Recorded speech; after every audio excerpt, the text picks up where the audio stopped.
Chapter 1. The first young master of the capital.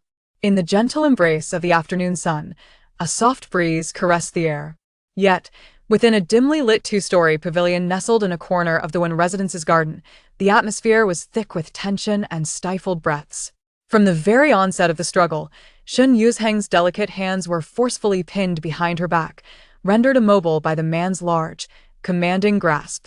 As the moment approached its climax, Shen Yuzheng, filled with humiliation, shut her eyes tightly and bit down on her lip.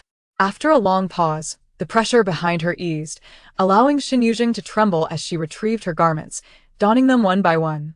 Once she was fully clothed, the murderous intent within her surged uncontrollably, compelling her to turn around. Upon catching sight of the man's visage, she was momentarily taken aback. Wen Yunzi? How could it possibly be him? The only son of the esteemed elder Wen, a companion to the current emperor, an illustrious youth of 18, and now the esteemed junior magistrate of the Dali Temple Wen Yunji, the most distinguished young master of the capital. Yet, in this moment, she was merely a maidservant in the Wen household.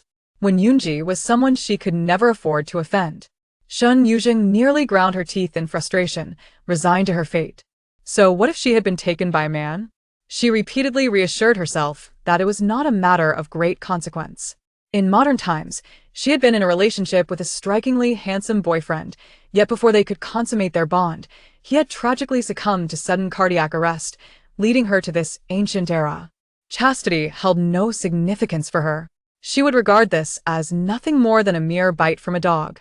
Moreover, it was evident that when Yunji had been drugged, his consciousness clouded as he lay disheveled upon the nearby couch. Today had simply been her misfortune. Having unwittingly consumed the tainted tea, she found herself entangled with Wen Yunji. Fortunately, he remained oblivious to her true identity. Shen Yuzheng chose to exit discreetly, avoiding the main entrance and climbing through the window despite the pain it caused her. She was well acquainted with the layout of the Wen garden and hurriedly made her way down a narrow path. At that moment, a sudden clamor of footsteps echoed ahead, and before she could evade, it was too late. She quickly lowered her head and stepped aside, but as the figures approached her, they abruptly halted. "Have you seen our young master?" The voice of the woman above her was haughty and imperious. In a subdued tone, Shen Yuzheng replied, in response to Miss Shen, "It seems the young master has gone to the Listening Rain Pavilion." "Really?" Shen Yanlin's eyes lit up, and she hurriedly lifted her skirts, making her way toward the western side of the garden where the Listening Rain Pavilion was located. Only then did Shen Yuzheng dare to raise her head. Today marked the flower-viewing banquet hosted by the Wen residence. While it was ostensibly a celebration of blossoms, the true purpose was to showcase Wen Yunji. The eldest daughter of the duke's household, Shen Yanlan, had been preordained as a match for him by Lady Wen. Barring any unforeseen circumstances, Shen Yanlan would soon be the young mistress of the Wen family. Thus, it was clear that the individual present in the Listening Rain Pavilion was indeed Shen Yanlan. Shen Yuzheng lowered her head and returned to her place, standing behind the third young lady, Wen Yunfu. Wen Yunfu turned to appraise her, then reprimanded her with dissatisfaction. "Where have you been?" "I went to the kitchen to have someone prepare a bowl of pigeon soup for the young lady." With a slight gesture of her hand, a young maid promptly brought forth a bowl of pigeon soup, its clear broth fragrant and inviting. As the foremost personal maidservant of Wen Yunfu, she was attentive, astute, and capable, well-versed in her mistress' preferences. Wen Yunfu scrutinized her once more, ultimately furrowing her brow but refraining from further comments. At that moment, a young maid rushed in from the hall, whispering something into the ear of a noblewoman seated at the table. The noblewoman stood up, smiling. "The spring weather is delightful today. Shall we all venture to the garden to admire the flowers?" This proposition was directed at Lady Wen, who naturally acquiesced. The group rose and made their way toward the garden, while Shen Yuzheng's legs trembled and the bruise on her back throbbed painfully. Yet, she maintained an impeccable facade, her demeanor so proper that even the sternest matron of etiquette could find no fault. They swiftly arrived at the garden, and with each step deeper within, Shen Yuzheng's heart raced. This path led to the Listening Rain Pavilion, and she was acutely aware of who resided within. As anticipated, a startled cry rang out the next moment. Lady Wen's voice pierced through the crowd, filled with sharp terror. "What on earth are you doing?" Wen Yunfu, curious at the commotion, leaned forward to glimpse the scene, but Shen Yuzheng instinctively lowered her gaze further. What a scandal! What a disgrace! You are utterly Lady Wen's fury was palpable, her entire being trembling with rage. Her pride and joy, her son, so exquisitely refined, was now found in a compromising position with a woman, his attire disheveled. How could she possibly endure such humiliation? When Yunji, roused from his slumber, his head pounding, furrowed his brow at the chaotic scene before him. His voice, cold as ice, cut through the air. "Mother, how long do you intend to drag this out before addressing the situation?" Lady Wen promptly realized that regardless of her wrath, she could not afford to make a spectacle of herself before such a gathering. Grinding her teeth, she urged the guests at the entrance to retreat, while Wen Yunfu, unable to discern the situation inside, was reprimanded by her mother for attempting to advance. Dejected, she prepared to leave when suddenly, a familiar, frigid voice resonated from within. "Third sister, come in." Shen Yuzheng's heart plummeted, fearing that Wen Yunji had discovered her presence. As the remaining guests dwindled and the door closed, Lady Wen's anger erupted. What is the meaning of today's gathering? Engaging in such disgraceful acts, what will others think of the Wen family? Lady Wen's fury was directed at Wen Yunji, for she could not unleash her wrath upon Shen Yuzheng, the esteemed daughter of the duke's household. Even if she had erred, it was not her place to chastise. Thus, she unleashed her ire upon Wen Yunji, her words implicitly suggesting that Shen Yuzheng had drugged him. Though Shen Yuzheng harbored feelings for Wen Yunji, she would not accept such blame without a fight. Her attire and hair appeared disheveled, lending her the semblance of a victim. With tears streaming down her cheeks, she stammered, "I merely wished to admire the flowers I never anticipated being." At this point, her voice broke, rendering her speechless. Lady Wen, incensed, clutched her chest. "You came to admire the flowers and ended up right in front of Yunji." Her original intention had been to say ended up in bed, but she deemed it too crude and swallowed the words. "The Listening Rain Pavilion is rather secluded. Even if you sought flowers, Miss Shen, you ventured too far." Shen Yuzheng, feeling wronged, retorted, "A maid from your household directed me here, claiming the flowers nearby were in full bloom, which is why I came." She refrained from mentioning that she had deliberately inquired about Wen Yunji's whereabouts, nor did she reveal that she had taken advantage of his unconscious state to disrobe and lie upon his bed. Lady Wen, her chest tightening with rage, suddenly recalled that since their entry, Wen Yunji had not uttered a single word. "Yunji, do enlighten us on what transpired." Wen Yunji's garments were clearly haphazardly draped upon him, his collar askew, and his long robe trailing on the ground. Yet, his countenance remained strikingly handsome and composed, his demeanor as refined as jade, and as aloof as snow. "Today, I returned home having consumed only a cup of osmanthus tea, which you, dear sister, served to me." His gaze fell calmly upon Wen Yunfu, his tone unruffled. "Osmanthus tea." Shen Yuzheng's heart skipped a beat, her eyelashes fluttering. Prior to the banquet, Wen Yunfu had also offered her a cup of osmanthus tea. "Brother, what do you mean by that?" Wen Yunfu's grip on her handkerchief tightened. "Surely you do not suspect me?" Wen Yunji's expression remained impassive, causing Wen Yunfu to seek refuge in her mother's gaze, prompting Lady Wen to intervene. "Yunji, could it be that you are mistaken? You are Fuer's elder brother, how could you doubt her?" Wen Yunji replied coolly, "Whether the tea was tainted can be easily verified."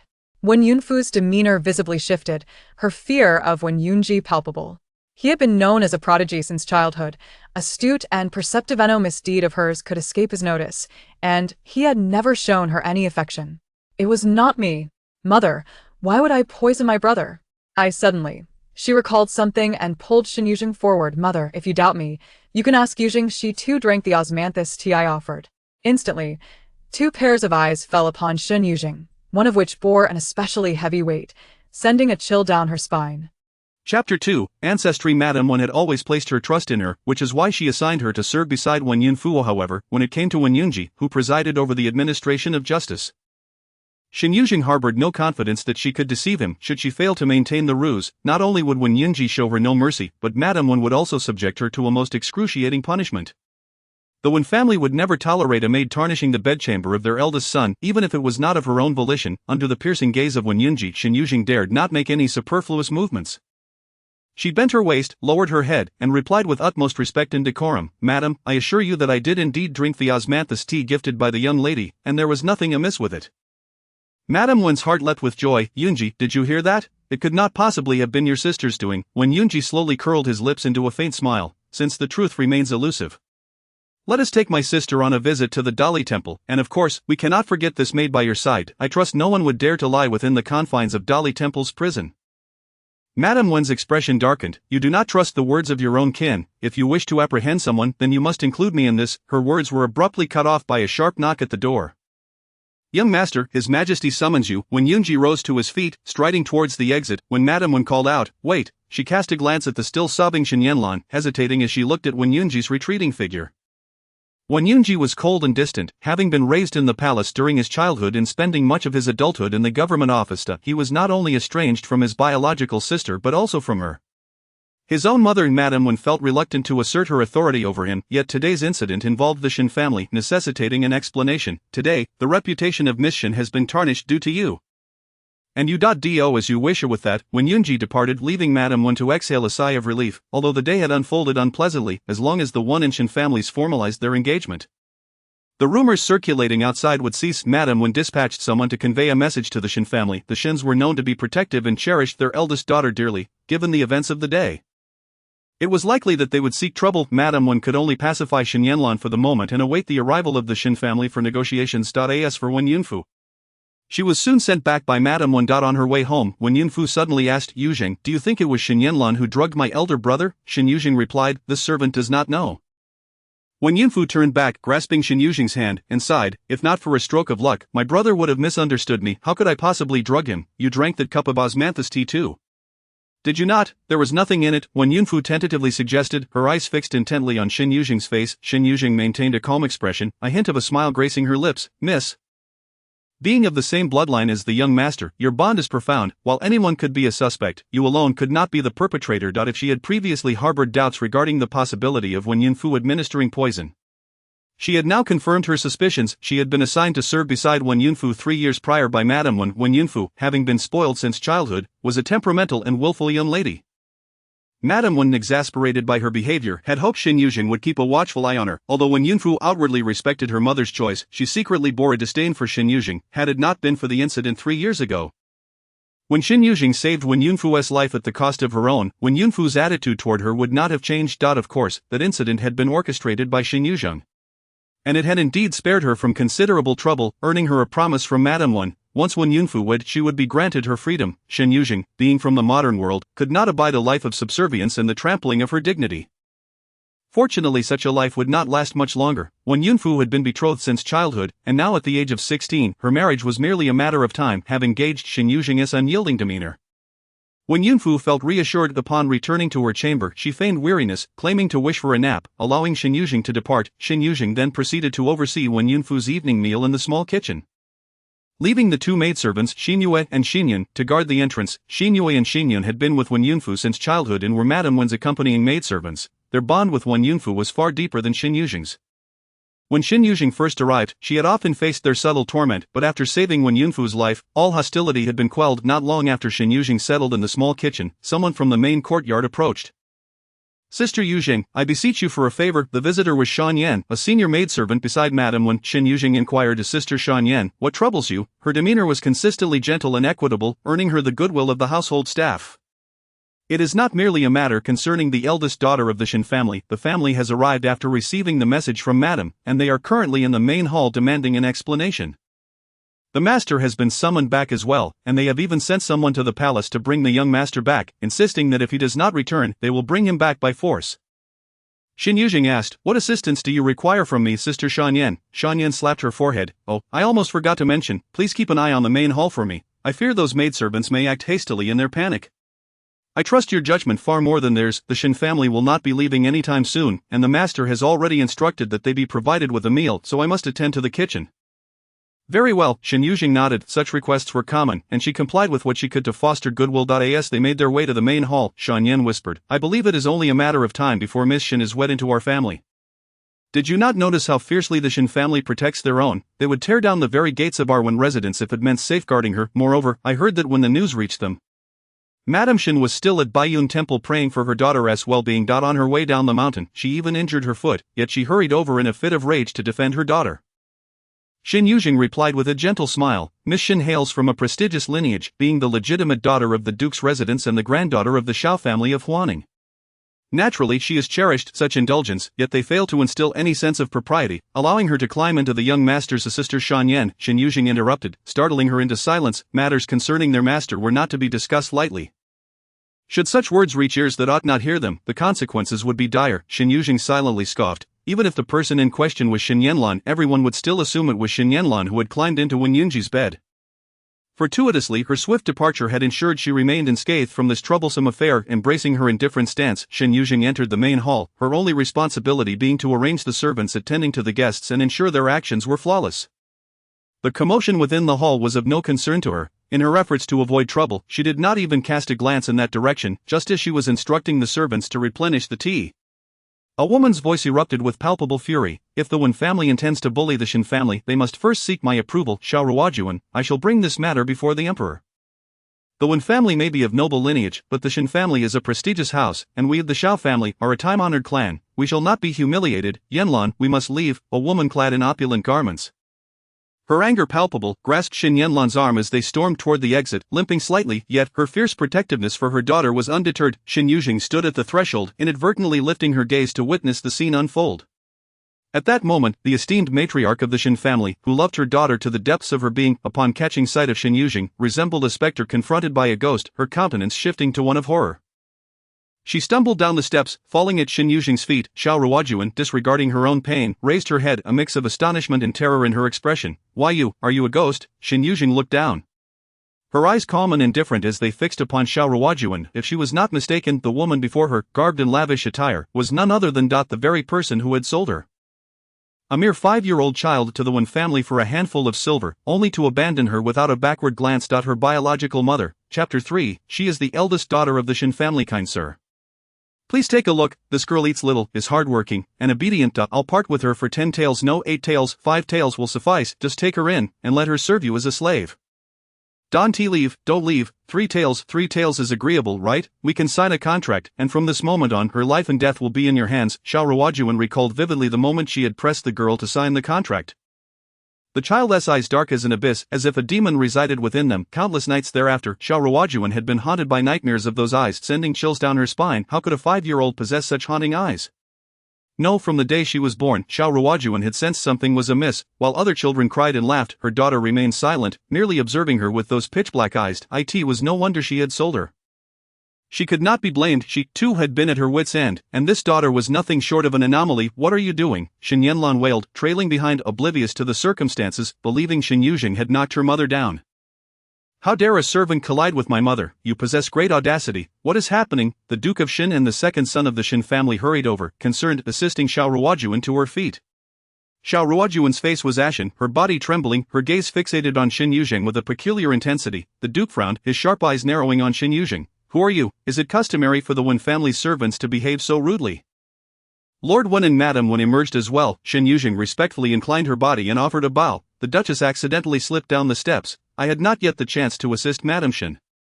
Wen Yunji had yet to return, and Shen Yanlan was reluctant to leave the Wen residence at that moment, thus she deliberately exclaimed, How could that be? I clearly saw you collide with my mother. Madame Wen harbored doubts in her heart, convinced that such a reckless act could not possibly be attributed to Shen Yuzheng, yet, at this moment, she found herself unable to lend her support, and could only admonish. Yuzheng, do not refuse to admit your fault. Young Master Shen Ziling's expression darkened as he coldly retorted to Madame Wen, your household servants not only lack decorum, but they also speak with utter falsehoods. If anything were to happen to my mother, could your Wen family possibly make amends? Madame Wen's countenance soured upon hearing his words. Today, her family was already in the wrong, and now the incident involving Shen Yuzheng had arisen. Inwardly she reproached Shen Yuzheng, her tone becoming increasingly harsh. Yuzheng has offended the Duchess of the Kingdom and shows no remorse. I shall punish you to kneel in the courtyard and receive 50 lashes. Despite Shen Yuzheng being a person of significance to Madame Wen, she ultimately regarded her as a mere servant. Quelling the ire of the Shen family took precedence. Shen Yuzheng clenched her fists tightly, biting her lip until it bled. This was the nature of the ancient world, where as a person of low status, one's life and dignity were merely subjects of others' discourse. Regardless of whether she had erred, it mattered little. No one deemed the life of a servant to be worth more than a plate of dim sum. Even after traversing through time and spending 19 years in this era, she still harbored a profound disdain for this place. Have you not inquired of the Duchess of the Kingdom? A voice, cool and smooth as jade, interjected at that moment. Shen Yuzheng exclaimed joyfully, "Young Master One." The others turned their attention to the slowly approaching Wenyunji, who was adorned in a vibrant crimson court robe, exuding elegance and grace. Where he passed, it seemed as though moonlight flowed in his wake. Wenyunji approached and spoke with a serene demeanor. "Surely the matter of a servant's rudeness should be best known to the Duchess of the Kingdom." Xiao Ruojuan, her eyes cast downward, leaned against the Duke of Shen's embrace. Now too timid to meet Shen Yuzheng's gaze, the Duke of Shen gently patted Xiao Ruojuan's back, his voice filled with cold fury. "Madam, do you not agree that it was this audacious servant who harmed you? If that is indeed the case, I shall not spare her today." Everyone knew the Duke of Shen cherished his wife above all. He had only married once, treating her as his most prized possession. Who in the capital did not envy Xiao Ruojuan, a pampered young lady in her maiden family, still adored even after so many years in her husband's house? Even the children she bore were the apples of the Duke's eye. A faint smirk tugged at Shen Yuzheng's lips, a glimmer of derision flickering in her eyes, yet her demeanor remained composed. Neither servile nor arrogant, the Duchess of the Kingdom possesses a heart of compassion and will surely advocate for this servant. I bear no grudge against the Duchess. Why would I intentionally offend her? Shen Yuzheng cast a casual glance at Xiao Ruojuan, who had yet to speak. Suddenly Shen Yuzheng stepped forward, delivering a forceful kick to Shen Yuzheng. "What audacious servant dares to threaten my mother?" His gaze was sharp as a sword. Shen Yuzheng fell to the ground, her body curling in pain. It felt as if her waist had been broken, and she trembled violently from the agony. "Shen Yuzheng," she shook, a mixture of pain and fury coursing through her. Yet she swiftly reined in her murderous intent, swallowing the blood that threatened to rise in her throat, and hoarsely implored, "I beseech the Duchess of the Kingdom to intercede on my behalf." She even omitted her self-reference.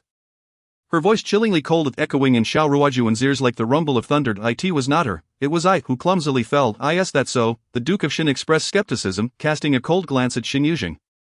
"Indeed, it is true." Xiao Ruojuan, fearing the Duke's continued scrutiny, worried that this mad girl might reveal something unwelcome, hastily grasped the Duke's sleeve. "My lord, my foot is in great pain." The Duke, panicking, swiftly lifted her in his arms, demanding, "Quickly summon a physician. Where is the doctor?" At that moment, the physician arrived just in time, and the Duke carried her away to a nearby side room. Shen Yuzheng did not spare a glance at the fallen Shen Yuzheng and followed suit.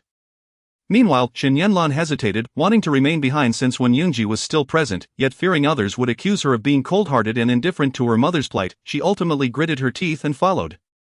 Madam Wen, displeased with Shen Yuzheng for instigating this trouble, commanded, "You are to kneel outside for 3 hours. If you ever again behave so shamelessly as to offend esteemed guests, do not blame me for being unrelenting."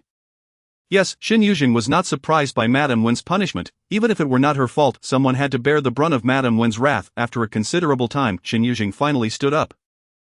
Pressing her hand against her waist, where sharp pains radiated, she vowed to seek vengeance for this affront, otherwise she would not be called Shen Yuzheng. As she reached the courtyard entrance, she knelt down. The chill of the early spring stone slabs quickly seeped into her knees, spreading throughout her body. She remained motionless, her complexion pale, lips tinged with blue, back straight as a pine tree, embodying both resilience and a sharpened edge. Wenyunji stood at the door of the side room, bathed in the warm glow of candlelight, while the tender voices of the Shen family filled the air, yet his gaze languidly fell upon the figure kneeling at the courtyard's entrance. A mere servant.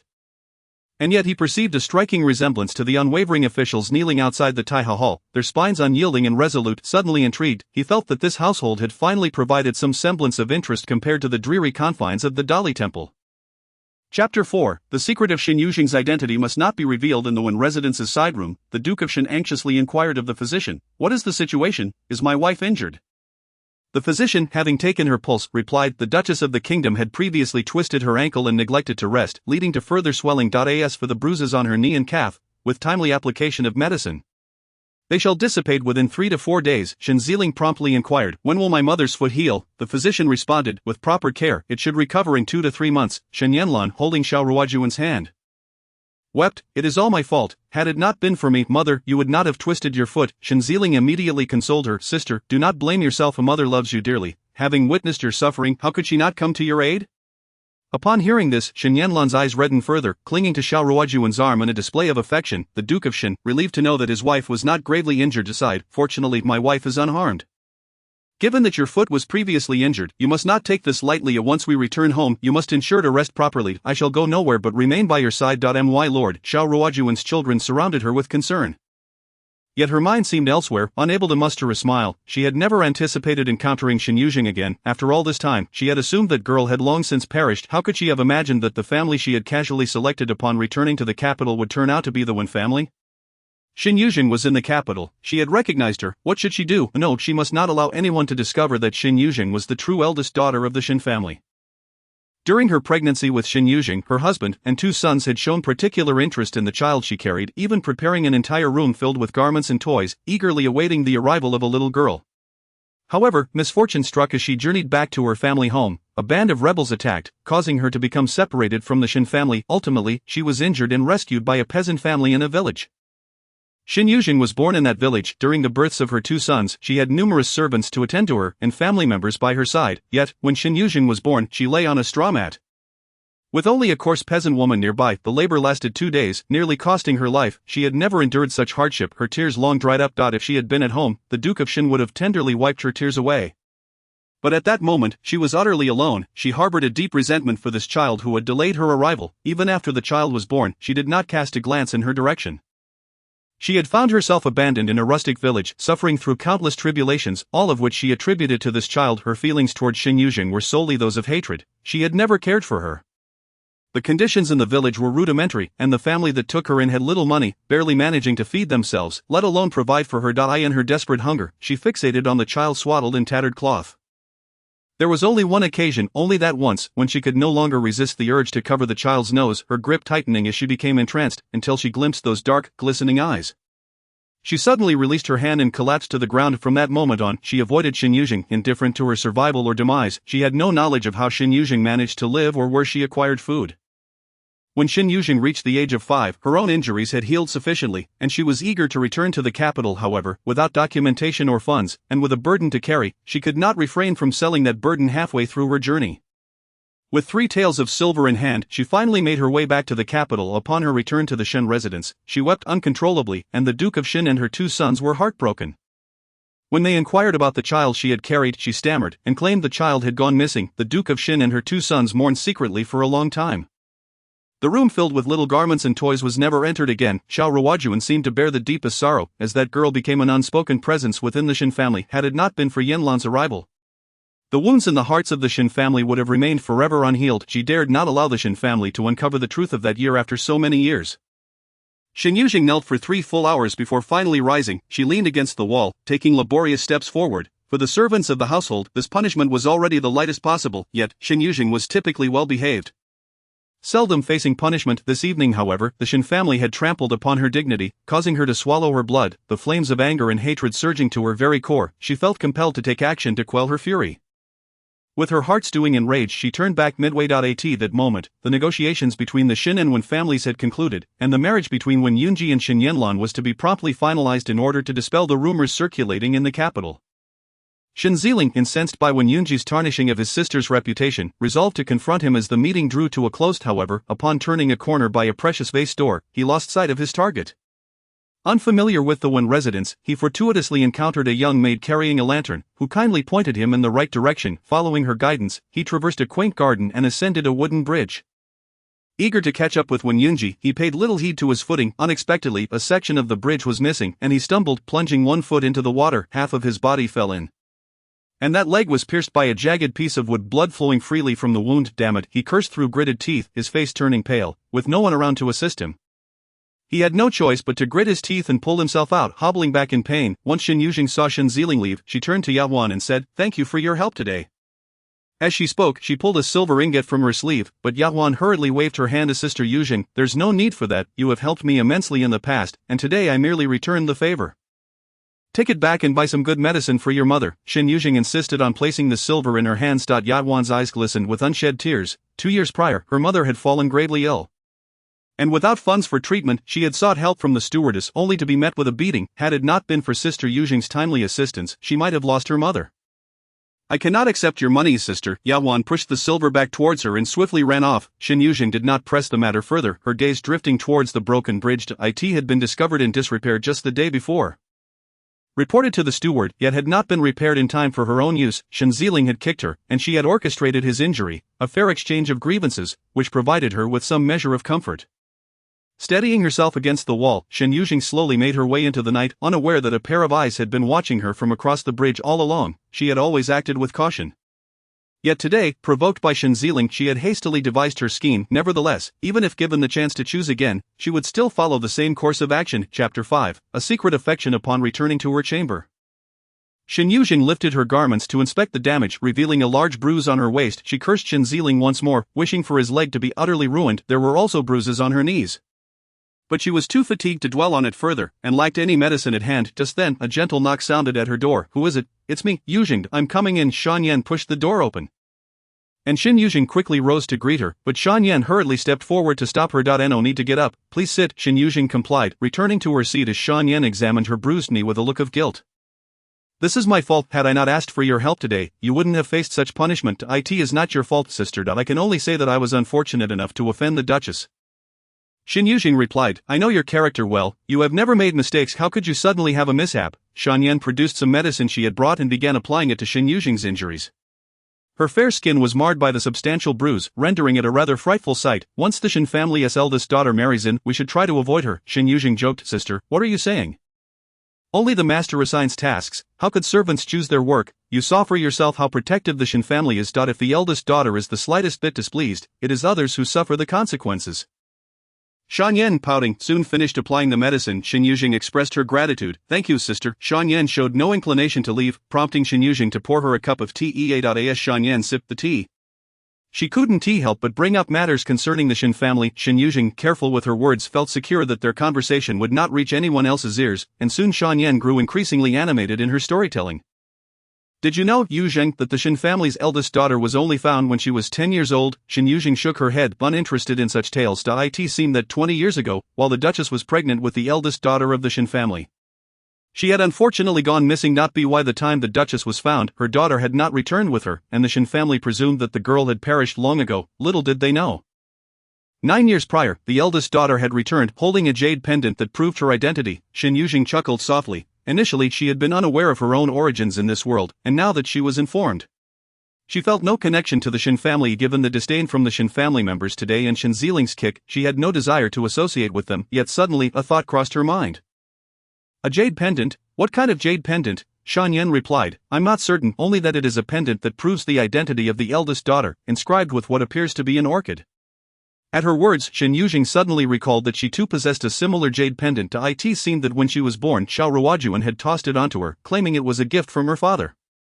That pendant had soon been exchanged by Xiao Ruojuan for a new garment from the village chief's family, unable to bear the sight of her own dirted clothes, even in the absence of food. Xiao Ruojuan had insisted on obtaining a new outfit, yet at that time, Shen Yuzheng was merely an infant who could neither speak nor walk, and Xiao Ruojuan acted without consideration for her. How could that pendant have ended up in Shen Yanlan's possession? Who was Shen Yanlan? After a moment of contemplation, Shen Yuzheng cast these thoughts aside. Though she bore the surname Shen, it was merely a remnant of her past life. Inherited from the orphanage's headmaster, all children who had not been adopted took on that surname. It bore no relevance to the present Shen family. In her previous life, she had no parents or relatives, and in this life, she held no sentimental attachment to such connections. As Shan Yan continued to converse, noticing Shen Yuzheng's waning interest, she decided to shift topics. "Well, even if the eldest daughter of the Shen family is to marry in, it will still take a year or two. Didn't you receive a favor from the Duchess? As long as the third young miss marries, the Duchess will allow you to leave the estate." Shan Yan, peering at her curiously, added, "At our age, it's about time we consider marriage. Do you have someone outside that you like?" Shen Yuzheng lowered her gaze, her cheeks flushing slightly. "Whose family is he?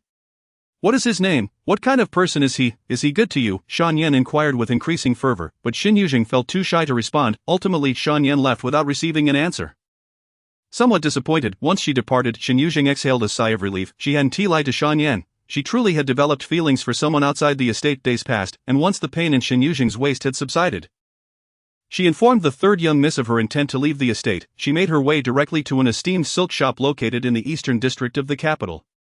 Owned by the sister of the most favored concubine of the Minister of Justice, Sun Mei. The sister of the concubine had lost her husband early on, leaving her with only a son. The silk shop thrived due to the influence of the Minister of Justice, and Sun Mei's son Zhao Liangshang was the object of Shen Yuzheng's affections. Entering the silk shop, Sun Mei spotted Shen Yuzheng immediately and approached her with a warm smile. "Yuzheng, what brings you here today?"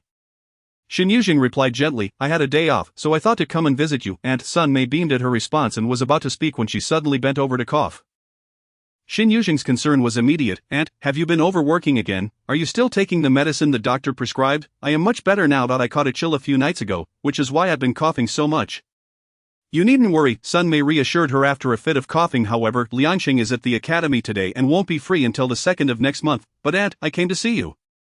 Shen Yuzheng's cheeks flushed crimson, and Sun Mei ceased to tease her. Shen Yuzheng diligently assisted in the shop all day, and after sharing dinner with Sun Mei, she returned to the Wen residence. She was well aware of the academy's holiday schedule, yet even if Zhao Lianxing held affection for her, and Sun Mei cherished her, she intended to conduct herself with utmost propriety, having lived for 19 years in this world. She had come to understand that the fantastical elements often depicted in novels, such as advanced medical knowledge, futuristic technology, and entrepreneurial prowess, were utterly impractical in the ancient era. For one, women were prohibited from practicing medicine, and no medical establishment would accept them. As for advanced technology, the ancients were not so naive. If one exhibited any potential, they would be swiftly confined by the authorities. Business ventures were equally fraught.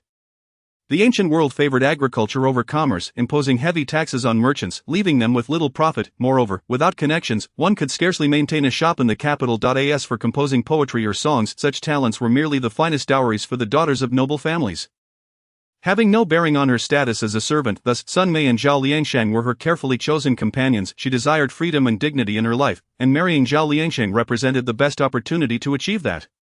His household was uncomplicated, and his nature was sincere, always heeding her words. Sun Mei, while unwell and gentle in disposition, would ensure that she held sway within the household should she marry in. The shop's connection to the Minister of Justice provided her with a solid foundation, preventing her from being utterly powerless. After researching the laws of Dian, she found that even if Zhao Lianxing's affections were to wane in the future, a divorced woman could still establish her own household. This was far preferable to her current status as an unmarried woman, vulnerable and without connections in this ancient society. Having fulfilled her visit to Sun Mei, Shen Yuzheng returned to the Wen residence, where she went to attend to Wen Yunfu. However, as she entered the courtyard, Xin Yue greeted her. "Miss, the young miss is looking for you." Shen Yuzheng was taken aback and quickly entered the room. "Young miss, did you need me?" Wen Yunfu turned from her vanity, a smile gracing her features as she addressed Shen Yuzheng. "Yuzheng, I have some splendid news to share with you." The alarm bells rang in Shen Yuzheng's heart. The good fortune of the young lady may not necessarily translate into her OWN.AS if on cue. Wen Yunfu, with a beaming smile, said, "How about I introduce you to a splendid match?" Chapter 6, forcing her to become a concubine. Shen Yuzheng gazed at Wen Yunfu's innocent and untainted visage, shivers coursing through her body. With every ounce of strength, she stifled the fury that surged within her chest. The young lady's maidservant had already, before she could finish her thought, Wen Yunfu seized her hand, interrupting her. "Are you aware of Ning Yuanchang? Although the Ning family is not a prominent clan, Ning Yuanchang has earned his place through merit. 3 years ago, he excelled in the imperial examinations, gaining the trust of His Majesty, and he has now ascended to the position of a Minister of Engineering. My father has praised him on several occasions, commending his virtuous character, asserting that he will undoubtedly become a pillar of the state."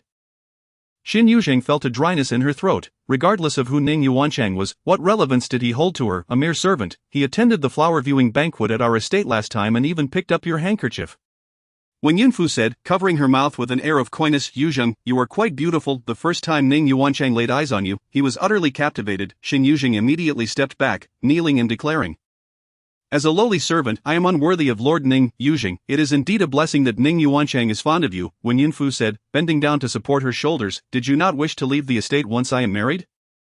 I shall arrange a suitable place for you, fulfilling the bond we share as mistress and servant." Wen Yunfu's laughter rang like silver bells, exuding an air of innocence. "Even if Ning Yuanchang were to marry a legitimate wife in the future, as long as you possess this beauty, he shall always hold affection for you. A concubine, after all, is still half a mistress, far better than being a mere servant." Concubine. A surge of blood rushed to Shen Yuzheng's throat, igniting a fire within her veins. She had struggled for 19 years in an era where human life was as light as a feather, merely seeking to live with dignity. Yet no one could tread upon her bones unless she were to perish. If her master were to arrange a match for her, it would be a form of grace that Shen Yuzheng could not refuse. As long as she remained a servant, she would be subject to the whims of others. Lowering her head, she concealed all her emotions. Seeing her reaction, Wen Yunfu stood and said, "Tomorrow, my father will host a literary gathering at the estate, and Ning Yuanchang will be present. I will create an opportunity for you two to meet."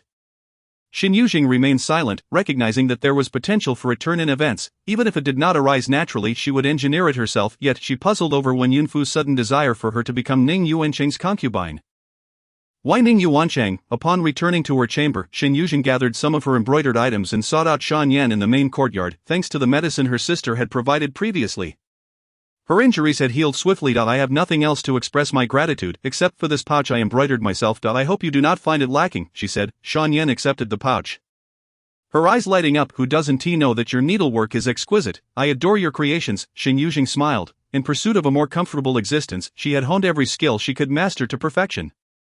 For other maidservants, such items might be superfluous, but for Shen Yuzheng, they paved the way to freedom. Engaging in casual conversation with Shen Yuzheng, she soon learned the truth. It turned out that Lord Wen intended to betroth the second young lady, Wen Yunru, to Ning Yuancheng. Compared to other noble families, the Wen household was simpler. Lord Wen had only one wife and one concubine. The legitimate wife had one son and one daughter, namely Wen Yunji and Wen Yunfu, while the concubine, Aunt Fong, bore only one daughter, Wen Yunru. Wen Yunfu and Wen Yunru were merely half a year apart in age and had never gotten along well, were it not for Lord Wen's impartiality towards his legitimate and illegitimate children. Wen Yunru would have been bullied mercilessly by Wen Yunfu long ago. Now that she was aware of her father's intentions to matchmake the two, Wen Yunfu had instructed Shen Yuzheng to entice Ning Yuancheng, merely to vex Wen Yunru. In the rivalry among sisters in the inner quarters, Shen Yuzheng was but a pawn in this game. Understanding the origins of the matter, Shen Yuzheng's anger subsided. The following day, the Wen estate hosted the literary gathering. From early morning, a steady stream of scholars and literati arrived to Elder Wen. Not only the head of the cabinet but also the maternal uncle of the current emperor was a distinguished disciple of the renowned scholar Cui Lin from Hedong, and he was also the youngest elder to have achieved the highest honors in the imperial examinations, regardless of whether it was in the court or among the common folk. All learned individuals held Elder Wen in high esteem. The literary gatherings hosted annually at the Wen estate were devoid of rigid protocols. Initially, they served merely as discussions of knowledge between him and his students, later evolving into a cultural trend among scholars. Attendees filled the gardens, pavilions, corridors, and even the artificial hills. Those present could simply find a spot and sit upon the ground with their scrolls. Elder Wen taught his daughters equally. Thus every year at this time, he would allow them to listen to the entire gathering from across the stream, separated by a thin veil. Sister, Wen Yunru entered and greeted Wen Yunfu with a slight bow. Wen Yunfu ignored her, and Wen Yunru, undeterred, seated herself at another table. Everyone in the household knew that the current Aunt Fong had once been a maidservant to Madame Wen, who, due to her beauty and ambition, had climbed into her master's bed. Yet having been in the Wen estate for so many years, Shen Yuzheng had not perceived the extent of ambition in this mother-daughter pair. Both Aunt Fong and Wen Yunru tended to avoid Madame Wen and Wen Yunfu, rarely venturing out. Although Wen Yunru was a concubine's daughter, she was educated with the same care as Wen Yunfu and could not be deemed inferior in knowledge, even without intentionally showcasing her talents. In situations like today's, even knowing that Wen Yunfu despised her, Wen Yunru would not seclude herself, lest she undermine her father's painstaking efforts in her upbringing. Through the veil and over the stream, she could vaguely discern the animated discussions of the talented scholars on the opposite bank. Wen Yunfu, preoccupied with her own matters, listened with a distracted mind until she heard Wen Yunru's exclamation of delight, "Brother!"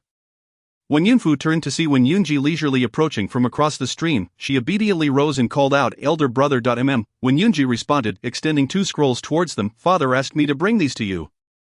They contain the latest essays and poetry from the capital. When everyone engages in discussion later, you won't feel out of the loop." "Thank you, brother," Wen Yunru exclaimed, delighted as she accepted them. Wen Yunfu curled her lip. She had little interest in such literary pursuits. Her esteemed status rendered such embellishments unnecessary. Conversely, regardless of how skilled Wen Yunru was in poetry, her status as a concubine's daughter meant she could only aspire to marry into a family like the Nings. A small household at best. Wen Yunji did not linger. Departing after delivering the items, Wen Yunfu let out a cold snort. "Is he truly your brother?" Always calling him brother, brother. Some people have mastered the art of sycophancy. One wonders where they learned such skills. Wen Yunru's face paled at her words. Another reason Wen Yunfu loathed Wen Yunru was that Wen Yunji had never been close with their family and never showed her any favoritism. Yet he displayed a measure of patience towards Wen Yunru. Previously, Wen Yunfu had caught him gifting Wen Yunru imperial writing instruments. Such privileges, which Wen Yunfu lacked, only intensified her resentment towards Wen Yunru. Despite Wen Yunfu's sardonic remarks, Wen Yunru kept her head lowered. Unresponsive, Shen Yuzheng noticed that when the name Ning Yuancheng was mentioned outside, Wen Yunru raised her head, her eyes sparkling with interest. Shen Yuzheng contemplated this revelation. It seemed that Wen Yunru harbored feelings for Ning Yuancheng as well. As she pondered her next steps, she suddenly heard an even more familiar name. Who was Zhao Liangsheng? Has anyone heard of him? Shen Yuzheng returned to her senses, realizing that the literary collection in Wen Yunfu's hands included an essay by Zhao Liangsheng. This piece on fish-scale illustrations was indeed insightful, yet Zhao Liangsheng's name was rather unfamiliar to her. To her surprise, it was Elder Wen who concluded the introductions. "This young man is a candidate in this year's spring examinations, currently studying at Bailu Academy. It is quite normal that you do not recognize him. However, once the spring examinations conclude, you shall encounter him. The crowd immediately discerned Elder Wen's commendation of this spring candidate. Silently astonished, this young man had Elder Wen's endorsement, signaling an immeasurable future ahead. Shen Yuzheng was taken aback. She had not anticipated Zhao Liangsheng to possess such remarkable scholarly prowess. Her interest in him had stemmed from his family background and character, while his academic capabilities had never crossed her mind. Previously, Zhao Liangsheng often told her that once he achieved success in the examinations, he would certainly marry her in grand style. She had thought it mere youthful bravado. With this thought, Shen Yuzheng smiled. The man she had chosen was indeed capable, affirming her discerning eye. 2 hours later, the literary gathering paused as maidservants brought forth refreshments for the attendees. Xin Yun approached, lowering her voice as she whispered in Shen Yuzheng's ear. Follow me, Ning Yuancheng is already waiting for you. Chapter 7. Caught by Wen Yunfu, observing Shen Yuzheng departing with Xin Yun, cast a glance at Wen Yunru, a smirk forming on her lips. Although she had no regard for Ning Yuancheng, she would not allow Wen Yunru to obtain anything she desired. Shen Yuzheng followed Xin Yun through the garden of the literary gathering, arriving at a secluded courtyard.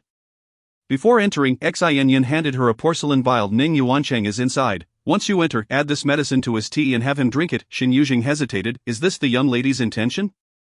What else could it be? Xin Yun rolled her eyes, impatiently pressing the vial into Shen Yuzheng's hands. The young lady has arranged such a promising future for you, once you gain his favor. You must remember her kindness. Were it not for her, you would forever remain a servant. Shen Yuzheng toyed with the vial, a smile gracing her lips. Xin Yun, displeased, snapped. What are you laughing at? Shen Yuzheng inquired with a smile.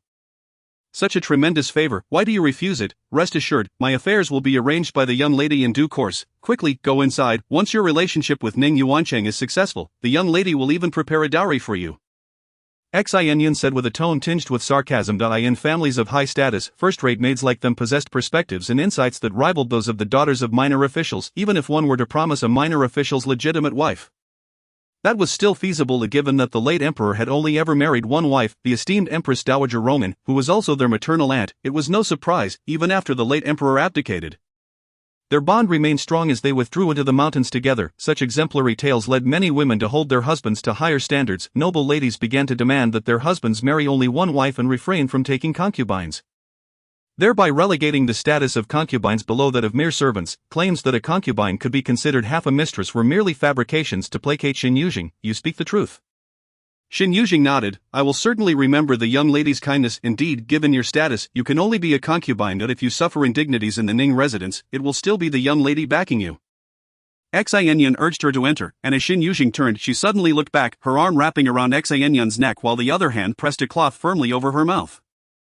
Xin Yun struggled in fright, but soon fell still. Shen Yuzheng glanced around, dragged Xin Yun into the courtyard, and placed her in a corner. After adjusting her attire, she knocked on the door of the main house. The door opened immediately, revealing a fairly handsome and refined young man before Shen Yuzheng. Yuzheng, Ning Yuancheng exclaimed with great surprise. Shen Yuzheng's gaze fell upon the cloth clutched in his hand. It was the handkerchief Xin Yun had mentioned liking, which Shen Yuzheng had given her some time ago. Yuzheng, I finally see you, Ning Yuancheng said excitedly. Last year, when I first visited the residence, I got lost, and it was you who pointed the way. Shen Yuzheng had no recollection of this, yet it did not prevent her from smiling shyly. I never imagined that Master Ning would remember a mere servant. I do remember. I have long wished to converse with you. When Miss Wen said I could see you today, I slipped away to meet you, Ning Yuancheng confessed, but suddenly grew anxious, glancing towards the door. I fear I must return. Yuzheng, please wait for me. Once I marry Miss Wen, I will certainly bring you into the residence. How did Miss Wen speak of me to you? Shen Yuzheng smiled, and her smile was as captivating as a blooming lotus. Ning Yuancheng gazed at her dreamily. She said that ever since you saw me last year, you have liked me, but dared not show it due to your status. Yuzheng, I do not care for Miss Wen. It is you I adore. Even if I marry Miss Wen, my affections will only be for you. Shen Yuzheng could not contain her laughter, reaching for the teapot on the table to pour herself a cup of tea. As her thumb trembled, the prepared medicine fell into the tea. Suddenly, Ning Yuancheng embraced her from behind. Although he had yet to summon the courage to act in the Wen residence, he could not help himself. Shen Yuzheng turned her head, raising her cup. Master Ning, would you care for some tea?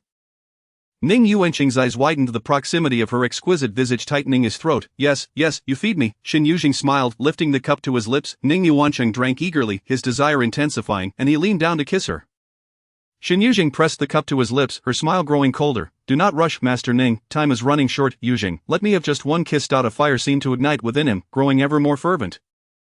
His eyes reddening, Shen Yuzheng, losing her patience, stepped forcefully on Ning Yuancheng's foot, causing him to yelp in pain and release her. She snatched the handkerchief from his grasp, maintaining a composed demeanor as she exited.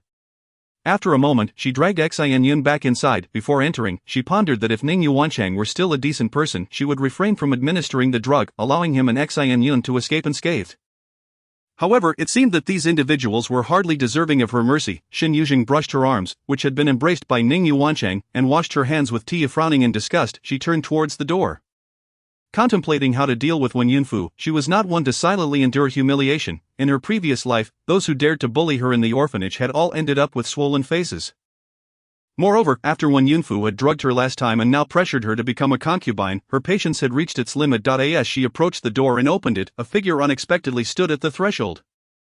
The strikingly handsome young man, tall and graceful, with features like a painting, exuded an air of elegance that resembled the purity of snow. Shen Yuzheng's mind went blank, momentarily paralyzed, when Yunji smiled, leisurely stepping forward, causing Shen Yuzheng to instinctively retreat a step. As when Yunji advanced again, she stepped back once more. Until the door was closed behind them, and she finally came to her senses. "When young master," she stammered, nearly biting her tongue, "what do you intend to do?" The intimate, breathy sounds of Ning Yuanchang and Xin Yun could be heard from the bed behind her, the temperature in the room rising as an invisible pressure enveloped Shen Yuzheng.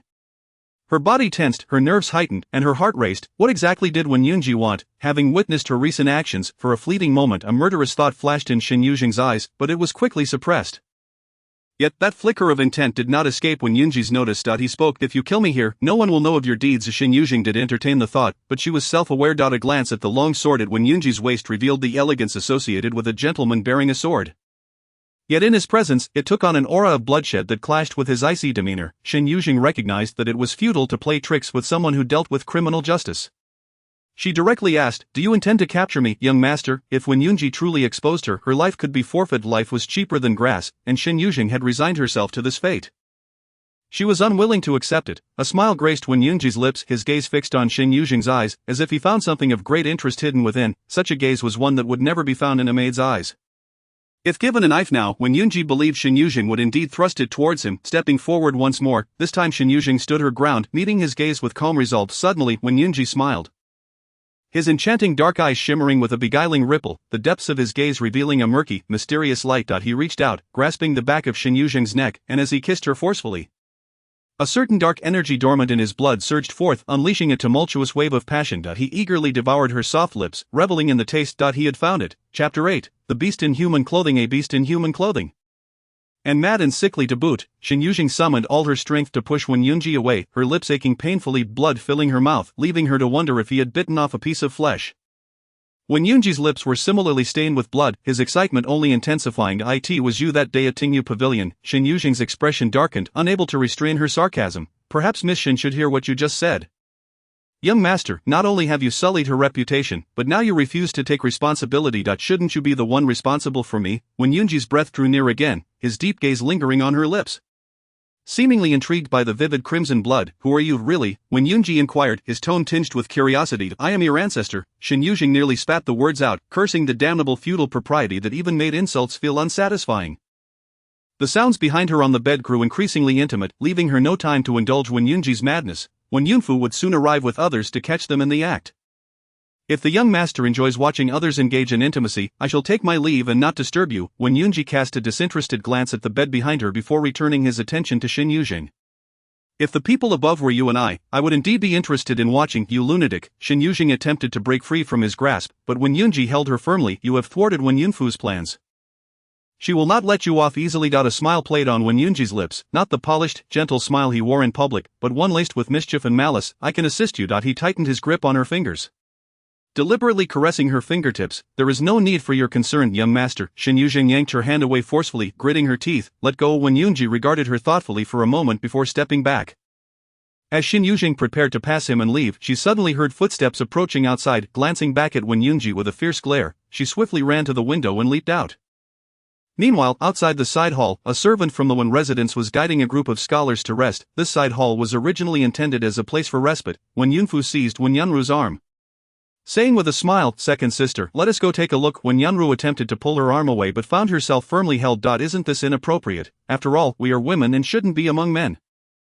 "What of that? Everyone here has come to discuss knowledge. Second sister has no ulterior motives, does she?" "I am not." Before she could finish her sentence, Wen Yunfu dragged her into the side hall. The scholars weary and fatigued, were eager to rest, and when they pushed open the door to the room, they were utterly taken aback. This is outrageous. Is that not Lord Ning? How could it be? What occasion is it today? The esteemed Wen Ji's gathering where the cultured and refined fear that a hint of vulgarity might tarnish this elegant space. Lord Ning Yuancheng, however, dares to engage in such sordid acts. Not only would Wen Gu be furious, but even they themselves would feel an acute sense of shame. One of the frequent visitors to the Wen residence recognized the woman. Is she not the maidservant beside Miss Wen San? What? Wen Yunfu strained to tiptoe, attempting to peer inside, not forgetting to tug Wen Yunru along with her. Wen Yunru was rigid with fear, her complexion as pale as a sheet. What is happening? Wen Yunfu feigned anger, exclaiming, how could the maidservant by my side have any illicit dealings with Lord Ning? Miss, I must report something. Shen Yuzheng spoke up, recalling how earlier Lord Ning had inquired about Yuzheng in a seemingly casual manner. And fearing to breach decorum, she had refrained from saying anything. However, on one occasion, she accidentally witnessed Lord Ning making advances toward Yuzheng. When Yunfu shouted in fury, how could Ning Yuancheng be so despicable? Daring to lay a hand on my maidservant, such a lascivious scoundrel should not hold an official position. Suddenly she remembered something and covered her mouth, her eyes darting toward Wen Yunru. I forgot that my second sister is engaged in a match with Ning Yuancheng. What shall we do? The glee on her face was difficult to suppress, and her feigned surprise quickly vanished. Second sister, you are so virtuous. Since Lord Ning is so fond of Yuzheng, be magnanimous and allow her to enter the household. When Yunru felt as though she were about to collapse, her face shifting between shades of green and white, biting her lip tightly. It is merely a concubine. Second sister would not obstruct her. Would she? Yuzheng is my confidant. If she enters the Ning household, she could support you in the future. Overcome by humiliation, Wen Yunru's eyes brimmed with tears, her gaze red as she looked at Wen Yunfu. Wen Yunfu laughed heartily, her expression one of delight. Unable to endure any longer, Wen Yunru covered her face and turned to leave. At that moment, a woman in the room screamed and rushed out from behind the thin quilt surrounding the bed. Shen Yue gasped in shock. Xinyan, how could it be you? Oh miss, please save me. I do not wish to be a concubine. I only want to follow you. Xinyan, terrified, clutched at Wen Yunfu's hem, knowing her fate was sealed. When Wen Yunfu had previously deceived Yuzheng, she had only mentioned the benefits and not the drawbacks, yet Xinyan realized that, having caused such a scandal, neither Wen Gu nor Madame Wen would tolerate her. Before she could even enter the Ning household, Madame Wen would have her dealt with. Wen Yunfu kicked Xinyan's hand away, her face ashen, gritting her teeth as she demanded, where is Yuzheng? Where is she gone? Shen Yuzheng had not ventured far. She knew that once Wen Yunfu discovered the reality was not as she had orchestrated, she would undoubtedly seek to settle the score. Her contract was firmly in her mistress's grasp. Leaving her with no room to retaliate, however, her gaze was drawn to the eastern part of the garden. At that moment, a commotion erupted from the east. There were cries of distress, people running, and the furious voice of Wen Gu. A faint smile curled at her lips. Wen Yunfu's troubles were upon her, leaving her no time to pursue her own grievances. Chapter 9. Do not disturb me. This year's Wen household's gathering had been particularly unfortunate. First, there was the scandal involving the Ministry of Works official Ning Yuancheng and a maidservant, followed by the sudden emergence of a Western wolfdog raised by Miss Wen San, which bit 3 individuals. Wen Gu was furious, promptly ordering that Wen Yunfu be confined to the ancestral hall, with guards from Wen Gu watching over the hall. Madame Wen could not even enter to check on her, let alone for Wen Yunfu to confront Shen Yuzheng. Moreover, Madame Wen dared not plead for leniency. That wolfdog had been a gift from her family, having already bitten people in the residence before. Upon learning this, Wen Gu had scolded Wen Yunfu and insisted that Madame Wen quickly send the wolfdog away.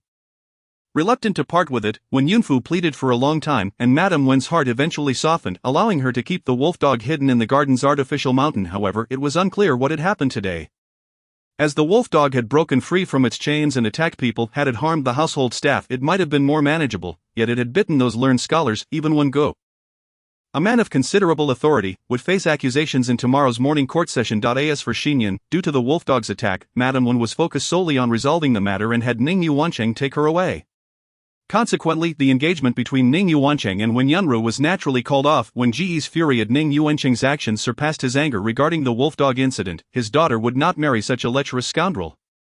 Previously, he had misjudged character and nearly ruined his daughter's prospects. When Yunru emerged from the side hall, tears streaming down her face, and encountered Wen Yunji along the way. Her brother, her face was a portrait of distress, clearly indicating she had been wronged. Wen Yunji had been observing the eastern part of the garden with interest but turned at her voice. What is it? His tone was cold, devoid of warmth.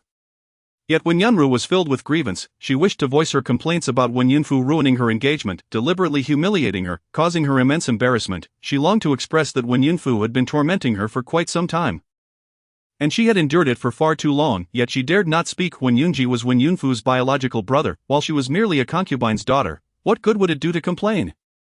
Would Wen Yunji come to her aid? Wen Yunfu had the backing of her maternal family, the Li family, while she had nothing to its nothing. Wen Yunru forced a smile through her tears, seeing this.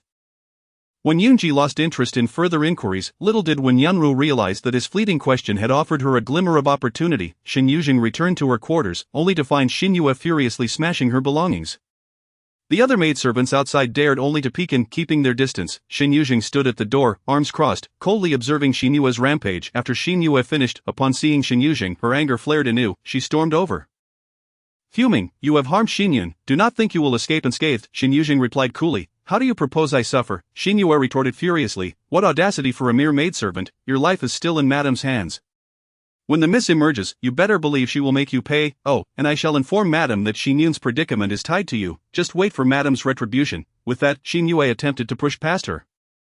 But Shen Yuzheng suddenly seized her arm, forcefully shoving her back into the room. "What are you doing?" Shen Yue exclaimed, her eyes wide with shock as she fell to the ground. "Just as I have something to report to Madame as well." Shen Yuzheng advanced on her, step by step, asking, "Do you recall how Yao Fuming's cousin met her demise last year? I believe Madame ought to be informed." Shen Yue gazed at her in shock. "How do you know?" Yao Fuming was the one who had been betrothed to Wen Yunfu since childhood. The Yao family was a prestigious lineage closely related to Madame Wen's family. The Li family, Yao Fuming's mother and Madame Wen had been close friends. Hence the union of their children. Shen Yuzheng had accompanied Wen Yunfu for 5 years and knew that Wen Yunfu held no affection for Yao Fuming, at least not in a romantic sense. Yet Wen Yunfu was exceedingly jealous. In her mind, Yao Fuming was hers, and no one else could touch him. Last year, Yao Fuming's maternal family faced a calamity, resulting in the tragic deaths of many. Only a young girl managed to escape her alone and destitute. She sought refuge with Yao Fuming's mother, who, feeling pity for her, took her in later. Upon hearing of this, His Majesty, recalling the Yao family's former glories, conferred the title of county princess upon the girl, allowing her to reside with the Yao family. Yao Fuming, like his mother, was deeply sympathetic toward this cousin, providing her with care and support. However, this led to Wen Yunfu perceiving the girl as a thorn in her side.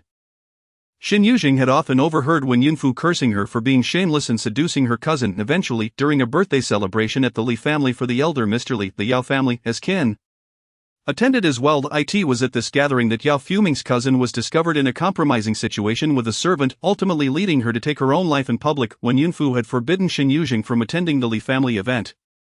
Yet upon returning, Wen Yunfu had appeared inexplicably pleased, never mentioning Yao Fuming's cousin again. Shen Yuzheng had long harbored suspicions, and now she had drawn the truth out. With a smile, Shen Yuzheng said, "How I came to know is of little consequence. What matters is that Madame Wen is aware of this, or rather, what would happen if Yao Fuming learned of it?" What would happen? Without needing Shen Yuzheng to elaborate, Shen Yue realized the implications. Madame Yao would sever ties with Madame Wen, and Yao Fuming would harbor disdain for Wen Yunfu, devastating the alliances between the Yao and Li families. As for the maidservant who had acted alongside Wen Yunfu, she would be the first to face consequences. Shen Yue returned to her quarters in a daze, paralyzed by fear at the thought of Shen Yuzheng exposing the truth about Yao Fuming's cousin. She tossed and turned in her sleep, haunted by nightmares where the truth was revealed. And Madame Wen sought to punish her. She cried out for mercy, feeling as though she might faint from the pain when suddenly a bucket of cold water was dumped over her head. She jolted awake, trembling all over, unsure whether from fear or cold. Yet standing before her was not Madame Wen, but Shen Yuzheng, holding a bucket of water. Shen Yuzheng raised the bucket once more and doused her with water again, then threw the empty bucket to the ground, coldly stating, "You found great pleasure in smashing my belongings, did you not? You." Shen Yue stammered, both shocked and furious. Unable to articulate her thoughts, she stared at Shen Yuzheng, bewildered, as everyone in the household often spoke of her good temper, always willing to assist others. Even when she had been bullied by Shen Yue and Shen Yun, she had not retaliated. But would someone with a good temper rise in the middle of the night, dragging 2 buckets of water and dousing others in the chill of early spring? Shen Yuzheng's gaze was frigid. "Do not provoke me. If it happens again, it shall not be resolved so easily." Chapter 10. I shall marry you immediately after the examination. Wen Yunfu has been placed under the strict supervision of old Master Wen, who even summoned an elderly matron from the palace to instruct her in propriety. Unable to bear the sight of her daughter's plight, Madame Wen implored old Master Wen on her behalf, only to incite his wrath. If Wen Yunfu were to continue her unruly behavior unchecked, who knows what calamity might ensue? With no other recourse, Madame Wen instructed the servants to wait at the door, and as soon as Wen Yunji returned home, she invited him to her chamber. Upon seeing the indifference etched upon Wen Yunji's countenance, her eyes brimmed with tears. "I thought you had been living at home recently, growing closer to your family. Fu is your own sister. How can you bear to see her kneeling in the ancestral hall? The ground there is so cold, and she has never endured hardship. How much suffering must she endure?" Wen Yunji replied coolly, "Once she incurs a grave disaster, it will be more than just kneeling. What calamity could a mere young girl possibly cause? Madame Wen's temper flared at his words, her tone rising. I see you would rather watch her die than offer assistance. How could I have given birth to such a cold-blooded and heartless son?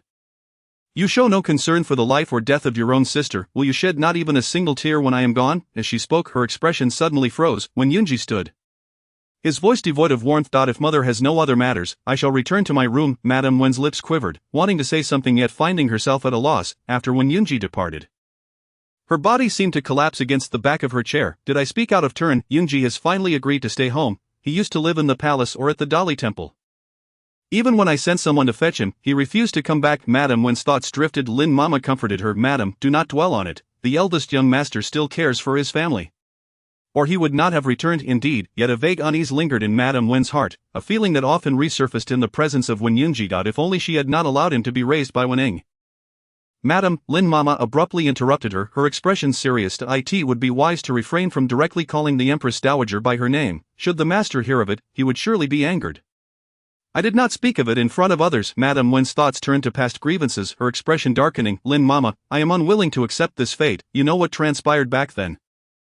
I was meant to enter the palace, but Wen Ning obstructed me, preventing the late emperor from selecting a consort. Such a jealous empress could not bear for the late emperor to choose another.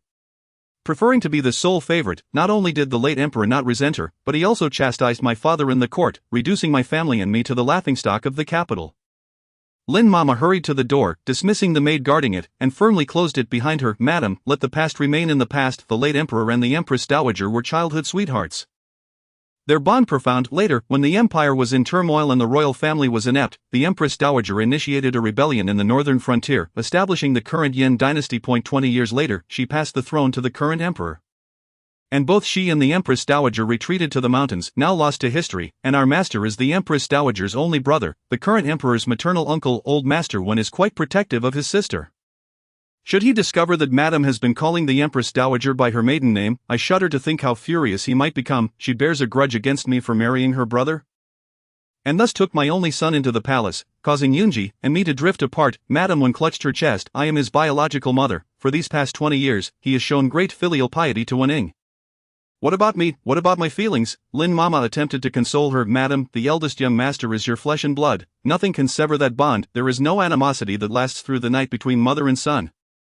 Now that the eldest young master frequently returns home, it would be wise for Madame to show him more care. Encouraged by Lin Mama's words, Madame Wen began to regain some confidence. After all, as Lin Mama said, they were mother and son, and time was still on their side. Once when Yunfu was confined, Shen Yuzheng found a newfound tranquility. Soon, the second day of the new month arrived, and Shen Yuzheng anticipated that Zhao Liangsheng would return from the academy for a break. Early in the morning, she set out, intending to visit the Sun family silk shop. To her surprise, she encountered Zhao Liangsheng at the back gate of the Wen residence.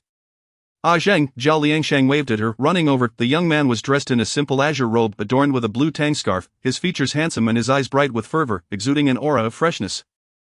Shen Yuzheng smiled gently, her surprise evident. Liangsheng, what brings you here? I wanted to see you earlier, so I came, he replied, his straightforwardness eliciting another smile from Shen Yuzheng. I am this world. She had never encountered a smile as pure as Zhao Liangsheng's. His youthful laughter and affection, even tempered by propriety, radiated brightness. Moreover, the love reflected in his eyes sparkled like the moon, vibrant and alive, as if a mere smile could forge a bond of trust and loyalty. I also brought you your favorite peach blossom pastry, still warm. Would you like to try it? Zhao Liangsheng produced an oiled paper bag from his bosom, presenting it to her with both hands. Shen Yuzheng took a piece and, smiling, remarked, it tastes just as delicious as before. Zhao Liangsheng beamed. I have already obtained the recipe for the peach blossom pastry from the shopkeeper, so if you wish to have it in the future, I can make it for you. Shen Yuzheng was astonished. How could the shopkeeper be willing to sell it? I know how popular the peach blossom pastries from Wang's confectionery are. Wouldn't selling the recipe undermine their own reputation? It's a secret, Zhao Liangsheng quickly explained, fearing Shen Yuzheng might be upset. I promised the shopkeeper not to tell anyone. Alright, I won't press you for it, Shen Yuzheng replied with a smile. Yuzheng, you are truly wonderful. Zhao Liangsheng couldn't help but praise her, his eyes sparkling with earnest affection. The two returned to the Sun family silk shop together, and upon entering, Zhao Liangsheng called out, Mother, look who has come. Madame Sun's face flashed with a momentary look of anxiety as she instinctively glanced at Shen Yuzheng. Yuzheng, today's business is rather busy. I shall not attend to you. Liangsheng, take Yuzheng to the back to rest. Shen Yuzheng noticed a few customers selecting fabrics in the shop before she could take a closer look. Zhao Liangsheng had already pulled her into the back room. The back area contained a modest courtyard with two small rooms, where Madame Sun and her son lived. Shen Yuzheng had visited before. So she felt at ease and sat down at a table in the courtyard. Just as she was about to turn her head, Zhao Liangsheng reached out and tucked a flower into her hair. "What is it?" Shen Yuzheng inquired, touching the flower. "A blossom," Zhao Liangsheng replied. "You once told me that if one is unsure what to give a girl, fresh flowers are a good choice. As I came down from the academy and saw the peach blossoms blooming at the foot of the mountain. You were the first person I thought of." Zhao Liangsheng's cheeks flushed as he gazed into Shen Yuzheng's eyes, their brightness intensifying. "Peach blossoms bloom first in the warmth of spring, capturing the attention of all. Only you, Yuzheng, are worthy of being the first peach blossom upon the branches of early spring." Shen Yuzheng's heart fluttered slightly. The brilliance in the young man's eyes was captivating, causing her to momentarily lose her composure. Yuzheng Zhao Liangsheng grasped her hand eagerly, declaring, "After my imperial examination in the spring, I wish to marry you immediately if you will have me." Before Shen Yuzheng could respond, a sudden clatter echoed from the back room. The next moment, the door swung open, revealing Wen Yunji with an enigmatic smile playing on his lips. Chapter 11. Wen Yunji wishes to take her as a concubine. When Darren, a man in his 50s, followed Wen Yunji, bowing and fawning before him. Although Zhao Liangsheng was surprised to find another person in his home, upon recognizing the middle-aged gentleman, he quickly greeted Lord Lin. "What brings you here?" This Lord Lin was the deputy minister of the Ministry of Justice, and Zhao Liangsheng's aunt was his concubine Liangsheng. Lord Lin glanced at Wen Yunji, not daring to speak freely without his cue. However, Wen Yunji's gaze was fixed on the peach blossom adorning Shen Yuzheng's hair. Shen Yuzheng, feeling the weight of his stare, stepped forward to greet him, bowing. "Young master." Wen Yunji's eyes swept over her dismissively. "What business does a servant of the Wen residence have here?" Zhao Liangsheng quickly interjected. "Yuzheng," Wen Yunji's voice turned icy. "Does my master's presence not warrant any respect?" Shen Yuzheng closed her eyes briefly, kneeling. In response to the young master, "I am on leave today and came to visit a friend." Seeing her kneel caused Zhao Liangsheng to panic. He lifted his robe and knelt beside her. "Liangsheng." Shen Yuzheng's heart raced. She had always detested the practice of kneeling, especially when it was unnecessary, though she had no choice. Zhao Liangsheng had no obligation to kneel before Wen Yunji. "Your humble servant Zhao Liangsheng pays his respects to Lord Wen." Yet Wen Yunji ignored him entirely, continuing to fixate on Shen Yuzheng. "A mere maid of the Wen residence is capable of befriending a scholar?" Shen Yuzheng cursed her misfortune for not checking the auspiciousness of the day before leaving home, inadvertently running into Wen Yunji. Clearly he had business to attend to, yet he chose to complicate matters for her. Revealing a rather petty disposition, Zhao Liangsheng grasped Shen Yuzheng's hand, raising his gaze to Wen Yunji. "Lord Wen, I am aware that Yuzheng is a servant of your esteemed household, yet I hold her in high regard." Wen Yunji's attention shifted from Shen Yuzheng's face to their intertwined fingers, his lips curving into an inscrutable smile. "You wish to take her as a concubine?" "Nay, I wish to marry Yuzheng with great pomp and ceremony." At this moment, Wen Yunji seemed to have developed an interest in Zhao Liangsheng. He cast a derisive glance over Zhao Liangsheng's face twice and remarked mockingly, "You have attained the status of a scholar. Should you succeed in the upcoming imperial examination and secure a place among the top 3, you could enter the court and serve as an official. His Majesty values talent above all. As long as you possess the ability, your future prospects are boundless. Yet, here you are, contemplating marriage to a maid, which would be of no advantage to your career and would only invite ridicule from the entire capital." Hearing his disparagement of Shen Yuzheng, Zhao Liangsheng's expression darkened with anger. "Yuzheng is admirable. I fear I am unworthy of her. If I were fortunate enough to wed her, what does it matter if the world mocks me?" Wen Yunji scoffed, seemingly amused by his youthful naivety and lack of fear. As he turned to leave, he suddenly looked back just as he reached the door. "I recall that all the maids in the residence are bound by contracts.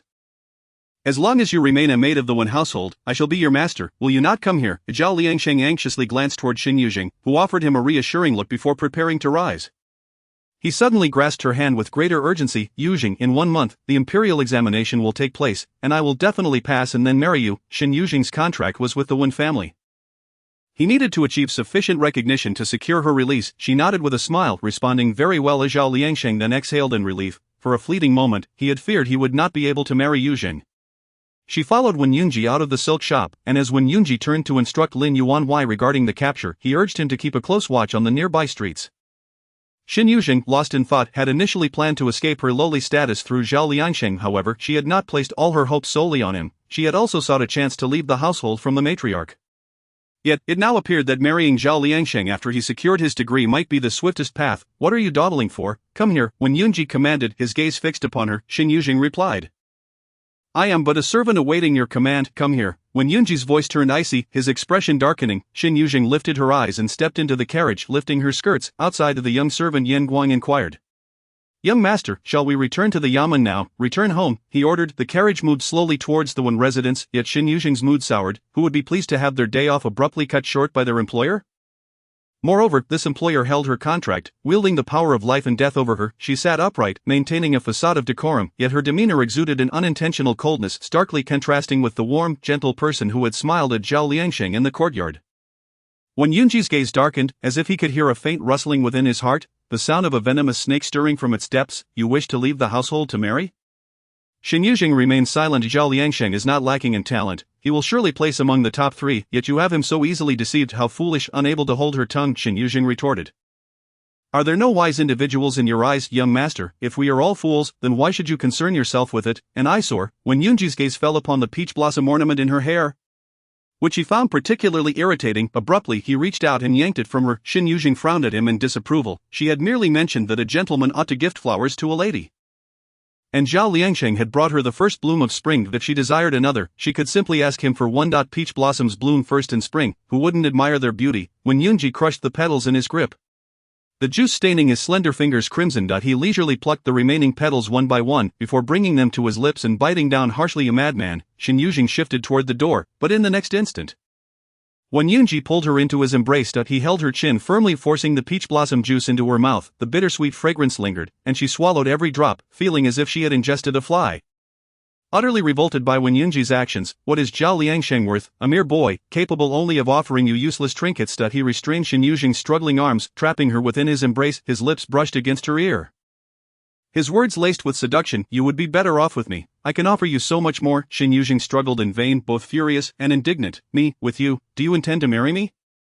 When Yunji bit the delicate tip of her ear, teasingly whispering, your status would only allow you to be a concubine, but I would not treat you unjustly. Unjustly, my foot. Shen Yuzheng was on the verge of exploding with rage, forcefully throwing her head back. To take her as a concubine would be over her dead body. Chapter 12. When Yunji seeks to select a maid upon returning to the Wen residence. Shen Yuzheng managed to conceal her displeasure. She soon realized that Wen Yunji was unlikely to truly take her as a concubine. The elder Wen valued propriety above all and could not abide by a man who was negligent in his duties. Surrounded by a harem of maids and concubines from a young age, Wen Yunji had not even had a single maid to attend to him, especially since he was already engaged to Shen Yanlan. To take a concubine before marrying a legitimate wife would not only disgrace the duke's household but would also invite scorn from others. Once Shen Yuzheng came to this understanding, her mood lightened somewhat. Zhao Liangsheng was preparing for the imperial examination, and it would be difficult for them to meet before then. Shen Yuzheng was not anxious, she still had some faith in the young man. Not long after she returned to her room, someone from the main courtyard summoned her, stating that the matriarch wished to see her. Shen Yuzheng tidied herself and made her way to the main courtyard. Upon arriving at the door, Shan Yan entered to announce her presence, and she was permitted inside. As soon as she entered, she heard voices speaking within. She stood to one side, waiting. The matriarch inquired with concern. What happened to your face? Did you get into a fight? Wen Yunji replied nonchalantly, it was an accidental injury. A bruise marred Wen Yunji's cheekbone, and there was a cut on his chin. The matriarch noted that the injury appeared to be caused by a fingernail. But given Wen Yunji's indifferent temperament, she felt perhaps she was overthinking it. She advised him to see a doctor, and he nodded in agreement. Only then did the matriarch notice Shen Yuzheng. Yuzheng, you arrived just in time. Tomorrow we will go to Baiyun Temple to pay our respects. You should accompany us. Shen Yuzheng had not been serving the matriarch recently, and she had not been invited to such outings before. Why was she being called today with such special instructions? But soon, she learned the reason as the matriarch continued. The Shen family has invited us to Baiyun Temple, and Yunru will also be joining. She has not ventured out of the household much, so Yuzheng, keep an eye on her and ensure she does not make any mistakes. Shen Yuzheng replied, understood. The matriarch then turned to Wen Yunji, you should also make time tomorrow. Your engagement to Yanlan is set for next autumn. It is time for you both to become acquainted. You know how the Shen family dotes on Yanlan. If she were to suffer any grievances, they would not let it go. Understood. When Yunji answered absent-mindedly, the matriarch intended to give a few more instructions but was interrupted when Yunji asked, Mother, who holds the contracts of the maids in the household? Shen Yuzheng's heart jumped. The matriarch replied, aside from those belonging to your grandmother, all the contracts of the household servants are in my possession. Why do you ask? When Yunji explained, I was thinking of selecting a couple of steady and well-mannered maids for my courtyard. I have only young boys around me, and while their clumsiness is tolerable, it will not suffice when the new mistress arrives next year. The matriarch was initially inclined to refuse, as the elder one had strictly forbidden any maids from being assigned to Wen Yunji. However, she found some merit in his reasoning. You make a valid point. I will consult your father and see if I can arrange for 2 suitable candidates for you. When Yunji's gaze lazily scanned Shen Yuzheng's tensed back, a hint of inscrutable amusement in his tone. Mother, please do not be reluctant to part with those maids you need. I find this one quite agreeable. The matriarch was taken aback by Wen Yunji's unusually affectionate tone. And in her delight, she failed to notice the unusual glint in his eyes. Yuzheng is indeed steady and well-mannered, but she is your sister's maid. You cannot steal her away, you are too biased. Wen Yunji jested, all the good ones have been chosen by my sister first. Wen Yunji's unexpectedly soft demeanor today brought genuine joy to the matriarch. She believed that Lin Momo was right. Having her son remain close would only strengthen their bond, and in her moment of indulgence, she found it hard to refuse Wen Yunji's request. If you truly desire her, speak to your sister and ask her to part with her. Shen Yuzheng's heart sank heavily, a shadow descending upon her. After a sleepless night, the next morning, the carriage to Baiyun Temple set off. Shen Yuzheng dutifully accompanied Wen Yunru, who was much easier to attend to than Wen Yunfu. She was quiet and spent the journey reading, requiring nothing of her attendance. Shen Yuzheng found herself at ease, gazing out the carriage window as they traversed into the countryside, the bustling scenery giving way to the verdant hues of spring. Wen Yunru, however, lifted her head from her book and looked toward Shen Yuzheng. Shen Yuzheng turned back. What does the second miss wish to say? Wen Yunru hesitated before speaking. At the last social gathering. Regarding Ning Yuancheng. That person must be you, right? Shen Yuzheng's expression remained calm. What does the second miss wish to inquire about? I do not know how you managed to evade him, but now that the third miss is under our father's care. She has not pursued you, however. Once she emerges, she will not let you off easily, Shen Yuzheng countered. Shouldn't the second miss be more concerned about herself? Wen Yunru was taken aback. Recently, the elder Wen should have been seeking out suitable matches for her. Given the elder Wen's current guilt toward the second miss, he would surely find her an excellent match this time. Yet, once the third miss returned, could the second miss guarantee her own safe passage into marriage?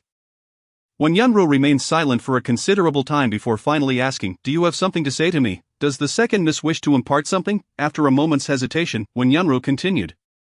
If you are unafraid of the third sister's retaliation, do you possess some means to counter it? Shen Yuzheng inquired. Why does the esteemed Wen Gonglao treat the second and third misses equally? Why does the second miss not strive for more? Wen Yunru's expression dimmed as she replied, I am but a concubine's illegitimate daughter. If I do not remain compliant, my mother will not grant me a life of ease. However, the second miss has a good father, Shen Yuzheng remarked. The affection that Wen Gonglao has for you is no less than that for Wen Yunfu. In other families, an illegitimate daughter is scarcely regarded as more than a servant. Yet you are not of that ilk. You cannot fathom the existence of those illegitimate daughters who are neglected by their fathers and relegated to lowly status. Wen Yunru was momentarily taken aback. Her expression frozen in contemplation. Her mother had once been merely a maidservant by Madame Wen's side, but she became her father's concubine not out of desire. It was Madame Wen who had sent her mother to her father's side. Her mother had no choice in the matter. After giving birth to her, Madame Wen constantly scrutinized her mother unfavorably. In order to avoid trouble, her mother seldom ventured outside and instructed her to do the same. Yet, despite these precautions, she could not escape Wen Yunfu's mockery and humiliation. In her childhood, Wen Yunfu would submerge her in water, only pulling her out just before she lost consciousness. As they grew older, Wen Yunfu became more discreet in her cruelty, yet incidents like the recent discussion gathering continued to arise. Each concession and act of forbearance led only to further indignities. If the second miss has come to a realization, I could indeed offer assistance, Shen Yuzheng stated before the carriage came to a halt. Wen Yunru wished to inquire further but hesitated to do so. Shen Yuzheng lifted the curtain and assisted Wen Yunru down from the carriage. Whereupon they beheld Shen Yanlan affectionately linking arms with Xiao Ruojuan as they disembarked from the duke's carriage. Xiao Ruojuan wore a gentle and loving expression, her gaze indulgent, but upon noticing Shen Yuzheng, her countenance abruptly stiffened. Chapter 13. I do not wish to be your daughter. What are you looking at, mother? Shen Yanlan asked, following Xiao Ruojuan's line of sight, yet saw nothing of particular interest. Nothing, Xiao Ruojuan quickly replied, her gaze avoiding Shen Yuzheng's direction. Shen Yanlan paid little heed to her mother's odd behavior, casting a shy, timid glance at Wen Yunji. Today, Wen Yunji was attired in a deep crimson round-collared brocade robe. His sleeves neatly tied, a piece of white jade adorning his waist, with a long green sword suspended at his side. He exuded an air of cool elegance, yet also possessed a certain flamboyance. Shen Yanlan's heart swelled with joy, for he was the most esteemed young man in the capital, the one she was destined to marry. Noticing Shen Yanlan's radiant expression, Madame Wen initiated a warm exchange with the group, only to be taken aback when she asked, has Zai Ling also arrived? Wasn't he injured? Why isn't he resting at home? Previously, when Shen Ziling had inadvertently hurt his leg at their residence, she had felt guilty and had been sending him nourishing supplements ever since.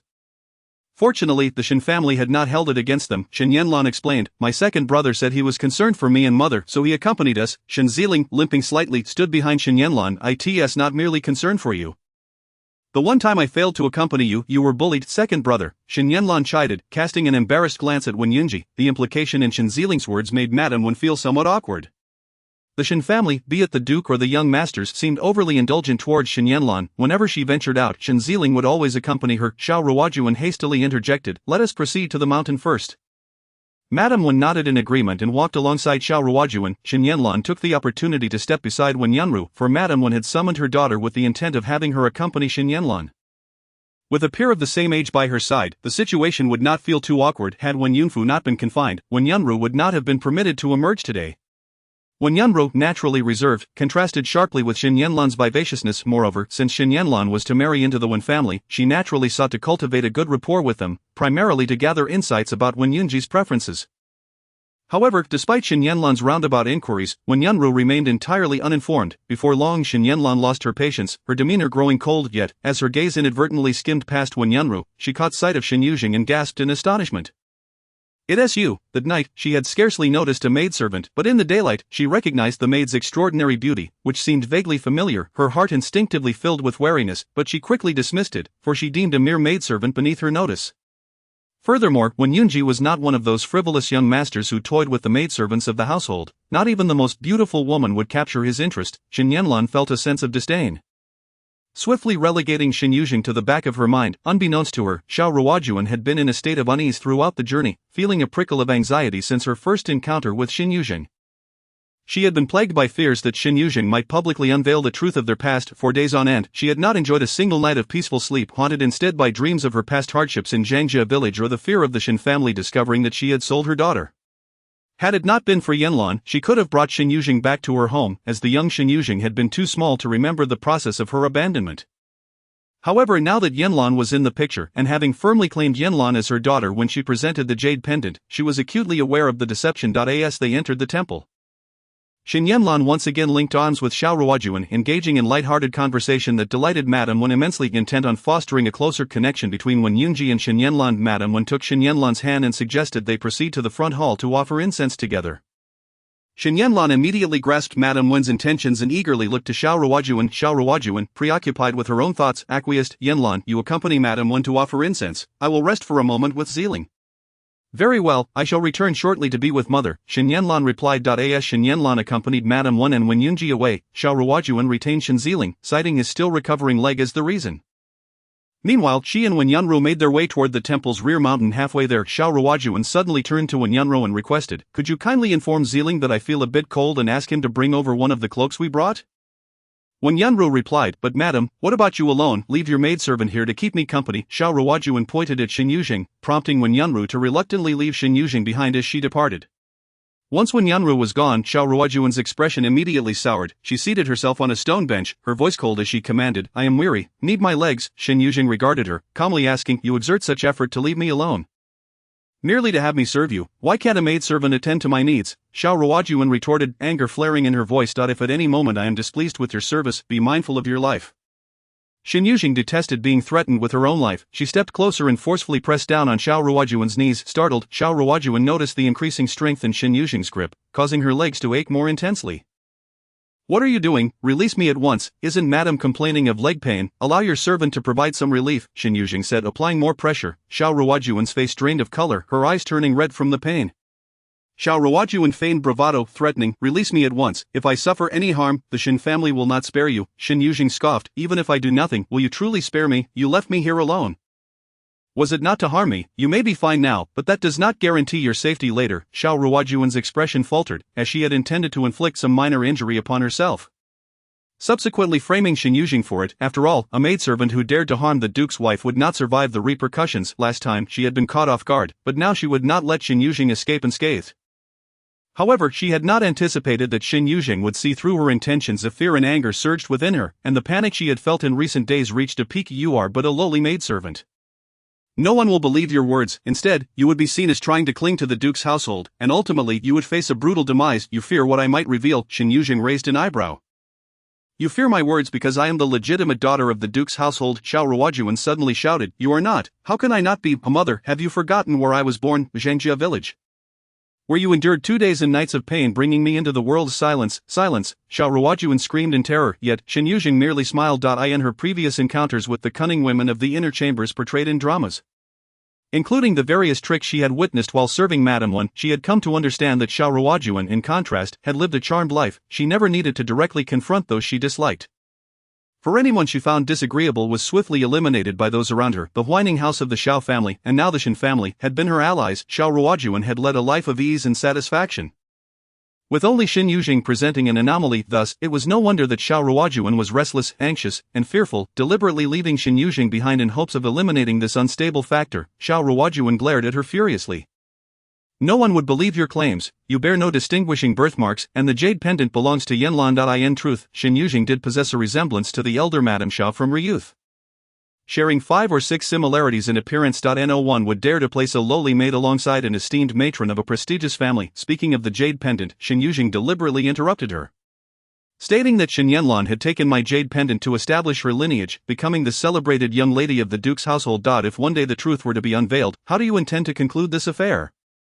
Xiao Ruojuan inevitably panicked. Yanlan is my daughter. She is my daughter. Indeed, she is your daughter, Shen Yuzheng retorted with a cold smirk. Perhaps at birth she harbored certain illusions about her mother. In her previous life, she was without parents, yet she had witnessed what it was like for a daughter to be cherished by her mother. The mother of her college roommate would visit weekly, bringing a large bag of food and freshly laundered clothes accumulated over the week.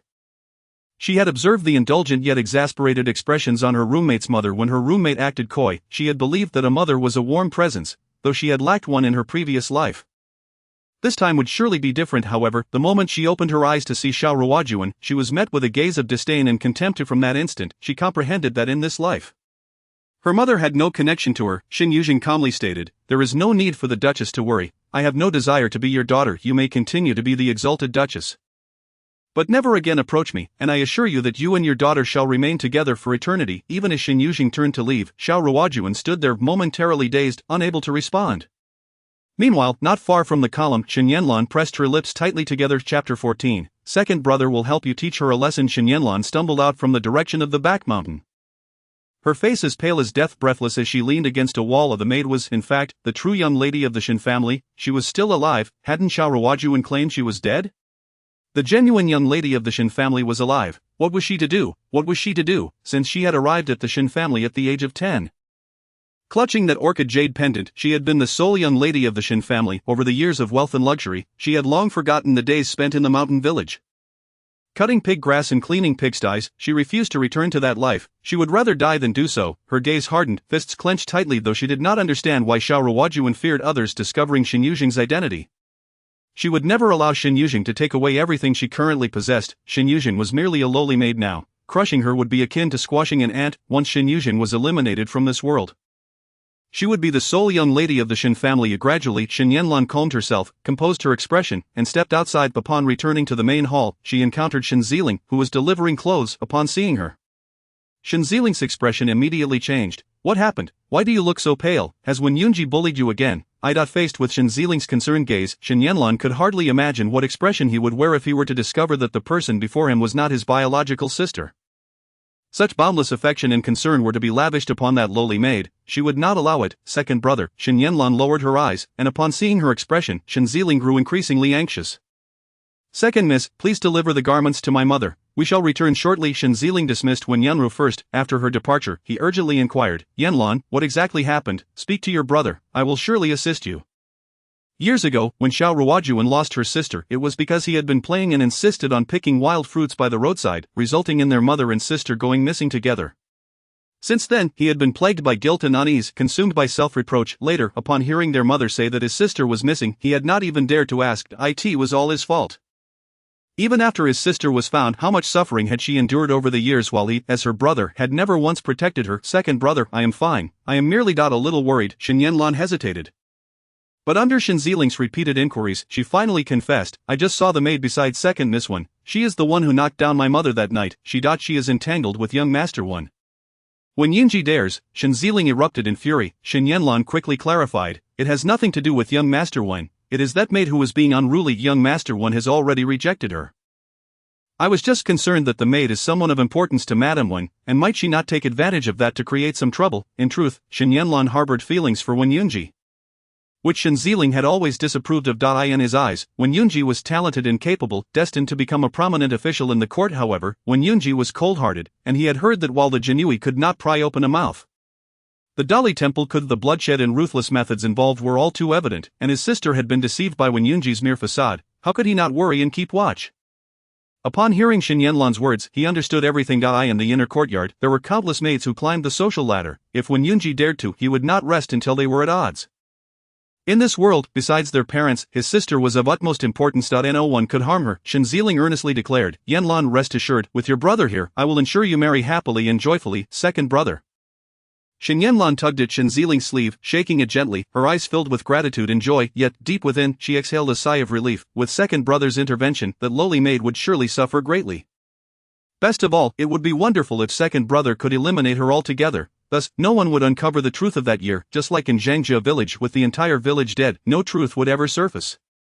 Shen Yuzheng had not truly left. She awaited Wen Yunru to deliver the garments before reappearing. Upon seeing her, Xiao Ruojuan's expression was exceedingly awkward, yet she said nothing. The group returned to the main hall, only to find Madame Wen alone. The child Yunji said he had matters to discuss with Master Lian, leaving me, his mother, behind. Though Madame Wen's words were reproachful, her tone was laced with pride. Master Lian was a revered monk of the Buddhist faith, possessing extraordinary abilities, transcending the ages, and many in the court aspired to meet him, to hear his profound teachings. Yet, such a master was not someone that just anyone could meet. Even high-ranking officials would find it difficult.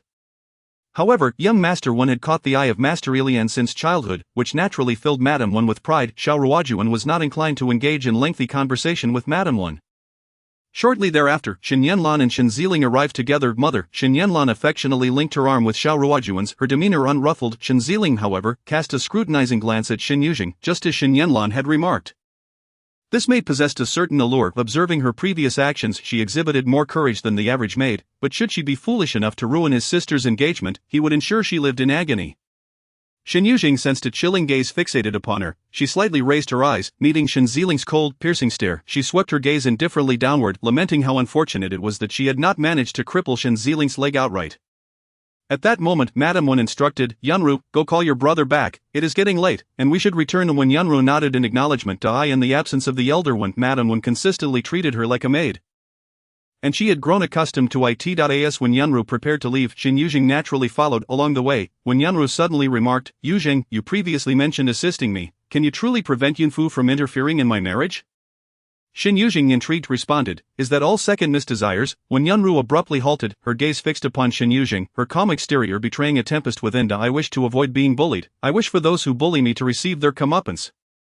Yet, I am not yet capable of that, so I only wish for the former. Shen Yuzheng smiled and extended her hand. Second miss, may our collaboration be fruitful. When Yunru regarded her hand with curiosity, and after a moment's hesitation she grasped Shen Yuzheng's hand. A strange sensation surged within her, as though something had changed after holding that hand. Second miss, let us proceed, Shen Yuzheng urged. Very well, just as when Yunru agreed.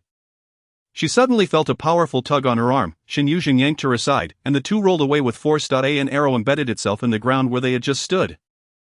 When Yunru was horrified, her face drained of color, Shen Yuzheng turned just in time to see another arrow flying towards her, clearly aimed at her. Shen Yuzheng. Shen Yuzheng somersaulted, narrowly evading the arrow. Shen Yuzheng was intent on her life. Chapter 15. To be your beast of burden. Shen Yuzheng stood atop the temple's grand hall, observing as the first two arrows missed their target, and he knocked another arrow in his line of sight. Shen Yuzheng was desperately rolling on the ground, then scrambling to her feet and running forward. A lowly maid dared to tarnish his sister's marriage. Whoosh! This arrow struck Shen Yuzheng's shoulder, sending her tumbling down the slope beside the temple's back door like a broken kite. Shen Yuzheng frowned. 3 arrows had failed to claim the life of a mere maid. She was remarkably resilient. He leaped from the rooftop and circled around the temple's back door, only to confirm that she had likely rolled off the cliff down the steep slope. He then ceased his pursuit. A frail woman struck by an arrow rolling into an uncharted wilderness would surely not survive. On his way back, he encountered Wen Yunru, who had twisted her ankle. He approached her. Are you alright? Second miss, I am fine. When Yunru's face was pallid, still in shock from the earlier chaos. The second miss injured. Shen Yuzheng knelt down, but when Yunru instinctively recoiled her foot, which only caused her further pain, making her break into a cold sweat. Felt a pang of guilt in his heart. Miss Wen was injured because of him, although he had never intended to harm her. He asked, can you still walk? If not, allow me to carry you. Rest assured, there is no one here. Once I have taken you to the front, I will summon your family. When Yunru gritted her teeth and managed to rise, leaning against the wall for support. Thank you, second young master, but I can return on my own. It is merely that my maid is missing. Might I trouble you to help me look for her? Nodded. Very well, I shall assist you in the search. Do take care. When Yunru, drenched in cold sweat, forced a smile. How could she allow to carry her? Her status forbade her from clinging to the second son of the Duke's residence. If her stepmother were to find out, she would surely face punishment upon her return, and it could also implicate her aunt, yet she suddenly recalled the moment when it grasped her hands not long ago. A delightful collaboration, he had said, offering his help. If even a mere maid was unwilling to be bullied, why should she remain passive, unable to think or act for herself, merely enduring humiliation, with a pained expression? She took 2 steps forward, only to sway suddenly and nearly collapse. Be careful, rushed over, wrapping his arm around her waist. Her slender waist felt astonishingly soft, and a delightful fragrance wafted toward him, when Yunru's heart raced. And her cheeks flushed as she stood upright from his embrace. I am so sorry, so sorry. Her face was crimson, her long lashes trembling with embarrassment, as if she were about to be boiled alive. Felt a slight stir in his heart, a gentle breeze brushing against his chest, when Yunru limped toward the front hall of the temple, whereupon seeing her condition, Madame Wen expressed her concern in front of everyone. What has happened to your foot? Just as she was about to respond, and when Yunji entered, had promised Wen Yunru to help her find her maid, but in reality he had merely meandered near the back door and happened to return with Wen Yunji. Mother, my foot is fine, but Yuzheng is missing. Just a while ago someone shot an arrow from the shadows, injuring Yuzheng, and now she has vanished. When Yunru spoke with urgency, however, she was uncertain whether Madame Wen would send someone to search for Yuzheng. After all, she was merely a maid, and Madame Wen might not care. As expected, Madame Wen replied, I will leave 2 attendants here to search the vicinity. Why Yuzheng is merely a maid, who would wish her harm? Perhaps she has simply lost her way. Upon hearing Wen Yunru's words, Wen Yunji's expression darkened instantly. He turned and walked toward the back mountain, prompting Madame Wen to call out, the sky is growing dark. Yunji, where are you going? I have matters to discuss with the master. You all should return. And Wen Yunji's figure quickly disappeared, leaving Madame Wen with no choice but to relent and instruct her servants to bring the horses. They were to return to the city. Upon hearing the news of his disappearance, cast a glance at her second brother had also headed toward the back mountain, and had gone missing. She suspected her brother's involvement without a doubt. For all these years, her every request had been granted by him. Even if were the true young lady of the Duke's residence, what difference would it make? She could still die at the hands of her own brother. With no one caring or knowing, her body left unclaimed. It was her own fault for appearing in the first place. Now if she were to die so simply, it would indeed be a favor to her. Mother, let us return, said, linking arms with, smiling at her. Coming to her senses, seemed to feel a great sense of relief, her demeanor becoming lighter, and she smiled more affectionately at. Did not detect any reluctance on his face, which eased her mind. It was indeed strange, when she had come to acknowledge her kinship with the jade pendant years ago, had wept profusely, yet quickly accepted her identity, which had prevented from even needing to fabricate a long-cherished lie. Over the years, S. affection for her had been no less than that shown by the other members of the family. Had it not been so, she might have almost forgotten that was aware of the truth. Tumbled down the hillside, grasping a tree branch midway, but her strength soon waned, and she let go, rolling downwards without any chance to cushion her fall. She was unsure how long she had rolled before finally coming to a stop. Her entire body in agony, even breathing felt torturous. She lay motionless on the ground, resigning herself to her grave in that spot. The members of the family were all valiant warriors, merciless in battle. Today, she had witnessed this firsthand. Should they grant her a chance to crawl out, she would surely bite off a piece of flesh from, yet, at this moment, she lacked even the strength to curse. Lying limply on the ground, until the rustling of leaves reached her ears, her hair stood on end in terror. It couldn't be a man-eating beast, could it? She sprang up suddenly, the instinct for survival temporarily overriding her pain. Turning to guard against the approaching figure, who goes there, when Yunji stepped over the crunching leaves emerging from the dim forest, clad in deep crimson brocade, his exquisite and aloof visage both ghostly and alluring. Far more startling than any beast, he stood a mere 2 steps away, scrutinizing her, and asked, "Are you still alive?" His tone, laden with an inexplicable mockery, incited ire.to your disappointment. "I am quite alive," she snapped, baring her teeth. Seeing his fierce demeanor, as if she were ready to leap at him, when Yunji genuinely chuckled, his pitch-black eyes sparkled like scattered stars, as the last orange rays of sunset softened across his brow. Fading away, leaning against a tree trunk, endured the pain and retorted, "Are you simply going to stand there and watch? If I were to die here, I would no longer be able to serve the Wen household." "Serve the Wen household?" When Yunji chuckled lightly, his tone lingering, "If it were for me, I might consider it. For you," exclaimed hastily, "my life is at stake. Living is the most important thing." Only then did Wen Yunji approach. Bending down to scoop her up, the sudden movement caused her immense pain, nearly causing her to cry out, but she no longer had the strength to resist, resigning herself to lean against him. When Yunji raised an eyebrow, intrigued by her docile demeanor, a sight he had never witnessed before, It was rather curious and sparked a desire to see her leap with vitality, unafraid. Chapter 16, I will never be a concubine. When Yunji carried her to a cave on the back mountain, where they paused to rest, the sky had completely darkened, and if they did not find a place to rest soon, they might truly face a beastly attack. When Yunji gathered some twigs nearby, illuminating the cave, he approached and said, "I will extract the arrowhead first." His face and neck were drenched in cold sweat from the pain, and she nodded through gritted teeth. Allowing the arrowhead to remain in her flesh could lead to infection, which in ancient times could be fatal. When Yunji pulled down one side of her garment, revealing a large area of her skin stained with blood. A broken arrow was lodged in her thin shoulder, and with each breath, the wound expanded and contracted. As he inserted the dagger into the wound's body, involuntarily recoiled in agony. Ugh, the portrayals in television dramas were utterly misleading. In those shows, the female protagonists who encountered such situations would defiantly bite their lips, embodying a fragile yet tragically beautiful image, but only wished to slam her head against a wall. There was no anesthesia, no gentle hand. The knife cut through her flesh to retrieve the arrowhead, and the pain was absolutely excruciating. She felt like rolling on the ground, her incoherent babbling invoking deities from the Buddhist to the kitchen god, and cursing the earth god to the Jade Emperor. When Yunji, usually steady-handed, could perform delicate procedures on criminals without flinching, but now, under cries, his hand trembled. Do you even know what you're doing? When Yunji shouted, tears streaming down her face as the knife remained embedded in her wound. When Yunji looked at her curiously, recognizing that this was the same person who had nearly fought him to the death in the carriage over his proposal to take her as a concubine. Now weeping uncontrollably from the pain, her tears were ugly, unrestrained, yet somehow beautiful. Her red-rimmed eyes, the tear-streaked corners, the rolling droplets, the trembling lips, and the vibrant curses. When Yunji grew increasingly intrigued, what kind of person was she a hard nut or just a coward? It seemed she was neither. In prison, he had encountered both the resolute who would rather die than speak and those who would kneel and beg for mercy before a blade had even touched them.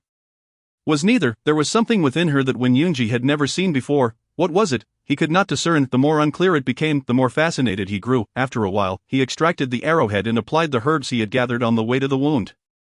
Quieted, her head resting against the wall, her eyes fluttering shut in weakness, the glow of the campfire flickered across her pale face, her skin appearing almost luminescent. Sweat clung to her forehead, dampening her fair skin, enhancing her exquisite beauty, akin to a lotus emerging from water, captivatingly radiant. When Yunji felt an inexplicable thirst in his throat as his gaze deepened, before he could act, suddenly opened her eyes, meeting his gaze filled with unspoken desires. She merely rolled her eyes in response. When Yunji, holding the extracted arrowhead, inquired, "Have you offended?" Surprised by his question, responded, "The arrow that struck you was shot by. Such specially crafted arrows exist solely within the family army. If you had not offended, would have no reason to seek your life." Upon hearing this, coldly laughed. If wished to kill her, he had never intended to conceal his actions. Perhaps he felt there was no need to hide. Even if it were discovered that he did it, so what? The life of a maid, who would care? Shen Yuzheng spoke coldly, "I am not acquainted with the eldest daughter of the Shen family.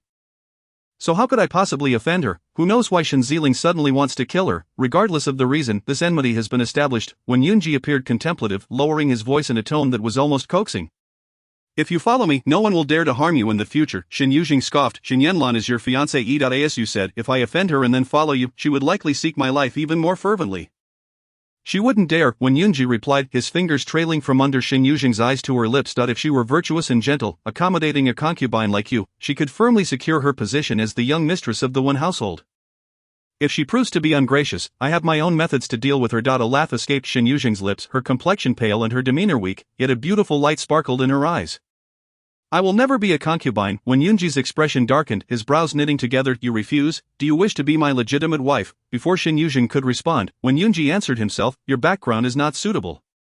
The young mistress of the one household requires a woman from a prominent family, and you." Shen Yuzheng smiled faintly, a hint of allure shimmering in her gaze. "I would not deign to be your legitimate wife." When Yunji's expression turned as dark as ink, his eyes sharp and his tone icy, "You will come to desire it." Whatever when Yunji wanted, he would ensure he obtained. Shen Yuzheng was disinclined to engage further, about to close her eyes to rest when Yunji suddenly grasped her chin. His domineering lips descended forcefully, revealing the inherent predatory and brutal nature within him. With that kiss, a rift was torn in his facade of gentility. The dandy persona was merely a mask. It was cruelty and savagery that thrilled him, and Shen Yuzheng was the one capable of tearing away that illusion at any moment. This kiss allowed no room for rejection, especially as Shen Yuzheng was too weak to even lift her arms. Eventually, she lost consciousness, overwhelmed by both pain and anger, having evaded the beasts of the forest only to be targeted by another beast named Yunji. When Shen Yuzheng awoke, it was already the next morning. From the cave entrance, she could see the bright daylight and hear the lively chirping of birds in the woods. As she stirred, she realized she was resting against a warm chest. Awake, a large hand rested on her forehead, while another was clasped around her waist. Shen Yuzheng swatted his hand away and touched her forehead. Thankfully, she was not feverish. In ancient times, a fever could be life-threatening. However, she was terribly hungry, having ascended the mountain to burn incense the previous day. Her masters had feasted on vegetarian meals, while the servants like her had only been able to nibble on a couple of buns.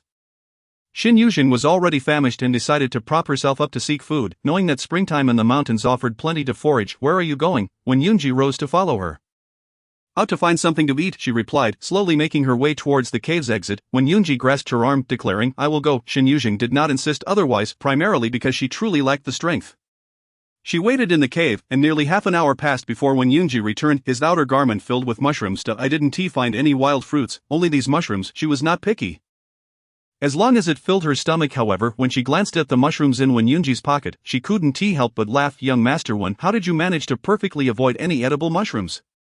Wen Yunji frowned at her words, looking down at the mushrooms in his pocket. "Are they inedible?" Shen Yuzheng replied with exasperation. "All of them are poisonous. If we were to eat even a bite, we would not survive the day." Wen Yunji's lips pressed together tightly, a fleeting look of embarrassment crossing his face, appearing quite unnatural. "I will go find something edible." With that, he stood and hurriedly exited again. Chapter 17. You cannot afford it. Shen Yuzheng waited even longer this time, to the point where she began to doubt whether Wen Yunji had abandoned her to flee on his own. Supporting herself against the wall, she ventured outside, realizing that relying on others was less preferable than depending on herself. Just as she stepped out of the cave, she encountered Wen Yunji returning. He paused upon seeing her, then produced the contents of his pocket. "Are these edible?" The emerald green wild fruits appeared harmless. Shen Yuzheng did not answer but countered, "Have you eaten them yourself?" Wen Yunji's lips pressed tighter together, and as Shen Yuzheng brushed past him, muttering, "I'll handle it myself, otherwise I might not get a meal at all." Wen Yunji frowned as he examined the wild fruits in his hand, seemingly perplexed by what the issue could be. It was only when he took a bite that his expression changed dramatically. His pupils narrowing, the taste was too astringent, too bitter, the overwhelming flavor striking him at the back of his head, rendering it impossible to swallow. He struggled to gulp it down, his face shifting through various hues. As for the remaining wild fruits, he tossed them aside and followed Shen Yuzheng. This time, he did not insist on foraging himself. Instead, he asked, "How do you know which ones are edible and which are not?" "I grew up in the mountains," Shen Yuzheng replied casually, stopping in front of a wild plant, like this one. "The tender leaves that sprout in spring are edible. After a month, the leaves grow old and become unpalatable." As for this, Shen Yuzheng uprooted another wild vegetable from beneath a tree, explaining, "Both the roots and leaves are edible, but it's best to blanch them in hot water first, dried and then tossed in a salad. They taste best." Shen Yuzheng was well versed in the wild vegetables of the mountains. She had survived this way when she lived in Zhangjia village, even if someone in the village provided her some food. It would not be a constant supply. Most of the time, she had to venture into the mountains to find her own sustenance, varying with the seasons, ensuring she would not starve. And mushrooms like these, grayish-white on the surface, commonly grow in grassy areas or near decaying weeds, are indeed edible. They can be stir-fried or made into soup, and both are delightful. Wen Yunji remained silent, trailing behind Shen Yuzheng.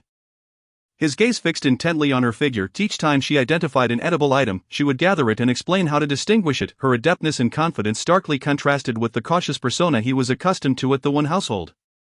And even with the cold, stubborn demeanor she displayed in front of him, he was now profoundly curious about what Shen Yuzheng had been like before entering the Wen residence. "How did you end up growing up in the mountains?" "What happened to your parents?" Shen Yuzheng replied nonchalantly. "They are all dead." Wen Yunji paused before asking, "Why share this with me?" Shen Yuzheng halted her steps, turning to him. "You saved my life. I dislike being indebted to others, so I can only teach you what I know." Wen Yunji smirked. "You consider this a repayment for saving your life? Young master, this is all I can offer. Not enough." Wen Yunji's gaze bore into Shen Yuzheng's eyes. "You know what I desire is not merely this. What I seek, you can provide." Shen Yuzheng swept away the underbrush obstructing her path with a stick, languidly responding, "Young master, today I will give you a lesson.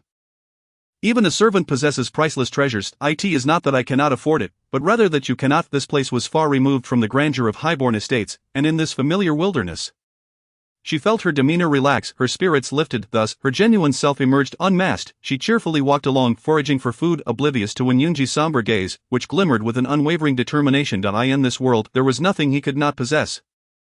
Regardless of the nature of the priceless treasures, they would ultimately become his. After gathering some edible items, Shen Yuzheng returned to the cave. Fortunately, the cave had previously been occupied by monks, leaving behind pots and utensils.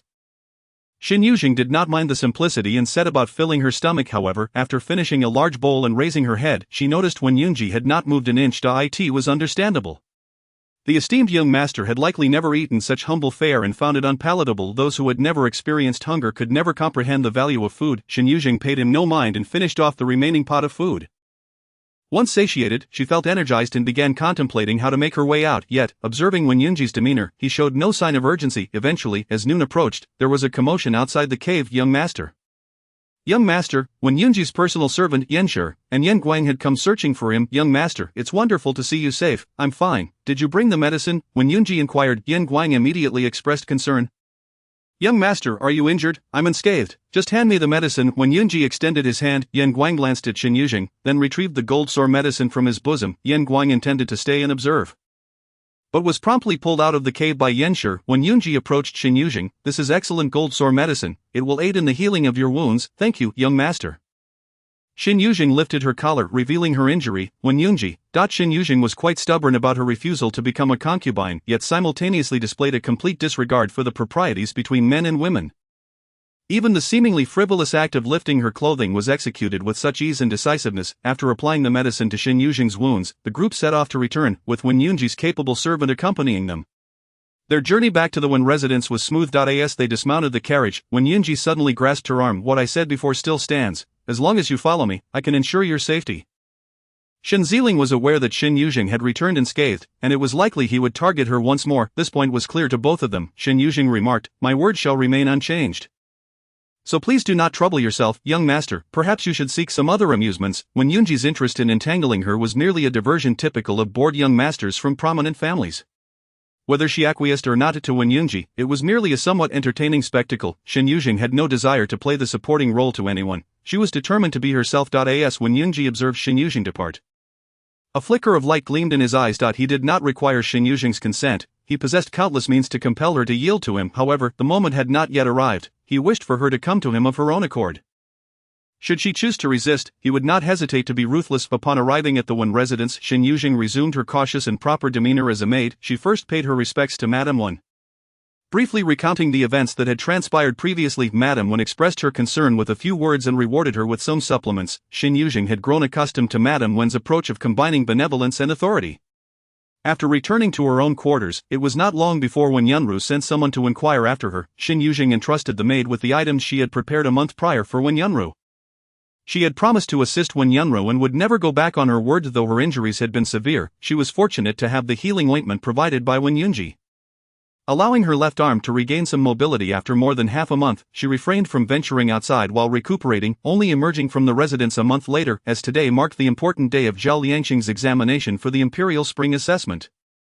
Chapter 18, Shen Yanlan's provocation. Shen Yuzheng rose early and arrived at the silk shop just in time to see Zhao Liangxing preparing to depart. Zhao Liangxing's eyes brightened as he exclaimed, Yuzheng, are you here to see me off? Shen Yuzheng smiled and nodded. Yes, today is your significant day, and I shall accompany you. Rest assured, I will not disappoint your expectations, he replied, patting the bundle on his back, which contained the bedding and knee pad Shen Yuzheng had prepared for him a month ago. The spring assessment would last 9 days and 7 nights, and with the weather still chilly, he had to prepare adequately on his own. Shen Yuzheng accompanied Zhao Liangxing to the entrance of the examination hall before coming to a halt. The admonitions from Aunt Sun had already been conveyed, and at this moment, Shen Yuzheng did not wish to add any unnecessary words that might disturb his focus. Unexpectedly, just before Zhao Liangxing entered, he suddenly grasped her hand and said, Yuzheng, once I achieve success in the examination, I wish to be assigned outside Beijing. Would you come with me? The young man who had once boldly declared his intention to marry her now approached her with a roundabout inquiry. Shen Yuzheng's eyes curved into a smile. Well, then I must prepare some travel funds in advance. Yuzheng. Zhao Liangxing excitedly squeezed her hand, nearly bouncing in delight as he made his way to the examination hall. The young man's exuberance stirred the air with a vibrant rush, filled with joy and hope, warming Shen Yuzheng's heart. She turned to leave, aware that her position was not free. She could not linger outside the examination hall indefinitely. Had it not been for Madame Wen's trust and her possession of the exit token, she would not have found it so easy to leave. Yet, after taking only a few steps, a horse-drawn carriage suddenly halted in front of her. Blocking her path, Shen Yuzheng frowned, and upon lifting her gaze, she met the penetrating gaze of Wen Yunji, whose dark, profound eyes peered from behind the carriage curtain. Wen Yunji glanced at the examination hall behind her before returning his gaze to Shen Yuzheng's face. Are you so certain he will succeed in the examination? If by chance he does not, what do you intend to do? Shen Yuzheng's voice was frosty. Are you planning to interfere in the spring assessment? Do you think I am such a person? When Yunji's expression darkened, the spring assessment is a matter of national importance. I have a myriad of ways to ensure his failure, yet I will not meddle in the examination. As long as you do not interfere, his name will undoubtedly be on the list of successful candidates. When Yunji's obsidian gaze bore into her, and after a moment, he smirked, as if amused. Let us wait and see what sort of surprise your chosen one will deliver. With that, when Yunji lowered the carriage curtain and the vehicle rolled past her, the spring assessment concluded swiftly, and on the final day, Shen Yuzheng awaited at the entrance of the examination hall. The students emerging from the hall mostly wore expressions of exhaustion. Hurriedly carried away by their families, when Zhao Liangsheng appeared, Shen Yuzheng noted that apart from a hint of fatigue, he seemed to be in remarkably good spirits. Yuzheng, the moment he spotted Shen Yuzheng, he rushed over, shaking off his weariness. Shen Yuzheng inquired, "Are you tired?" "Not at all. I feel completely invigorated," Zhao Liangsheng replied, his eyes bright and radiant. "Yuzheng, may I make you some peach blossom pastries when I return? I haven't had the chance to prepare them for you while I was studying, and if I don't make them soon, the blossoms will wither. There is no need to rush, you should rest for a few days." Zhao Liangsheng insisted, "No, I want to make them for you right now." But he suddenly felt an overwhelming urgency to ensure that Shen Yuzheng tasted the pastries he had made with his own hands. Shen Yuzheng nodded. "All right." Zhao Liangsheng beamed, and his inexplicable eagerness began to settle, but just then, a voice called out to him, "Zhao Zhao, wait." Zhao Liangsheng turned, surprised for a moment, then spoke. Zhao, the newcomer, having emerged from the direction of the examination hall, wore a warm smile. "Zhao, you look well. I presume you have secured a place among the top scholars." "You flatter me, Zhao. Your talents and eloquence are unparalleled. It is you who rightfully belongs among the top ranks." The man addressed as Xiao invited, "Let us not stand on ceremony. Tonight, I am hosting a gathering at Feihong Pavilion, with all this year's spring assessment scholars in attendance. You should join us." "I think I will." Zhao Liangsheng glanced at Shen Yuzheng. Just as Shen Yuzheng was about to speak, she heard someone call her name from behind. Turning, she saw Shen Yanlan descending from a carriage. Shen Yanlan approached with a smile. "Is that really you, Yuzheng? I thought I was mistaken." Miss Shen Yuzheng offered a slight bow. Xiao, taken aback, asked, "What brings Yanlan here?" "Cousin, this is a capable maidservant of Madame Wen's." After explaining, Shen Yanlan's gaze swept from Shen Yuzheng to Zhao Liangsheng. "Yuzheng, how come you are here, and you are acquainted with a scholar from the spring assessment?" A glimmer of hidden malice flickered in Shen Yanlan's eyes. Since returning from Baiyun Temple, she had dispatched people to keep watch over the Wen residence. Learning that Shen Yuzheng had miraculously returned infuriated her. However, she refrained from acting impulsively, knowing she could not afford to tarnish her reputation before the Wen family. Shen Yuzheng had not anticipated encountering Shen Yanlan here. Nor did she foresee Zhao Liangsheng's acquaintance with the Xiao family, as the one who had called out to him was none other than Xiao Songchen, the nephew of Xiao Ruojuan. Before Shen Yuzheng could respond, Zhao Liangsheng interjected, "Yuzheng is here to fetch me." "I see," Shen Yanlan replied, her tone measured, her gaze lingering on Shen Yuzheng and Zhao Liangsheng, as if contemplating something. At that moment, Xiao Songchen extended another invitation to Zhao Liangsheng, leaving him in a quandary. The Xiao family was well respected among scholars, and since Xiao Songchen had taken the initiative to invite him, refusing would be seen as ungrateful, even though he had yet to enter officialdom. He understood the importance of forging connections with fellow scholars. "Since Yuzheng knows young Master Zhao, let us all go to Feihong Pavilion together," Shen Yanlan declared, not allowing Shen Yuzheng a chance to decline. Instructing her maid to inform the Wen residents, Zhao Liangsheng looked at her expectantly. "Yuzheng, will you come?" If Yuzheng joined, his dilemma would be resolved. Shen Yuzheng nodded. Should Zhao Liangsheng enter the court as an official, forming connections with fellow scholars would benefit him, and she would not stand in his way. They soon arrived at Feihong Pavilion, a tavern established during the youth of the current Empress Dowager, with shares held by the prominent Chui family of Hedong, the heir of the Wuchang Wang family, and Princess Jinan. Since its inception, the tavern had been favored by literati and scholars in the capital. With a poem of unparalleled brilliance by Chui Lin still gracing the third floor, unmatched to this day. A throng of scholars poured into Feihong Pavilion, where arrangements for seating were promptly made. Zhao Liangsheng had no choice but to part ways with Shen Yuzheng. She followed Shen Yanlan to the women's section, situated in an elegant room on the second floor's eastern side, offering a view of the splendid scenery surrounding Feihong Pavilion. Inside the room were numerous ladies, and as Shen Yanlan led Shen Yuzheng in, curiosity arose regarding her identity. Shen Yanlan casually explained that she was a maidservant of the Wen residence, prompting no further inquiries. The women present were all from esteemed families in the capital, having been invited alongside their brothers from the Xiao family due to their connections. A mere maidservant was not worthy of their attention. After taking her seat, Shen Yanlan leaned in and scolded, "You can't even pour a cup of tea. How utterly inept you are at serving." The ladies at the table ceased their conversations and turned their gazes toward Shen Yuzheng. Stepping forward, she took the teapot. Just then, a girl who bore a resemblance to Xiao Songchen was about to speak, only to be silenced by the girl beside her. Shen Yuzheng poured a cup of tea and handed it to Shen Yanlan. The act of commanding Shen Yuzheng brought Shen Yanlan immense satisfaction, to the point where she felt reluctant to let her die. And now, as the daughter of a noble family, Shen Yanlan could treat Shen Yuzheng as she pleased. Little did she know that the true daughter of the noble family was now reduced to servitude. Suppressing her excitement, Shen Yanlan did not pay attention as she accepted the teacup and took a sip. In the next moment, she let out a cry of pain, dropping the cup. "Are you trying to scald me?" She turned and raised her hand to slap Shen Yuzheng. Chapter 19, Humiliation in an Instant. Shen Yuzheng reached out and grasped Shen Yanlan's wrist. Miss Shen, you have yet to marry into the Wen residence, yet you wish to flaunt your authority before the servants of the Wen household? Shen Yuzheng exerted force with her hand. If this was Shen Yanlan's sole purpose in summoning her, then she would surely be disappointed. Her disinterest in the Shen family did not imply that this impostor, Shen Yanlan, could trample over her with impunity. How dare a mere servant defy her mistress? Shen Yanlan, consumed by rage, felt her wrist nearly shatter under Shen Yuzheng's considerable strength, rendering her unable to break free. I am but a servant of the Wen residence, and my mistress is Madame Wen. Even if Miss Shen wishes to teach me a lesson, she must wait until she marries into the Wen family. Shen Yuzheng wore a half-smile, remarking that Miss Shen had yet to enter the household, yet her arm extended so far. Should the mistress of the Wen residence now relinquish control of the household affairs to you? A stifled laugh escaped from the woman in the yellow robe, who had initially intended to prevent Shen Yuzheng from pouring tea. Unable to contain herself, she burst into laughter. Her mirth prompted another woman nearby to join in, who teasingly commented, Yanlan, we all know you are eager to marry the eldest son of the Wen family, but as a lady of a prominent family, could you not be so hasty? The remark elicited a chorus of derisive laughter. They had all witnessed the scandal at the Wen family's flower banquet, where Shen Yanlan and Wen Yun's were discovered in a compromising embrace. If not for her impatience, why would Shen Yanlan resort to such disgraceful tactics? Countless young women aspired to wed the most eligible bachelor in the capital, yet it was Shen Yanlan who seized the opportunity first. Shen Yuzheng glanced at the speaker, suspecting she was a daughter of the Xiao family. It seemed Shen Yanlan's relationship with the Xiao girl was far from amicable. At such a moment, instead of defending Shen Yanlan as a cousin she chose to mock her. What nonsense are you spouting? Third cousin. Shen Yanlan's face turned ashen, as if she could hear the mocking laughter echoing from all directions. Though she was the esteemed daughter of the duke's household, these individuals regarded her with the disdain reserved for a country bumpkin.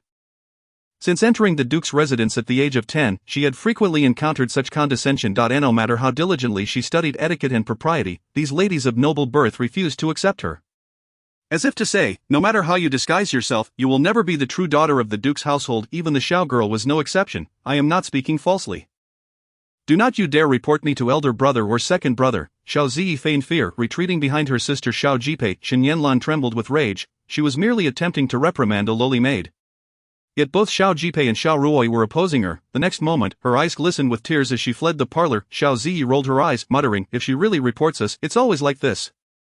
Xiao Jipei sighed, you should say less, elder brother will likely scold you. Xiao Ziyi's expression hardened, let him scold, after all, she is his favored sister. While we are not. Once Shen Yanlan departed, the others resumed their conversations without a care. As if the debacle involving the duke's daughter were a trivial occurrence. It was not the first time Shen Yanlan had made a fool of herself. One could only wonder how she had learned her manners. Lacking entirely the grace befitting a lady of noble birth, still imbued with the rustic airs of a country girl, striking a maid with her own hands was truly beneath her dignity. Some laughed quietly, while others looked on with disdain. The women at the table continued their chatter, and in less than half a teacup's time, Shen Yanlan returned, accompanied by the eldest son of the Xiao family, Xiao Songyun, the second son Xiao Songchun, and Zhao Liangsheng. Upon seeing her, Xiao Songyun admonished, second sister, third sister, how could you leave Yanlan alone outside? Xiao Ziyi promptly rolled her eyes. Before she could speak, Shen Yanlan interjected. Cousin, I chose to step outside for some fresh air. Xiao Songyun frowned. He had encountered Shen Yanlan hiding outside, secretly wiping her tears, and he understood all too well, regardless of how his sisters felt about Yanlan. She was still their close relative. When their aunt and Shen Yanlan had gone missing, the Xiao family had searched tirelessly, and their grandmother had wept daily in sorrow now that Yanlan had returned. It was their duty as cousins to protect her. Xiao Songchun added, if anyone bullies you, you must tell us, even if we are not the strongest, we will still help you. Cousin, I do have a matter for you both. Shen Yanlan's eyes were red as she spoke. This maid is from Madame Wen's service. I happened to encounter her today. I had sent my personal maid to fetch some items, intending for this maid to pour me a cup of tea. But unexpectedly, it was wrong of me to command her. Please, second cousin, return her to the Wen residence and convey my apologies to Madame Wen. I did not intend to order her maid around. Xiao Songchun immediately countered, she is merely a maid, why should she refuse? The icy glares of the Xiao brothers fell upon Shen Yuzheng. Xiao Songchun, his temper flaring, sneered, a maid from the Wen residence holds such airs. Is the future mistress of the Wen family unable to command you? You are nothing more than a lowly servant. How dare you show my cousin disrespect? Pour me the tea now, if it does not meet my satisfaction. You shall not leave today. Zhao Liangsheng rushed forward. Xiao brother, is there some misunderstanding? Yuzheng would not act with malice. Xiao Songchun scoffed. Xiao brother, I am only allowing this maid to accompany me due to your regard. However, if this maid disrespects my cousin, she disrespects our Xiao family. This cup of tea must be poured. I will not let a maid's insolence go unpunished. Although Xiao Songchun's words were directed at Shen Yuzheng, His gaze swept over the other ladies present. He was well aware that Yanlan often shed tears in secret due to their taunts. By compelling a maid to serve tea, he was also sending a message to the women present. Yanlan had the support of the Xiao family. Zhao Liangsheng clenched his fists tightly, his eyes gradually reddening as he looked at Shen Yuzheng. Today, he realized how powerless he was. Before these people, he could not protect Yuzheng at all with a stoic expression. Shen Yuzheng poured a cup of tea. Since entering servitude, this was not her first time bowing her head. She had knelt countless times, something she once deemed intolerable. Wasn't it simply pouring a cup of tea? She could do it. Xiao Songchun accepted the tea, fixing his gaze on Shen Yuzheng, and with a flick of his wrist, he splashed the tea onto the back of her hand. Could such scalding tea be consumed? Pour another cup. Shen Yuzheng felt a searing pain on her hand, as if flames were consuming her heart. She struggled to suppress the anger rising in her chest, her throat tightening from the effort. Zhao Liangsheng immediately rushed to her side, cradling her hand. Yuzheng, how is your hand? Does it hurt? It does not hurt. Shen Yuzheng's gaze was locked on Xiao Songchun, her dark, cold eyes momentarily startling him to eye in the next moment. He regained his composure, saying, continue. Shen Yuzheng withdrew her hand, reaching for the teapot, but Zhao Liangsheng firmly grasped her wrist. Yuzheng, let me pour the tea for you. His eyes were red, filled with an inexplicable sorrow and indignation swirling within. Seeing Yuzheng humiliated pained him more than if he himself were the one being insulted. No, I can do it myself. I will do it for you. Zhao Liangsheng forcefully snatched the teapot from her hands. We are destined to be husband and wife. As one, what you can do, I can do too. Zhao Liangsheng flashed her a smile, bright as always, though the light in his eyes seemed to shatter. After pouring the tea, he presented it to Xiao Songchun. Second young master Xiao, please enjoy the tea. Xiao Songchun found himself in a quandary. Accepting or declining the offer was equally awkward. He could humiliate a maid, but to insult a scholar of the spring examination, especially one with promising prospects, was not a wise move. Eventually, Xiao Songchun relented. Zhao brother, you need not go to such lengths. This tea, Zhao Liangsheng interjected. Does second young master Xiao not wish to drink? Xiao Songchun hesitated. At this moment, I find myself suddenly not feeling thirsty. Zhao Liangsheng's smile faltered slightly, but he did not let it drop entirely. He slammed the cup down on the table and took hold of Shen Yuzheng's hand. Yuzheng, let us return. Very well. Together, Zhao Liangsheng and Shen Yuzheng strode towards the entrance of Feihong residence before pausing. He gasped for breath, his back trembling slightly. After a moment, he turned back, tears glistening in his eyes as he smiled. Yuzheng, wait for me. I will not allow you to be bullied again. The youth's eyes sparkled with determination, prompting Shen Yuzheng to respond. All right. This was the first time Shen Yuzheng placed her future in the hands of a man, and it would be the last. From that moment on, she no longer believed in the promises of men. She would only trust in the power she wielded herself. Chapter 20. She will never leave. Not long after the spring examinations, the results were released. That day, Shen Yuzheng was summoned by Madame Wen to serve her, leaving no time for her to venture outside. Nonetheless, she learned within the Wen residence that Zhao Liangsheng had placed third in the examination, earning the title of flower of the list. Madame Wen had dispatched someone to await the results at the door of the examination hall, and as soon as the list was announced, news swiftly returned to the residence. The top scholar hailed from Hedong, and they did not wish to compare, as it was a region renowned for its talents. Beneath the top names were many students of the esteemed Wen Gu, making their success a point of pride for the Wen family. Madame Wen remarked, I have heard your father mention this Zhao Liangsheng. His literary talent is commendable, and it is rare to find someone with true skill. Once he reaches the imperial court, I expect the emperor will take notice. The current emperor values practical skills, and any person of talent would not be overlooked. Shen Yuzheng listened, genuinely delighted for Zhao Liangsheng.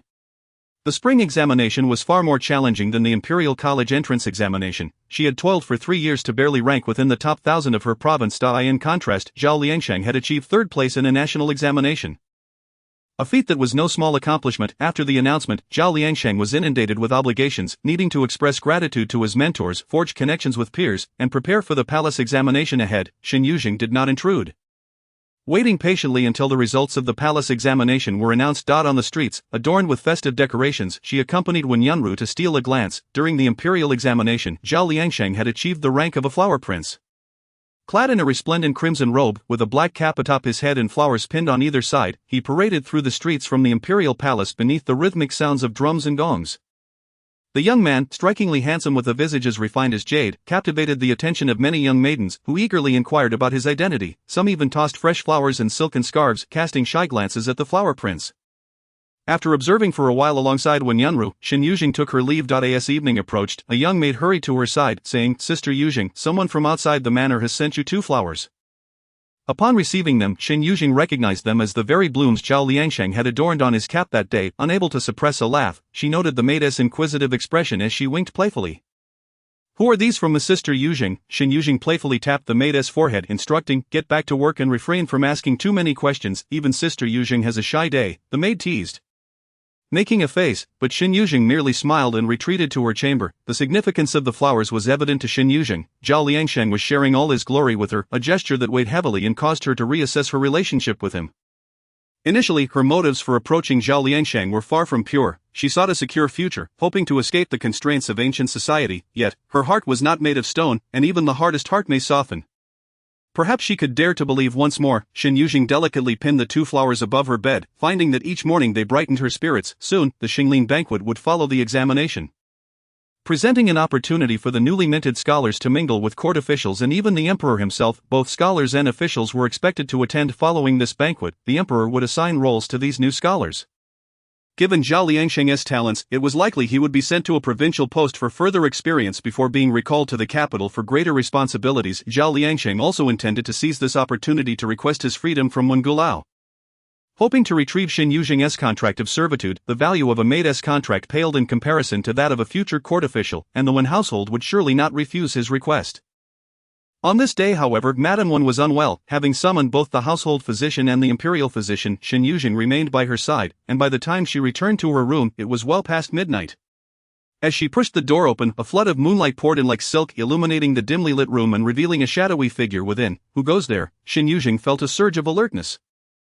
The figure at the table shifted, rising, and approaching the door. The moonlight climbed up his polished black boots, revealing a garment embroidered with golden threads against dark clouds, and an indigo sash. The moonlight lingered, finally resting on the cool, composed features and the piercing, cold gaze of the man. Why are you here so late, young master? Shen Yuzheng inquired, her brows knitting in suspicion as the scent of alcohol wafted over. When Yuns fixed his gaze upon her, his eyes as dark as the night, his brow seemingly touched by the frost of evening. Are you determined to marry Zhao Liangsheng? Shen Yuzheng stood resolutely at the threshold.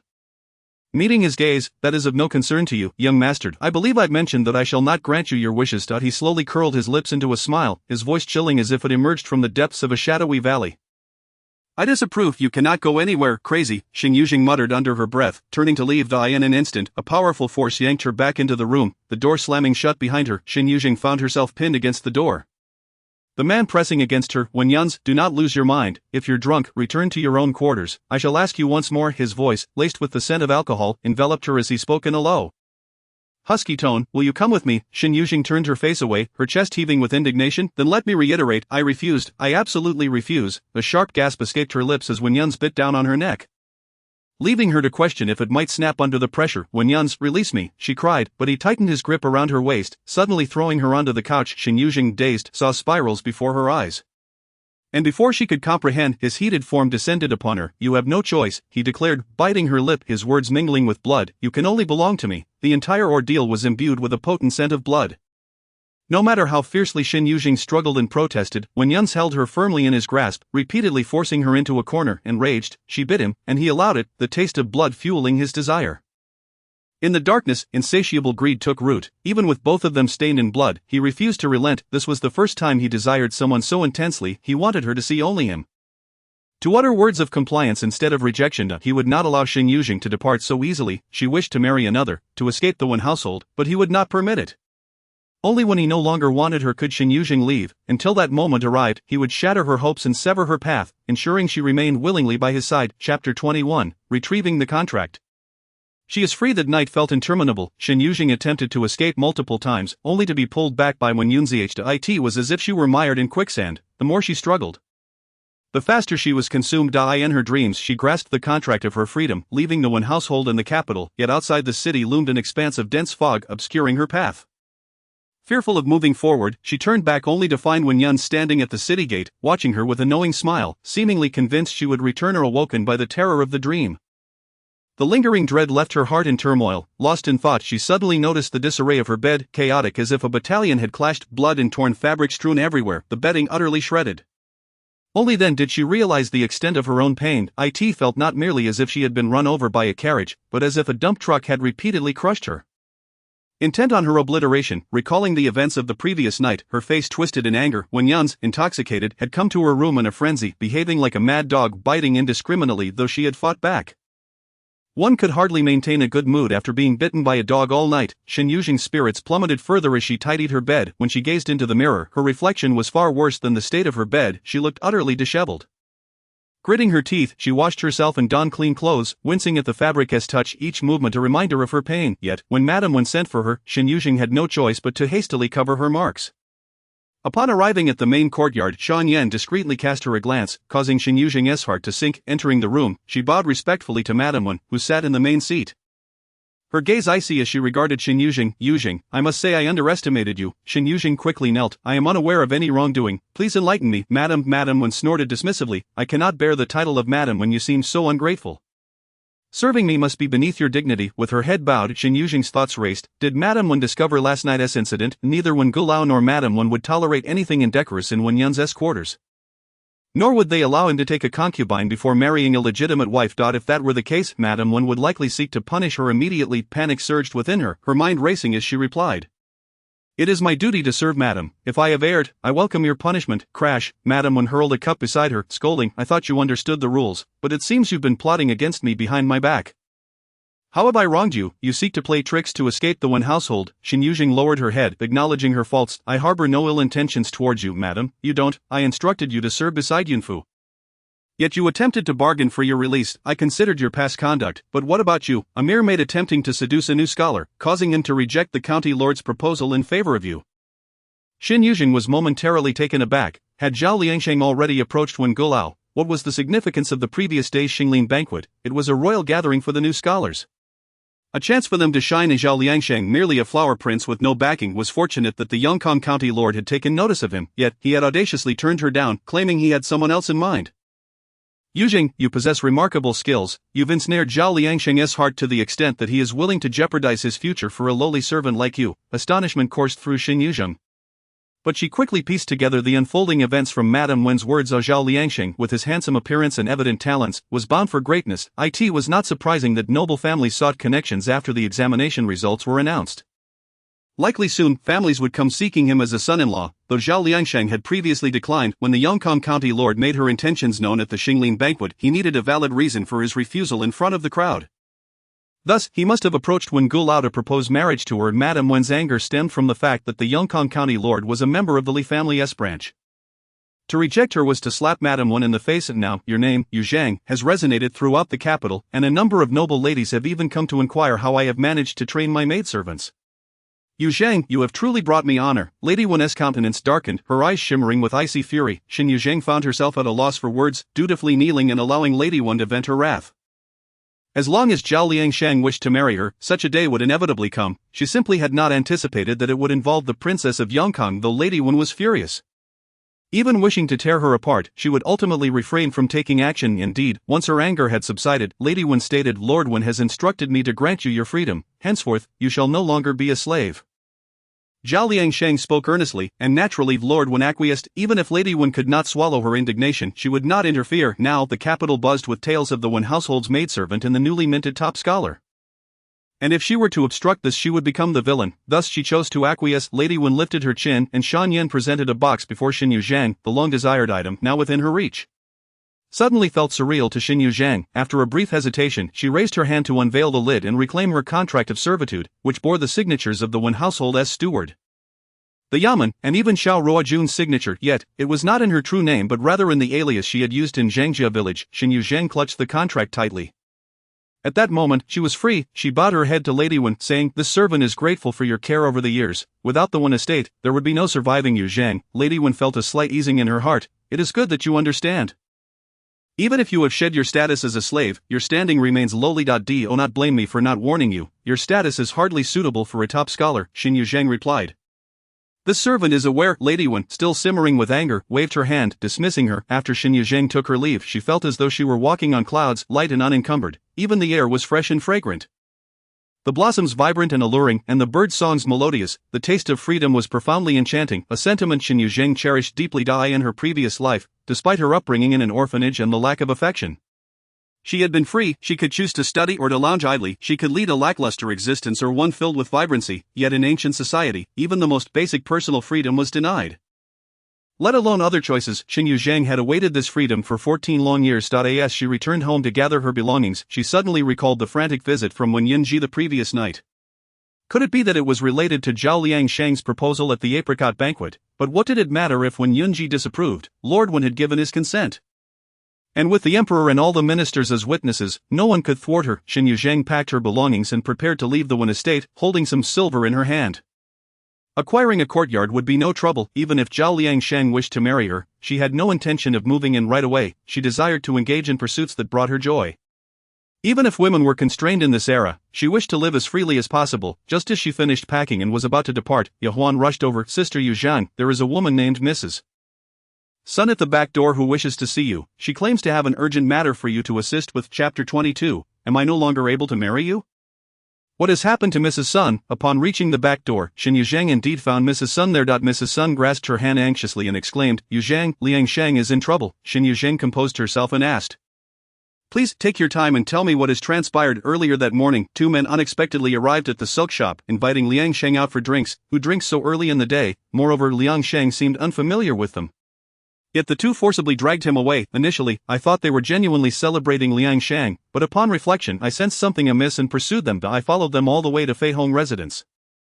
And when I arrived, Liangsheng attempted to turn away but was forcibly pushed inside by those two men. I sought to follow him in, but someone at the entrance stopped me. I was at a loss for what to do.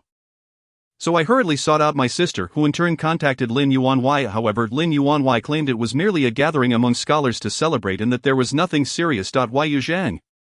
I feel something is wrong. Mrs. Sun's expression was one of panic, her hands gripping Shen Yuzheng's tightly. You are always so insightful, you must have sensed the oddity as well. Shen Yuzheng did not respond but gently patted Mrs. Sun's hand, saying, Do not worry, Mrs. Sunday Feihong residence is under the Empress Dowager's jurisdiction. They would not dare to act recklessly. Please return home and wait. I will go check it out. Mrs. Sun, still uneasy, asked, Yuzhang, will you truly be alright? I will be fine, Shen Yuzheng assured her. Calming Mrs. Sunday after Mrs. Sun departed, Shen Yuzheng made her way to Feihong residence. Her words to Mrs. Sun were not mere platitudes, even if someone harbored ill intentions. They would not choose to act within Feihong residence. Furthermore, Zhao Liangsheng had already made a name for himself before the emperor. Being the current celebrated top scholar, no one would dare to openly target him. Nevertheless, Shen Yuzheng's heart raced incessantly, a foreboding feeling lingering within her. Even beneath the emperor's feet, corruption and treachery could not be entirely avoided. The Empress Dowager had not appeared in a long time. Some may have already forgotten her presence. Upon arriving at Feihong residence, she encountered no obstruction. Taking a deep breath, she stepped inside. The atmosphere within the tavern appeared as usual, with laughter, conversation, and poetry recitation filling the air. Are you here to find someone, miss? A servant approached her as soon as she entered. Shen Yuzheng nodded. I am looking for the newly appointed top scholar. You mean Zhao the top scholar? He is upstairs drinking with friends. He just composed a poem. Look, it's right there. The servant pointed to the third floor. Shen Yuzheng gazed up, where a poem hung from the railing. The ink still wet. Works that adorned the third floor of Feihong residence were of the highest quality. And Zhao Liangsheng's literary talent warranted such honor. You are not alone. Many have come today to see Zhao the top scholar, who in the capital does not know of him. Not only is he gifted in literature, but he is also quite the dashing rogue. The servant winked at her. Zhao proposed to marry a maid from the Wen household at the apricot banquet, declaring he would take no one else. Shen Yuzheng frowned. The servant's tone grated on her ears. What rumors had begun to circulate? What else could it become? The tale of a talented scholar and a beautiful maiden is always a crowd pleaser. However, the servant wore an expression that suggested he knew more than he let on. Marrying a maid as a concubine was one thing, but taking one as a legitimate wife would be utterly ridiculous. Shen Yuzheng, her face cold and unyielding, ascended the stairs to the second floor. As the servant had indicated, the second floor was indeed more boisterous, with many people gathered around a private room on the west side of the tavern. The door to the private room was ajar, and from Shen Yuzheng's position, she could not discern the scene within. Just as she hesitated on whether to approach, a man standing at the entrance pointed at her, exclaiming, Are you the maid that the top scholar wishes to marry? At that utterance, all eyes turned towards her. Surprise, astonishment, admiration, disdain. Shen Yuzheng stared directly at the man. She did not recognize him, so there was no reason for him to identify her instantly. Are you here to find the top scholar? He inquired again, gesturing toward the room. He is inside, with the door ajar. If Zhao Liangsheng were aware of her presence outside, he would surely come out. But at that moment, immediately, a path was cleared for her, scrutinizing gazes converging from all directions. No wonder the top scholar wished to marry her. She was indeed quite beautiful, yet beauty alone did not alter the fact that she was merely a maid. The top scholar hailed from a humble background. The importance of his wife's family was paramount. To marry a maid was sheer folly, whether he marries or not remains uncertain. This statement elicited knowing laughter from the crowd. The deeper Shen Yuzheng ventured, the more peculiar the onlookers' gazes became, as though they anticipated some revelation on her face. Approaching the entrance of the private room, Shen Yuzheng halted, her gaze fixed within. The man who had called out to her now attempted to console her, saying, "The top scholar has achieved great success. This is his moment of glory. Only the finest wine and the most exquisite beauty are worthy of such a distinguished figure." Silence. Shen Yuzheng's voice was frigid. The man immediately scowled. "You, woman, should know the top scholar's current standing, but if he desires to marry you, you ought not to be arrogant due to his favor. You are but a maid. Do you truly believe you can ascend to such heights?" Shen Yuzheng's patience reached its limit. From the moment she had glimpsed the scene within, her emotions teetered on the brink of chaos. "You dare to speak to me," yet her words were abruptly interrupted. Why, Yuzheng, is that you? Zhao Liangsheng stumbled from the bed, rushing toward Shen Yuzheng. The man chuckled. "Top scholar, at least put on some clothes." Zhao Liangsheng suddenly grasped the situation, his face draining of color as he hurriedly scrambled for his discarded garments, fumbling awkwardly in his haste, collapsing to the floor in distress. He looked as lost as a child who had just taken a tumble. Gazing at Shen Yuzheng in bewilderment, Shen Yuzheng felt a pang in her heart and swiftly stepped into the room, shutting the door behind her. Drawing a deep breath, she approached Zhao Liangsheng and draped his outer garment over his shoulders. Yuzheng and Zhao Liangsheng grasped her wrist in fear, urgently insisting, "Believe me, this is not what it appears to be. It's not." The woman reclining on the bed scoffed, casually draping a thin garment over her shoulders. Her bare legs exposed as she sauntered toward Zhao Liangsheng. "The flower champion ought to clarify what he should be like." The woman extended her delicate hand, gently brushing Zhao Liangsheng's face. He shuddered and forcefully shook her hand away. The woman, unperturbed, turned her gaze toward Shen Yuzheng. "Are you the maid from the Wen residence? You possess a certain beauty that could easily captivate a man's heart. You must consider yourself quite capable." However, she smiled coyly, "A servant maid is destined to serve for a lifetime. If you please me, I would not mind Zhao Lang bringing you into the manor." "What nonsense are you spouting?" Zhao Liangsheng's voice was hoarse and chilling as he turned around, his red-rimmed eyes fixated on her. "Yuzheng is the legitimate wife I wish to marry. Do not insult her." "Insult her?" The woman laughed. "I believe it is you who insults her. Yesterday at the Apricot Grove banquet, you proclaimed you would marry no one but her, and today you find yourself here reveling with me. A man's words may be sweet, but they pale in comparison to the honesty of his body." The disdain in her expression struck Zhao Liangsheng like a slap, rendering him motionless, his face crumbling inch by inch as despair spread through him. He could not bear the thought of anyone insulting Yuzheng, yet here he was, the one who had humiliated her the most. Everyone knew he wished to marry her, yet they also witnessed him with another woman in such a compromising situation. He was the one who brought Yuzheng into contempt. Him. Zhao Liangsheng's insides churned, and blood surged up his throat. He released Yuzheng's hand, his heart heavy as he lifted his head. "Yuzheng, am I unable to marry you?" Chapter 23. When Yunji, you have gotten your wish. Shen Yuzheng could not respond. Or rather, her response would be futile, for the power of choice did not lie in their hands. Bang! The door was forcefully kicked open. And a man, around 30, accompanied by a group of servants, stormed in. "You, flower champion, dare to bully our Liao family's girl. Do you think us dead?" The servants surged forward, subduing Zhao Liangsheng, while Shen Yuzheng was pushed aside. Zhao Liangsheng strained to lift his head, looking toward Shen Yuzheng. He parted his lips, as if to scream something, but in the cacophony, no one heard him. The vibrant youth, who had celebrated his triumph as the flower champion just the day before, was now dragged into the mud. He seemed to abandon all struggle, the light in his eyes dimming. The Liao family appeared intent on reporting him to the authorities, and soon Zhao Liangsheng was taken away. Their procession was grand and imposing as they exited Fei Home residence, followed by a throng of onlookers, the streets bustling with people. Why must it be the third daughter of the Liao family? She had been sent back to her family by her husband, rumored to have been caught with another man. Not merely caught, there were whispers of an illegitimate child. Her husband could no longer endure the shame and returned her to the Liao family, who were ruthless enough to terminate the pregnancy. Since then, many had seen the third daughter of the Liao family frequenting the homes of various men. The decline of morals and the degradation of society were palpable. The flower champion spurned Princess Yongkang, yet how could he be entangled with such a disreputable woman? The Liao family would surely not let this matter rest. Fragments of gossip swirled in the wind. Loud and jarring, Shen Yuzheng leaned against the doorframe, enduring wave after wave of ringing in her ears. Everything around her seemed to twist and scream, and she stumbled outside. Suddenly, her peripheral vision caught something, and she halted abruptly. In the window of a nearby elegant room, Shen Yanlan and Shen Ziling were watching her with keen interest. Shen Ziling even raised a cup in her direction, clearly entertained. All the blood drained from Shen Yuzheng's face, her ears ringing with a sharp roar. It was because of her that Shen Yanlan and Shen Ziling had orchestrated Zhao Liangsheng's downfall. The once innocent flower champion would now bear the stain of a lifetime. She had aspired to marry Zhao Liangsheng, yet they had extinguished her hopes. It was her fault. She had desired freedom without dragging others into the mire. She should never have imagined such freedom in this ancient society. What good was freedom if she were powerless? The powerful could crush her liberty with a mere finger, humiliating her dignity into the dust. She should not have. A fury consumed Shen Yuzheng. Yet her thoughts bizarrely settled into a calm. She cast a final glance at Shen Yuzheng and Shen Yuzheng as if to imprint something in her memory, then turned and strode out of Fei Hong residence. Shen Yuzheng furrowed his brow. The anticipated breakdown and hysterics did not manifest. Instead, a strange sense of panic surged within him. An indescribable pain gripped his heart, leaving him unsettled. He gulped down the cool tea beside him.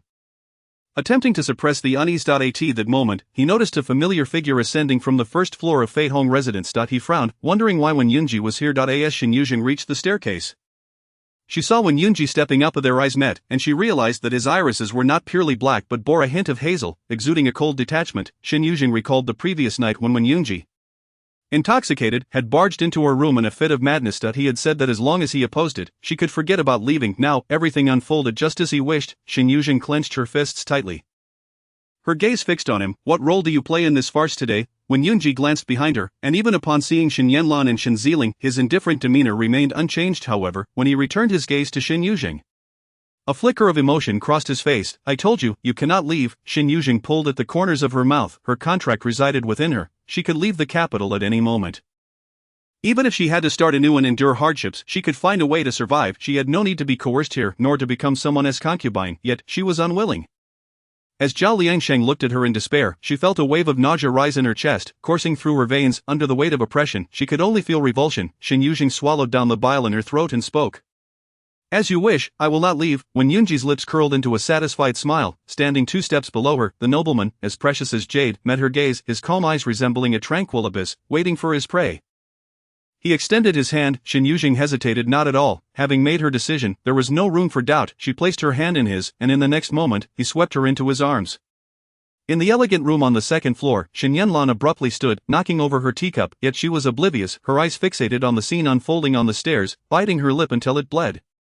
Shen Yuzheng wrapped her arms around Wen Yunji's neck as he carried her away, locking eyes with Shen Yuzheng's burning fury. A provocative smile slowly spread across Shen Yuzheng's lips. Shen Yuzheng, from this day forth, as long as I am here, you shall live in perpetual fear. You will witness everything you currently possess slip away from you, never to return, and you, Shen Yuzheng, will experience a pain so deep it rends your soul. I will ensure your suffering is profound, leaving you to regret it bitterly. Chapter 24. Becoming his concubine. Shen Yuzheng was brought back to Wen Yunji's residence, marking her first visit to Qianyun residence. The abode was elegant and serene, untouched by dust, seemingly devoid of inhabitants. The servants in the courtyard were all young boys, lacking any vibrant presence. After carrying Shen Yuzheng into the room, Wen Yunji instructed them to retrieve her belongings from her previous residence. I will go get them myself, Shen Yuzheng asserted. No need for that, Wen Yunji replied, holding her close. Shen Yuzheng's compliance intrigued him, and he was reluctant to release her. Have you thought about how to explain this to your father and mother? Shen Yuzheng inquired. When Yunji's bold move to fetch her belongings would soon spread throughout the house, Elder One and Madam One would undoubtedly disapprove of his taking a concubine, if he could not pass this hurdle. He could not keep her. When Yunji caressed her delicate fingers, lifting his gaze to ask, Are you worried? Shen Yuzheng replied coolly, I fear they might beat me to death, regardless of Elder One's thoughts. Madam One would surely believe she had seduced Wen Yunji. She had indeed agreed to him, but she did not wish for her life to be cut short so soon. Do not worry. I will handle it. When Yunji bit her fingertip lightly, and Shen Yuzheng chose not to press further, allowing him to proceed. After much effort, when Yunji had brought her to his domain now that the prey was caught, how could he resist? Moreover, since Shen Yuzheng had consented to him, she had not rejected his touches or kisses. When Yunji's throat tightened as he nibbled at the tender skin of her neck, gently biting and caressing, Shen Yuzheng tilted her head back, closing her eyes, surrendering her entire being into his embrace, leaving several marks on her fair skin. When Yunji's breathing became unsteady as his gaze darkened, yet he restrained himself. Shall we have lunch first? Are you hungry? Shen Yuzheng opened her eyes, her expression clear, showing no signs of surrender. When Yunji was momentarily taken aback, but his expression soon turned cold. Lunch was quickly served, the kitchen having prepared a sumptuous spread at Wen Yunji's behest, whetting one's appetite. From now on, if you wish for anything, just instruct the kitchen. The servants here have been with me since childhood. You can ask them for anything. All right, Shen Yuzheng nodded. After lunch she intended to check her belongings, but soon she was led away to the bed by Wen Yunji. I am uncertain as to why Wen Yunji has once again been consumed by rage. Even though she did not resist, he seemed to be driven mad, insisting that only when pain had drawn blood would he find relief. Unable to suppress her own agony, Shen Yuzheng bit back. However, when Yunji laughed with a twisted delight, pressing his bloodied lips against Shen Yuzheng's eyes. Zhang, who am I? When Yunji, enough, Shen Yuzheng exclaimed, her eyes flaring with anger. Did he think her blind? How could she not know who had shared her bed? As long as you know, Adhering, when Yunji was undoubtedly deranged. In the aftermath, Shen Yuzheng examined the mottled skin on her body, contemplating whether she should seek rabies vaccination, yet, in ancient times such a vaccine did not exist. She concealed the marks on her skin and rose to inspect her belongings. Meanwhile, Wen Yunji had been summoned away, and it was easy to surmise the reason. By now, both Lord Wen and Lady Wen would have been informed. How Wen Yunji intended to persuade them was his concern, not hers. She possessed little of her own, just her silver and clothing, though the 2 floral hairpins gifted by Zhao Liangsheng were missing. She couldn't recall if those flowers had still been on her bedside when she awoke that morning. The only one who could have taken them was Wen Yunji. Frowning in displeasure, she suddenly realized that the contract hidden in her sleeve was also gone. Had Wen Yunji stealthily taken it while she was in a daze, Shen Yuzheng couldn't help but find it amusing. The esteemed first young master of the capital had resorted to such underhanded tactics. In the ancestral hall of the Wen family, when Yunfu had been confined for nearly 2 months, initially she had clamored to be released, but she had gradually resigned herself to her fate. Her father's heart was as hard as stone. He insisted on disciplining her with no allowance for leniency. The matrons he had hired were strict, and any misstep would result in punishment. When Yunfu had never endured such hardship, and she had wept many times. Yet her father did not come to see her, nor did he permit her mother to visit. However, this evening, the doors of the hall were suddenly flung open, and both her parents had arrived. To Wen Yunfu's astonishment, her elder brother was also present, immediately kneeling upon entry. "Where has your decorum, integrity, and moral righteousness gone? Is this how I raised you to toy with maidservants?" Lord Wen thundered, his expression a tempest of fury. Hearing these words, Wen Yunfu felt her jaw nearly drop in shock. She glanced at Wen Yunji, who was typically indifferent and unengaged with anyone. She had long suspected her brother held no affection for women. Yet now, he too seemed to have fallen prey to the charms of a maidservant, which maid in their household possessed such captivating prowess that it could stir her brother's heart. Curiosity gnawed Wen Yunfu. But with her father in such a furious state, she dared not interject. Wen Yunji stood tall, his demeanor unchanged. "I have erred, and I willingly accept punishment." Upon hearing this, Lady Wen's discontent flared. Is it that wretched girl who has seduced you? You were never like this before. If not for her shamelessness, Lord Wen frowned. "Madam, a lady of the gentry should not speak so disparagingly." Yet before the children, he allowed her some dignity. Lady Wen's complexion shifted from green to red and back again. Her teeth clenched. "What did I say that was wrong? Who in the capital does not praise Yunji's character? If not for someone deliberately seducing him, how could my son possibly take an interest in a lowly maid? I have long suspected her ambition was too great, incapable of recognizing her own station. She has just entangled herself with the newly appointed scholar, and now she seeks to tarnish my son's reputation.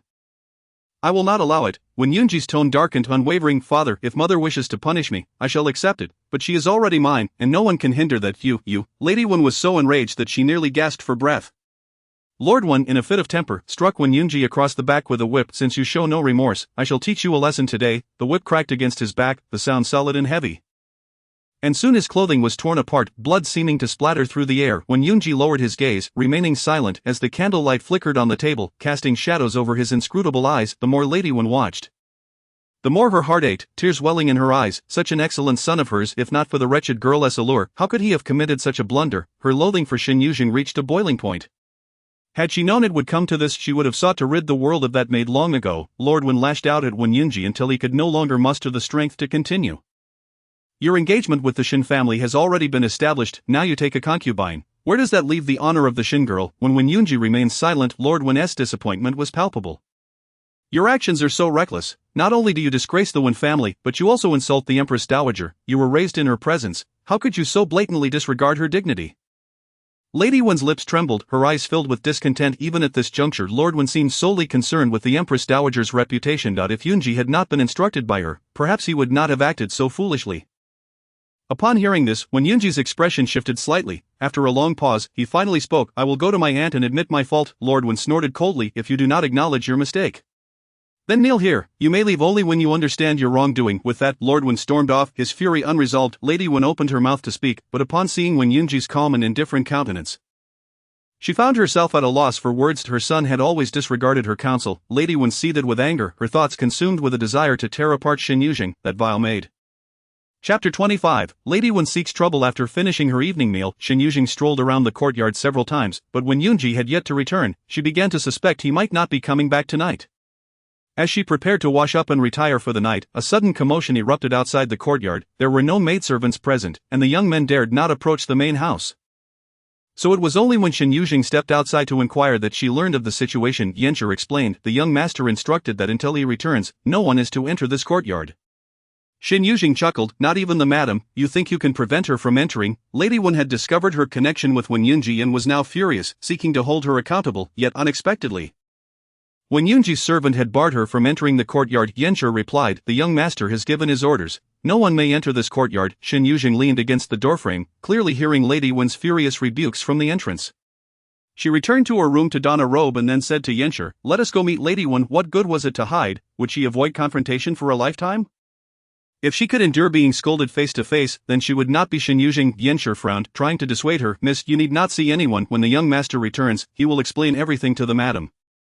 Shen Yuzheng halted, her gaze icy upon him. Are you trying to stop me? I would not dare. Yanshi lowered his head, but he did not step aside. Shen Yuzheng sneered, if I cannot best your master, can I not deal with you? When Yunji had said that those in this courtyard were under her command, now, would you heed my words? Before Yanshi could respond, Shen Yuzheng kicked him aside. Get out of my way.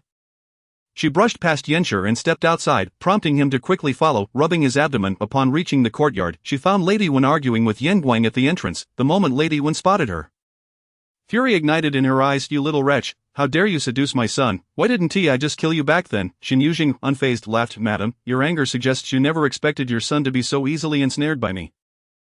Lady Wen glared at her with rage. Shameless, I truly misjudged you. Shen Yuzheng continued to laugh, for while Lady Wen presented herself as a virtuous and magnanimous wife, in truth, she could not tolerate others. The servants in the household had to go to great lengths to curry her favor to earn their keep. If she were not so strict with the rules and had not accomplished a few notable deeds, would Lady Wen have ever placed her trust in her? Yet even if Lady Wen did, she would not care about the life of a servant, just as she had ignored Shen Yuzheng's disappearance at Baiyun Temple. She would not send anyone to look for her. Lady Wen shouted, what are you laughing at? With your lowly status, how dare you aspire to my son? Madam might consider advising her son instead. Shen Yuzheng replied with a faint smile, after all, if the eldest son were not fond of me, how could I stand here? If you ask me, the eldest son is no different from the newly appointed scholar. What do you think, madam? Earlier, Lady Wen had mocked her for lacking self-awareness, and now the scholar was portrayed as foolish, bewitched by a maidservant, yet now, her son had similarly taken a liking to this maid, implying that he too was equally foolish and blind. Lady Wen's face flushed crimson, and disregarding her dignity, she stepped forward to tear Shen Yuzheng's mouth apart, only to be blocked by Yanshi and Guang. Do you dare stop me? You have gone too far. Shen Yuzheng smirked, and from behind Yanshi and Guang, she addressed Lady Wen. If madam has no other matters to attend to, I shall return to rest. Yawning, she appeared languid and unconcerned, seemingly dismissing Lady Wen entirely. Lady Wen's fingers trembled with rage, yet she could only watch helplessly as Shen Yuzheng turned and walked away. She could not even enter Wen Yunji's courtyard, let alone deal with that wretched maid. Lady Wen, seething with fury, returned home, while Shen Yuzheng strolled back yawning. Yanshi and Guang followed her closely, and just as she was about to enter her room, Guang could no longer contain herself and spoke up. Miss, are you not worried about the young master? Shen Yuzheng turned back. Guang, suppressing her anger, continued, the young master has faced punishment from the Lord for your sake and is currently kneeling in the ancestral hall. It is dreadfully cold at night. He may freeze through the night. As she spoke, Guang's eyes glistened with unshed tears. Cast her gaze upon Yanshi, though Yanshi was more composed than Guang. He did not obstruct Guang at this moment, indicating that both of them harbored discontent towards her. Turning around, Shen Yuzheng let out a scornful laugh. It seems you do not take your master's words to heart. Yanshi replied with a solemn expression, our master is our lord, how could we possibly disregard his words? Shen Yuzheng pressed on, your master explicitly stated before leaving that no one else was to enter the courtyard. Did he also mention that during his absence, matters within the courtyard should be overseen by me? Yanshi and Guang fell silent. Regardless of your opinions about me, as long as Wen Yunji has not dismissed me, I am half the master of this courtyard. Who taught you to defy your master? Shen Yuzheng's expression darkened suddenly, her voice icy. Do you speak to Wen Yunji in such a manner as well? Taken aback by her sudden outburst, Yanshi and Guang realized they had underestimated her, perhaps viewing her merely as another servant who had gained favor due to her appearance. As Yanshi came to his senses, he pulled Guang, and they both knelt down. Shen Yuzheng was correct. Should their master return and discover their insolence towards her, they would undoubtedly face severe punishment. How you are dealt with will be decided upon your master's return. With that, Shen Yuzheng retreated indoors, leaving Yanshi and Guang too fearful to rise. With Wen Yunji absent, Shen Yuzheng found herself sleeping more soundly the following day. Upon waking and opening the door, she saw Yanshi and Guang still kneeling and chose to ignore them. The servants brought her breakfast, and as they moved in and out, they couldn't help but notice the pallor on Yanshi and Guang's faces. Their dissatisfaction with Shen Yuzheng grew. Even if Yanshi and Guang had erred, they were still two of the most trusted attendants by their master's side. Punishing them to kneel all night would be a slap in the face to their master. After all, Shen Yuzheng was merely a concubine, How long could she possibly enjoy his favor? Such arrogance, they feared, would soon lead to her being cast aside by their master. The servants in the courtyard secretly awaited the master's return, eager to see how he would handle this presumptuous concubine. Chapter 26. Testing boundaries. Early in the morning, a distinguished guest arrived at the Wen residence. Elder Wen hurriedly went out to greet him, only to find that the esteemed guest had already entered before he reached the door. Your Majesty. Elder Wen quickly approached to pay his respects, but the emperor raised his hand to stop him. Uncle, there is no need for such formality. I merely passed by and wished to see you. Elder Wen glanced behind him, his worry evident. Your Majesty, why did you bring only these few people? Why was there no notification for the Imperial Guard to accompany you? I require no such entourage when visiting my uncle's residence. Seeing that Elder Wen was about to speak again, the emperor interrupted. Where is Yunji? I did not see him at his office just now. Where is he? The emperor had been taught by Elder Wen since he was a child, and due to their familial connection, he felt particularly at ease in his presence. Elder Wen hesitated. Yunji, upon noticing the presence of physician Lin from the Imperial Medical Department behind the emperor.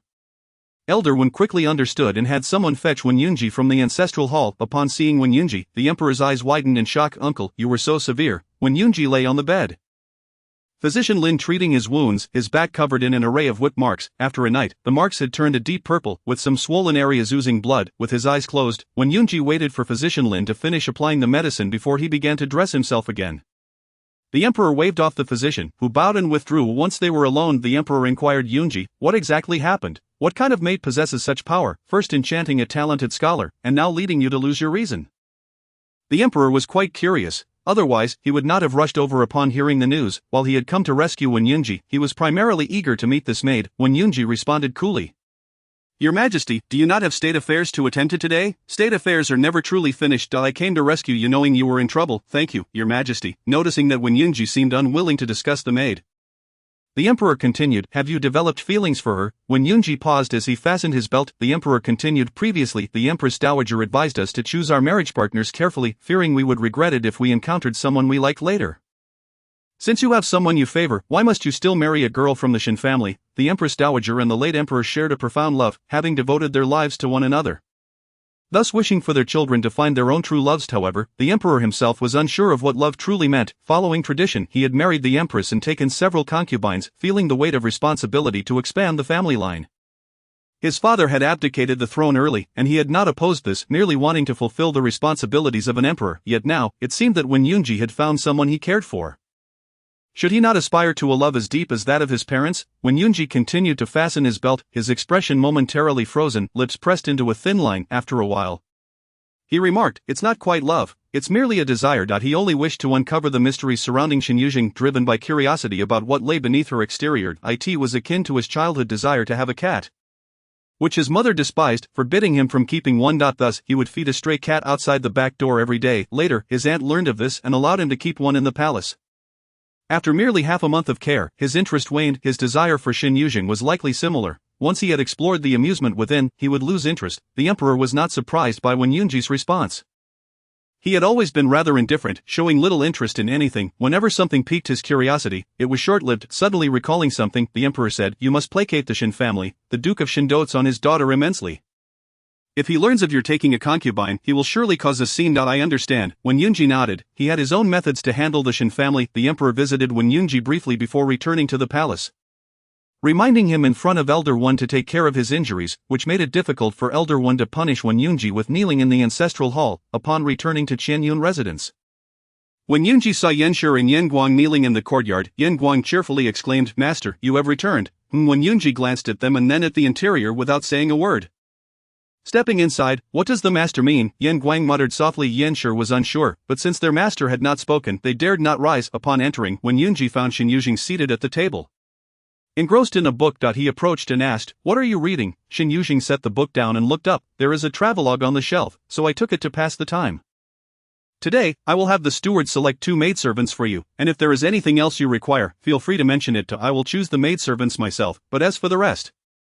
Shen Yuzheng turned to face him. Will you also buy me clothing and jewelry? When Yunji sat down, taking her hand in his, whatever you desire, go to Yanshi for the silver, you may buy as you please. Shen Yuzheng regarded him for a moment before asking, did you take something from me yesterday? When Yunji maintained an impassive expression, what might that be? Shen Yuzheng intended to mention her body deed but instead said, 2 flowers, they were placed on my previous bedside, did you see them? Suddenly Shen Yuzheng's fingers were gripped tightly and when Yunji's gaze darkened, his tone becoming cold and dangerous. Do you not have anything else you wish to ask me? Shen Yuzheng stared intently into his eyes, and after a long pause, she spoke. Did the master resort to corporal punishment against you? Was the injury severe, not severe? When Yunji's gloomy expression eased, and he pulled Shen Yuzheng into his embrace. Asking, what have you been doing since last night? Shen Yuzheng smiled and replied, oh, I had a quarrel with the lady of the house and punished your 2 little attendants to kneel for the night. She awaited Wen Yunji's reaction. The lady of the house was his mother, and Yan Shi and Yan Guang had served him for many years. Since she could not refuse Wen Yunji, she needed to understand how to treat those around him in the future. She needed to know where his boundaries laid out. I will handle matters with my mother. Her opinions will not affect Shen Yun residence. You reside here, and thus your opinions will prevail. Shen Yuzheng wished to inquire where Shen Yanlan would reside once she married in. But she found the question pointless. Whether Wen Yunji allowed her to stay or sent her away, neither would be what she wished to hear. As for Yan Shi and Yan Guang, they too are subject to punishment for their mistakes. As Wen Yunji spoke, he captured her fingertip and bit down gently with his eyelids lifted. His dark gaze was deep, his high nose bridge accentuating his strikingly red lips, resembling a captivating specter in the night. As long as you obediently heed my words, I can grant you whatever you desire. Chapter 27. Call my name. Shen Yuzheng understood clearly whether Wen Yunji was acting on a whim or had other intentions. Since he had granted her power, it would be foolish not to utilize it. She would simply serve her master. Compared to her previous role as a maidservant, she now needed to serve but one superior. Moreover, this superior wielded immense power, with no one in the capital daring to oppose him. She aimed to carve out the greatest degree of freedom for herself within the constraints imposed upon her. When Yunji continued to hold her fingertip and Shen Yuzheng's index finger subtly moved, her fingertip brushing lightly against his lips. As his gaze deepened, Shen Yuzheng suddenly withdrew her hand. Does the master keep his word? I do. When Yunji's voice was deep and resonant as he grasped her hand once more, holding it firmly and steadily. Call my name. When Yunji relished her obedience, yet at times, he found himself disliking her gentle smile as she referred to him as young master. In moments like this, he preferred her to invoke his name. Shen Yuzheng slightly bent at the waist, cradled in Wen Yunji's embrace, her right hand firmly held. She murmured, Wen Yunji, say it again. When use another. Fool. Shen Yuzheng's eyes glistened with unshed tears, her teeth clenched in frustration. What was she supposed to call him? Wasn't it he who had instructed her to use his name? Such a foolish superior could be quite tormenting. Indeed, whether in ancient times or modern, the existence of superiors ought to be rendered extinct. At that moment, a sudden spark of inspiration flashed through Shen Yuzheng's mind, and she blurted out, Yunji. When Yunji gasped sharply, his forehead resting against her shoulder as he closed his eyes, he recalled the way Shen Yuzheng smiled while calling Zhao Liansheng. Back then he had yearned to cover her mouth, to silence her completely. Yet now, the name emerging from her lips was his own, inciting in him a fervent desire to kiss her deeply. Shen Yuzheng remained ensconced in Wen Yunji's arms, their bodies entwined for a long while. Their palms and lips nearly worn rawed. It was only after they had composed themselves that Shen Yuzheng remembered when Yunji bore injuries. However, he appeared entirely unbothered, and thus she refrained from further inquiries. An hour later, when Yunji finally emerged from the chamber, Yan Shi and Yan Guang standing even more upright than before. You have followed me for many years, do you still require me to teach you the rules? Yan Shi and Yan Guang instantly felt a wave of shame wash over them. When Yunji continued, from this day forth, whatever Yuzheng says at Qianyun residence is to be taken as my command. Should you err again, you need not accompany me any longer. Yan Shi and Yan Guang exchanged solemn glances and responded in unison, understood, when Yunji instructed her to select a few maidservants. And by midday, the steward of the Wen residence, Steward Chao, arrived at Qianyun residence accompanied by 4 maidservants and 2 female servants. Lady Yu, these maidservants are nimble, astute, and well-versed in propriety. Upon seeing them, Shen Yuzheng recognized familiar faces. She smiled lightly. If the madam has summoned her capable maidservants, won't he that leave her short-handed? Steward Chao replied. Previously, the young master intended to transfer 2 composed and well-mannered maidservants from the madam's side. Now with Lady Yu present, the madam thought it prudent to transfer a few more, lest there be insufficient hands and thus inconvenience Lady Yu. Shen Yuzheng, having frequently interacted with Steward Chao, was well aware of his intentions. She glanced at the 4 maidservants and 2 female servants, all trusted individuals from Madame Wen's side. Shen Yuzheng declared, since it is the madam's wish, let them all stay. Steward Chao promptly added, have you not greeted the lady? The 4 graceful maidservants, each possessing striking beauty, bowed in unison. We have met Lady Yu. Shen Yuzheng rose and said, I am aware of your respective skills. I do not require you to do much. But should you wish to assist, I shall not hinder you. Before they could process her words, Shen Yuzheng continued, Dong Shuet, come in. The rest of you may step outside and await instructions. As Shen Yuzheng turned to enter the inner chamber, Dong Shui glanced at the other 3 and hurriedly followed her inside. The other 3 exchanged looks, reluctantly exiting the room. Once outside, Xia He murmured, I never realized Dong Shui and Yuzheng were so close. Steward Chow overheard and swiftly reprimanded, "Mind your appellations, Lady Yu is now a person of importance to the young master. Should you fail to adjust your titles, you need not remain in the residence." "Yes," the three responded, exchanging uneasy glances. Steward Chow continued in a cold tone, "You are to stay here and perform your duties well. Remember how the madam instructed you. Should you tarnish the madam's reputation, do not blame her for her lack of courtesy." "Yes, we understand," the maidservants replied. Steward Chow cast a glance back, feeling somewhat regretful that Wei Yuzheng was both well-mannered and discerning. He had intended for his son to marry her, to make her a daughter-in-law of the Chow family, yet, before he could voice his thoughts, this girl unexpectedly aligned herself with the young master. The young master's temperament was such that he would not tolerate even a maidservant's presence nearby. And they had never considered he might take a concubine. Now that this door had been opened, all the maidservants in the residence with even a hint of beauty began to stir restlessly. The madam had sent 4 over, each exceptionally beautiful. Most importantly, these 4 were all born into the family, their contracts held by the madam. They would not dare to disobey her. Steward Chow lamented that Shen Yuzheng had grown overly proud. Once perceived as astute, how had she begun to act so foolishly? Even if she garnered the young master's temporary affection, she must not offend the madam. When the young master's favor waned, what would remain for her? Would she not merely fall into the madam's hands? Would there be any good days left for her then? Inside the chamber, Shen Yuzheng sat before a bronze mirror and spoke to Dong Shui, "Help me style my hair." Despite having spent considerable time at the Wen residence, the one skill she had yet to acquire was hairstyling. The hairstyles of ancient times were intricate and complex, requiring an awareness of the latest trends from the capital. Shen Yuzheng found this beyond her capabilities, and thus Madame Wen had never tasked her with such duties. Now she could not resort to a maidservant's hairstyle as a makeshift solution, so she requested Dong Shui to style it properly for her. Dong Shui hesitated, holding the comb and whispering, "I have clumsy hands. If it does not turn out well, please do not take offense." Lady Shen Yuzheng had acknowledged their respective strengths, yet among them, the one most adept at hairstyling was Zhou Yu. Dong Shui was uncertain why Shen Yuzheng had summoned her. Shen Yuzheng reassured her, "Just a simple style will suffice." Understood. Dong Shui steeled herself and began to style Shen Yuzheng's hair. Previously she had been a third-tier maidservant by Madame's side. Young and lacking the Madame's trust, however, Yuzheng was a first-tier maidservant, and they were obliged to heed her every command. Everyone remarked on Yuzheng's good temper. Even when her subordinates erred, she seldom assigned blame.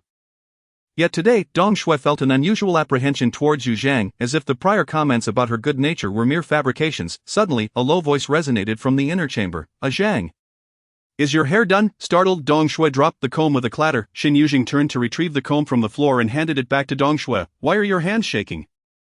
Dong Shui fell to her knees with a thud, her face ashen. Chapter 28. When Yunfu emerges from the ancestral hall, what is the matter? When Yunji emerged from his outer robe, his brow furrowing upon seeing Dong Shui kneeling.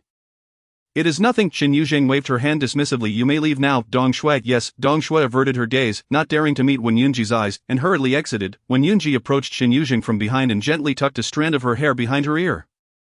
"Are the maidservants not to your liking? Would you prefer I bring in a few more?" Shen Yuzheng smiled lightly. "No need, I find them quite agreeable." She was all too aware of Madame Wen's schemes.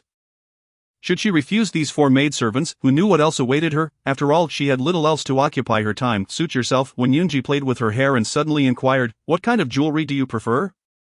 Shen Yuzheng looked at him through the bronze mirror. "Are you intending to buy me something, young master?" When Yunji affirmed, "Indeed, I would like to go out to purchase it myself," Shen Yuzheng hesitated, then stood, wrapping her arm around Wen Yunji's neck. "Young master, may I?" She nestled against him, her demeanor demure, yet her striking beauty lent her an air of allure. Wen Yunji's gaze darkened, his eyes fixated on her as he spoke meaningfully. "Zhang, merely this is insufficient." "Then so be it." Shen Yuzheng appeared unfazed as she withdrew her hand, yet Wen Yunji did not relinquish his hold. "You may go out, but it must be in a few days."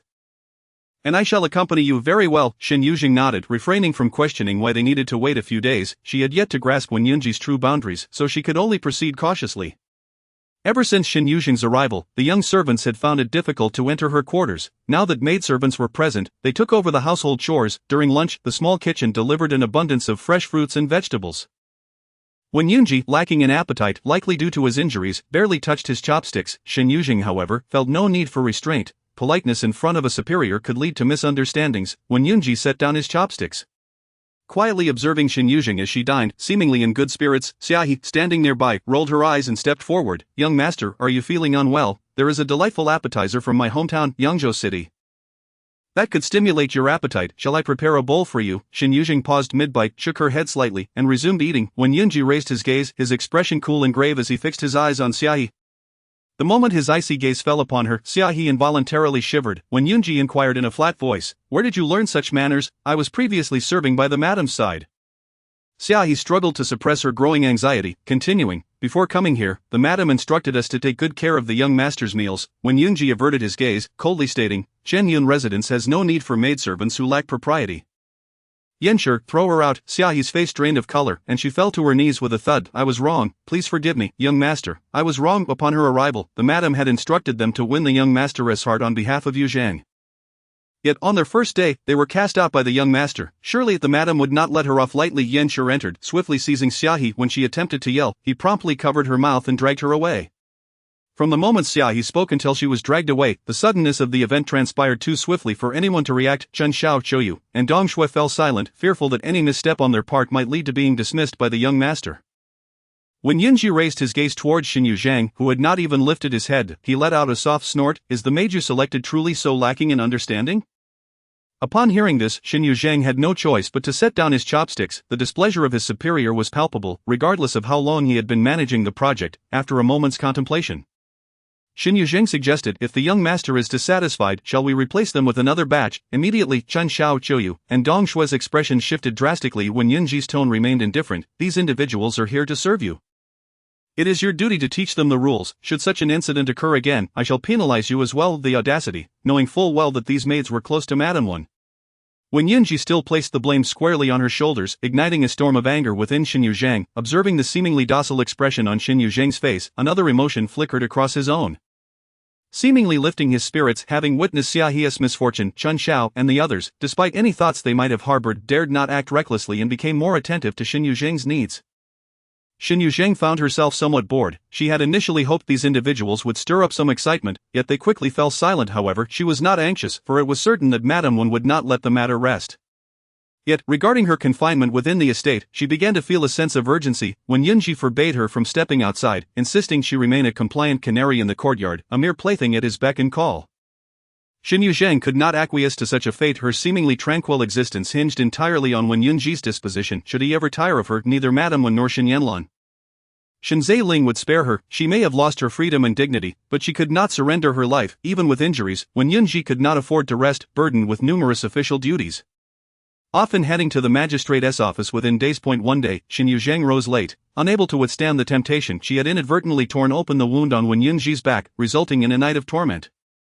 In just a few days, she had come to understand his vengeful nature. With a languid demeanor, she propped her forehead against the vanity mirror, allowing Dong Shui to style her hair. At that moment, Chen Xiao entered to report, "Madam, the new moon has arrived at the third Miss's side." Shen Yuzheng raised an eyebrow. "Let her in." Moments later, the new moon entered, her expression notably complex upon seeing Shen Yuzheng. Nevertheless, she lowered her head and spoke, "Our third Miss wishes to reminisce with Aunt Yu and invites you for a chat." When Yun Fu has emerged from the ancestral hall, Shen Yuzheng was not surprised. It was impossible for Wen Yunfu to remain confined indefinitely. Sooner or later she would emerge, yet it seemed the item she had given to Wen Yunro had not borne fruit. Shen Yuzheng stood up. "I too wish to see the third Miss." As she made her way to Wen Yunfu's courtyard, she was met with numerous scrutinizing gazes. News of her becoming Wen Yunji's concubine had likely spread throughout the estate in recent days. As for how these individuals might gossip behind her back, Shen Yuzheng could surmise, yet she remained indifferent. Upon arriving at Wen Yunfu's courtyard, the maids in attendance regarded her with even more complex expressions. Upon seeing her, Wen Yunfu immediately broke into a smile. "Yuzheng, you have changed so much that I can hardly recognize you." Wen Yunfu appraised Shen Yuzheng from head to toe.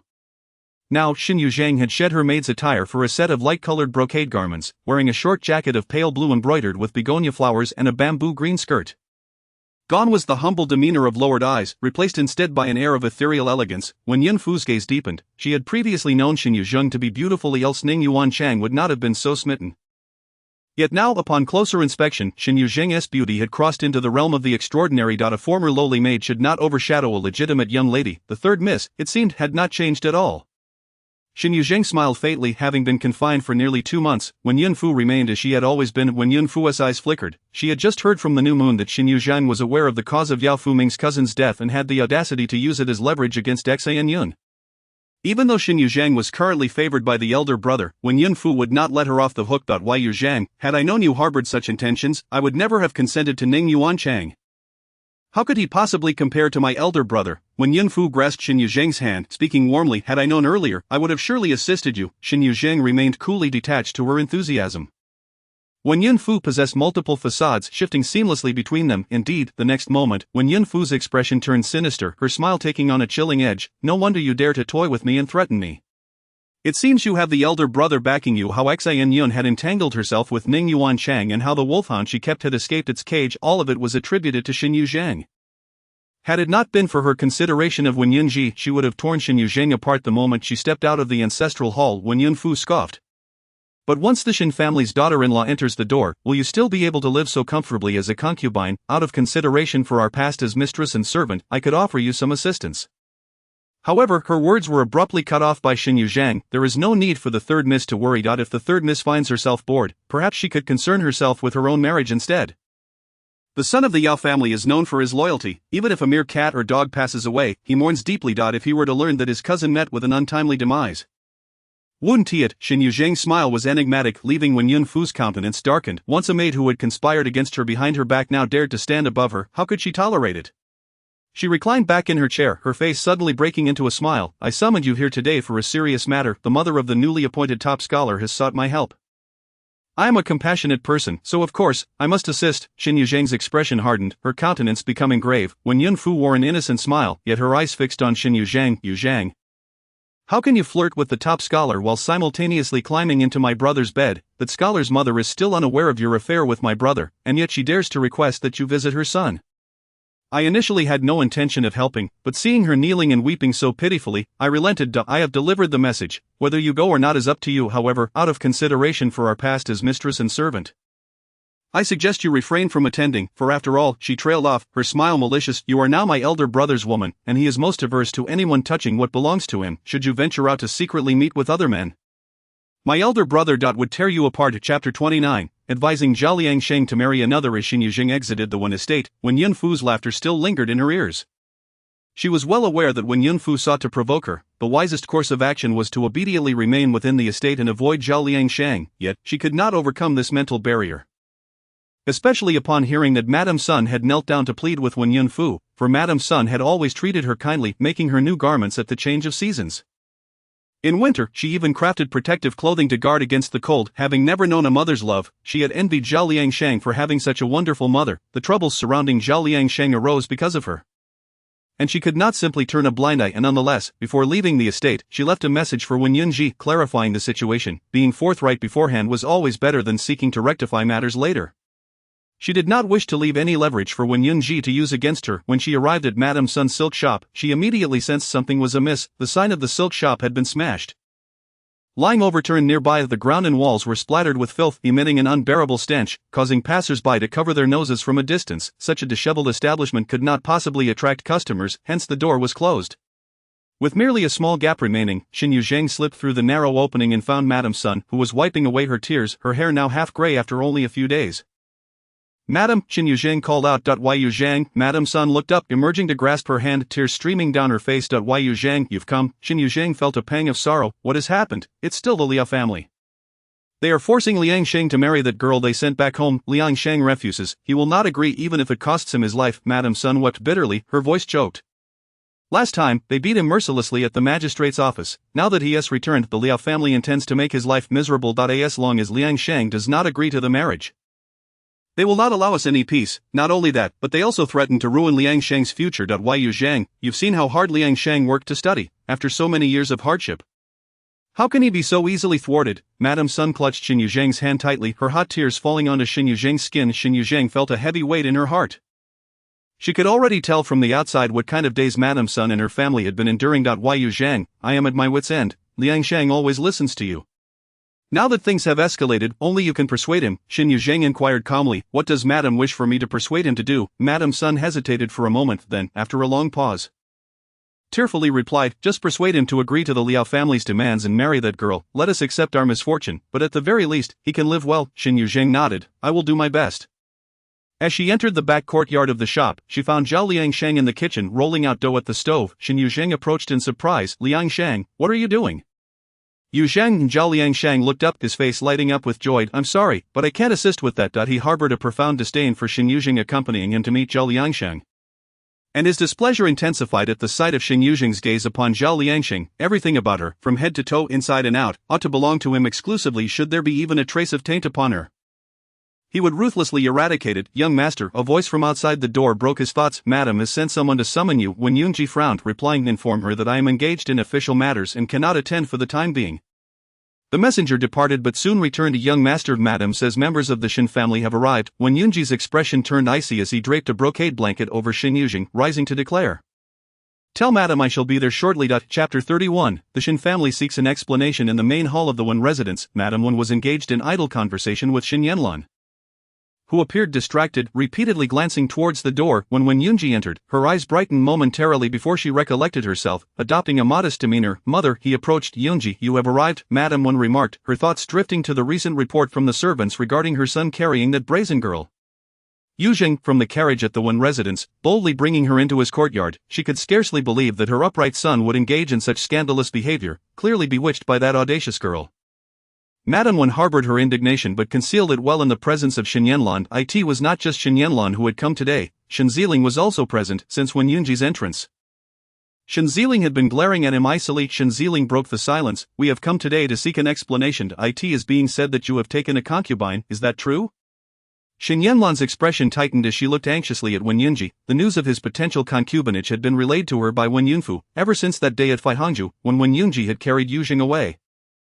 An ominous premonition had settled in her heart, but she had struggled to believe it, even doubting it before coming here. How could someone as frigid and principled as Wen Yunji engage in such lewdness as to toy with maidservants and insist on taking one as a concubine before their marriage? Such an act would be a slap in the face to her, the future mistress of the Wen household, making her a laughingstock in the entire capital. Wen Yunji nodded, indeed, with a resounding thud. Shen Yuzheng slammed his hand on the table, rising in anger. Wen Yunji, how dare you treat my sister in such a manner? Before she even steps through the door, you presumptuously take a concubine. How can you humiliate her so? Wen Yunji replied calmly, the eldest daughter of the Shen family is not obliged to enter the Wen household. Shen Yuzheng's fury flared, and he raised his fist to strike.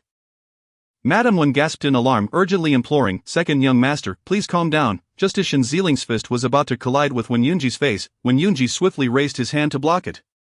Shen Yuzheng's eyes blazed with rage. I have heard that Lord Wen is well versed in both literature and martial arts. Today, I shall witness it for myself. Shen Yuzheng, a martial general, unleashed fierce and precise strikes aimed at Wen Yunji's vital points. Yet, Wen Yunji remained unhurried, deftly deflecting his blows. Shen Yuzheng's expression darkened further. He had previously regarded Wen Yunji as a feeble scholar, yet now he realized he had underestimated him. Wen Yunji, much like his majesty, had grown up in the presence of the late emperor and had been trained in martial arts by him. Even if he pursued a scholarly career, his martial skills had not been neglected. After exchanging over a dozen blows without gaining any advantage, Shen Yuzheng paused when Shen Yuzheng called out, brother, please stop. Wen Yunji gently pushed Shen Yuzheng's hand away, stepping back with a calm demeanor. Shen Yuzheng, filled with pent-up frustration, turned to grasp Shen Yuzheng's hand. Such a man is unworthy of my sister. Yuzheng, come with me. I will find you the finest husband in the world. However, Shen Yuzheng held his hand firmly. And Shen Yuzheng, frustrated by her lack of resolve, exclaimed, Yuzheng. Shen Yuzheng, unable to meet Shen Yuzheng's gaze, understood that Wen Yunji was already the most esteemed young man in the capital. There was no one better suited for her. As the daughter of a duke, she deserved the best. What troubled her most was that the concubine Wen Yunji had taken was none other than Shen Yuzheng. How could she allow that shameless girl to steal her man? The Shen family belonged to her, hence, Wen Yunji must belong to her as well. Shen Yuzheng was not to take anything from her. With her eyes downcast, Shen Yuzheng stated, brother, I am already betrothed to young Master Wen. If I were to break off the engagement now, I would become the laughingstock of the entire capital. Shen Yuzheng replied, rest assured, with me as your brother, should anyone dare to mock you, I will ensure they regret it. Shen Yuzheng glared coldly at Wen Yunji. Wen Yunji remained composed. My engagement with Miss Shen has been established. I will not retract it. Shen Yuzheng felt a wave of relief wash over her.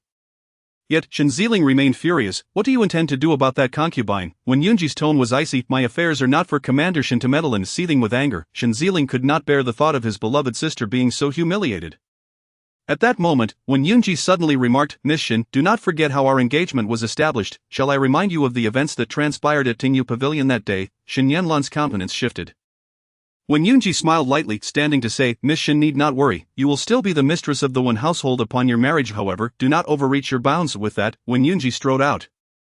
Shen Yuzheng shouted, Wen Yunji, stop it brother. Shen Yuzheng clutched Shen Yuzheng's arm tightly, tears in her eyes. Young Master Wen was merely momentarily bewitched. I believe he does not mean it sincerely. Seeing her in tears, Shen Yuzheng reluctantly subdued his anger.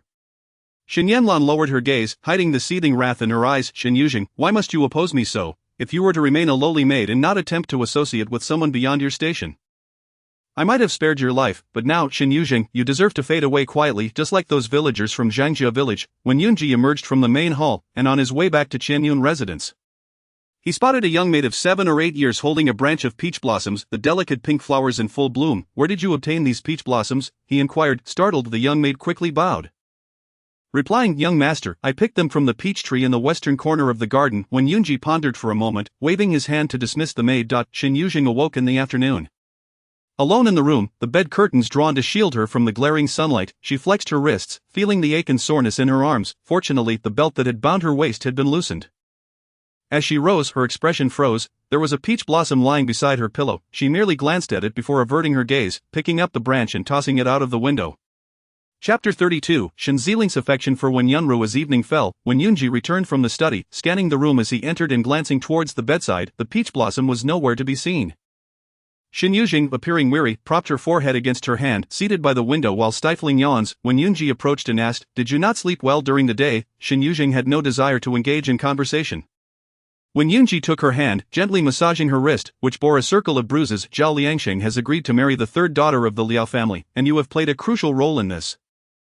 Shen Yuzheng's expression remained impassive. When Yunji chuckled softly, lifting her chin and leaning down to kiss her, Shen Yuzheng acquiesced to his advances, but as when Yunji deepened the kiss, his fingers slipped beneath her thin garment. Her body felt soft and even compliant, unlike the fierce struggles during their encounter in the carriage. Yet, when Yunji suddenly lost interest, he lifted his gaze, observing Shen Yuzheng with a brooding expression, while he disliked her resistance. At times he found her excessive compliance equally unappealing, igniting a desire to provoke her, relishing the vibrant emotions that would surface. He reached to touch her hair, inquiring, why aren't you wearing any ornaments? Shen Yuzheng replied, I have been indoors all day and did not wish to wear any. When Yunji responded, tomorrow, I shall accompany you to purchase some. Shen Yuzheng looked at him, realizing that now Zhao Liangsheng had committed to marrying the Liao family's daughter. When Yunji was willing to let her go out, the prospect of going out was indeed a good thing, and Shen Yuzheng expressed her gratitude. Thank you, young master. How should you express your gratitude to me? Mere words will not suffice. Shen Yuzheng hesitated, standing on tiptoe as if to kiss him, but when Yunji restrained her by the shoulders, Shen Yuzheng paused, her complexion gradually paling. When Yunji regarded her with a calm demeanor, applying pressure until he observed her facade of submission beginning to falter, at which point he allowed a smile to surface. Shen Yuzheng knelt beneath his hold, her face a canvas of contrasting hues. When Yunji's palm pressed against the back of her head, urging her forward, Shen Yuzheng's lashes trembled as she was drawn closer, the color draining from her face. When Yunji admired her expression, anticipating her struggle. Yet in the end, Shen Yuzheng closed her eyes and parted her lips. When Yunji's pupils constricted, his throat tightening as his fingers tangled in her soft hair, pressing rhythmically. In the final moment, his entire arm tensed. Firmly holding her head in place, after a prolonged interval, he released her, and Shen Yuzheng collapsed beside him, coughing violently, her face flushed crimson, her dewy lips dusted with remnants of snowflakes. When Yunji's gaze darkened as he pulled her up, kissing her again, Shen Yuzheng felt both discomfort and revulsion. The forceful pressure of his lips and tongue left her breathless, her chest constricted with pain. She struggled momentarily, and when Yunji eased his grip slightly, his lips continuing to brush against her own, when Yunji's mood was visibly buoyant, his movements softened considerably as he placed gentle kisses upon her cheeks and neck. After an indeterminate passage of time, he finally released her, allowing her to partake in supper. Shen Yuzheng, however, possessed no appetite, hastily picking at her food before setting her chopsticks aside. Once the meal concluded, when Yunji remarked, I have official duties to attend to. You may retire for the night. Shen Yuzheng nodded in agreement, yet just as she prepared to rest, Dong Shui entered to report the arrival of the second young lady. Shen Yuzheng had no choice but to don her outer robe and step out to greet Wen Yunru. Upon seeing her, Wen Yunru was taken aback. Shen Yuzheng, languidly seated in a chair, inquired, is there a particular reason for your late visit? Second young lady, Wen Yunru replied, Wen Yunfu has emerged, and my father has recently begun arranging potential suitors for me. I fear, Shen Yuzheng interrupted. Second young lady, you previously had the opportunity to keep Wen Yunfu kneeling in the ancestral hall. Wen Yunru opened her mouth, and after a moment of contemplation she spoke with bitterness. I apologize, Yuzheng, following your hints, I traced the matter, and indeed the personal maid of Yao Fuming's cousin is still alive. However, my stepmother is aware of this and forbids me from confronting Wen Yunfu. What then, is the purpose of your visit today? You possess leverage over Wen Yunfu yet choose to do nothing. How can I assist you? Wen Yunru spoke softly, I wish for you to help me with a matter. From Shen Yuzheng's escape from Wen Yunfu's machinations to her willingness to assist, and now becoming a confidant to her elder brother, each instance was far beyond what an ordinary maid could achieve. For reasons unknown, Wen Yunru trusted her and continued, the second son of the Shen family will be hosting guests at Feihong residence tomorrow. I would like to invite you to accompany me. Shen Yuzheng frowned. How do you know of Shen Yuzheng's whereabouts? When Yunru hesitated, blushing, he wrote to me. Shen Yuzheng's gaze deepened, a contemplative look settling upon her features as she regarded Wen Yunru. With a sense of determination, Wen Yunru declared, though I am but a concubine's daughter, and not a suitable match for Shen Yuzheng, I feel that if I do not seize this opportunity, I may never find a worthy match. With Wen Yunfu in the picture, she will not allow me peace. Shen Yuzheng smiled. You have truly surprised me. Second young lady of the revelation that Shen Yuzheng harbored feelings for Wen Yunru was utterly unexpected. Shen Yuzheng straightened her posture. Does the second young lady also harbor feelings for Shen Yuzheng? Wen Yunru, her cheeks flushed, replied, what does it matter whether I have feelings or not? I merely believe he is the best match I can aspire to. Shen Yuzheng coldly remarked, there is no need for you to belittle yourself, second young lady. Shen Yuzheng is unworthy of you. Wen Yunru gazed at her in astonishment, and Shen Yuzheng continued, I shall accompany the second young lady tomorrow. Be assured that I will do everything in my power to assist you in achieving the splendid union you desire. Thank you, Yuzheng. Were it not for you, I would not dare to pursue this. The thought of others discovering her aspirations to wed the second son of the Duke would invite scorn, yet Yuzheng would not mock her. Yuzheng even claimed that Shen Yuzheng was unworthy of her. Will your elder brother consent? Shen Yuzheng hesitated, recalling Wen Yunji's prior statement about accompanying her out of the mansion the following day. After a moment's pause, she replied, I will persuade your elder brother. In truth, uncertainty gnawed at her. Wen Yunji might not agree. The memory of his often somber gaze weighed heavily upon her heart. Wen Yunru observed her curiously. Is your elder brother particularly kind to you? Wen Yunru recalled the whispers circulating among the servants, tales of how her elder brother defied their parents, enduring punishment to take Yuzheng as a concubine. They speculated about how Yuzheng had managed to charm the aloof and unyielding eldest son. Yet, Wen Yunru did not perceive Yuzheng as the type to engage in flattery. However, she could not envision what gentleness from her elder brother would look like. Shen Yuzheng's lips curled slightly. In the eyes of others, the very fact that Wen Yunji wished to take her as a concubine might be considered kindness. Chapter 33, a heroine rescued. Emerging from his study, Wen Yunji noted that the moon had ascended to its zenith. A crescent moon cast a silvery glow across the courtyard. Rubbing his temples, he reflected on how, due to recent injuries, he had postponed the trial of the case at the Dali temple, yet, the emperor had assigned numerous matters to him. And with the court in need of personnel, he could see that the current emperor was diligent in his governance. Any minister favored by the emperor was invariably swamped with work. As he traversed the small garden, Wen Yunji spotted the young maid from earlier that day, no more than 7 or 8 years of age, still clutching a handful of peach blossoms, skipping merrily through the corridor. Upon noticing Wen Yunji, the young maid immediately halted and respectfully bowed. Wen Yunji's gaze fixated upon the blossoms in her grasp, his expression inscrutable. After a moment, he inquired, did you pluck these peaches yourself? The young maid, innocent and unaware of the unusual expression on Wen Yunji's face, replied dutifully, they were given to me by Huzi. He said he knew I liked peach blossoms and promised to bring them to me each day. Wen Yunji let out a cold snort, the meaning behind it obscure. He turned to Yan Guang, instructing, cut down all the peach trees in the garden, not a single one is to be spared. Yan Guang, perceiving Wen Yunji's demeanor, promptly acquiesced, yes, I will attend to this immediately. The young maid's face turned pale with fright, frozen in place. Wen Yunji, his expression grim, departed, while Yan Guang gestured to the young maid to leave hastily. Returning to Qianyun residence, Wen Yunji's demeanor remained stern. The servants within the courtyard dared not utter a word. Upon entering the room, he discovered Shen Yuzheng still awake, seated beneath the lamp, idly thumbing through a book. Hearing his arrival, she rose. Young master, you have returned. Wen Yunji's gaze tightened, landing upon a striking peach blossom adorning her hair. His lips pressed into a thin line as he silently approached her, his voice devoid of emotion. Where did this flower come from? Shen Yuzheng lifted her hand to caress the petals, explaining, I found it by my pillow. I thought it lovely, so I wore it. She raised her eyes, the flickering candlelight dancing within them, a gentle radiance flickering in her gaze. Do you think it is beautiful? Wen Yunji's eyes darkened, as deep as the night. He stared intently at her before a fleeting smile broke upon his lips. It is beautiful. Shen Yuzheng's countenance was predominantly cool, with only a hint of alluring charm in her brows and eyes. The vivid peach blossoms accentuated her beauty, transforming the woman smiling softly beneath the candlelight into an enchanting vision. As if emerging from a floral thicket, Wen Yunji's gaze deepened further, his fingertip brushing gently against the corner of Shen Yuzheng's eye. Shen Yuzheng reached out, wrapping her arms around Wen Yunji's neck. Nestling against him, this evening, she was particularly obedient, her voice a melodic whisper on the bed, the petals of the peach blossom trembling delicately, softening amidst the muddle of emotions. After a time, the candlelight flickered out, casting the room into darkness. Shen Yuzheng, exhausted, lay limply at the edge of the bed. Wen Yunji caressed her exquisite butterfly bones with a languid touch, suddenly asking, speak, what do you desire? Shen Yuzheng opened her eyes, hesitating momentarily before responding, the second young lady has invited me to go shopping tomorrow, but if you are busy, there is no need to accompany me. In the dim light, Wen Yunji chuckled softly. Shen Yuzheng's heart raced. Unable to decipher his expression, leaving her uncertain of his feelings, this evening, she had played the role of a devoted servant, employing all her charm merely to secure a chance to step outside.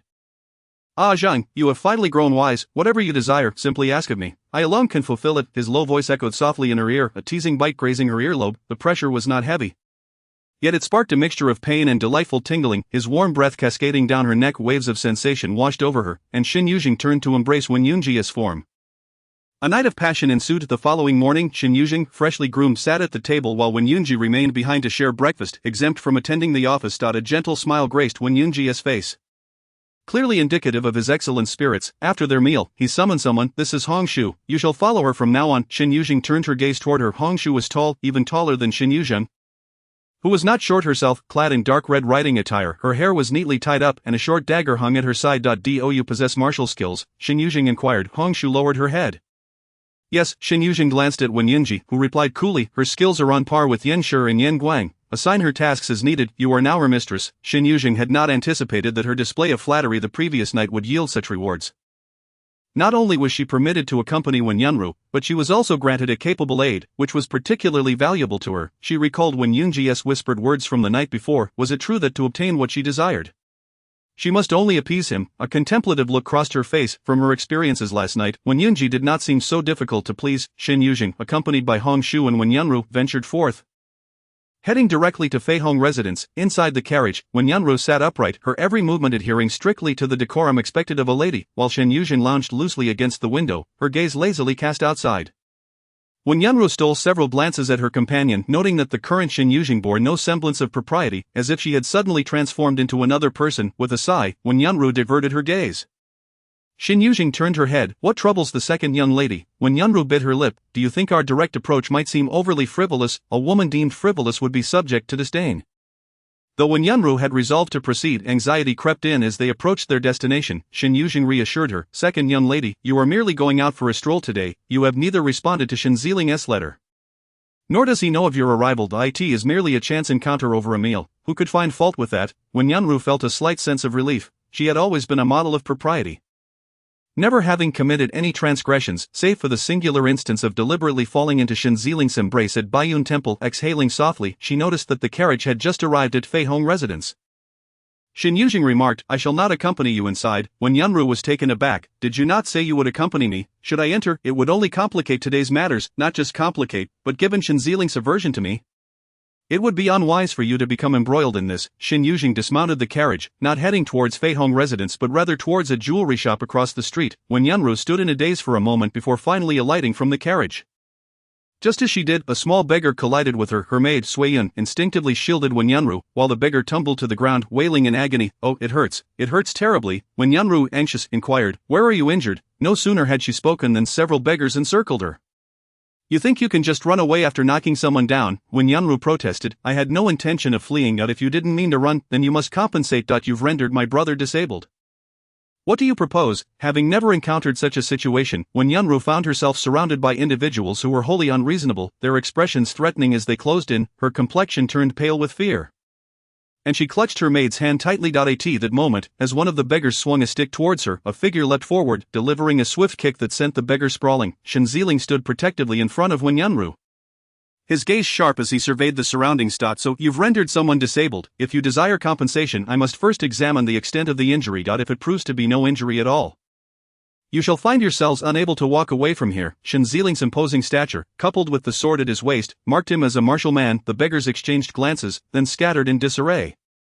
Only then did Shen Ziling turn back, concern etching his features. Miss, are you unharmed? Wen Yunru gazed at Shen Ziling in a daze, her peripheral vision catching sight of Shen Yuzheng in the jewelry shop across the street. Realization dawned upon her. Shen Yuzheng had instructed Hongshu to dismount early to attend to a matter on her behalf, and this was the matter at hand. Chapter 34. She has always been unwanted. I am unharmed. Wen Yunru finally responded, bowing gently. Thank you, second young master, for your timely rescue. Shen Ziling chuckled, his expression laced with surprise. What brings you here, second miss? Wen Yunru replied, I came out today to purchase some rouge and ornaments. How fortuitous. I too wish to procure some cosmetics for my sister. Might I request your assistance in selecting them, for I am rather unfamiliar with such matters. Wen Yunru glanced again at the jewelry shop. But Shen Yuzheng's figure had vanished. She withdrew her gaze, her cheeks slightly flushed as she said, "I shall do my utmost." The two strolled towards the cosmetic shop, and when Yunru inquired, "Aren't you hosting a banquet today?" "Second young master, I hope I am not delaying you." Shen Yuzheng fixed his gaze upon her, a smile playing at the corners of his lips as he remarked meaningfully, "You indeed read my letter." When Yunru's face flushed crimson, unsure where to avert her gaze under his scrutiny, Shen Yuzheng found her utterly endearing, and seeing her nearly shrink away in embarrassment, he shifted the conversation to, "I am hosting the Prince of Wuchang today." But he had to leave shortly after dining when Yunru nodded, and neither of them broached the topic again as they entered the cosmetic shop. This establishment was renowned for its exquisite products, boasting a vast array of cosmetics at steep prices. When Yunru owned but a couple of boxes of such expensive rouge and, having rarely ventured out, was unfamiliar with many styles. To her surprise, Shen Yuzheng seemed well-versed, able to recount the ingredients of each product. Noticing the astonishment on her face, Shen Yuzheng explained, "Yunlan favors this shop's products, which is why I frequent it and have learned a thing or two." When Yunru expressed envy, "Miss Shen must be very fortunate to have such a brother." At this, Shen Yuzheng's smile dimmed, and his tone grew somber. "Yunlan has endured much hardship since childhood. As her brother, I failed to protect her then. Now, I can only strive to bring her happiness. Be it mere cosmetics or even the moon from the sky, should she desire it, I would procure it for her." When Yunru recalled that Shen Yunlan had only recently returned to the duke's residence at the age of 10, and it was clear she had suffered greatly prior, yet with such loving parents and a caring brother, she was undoubtedly one of the happiest individuals in the world, a sentiment that when Yunru envied. Shen Yuzheng returned to the moment, a smile gracing his features once more. "Yunlan's temperament resembles yours. Both of you are gentle and kind, and I believe you would get along splendidly." When Yunru chuckled softly but remained silent. In her limited interactions with Shen Yunlan, she had often perceived disdain in the other girl's eyes. Shen Yunlan did not embody the gentle nature Shen Yuzheng described, rather, she appeared somewhat overbearing. Though when Yunru refrained from voicing such thoughts, Shen Yuzheng perused the shop for a while before presenting a particular rouge. "This shade would suit you beautifully." When Yunru accepted it, her cheeks aflame, as Shen Yuzheng regarded her with unrestrained fondness. He later sought to purchase more for her, but she shook her head, clutching the rouge tightly. "This one suffices. Thank you, second young master." "Why so formal? By the way, there is one more thing I wish to ask of you." When Yunru replied softly, "Please, second young master, go ahead." "Junlan has few friends in the capital. Would you be willing to befriend her?" When Yunru hesitated, then responded, "If Miss Shen would have me, I would be honored." "Yunlan shall surely appreciate your kindness." Shen Yuzheng's smile brightened, his demeanor becoming increasingly gallant and spirited. When Yunru, blushing, lowered her gaze, they had not lingered long in the shop before when Yunru expressed her desire to return home. Though Shen Yuzheng felt a pang of reluctance, he respected her reputation and did not insist. Just before her departure, he called out, "Second miss, remember to reply to my letter next time." When Yunru nodded softly, quickly stepping into the carriage. As she departed, Shen Yuzheng clenched his fist in delight, watching her carriage disappear from view. He returned to the cosmetic shop, purchasing all the latest styles. With a buoyant spirit, he hurried back to the duke's residence, making his way towards Shen Yunlan's courtyard. However, he was intercepted by a maidservant in the company of Xiao Ruojuan. "Second young master, the madam requests your presence. Mother is looking for me." He turned on his heel and headed toward Xiao Ruojuan's quarters. Upon entering, he frowned. "Mother, have you been sleeping poorly of late? Your complexion appears rather off. Have you consulted a physician?" "I have seen a doctor. It is merely a bout of insomnia, nothing serious." After saying this, Xiao Ruojuan's expression turned hesitant as she regarded Shen Yuzheng. "Did you confront the Wen family regarding your sister's grievances? Is it true that Wen Yunji has taken a concubine?" Shen Yuzheng's countenance darkened abruptly. "Wen Yunji has been bewitched by a lowly maid, lavishing her with affection while disregarding the Shen family's honor." Xiao Ruojuan's unease deepened at his words. "What is the maid's name?" Shen Yuzheng's eyes turned cold, his tone icy. "You have met her, the maid who nearly knocked you over that night at the Wen residence." "I have investigated her. She was sold to the Wen household at the age of 5 and has been a servant there for 14 years. Xiao Ruojuan's gaze flickered. "Who sold her?" "I inquired with the steward of the Wen residence. It was presumably her mother who sold her." Shen Yuzheng scoffed. "If even her mother abandoned her, it is evident she has always been unwanted. Such a person dares to trample over my sister? Truly she must be seeking her end." Xiao Ruojuan lowered her eyes, feeling both relieved and apprehensive. Why would Shen Yuzheng become a concubine to Wen Yunji? Did she intend to disrupt Yunlan's engagement and reclaim her status?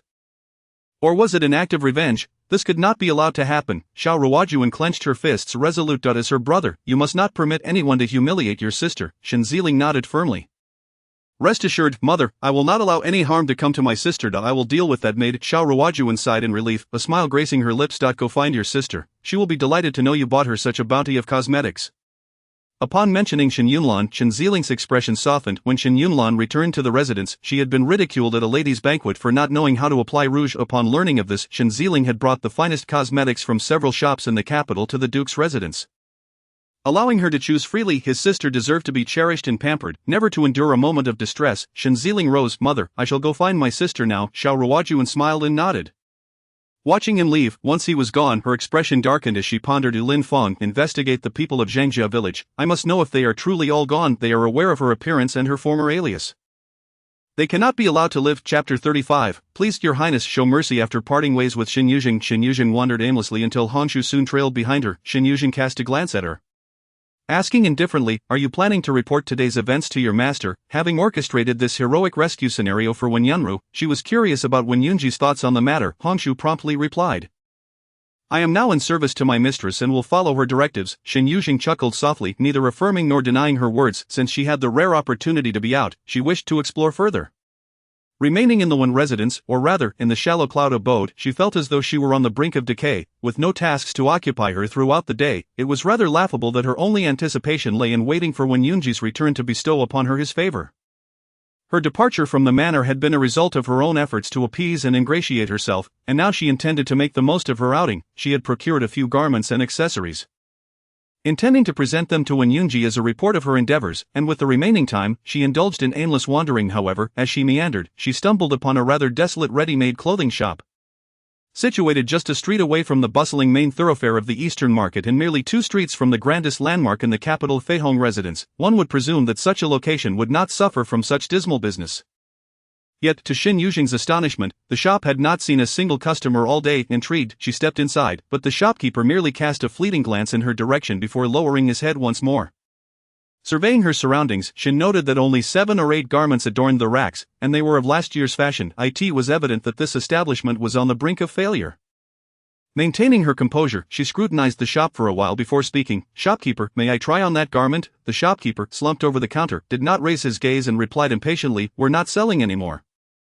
"You might as well look elsewhere." Shen Yuzheng raised an eyebrow in surprise. Was there truly someone who opened a shop yet refused to conduct business? Approaching the counter, she peered inside to find the shopkeeper engrossed in his account books, his expression one of deep distress and resentment. After observing him for a while, she suddenly asked, "Are you planning to sell this shop?" The shopkeeper abruptly lifted his head, staring intently at her. Are you suggesting?" His expression hinted at a question he dared not voice. Shen maintained her composure and did not respond, instead inquiring, "How was business here previously?" "The location is good, and business was decent. It was no trouble to earn 400 or 500 taels a year," the shopkeeper replied. "If you wish to buy, I would sell it for 100 taels." In response to Shen Yuzheng's somewhat amused expression, the shopkeeper quickly amended, 50 taels, I'll sell it to you for 50 taels. Did he take her for a fool? This was her first time entering the shop after all. If the location and business were indeed thriving, how could it have come to such a state? Realizing he could not deceive her, and noticing the armed female guard standing behind her, the shopkeeper assumed she must be some young lady of a notable family. He sighed, "I too was deceived. Originally, I was merely the shopkeeper overseeing the business, but my employer absconded, transferring the shop to me before fleeing. I was elated at the prospect of wealth, only to find that business plummeted thereafter." With no one coming in to purchase garments, Shen Yuzheng asked, "Surely there must be a reason for such a sudden decline in business." Perhaps the shopkeeper had pent up grievances, for he began to divulge everything. "It is not unrelated to my former employer's actions. He offended someone powerful, specifically the Princess of Wuchang. When she issued her decree, it was a miracle the shop remained intact." Curiosity piqued, Shen Yuzheng queried, "Who was your former employer?" "She was a concubine kept by the Prince of Wuchang, and this shop was a gift from him. When their affair was discovered by the princess, my former employer cleverly abandoned the shop and fled overnight, leaving me to bear the losses, and now no one dares to take over the shop." The shopkeeper wore a look of utter despair, while Shen Yuzheng pondered thoughtfully. She had heard tales of the Princess of Wuchang, born of a prominent family. She was known for her forthright and fiery nature, intolerant of any slights, yet she had married the charming and fickle Prince of Wuchang, Duan Xiao, resulting in frequent quarrels within the manor, sometimes escalating to violence. Had the former owner not fled hastily, he might have risked severe repercussions from the princess. Shen Yuzheng found the location appealing, and with the shopkeeper eager to sell, the price would likely be reasonable. However, the shop bore the stigma of its association with the Princess of Wuchang, making it difficult to conduct business in the future. After a brief contemplation, she resolved to acquire the shop, leaving the matter of the princess for another day. The shopkeeper, overjoyed at her intent, engaged in some haggling, ultimately selling it to her for 30 taels. This sum represented all her savings accumulated over the years. Now entirely invested, the paperwork was completed swiftly. And the shopkeeper left in high spirits with his silver. Shen Yuzheng examined the shop, her mind racing with thoughts on how to make it operational. Lacking funds, she had no choice but to rely on her charm to survive on Wenyunji's support. Although this predicament felt inescapable, she yearned to accomplish something on her own. She didn't want to find herself in a position where she had nothing left to barter with. What would she do then? Lost in thought, she was suddenly interrupted by the entrance of a man clad in splendid attire, appearing to be around 40. He entered with urgency, his expression grave. Upon spotting Shen Yuzheng, he hesitated momentarily before saying, "I beg this young lady to conceal my presence. Simply state that I am not here." Before she could react, he slipped behind the curtain of the counter, which concealed a small changing room. Just as Shen Yuzheng was processing this, another group entered, led by an impressive woman wielding a silver spear, accompanied by several armed guards. The woman scanned the shop before her gaze settled on Shen Yuzheng. "Have you seen the Prince of Wuchang?" Realization dawned on Shen Yuzheng. The man who had hidden was indeed the Prince of Wuchang, and this woman was his wife. Just as she was contemplating how to navigate the conflict between the shop and the princess, the opportunity had presented itself. She smiled calmly and replied, "I know where the prince is." The Princess of Wuchang pressed, "Where?" Shen Yuzheng raised the contract she had just signed. "I can assist you, Your Highness, if you are willing to assist me in return." The princess furrowed her brow but eventually nodded. "Speak. I have just purchased this shop, and I request your leniency regarding the prince's whereabouts in exchange for this information." The princess scrutinized her intently, glancing at the name inscribed on the contract. "You are Shen Yuzheng?" With a serene smile, Shen affirmed. "Indeed." The Princess of Wuchang responded with surprising ease. "Very well, conduct your business as you see fit. I shall not send anyone to cause a disturbance." Astonished at the rapid resolution, Shen Yuzheng smiled and gestured toward the curtain. The princess snorted dismissively and strode inside. Moments later, she emerged, firmly gripping the collar of the Prince of Wuchang. Duanshao cast a meaningful glance at Shen Yuzheng before pleading, "My lady, I assure you, I have no connection to Miss Wanyun. Besides, was it not you who took pity on her and brought her into the manor? This shop was also a gift from you. Why must I bear the blame?" The princess retorted vehemently, "You have no connection to her. How then does she dare to come before me, heavily pregnant, and call me sister?" Prince Wuchang let out a pained cry as the two argued and bickered their way out of the shop. Chapter 36. Zheng, you are being unruly. Emerging from the shop, Shen Yuzheng observed the bustling commerce on the surrounding streets. Numerous clothing and silk shops populated the area, all seemingly thriving with good reputations. If she wished to establish her own ready-made clothing store, distinguishing herself among them would be nearly impossible. Furthermore, as a concubine, she could not engage in business with the esteemed ladies of society, who would certainly disdain dealings with a mere concubine. Competing with the common folks' clothing would also prove challenging, given the lack of competitive edge, making it difficult to boost sales. As she pondered on her way back to the Shallow Cloud abode, she hastily consumed a few bites before summoning Dong Shui for pen and ink. Determined to contemplate how to manage this business venture, the constraints of ancient society weighed heavily upon her, and without a supportive background. This thought, she paused. Her background was none other than Wenyunji. Was it not? Although she was reluctant to admit it, the truth remained. Why should she forego the substantial backing available to her in favor of starting from scratch? This was not a modern society rife with opportunities. Even Ad Sun's shop relied on the connections of a wealthy official. Given her status, finding a reliable ally was the most prudent course of action. Moreover, if she intended to conduct business, could she truly hide it from Wenyunji? Shen Yuzheng's thoughts spiraled further, culminating in a resigned sigh as she set down her brush. Just as she did, a voice called from behind her. "Why the sigh?" Turning, she beheld Wenyunji, who had presumably returned from the palace. Still clad in his crimson official robes, the insignia upon his chest gleaming brilliantly, his features strikingly handsome. Noticing her silence, he arched an eyebrow and inquired, "What is it? Have you forgotten who I am after a brief outing?" Stepping forward, Shen Yuzheng retrieved the teapot from the table, pouring him a cup of tea before extending it toward him. "Have you dined yet, my lord?" Wenyunji took a seat, accepting the tea and sipping it thoughtfully before glancing up at her. "If I were to say I hadn't eaten, would you prepare a meal for me?" Shen Yuzheng replied, "You overestimate my abilities." While she was indeed capable of preparing a few dishes, with so many servants in the household, there was no need for her to exert herself in such a manner. As she leaned closer, she caught a whiff of alcohol on him. "Have you been drinking, my lord?" "Yes," Wenyunji murmured, his eyes downcast. Revealing a hint of fatigue, Dong Shui went to prepare a bowl of hangover soup and checked the kitchen for any food. Having eaten little for dinner, Shen felt a twinge of hunger as well. Wenyunji maintained a placid demeanor, yet perhaps due to their time spent together, Shen could discern the underlying weariness etched upon his brow. Seemingly displeased with the lingering scent of alcohol, he consumed only the hangover soup before retreating to the cleansing room in the west wing. Shen Yuzheng contented herself with her late-night meal, as Wenyunji made no call for her assistance, and she had no desire to follow him. After finishing a bowl of porridge, she said, "Dong Shui, Please bring me another bowl. Oh, of course. As Winter Snow regained her senses, she hurriedly dashed outside. Shen Yuzheng observed her slightly flustered silhouette, a frown creasing her brow, when Winter Snow returned, carrying a bowl of freshly made porridge.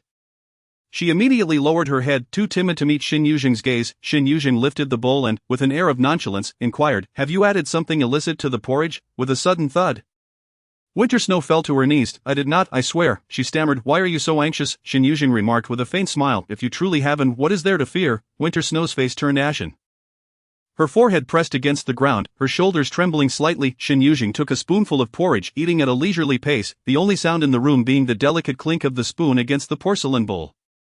After an indeterminate time, Shen Yuzheng set the bowl down, the bottom of it lightly tapping the table, causing Winter Snow to flinch. "Auntie, it was not me, it was it was Sister Qiuyu," she finally managed to stutter. "What did she do?" She tried to drug the young master." Shen Yuzheng let out a light laugh. "No wonder Qiuyu has yet to make an appearance. It has been a quarter of an hour since when Yunji went to bathe. There has been no sound from the west wing. Perhaps Qiuyu has succeeded." Internally, Shen Yuzheng hoped that Qiuyu would indeed succeed, for if when Yunji had found a new affection, he would no longer cling to her. Rising, she approached her writing desk, contemplating matters regarding her shop. She needed to prepare an escape route before when Yunji grew weary of her. Winter Snow stood anxiously to one side, her gaze frequently darting towards the west wing. After a while, she glanced back at Shen Yuzheng, hesitated for a long moment, and finally asked, "Auntie, aren't you going to check?" Shen Yuzheng replied, "If I were to go, wouldn't I be thwarting the good intentions entrusted to me by the mistress?"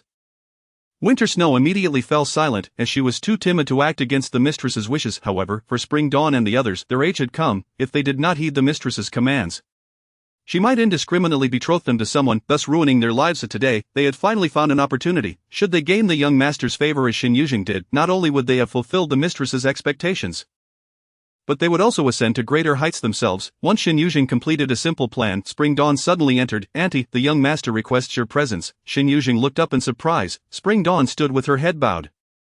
Concealing her expression from view, Shen Yuzheng set down her pen and made her way to the west wing. Upon opening the door, the scene within was laid bare before her, when Yunji lounged on a couch.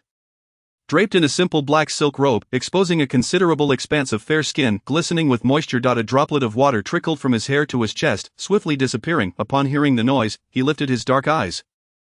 Their depths shrouded in a gloomy intensity, an inexplicable aura of menace surrounding him. Shen Yuzheng's gaze swept over Qiuyu, who knelt in the center of the room. Today, Qiuyu not only dressed like her but also wore a light blue robe that she often donned.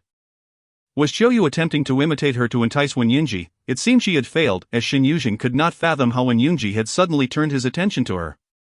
When Yunji fixed his gaze on her, "Zhang, you appear quite surprised. Did you not know that your maidservant sought to climb into my bed?" Shen Yuzheng replied, speechless. "I truly had no knowledge of this." "Is everything well with you, young master?" When Yunji curled his lips into a sardonic smile, his voice chilling. "What could possibly be wrong with me? Or do you wish for something to be amiss?" Sensing that when Yunji's demeanor was off, Shen Yuzheng's instincts urged her to leave promptly. Each time he was about to lose his temper, he wore this very expression. As long as the young master is fine. Qiuyu's transgression can simply result in her expulsion from the courtyard. It's getting late. You should rest early. As Shen Yuzheng attempted to depart, when Yunji barked, "Come here," Shen Yuzheng bit her lip, thinking that this matter had nothing to do with her. Why was he causing her trouble? "Come here." When Yunji's voice rose, his tone icy, plunging the room into a frigid atmosphere. Hesitating for a moment, she finally stepped forward. As she approached, her body tensed, yet even so, when Yunji seized her and pressed her down onto his lap, Shen Yuzheng instinctively struggled. One of his arms locked around her waist, his grip so strong that she feared her waist might snap. "Young master, I truly did not know about today's events." She took a deep breath, striving to maintain a calm tone, projecting an illusion of compliance, yet, if it were merely an illusion, it could not be genuine. When Yunji scoffed coldly, "You claim ignorance, yet are these individuals not ones you intentionally left behind? You were fully aware of their intentions, yet chose to merely observe, you think." When Yunji tenderly traced her neck. But Shen Yuzheng felt her skin prickle with an instinctive dread, rendering her immobile. "You think that if they succeeded, I would let you go?" He chuckled softly, the sound echoing eerily in the stillness of the night, sending a chill down her spine. Leaning close, he sighed softly in her ear. "Zhang, you are not behaving." Chapter 37. I grant you power, you need not allow her. When Yunji sighed, feeling both regret and excitement. Regret that Shen Yuzheng had yet to learn her lesson and continued to court misfortune, and excitement that she remained the one who could send his blood racing and his body quaking. His interest in her had not waned, in fact, it had intensified. When Yunji chuckled softly, "Zhang, why do you tremble?" Shen Yuzheng found herself unable to control her body. Before Wen Yunji, she felt like a prey stripped of its claws. Regardless of how she struggled, her hands became bloodied, while Wen Yunji stood nearby, observant and unperturbed. She loathed this feeling. Young master, Shen Yuzheng's voice trembled as she pressed down on Wen Yunji's hand, which had ventured beneath her clothing. She cast a glance at Xiaoyu, who knelt on the floor, her eyes growing misty. I was wrong, young master, Yunji. Wen Yunji regarded her with an expression devoid of emotion, his touch firm and devoid of any warmth as he explored her skin. As though confirming his possession over her, Shen Yuzheng bit down hard on her lip, her eyes glistening with unshed tears. A profound sense of despair and humiliation enveloped her, rendering her motionless, her waist held captive by Wen Yunji from behind. Her gaze fixated on the swaying bed, as though the entire world had been turned upside down. What filled her with even greater despair was that her body, against her will, began to respond to Wen Yunji's movements. She had no awareness of Qiuyu's departure. She was far too preoccupied to consider anything else. At some point, when Yunji opened a nearby chest, Shen Yuzheng's eyes widened in horror at the sight of the items inside. When Yunji, only then did she realize her fear. Let go, release me, do not do this, I beg you. As Shen Yuzheng was carried out of the west wing by Wen Yunji, she was still softly sobbing. Her body curled against him, trembling slightly. Upon returning to her chamber and laying her down on the bed, Shen Yuzheng appeared extraordinarily obedient, her cheek pressed against the pillow, nuzzling into his palm when he reached for her. Wen Yunji chuckled lightly, surmising that the objects he had used earlier had terrified her. In his fervor to punish her, he had ignored her pleas for mercy. After this episode, she would undoubtedly comply with whatever he desired. Ah, Zhang, I can indulge and pamper you, but you must not challenge my boundaries. Wen Yunji's voice was exceedingly gentle as he lightly patted her back. Shen Yuzheng shut her eyes, wishing to banish thoughts of the earlier events. The room fell silent, the flame on the candelabra gradually dwindling with time. Suddenly, Shen Yuzheng opened her eyes and, in a hoarse voice, asked, as long as I am obedient, can you grant me anything I desire? Wen Yunji chuckled, you may attempt to find out. Shen Yuzheng had previously tried to quarrel with Mistress Wen, to punish those around Wen Yunji, and even to assist Wen Yanru today, none of which had drawn his ire. If he could tolerate all this, I purchased a shop today. I wish to engage in some business. Wen Yunji responded with feigned indifference. Shen Yuzheng knew he was already aware of her intentions and could not conceal them from him. She carefully chose her words and continued, I wish to have the freedom to leave the estate at will, and I promise to return on time. Wen Yunji stroked her hair, his tone casual. I will provide you with a doorplate. You may come and go as you please, but you must allow Hong Shu to accompany you. With her goal achieved, Shen Yuzheng breathed a sigh of relief. Just then, Wen Yunji unexpectedly asked, do you desire anything else? Shen Yuzheng lifted her gaze to meet his, if Shen Yanlan bullies me, I will not yield. Wen Yunji burst into laughter. She had been so disheveled from crying earlier. Yet now she stood resolutely, bargaining with him while still adorned with the remnants of her earlier distress. Truly a clever individual. I grant you power, you need not allow her. Shen Yuzheng exhaled, feeling a newfound sense of assurance. Even if the power Wen Yunji bestowed upon her was temporary, she would wield it to its fullest potential. As she pondered these matters, Wen Yunji's hand began to wander lower, Shen Yuzheng's body stiffened. Yet she soon relaxed, even slightly shifting to encourage his touch, but Wen Yunji merely chuckled, his tone laced with meaning as he whispered, Ah Zhang, I find myself increasingly fond of you. Shen Yuzheng forced a smile. Concealing the bitterness in her heart, I am utterly exhausted today. I should rest early. Upon uttering this, Shen Yuzheng finally allowed herself to unwind, surrendering to sleep, just as she was on the verge of slumber.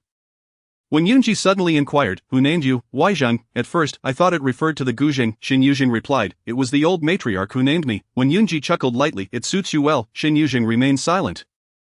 In truth, the head of the courtyard had originally named her after the Guzheng, but when she turned 8, she had consulted a dictionary and altered her name. She still vividly recalls the moment when the dean looked at her, sighed, and remarked on her stubborn nature since childhood. He had intended to give her a gentler name, but to his surprise, she had taken it upon herself to change it to it. Was only the following day that Shen Yuzheng learned that last night. When Yunji had returned Dong Shui and the others to Madame Wen's courtyard, and had even struck Xiaoyu dead in front of Madame Wen, it was said that Madame Wen had fainted from anger at that very moment, prompting the summoning of a royal physician. Hearing this sent a chill down Shen Yuzheng's spine. Indeed, the lives of maidservants were worth less than nothing, easily extinguished. It was likely that when Yunji issued the order, he did not regard Xiaoyu as a human being at all. Shen Yuzheng admonished herself to cast aside such thoughts. She was just as vulnerable to death as anyone else. Instead of pitying others, it would be wiser for her to seek a means of survival for herself at this time. Steward Chao allowed her to select her own maidservants, most of whom were newly acquired. Shen Yuzheng chose 2 and inquired, where is Dongshui now? Steward Chao replied, the eldest young master has decreed that both Dongshui and Chunxiao must be sold. Shen Yuzheng insisted, please keep Dongshui, I have grown accustomed to her. Steward Chao hesitated.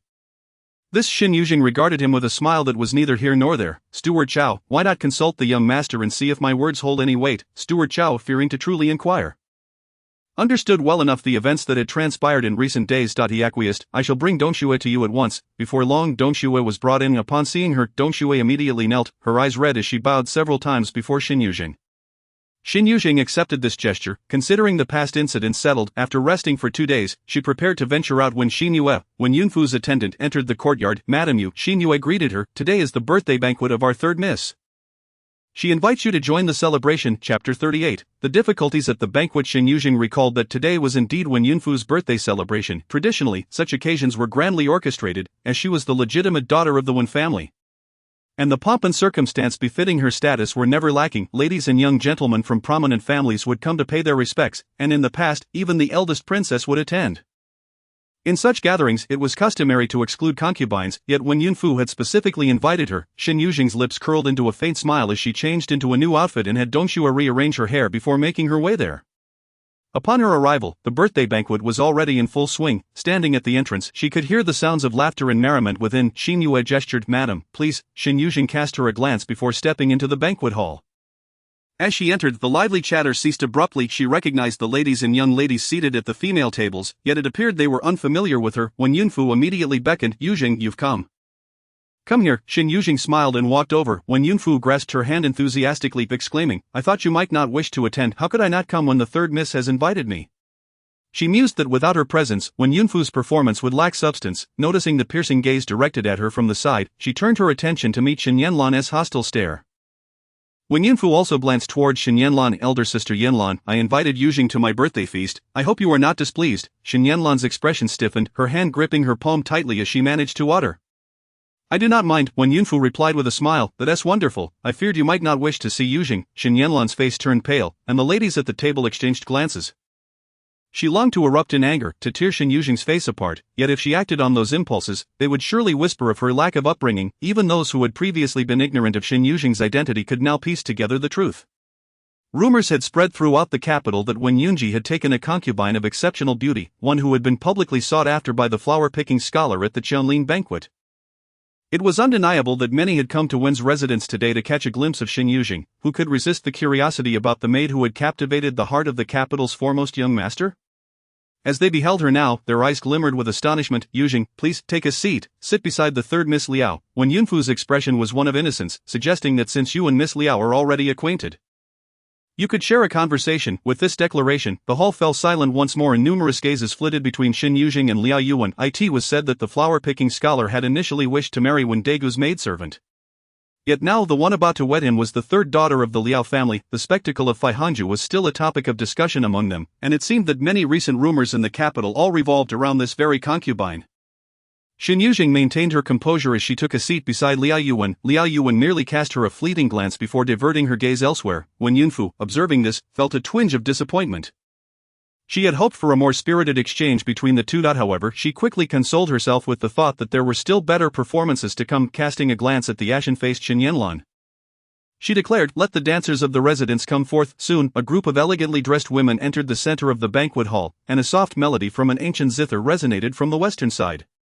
The dancers twirled gracefully to the music, while Shen Yuzheng sipped her tea, initially oblivious to the spectacle. However, a sudden gasp nearby drew her attention, and upon looking, she frowned. The dancer who had collapsed, clutching her ankle, was none other than Yahuan. The music abruptly ceased with the fall of the dancer, and the other performers dared not make a sound. When Yunfu, visibly displeased, exclaimed, today is my birthday banquet. Are you all intentionally causing a disturbance to embarrass me before my guests?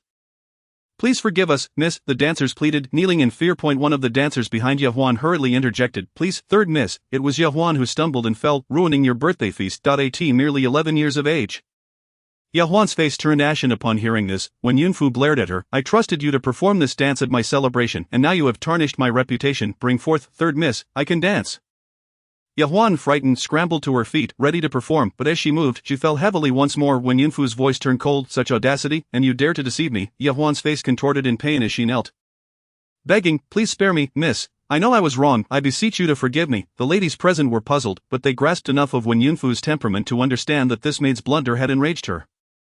Shen Yuzheng, however, knew that this performance was directed at her. Unable to enjoy her tea any longer, she set her cup down, while Yahuan continued to plead for mercy. When Yunfu suddenly declared, since you cannot perform, Find someone to take your place. If you cannot find anyone, Yuan trembled, instinctively glancing at Shen Yuzheng. Sister Yuzheng. Shen Yuzheng's expression was icy, her demeanor impassive as she regarded her. Yuan quickly realized the impropriety of her gaze and turned her tear-streaked face away. Yet, when Yunfu continued, "Oh, I just remembered, Yuzheng, when you served me in the past, you also learned this dance. You and Shen Yue performed it together, did you not? Since Yuan has disrupted my birthday celebration, why not you step in and dance a piece? In this way, I won't hold her mistakes against her." Shen Yuzheng's cold gaze fixed on her. "You wish for me to dance now?" Feigning innocence, when Yunfu replied, "Yuzheng, you wouldn't have forgotten how to dance just because you followed my brother. Would you?" Shen Yuzheng remained silent, and when Yunfu feigned grievance, "It seems that now that you've allied with my elder brother, I can no longer command you. However, you must heed Sister Yanlan's words." "Elder Sister Yanlan," she turned to Shen Yanlan, "once you enter my family, you will be my brother's legitimate wife, while Yuzheng remains merely a concubine, so she will surely listen to you, Sister Yanlan.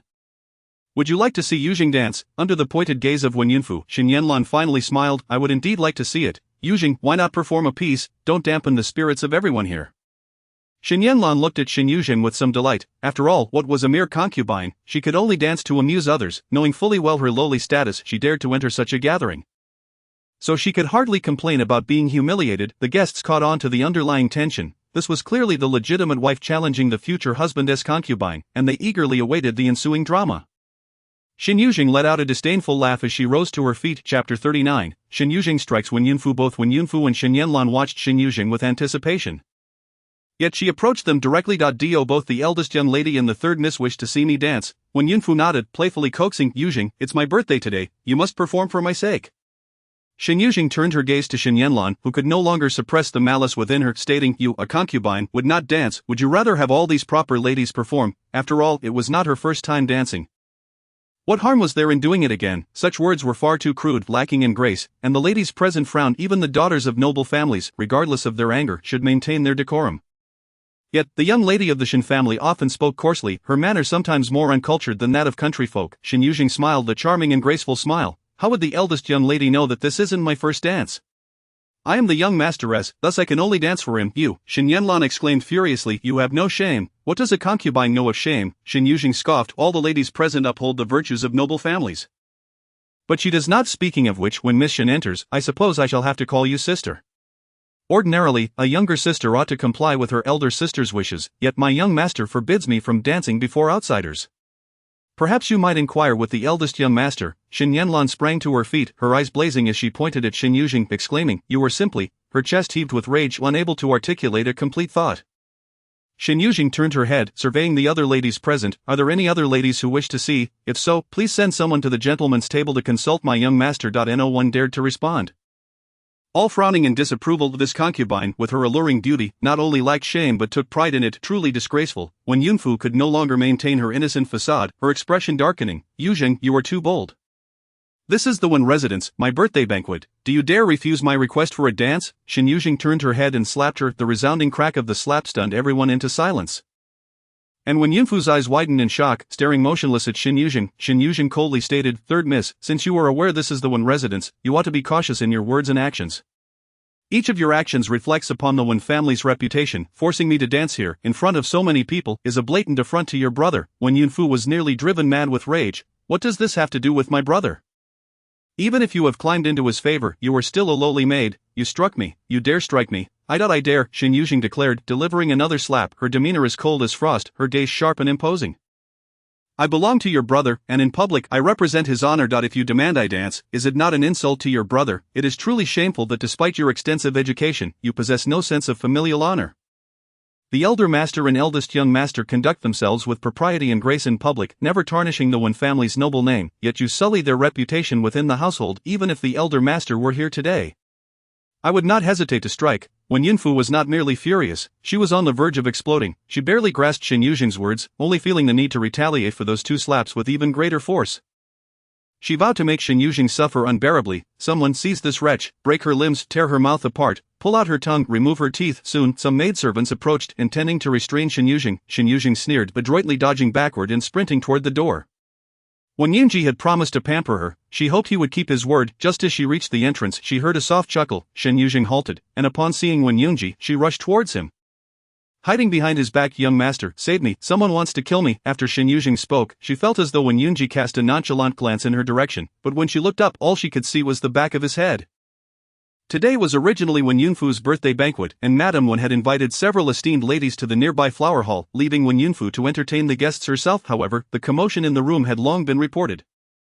And soon Madame Wen arrived, having heard the details from the maidservants. Her gaze upon Shen Yuzheng was filled with fury, as if she wished to skewer her. Someone apprehend Yuzheng. Wait, Wen Yunji's cold voice cut through the air, causing everyone to hesitate. Yunji, are you going to protect her? Madame Wen stared incredulously at Wen Yunji. She dared to strike your sister, a lowly concubine daring to strike your sister, and you wish to protect her? Wen Yunji glanced at Wen Yunfu, who stood beside Madame Wen, clutching her face in a mix of indignation and fury. Where is she? Aired. Wen Yunji replied flatly, Yuzheng is mine, Yunfu, if you desire her to dance for you. Shall I, as your brother, also perform a dance? Wen Yunji's tone remained unchanged, yet Wen Yunfu's countenance shifted dramatically, followed by a surge of unending grievance. Brother, I am your sister, your biological sister. Wen Yunji's gaze turned icy as he regarded her. As a member of the Wen family, one ought to embody our family's decorum and upbringing in every word and deed. You have been spoiled since childhood, to the point where you dare to scheme to embarrass my person before guests. I am not. I did not. It caught in Wen Yunji's scrutiny. She vehemently denied it but dared not meet his gaze. Yunji, Madame Wen gritted her teeth, furious that it was Yuzheng, this lowly maid, who was in the wrong. Yet now Wen Yunji was blaming his sister. Wen Yunji replied, Mother, the third sister is nearing the age of marriage, yet she remains so ignorant. If this continues, people will say our family fails to educate its daughters. Please summon elder sister Song from the palace once more. She shall not depart until the third sister has learned proper etiquette. Wen Yunfu immediately clutched Madame Wen's sleeve, pleading tearfully, Mother, I do not want to. Wen Yunji stated, Today, with guests present, Mother, please tend to them properly. I take my leave. He offered a slight bow to the guests present before leading Shen Yuzheng away. Shen Yanlan stared intently at his retreating figure. From his entrance to his departure, he had not cast a single glance in her direction, not a single glance. She was his soon-to-be wife, and before so many people, he so fervently defended a concubine. Leaving her no face to show. Even before entering, she was overshadowed by a concubine, a source of mockery. Blood seeped from the wounds she inflicted upon her palms, yet she felt nothing. Her hatred for Shen Yuzheng had reached its zenith. She would stop at nothing to ensure a bitter rivalry with Shen Yuzheng. Chapter 40. The fall into water. Shen Yuzheng followed Wen Yunji, but after a short distance, she came to a halt. Wen Yunji turned to look at her, and Shen Yuzheng allowed him to gaze. Although she lacked the flamboyant demeanor she had displayed in the hall, her brows were now relaxed, calm and composed. Meeting Wen Yunji's eyes directly, Wen Yunji, with a semblance of a smile, asked, Had I not arrived, how did you intend to conclude this? Shen Yuzheng replied, Young master, you did promise to protect me, Wen Yunji stated. I did make such a promise, yet you need not test me repeatedly. As long as you do not challenge my limits, I shall keep my word to protect and indulge you, Shen Yuzheng sighed. Realizing she could not conceal her actions from him, what she had done today had indeed crossed the line. That was Wen Yunfu, the beloved sister of Wen Yunji, the eldest daughter of the Wen family.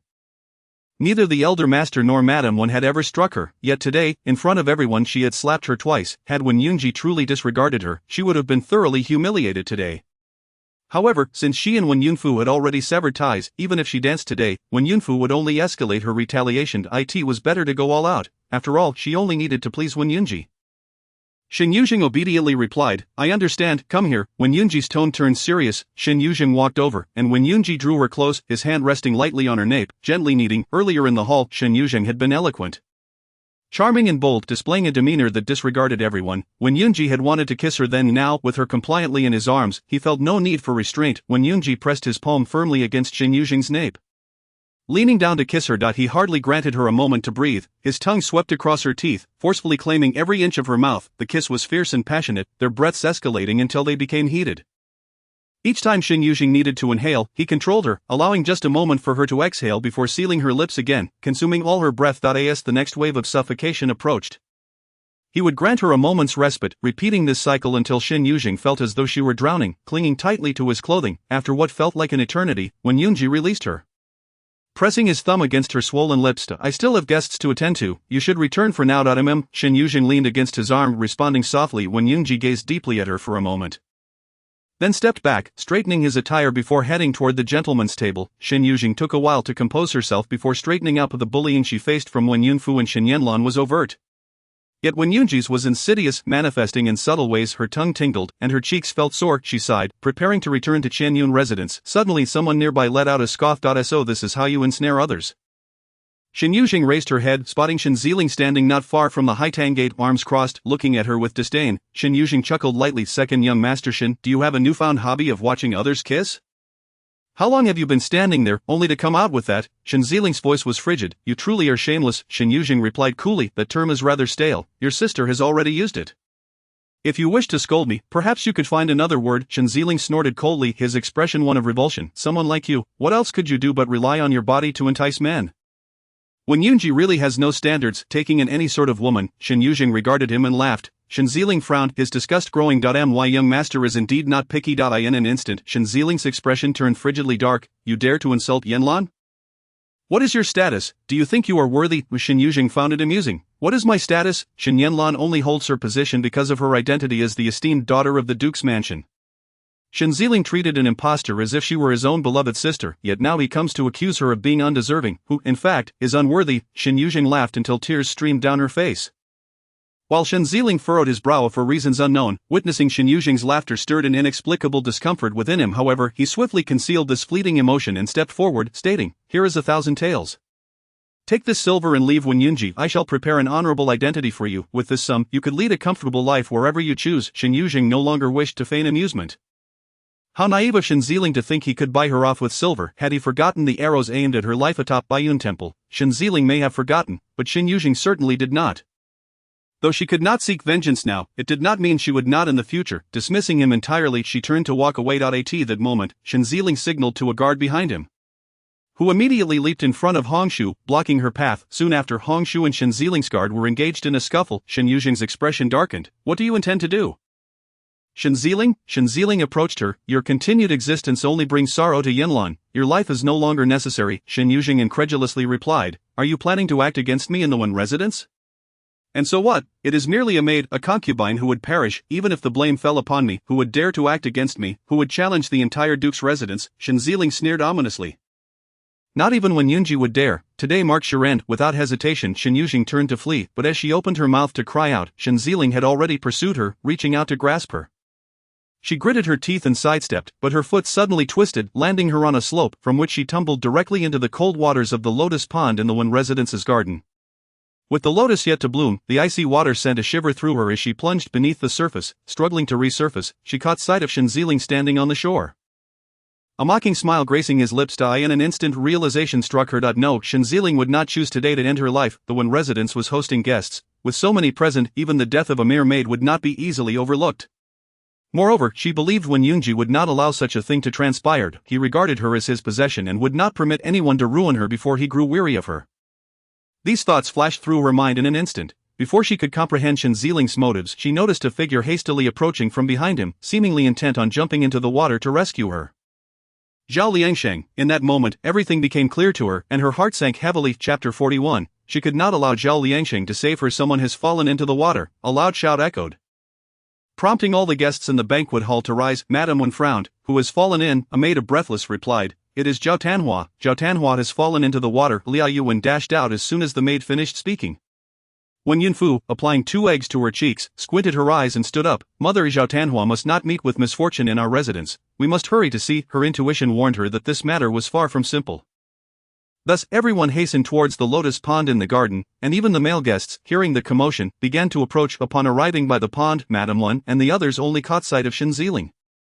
Shen Yanlan, surprised, exclaimed, Second brother, what brings you here? Only then did she notice another figure in the center of the pond, gasping in astonishment. Who is that? Shen Yuzheng responded. That is Zhao Tanhua. He jumped in to save someone. Second brother cannot swim, so he can only watch and regret from the side. Isn't second brother able to swim? Shen Yanlan wondered aloud, but her curiosity was soon overshadowed by another pressing question.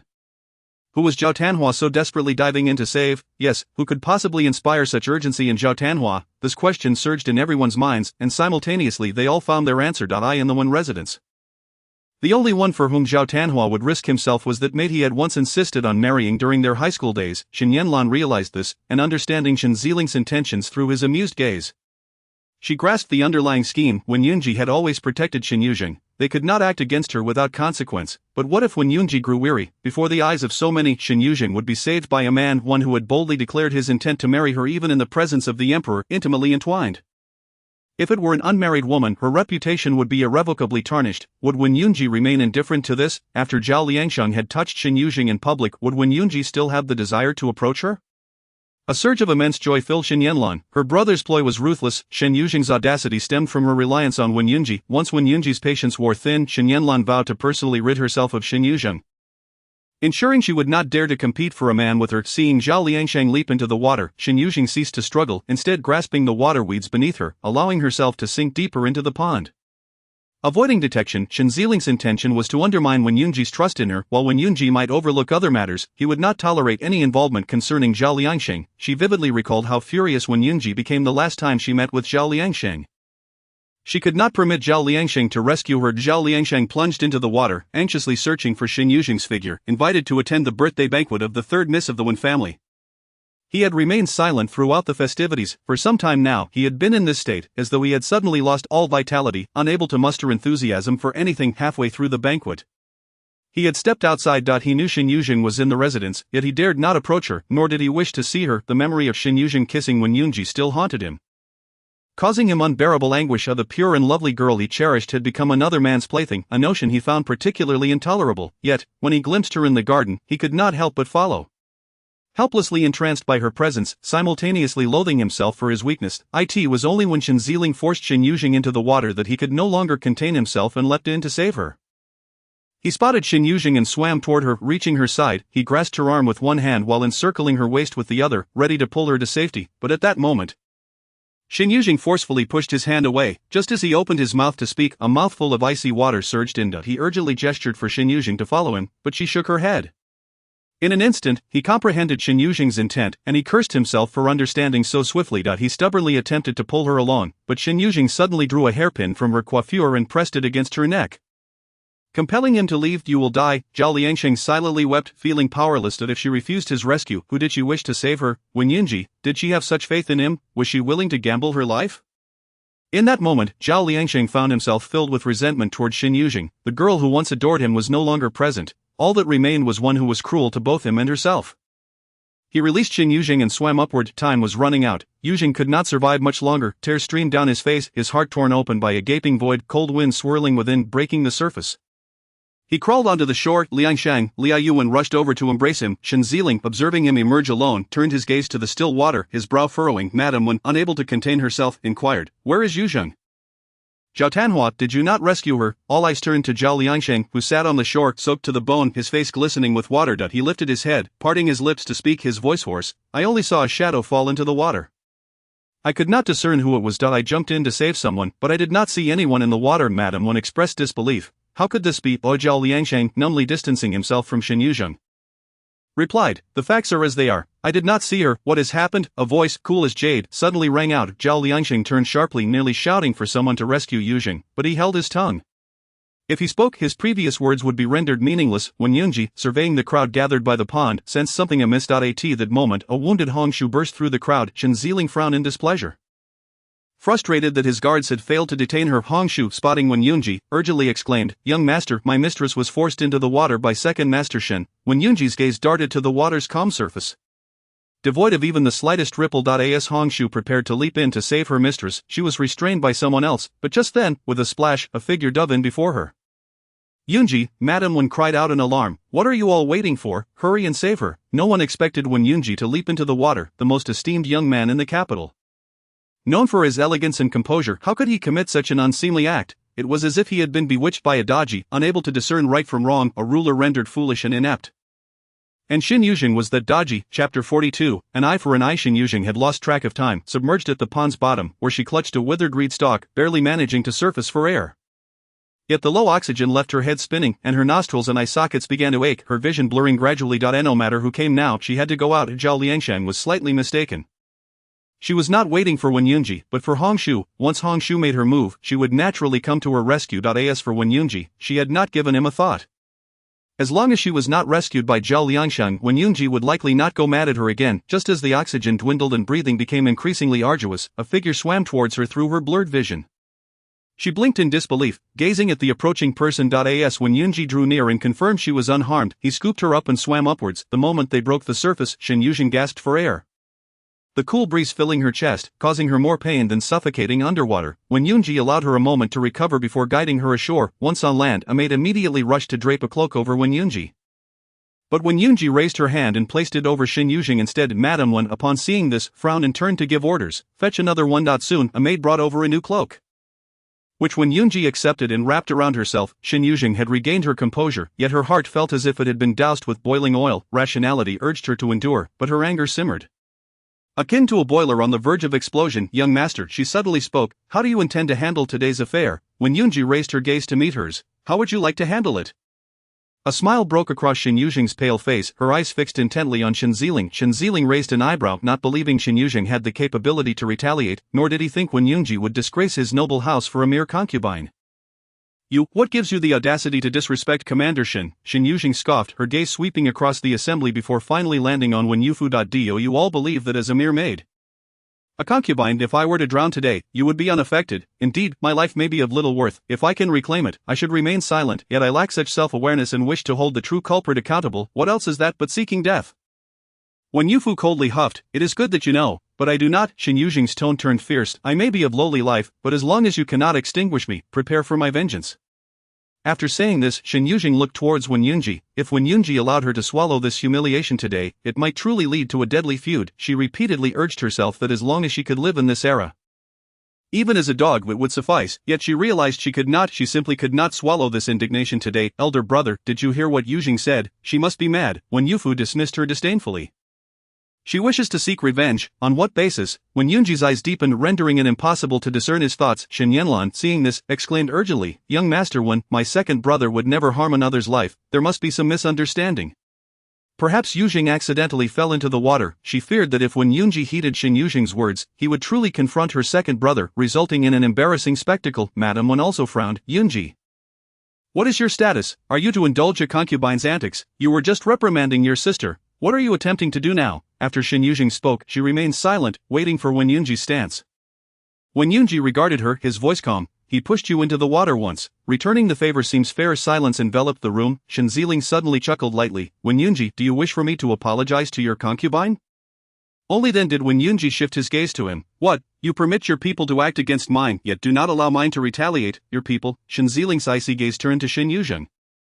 Just a lowly maid. Shen Yuzheng remained unmoved by these words. Shen Yanlan stepped forward, nearly in tears. Young master Wen, I can vouch for my second brother. He truly would not harm anyone. Madame Wen scolded. Yunji, stop this nonsense. When Yunji commanded, Yanshi, Yanguang, take action. Yanshi and Yanguang promptly advanced, encircling Shen Yuzheng. The onlookers were momentarily stunned, struggling to comprehend how the situation had escalated thus. On the other hand, they could hardly believe that Wen Yunji would go to such lengths to protect a concubine. An unshakable feeling settled within them. The eldest son of the Wen family could not have been bewitched by this concubine. Truly, he had lost his mind, forsaking all reason. Shen Yuzheng, surrounded by Yanshi and Yanguang, remained unperturbed. When they attacked, he responded with measured ease. These two were hardly enough to compel him to jump into the water. Moreover, it was laughable for a noble son of the Guogong's residence to apologize to a concubine. Shen Yuzheng. A sudden voice called to him that he turned toward the source, his pupils contracting in alarm. Let Yanlan go. Shen Yuzheng had seized Shen Yanlan, forcing her against the edge of the pool, causing Yanlan to scream in terror. Second brother, save me, second brother. The others had not seen how Shen Yuzheng had moved just moments ago, but now Madame Wen was both furious and agitated. Yuzheng, release Yanlan at once. Shen Yuzheng remained resolute, her gaze locked on Shen Yuzheng. If second young master Shen does not wish to fall into the water, no one can compel you, but if second young master Shen is unwilling, I shall take my revenge on your sister instead. Impudent, with Shen Yanlan as a hostage. Madame Wen could do nothing but look to Wen Yunji. Yunji, Yanlan is your betrothed. Will you allow her to be humiliated thus? Wen Yunji replied coolly, the Shen family has wronged us first, now we merely seek to reclaim a small portion of what is owed. In madness, utter madness. Yuzheng is brazen and audacious. A mere maid dares to insult the eldest daughter of the Guogong's residence. And my son has lost his reason. Condoning Shen Yuzheng's behavior, Madame Wen, unable to restrain either Shen Yuzheng or Wen Yunji, dared not even meet the gazes of those around her. Today, the Wen family had suffered a great humiliation. Had she known it would come to this, she would have surely silenced that wretched maid long ago. Second brother, please. As Shen Yanlan cried out, Shen Yuzheng pressed her neck, forcing her underwater. Stop. Shen Yuzheng's face changed dramatically as he prepared to intervene. But Hongshu leaped forward to block his path. Taking a deep breath, he fixed his gaze on Shen Yuzheng. I will jump. You must release my sister. Shen Yuzheng lifted her chin slightly, gesturing, please. Second Young Master Shen Chapter 43. What kind of person is Wen Yunji? Madam Wen had just begun to instruct others to intervene when Shen Yuzheng had already leaped into the water. With a splash, he emerged, shaking the water from his face, his gaze cold and piercing as he glared at Shen Yuzheng. Are you satisfied now? Shen Yuzheng nodded, releasing her grip. Second Young Master Shen and Miss Shen share a commendable sibling bond. After speaking, she moved to stand beside Wen Yunji, her expression dimming. Both were soaked, the cloaks they wore rapidly becoming wet. Were it not for her desire for revenge, she would not have endured the bone-chilling cold to stand here and argue with them. Even now, though she had avenged herself, her frustration remained unabated. All she could manage was to force Shen Yuzheng into the water. Beyond that, she felt powerless. Wen Yunji turned to her. Let us go back. Shen Yuzheng complied. Wen Yunji could not help but glance at her twice. As brazen as she had been moments ago, she now appeared obedient. The two navigated through the crowd and returned to Qianyun residence. Leaving Madame Wen in a state of utter disarray, she attempted to soothe Shen Yuzheng and Shen Yanlan while presenting an awkward smile to the departing guests. Her forced smiles felt as if they would freeze on her face. As Shen Yuzheng and Shen Yanlan left, they did not even glance in her direction, completely disregarding basic courtesies. The Wen and Shen families were supposed to be united by marriage, yet now they were embroiled in enmity. Once she turned, Madame Wen's expression darkened. After today, the streets and taverns would be filled with laughter at the expense of the Wen family. A mere concubine had brazenly tarnished their family's reputation built over many years. Consumed with rage, Madame Wen stormed into her room and smashed the teacups on the table with a slap. Bring Yuzheng to me. Today, she was determined to deal with Yuzheng. She could not allow her to continue bringing disaster to the Wen family. Madame Granny Lin quickly intervened. If you send someone, it will only lead to confrontation with the eldest son, which will damage the mother-son bond. Madame Wen raised her voice. Should I just stand by and watch him protect that wretched girl? Today, our Wen family's dignity has been utterly shattered. They do not know how to ridicule me behind my back. Granny Lin replied. Madam, the priority is to appease the Shen family. This matter must be reported to the master. Madame Wen fell silent. Old Master Wen held sway in the court and was yet unaware of today's events. Once he returned and learned of it, he would undoubtedly employ the family law. At this thought, Madame Wen felt both perplexed and furious. Her son, praised by all in the capital as the finest young master, now bore a stain. How had Yunji changed so? He had not been like this before. It was as if he had become a different person, all because of a woman. After pondering for a moment, Granny Lin suggested, there might be another way, but it is likely. Madame Wen pressed. Likely what? Granny Lin hesitated, but under Madame Wen's urging gaze she spoke. The eldest son has always been willing to heed the Empress Dowager's words. Why not invite her back? Madame Wen immediately became displeased. Granny Lin understood her thoughts and quickly changed the subject. When Old Master Wen returned home and heard of the day's events, he immediately summoned Wen Yunji to the ancestral hall. I cannot manage you anymore. Your actions are becoming increasingly reckless. Old Master Wen raised the whip high, but after a long moment it fell weakly to his side. That he had hardly ever managed his son since his birth. At that time, he had just entered the cabinet, neither wishing to belittle his sister nor tarnish his teacher's reputation. Coupled with the incessant quarrels with Madame Wen, he rarely returned home. On the few occasions he did come back, Madame Wen sent her maid, Aunt Fong, to his bed, which he found utterly distasteful, further diminishing by desire to return. By the time he regained his senses, Yunji had already been taken into the palace by his sister. Studying and training alongside the crown prince. He had seldom taught his son, yet the boy had blossomed into a remarkable young man of excellent character, grace, and capability, who was highly favored by his majesty. Filling him with pride, however, the current state of Wen Yunji seemed to have suddenly unleashed a dam, as he acted flamboyantly and recklessly, pursuing his whims without restraint. He could certainly reprimand him severely. But what would follow? He felt a profound unfamiliarity with his own son and seemed to lack the authority to intervene. Elder Wen remarked, I will summon the Empress Dowager back. I cannot manage you. Let the Dowager handle you. Upon hearing this, Yunji's eyes flickered ever so slightly. Elder Wen exited the ancestral hall, and Madame Wen hurriedly followed. My lord, she called. Elder Wen took a deep breath and halted. Madame Wen, filled with pent-up resentment, could no longer contain herself. Are you really going to summon the Dowager? Even if Yunji has erred, as parents, we should educate him properly. Why must an outsider intervene? Elder Wen's expression darkened immediately. What do you mean by outsider? That is my sister, Yunji's own aunt. Yunji has been raised under her guidance since childhood. As his parents, we should indeed rank after her. Madame Wen's anger flared. Yunji is my son, not her. Wen Ying's. Why should she be the one to teach him? Elder Wen looked at her incredulously. You are simply unreasonable. Unreasonable? You call me unreasonable? When I married you, I did employ some tactics, but if it weren't for Wen Ying's interference, would you have not married me? She despises me, which is why she brought my son into the palace. Distancing him from us, Yunji's current state is all her doing. After venting her frustrations, Madame Wen shot a look of hatred at Elder Wen. He took a step back, staring at her as if he no longer recognized her. Perhaps he had failed to see her true nature all these years. He opened his mouth, but words eluded him. After so many years, he had hoped they could lead a life like ordinary couples.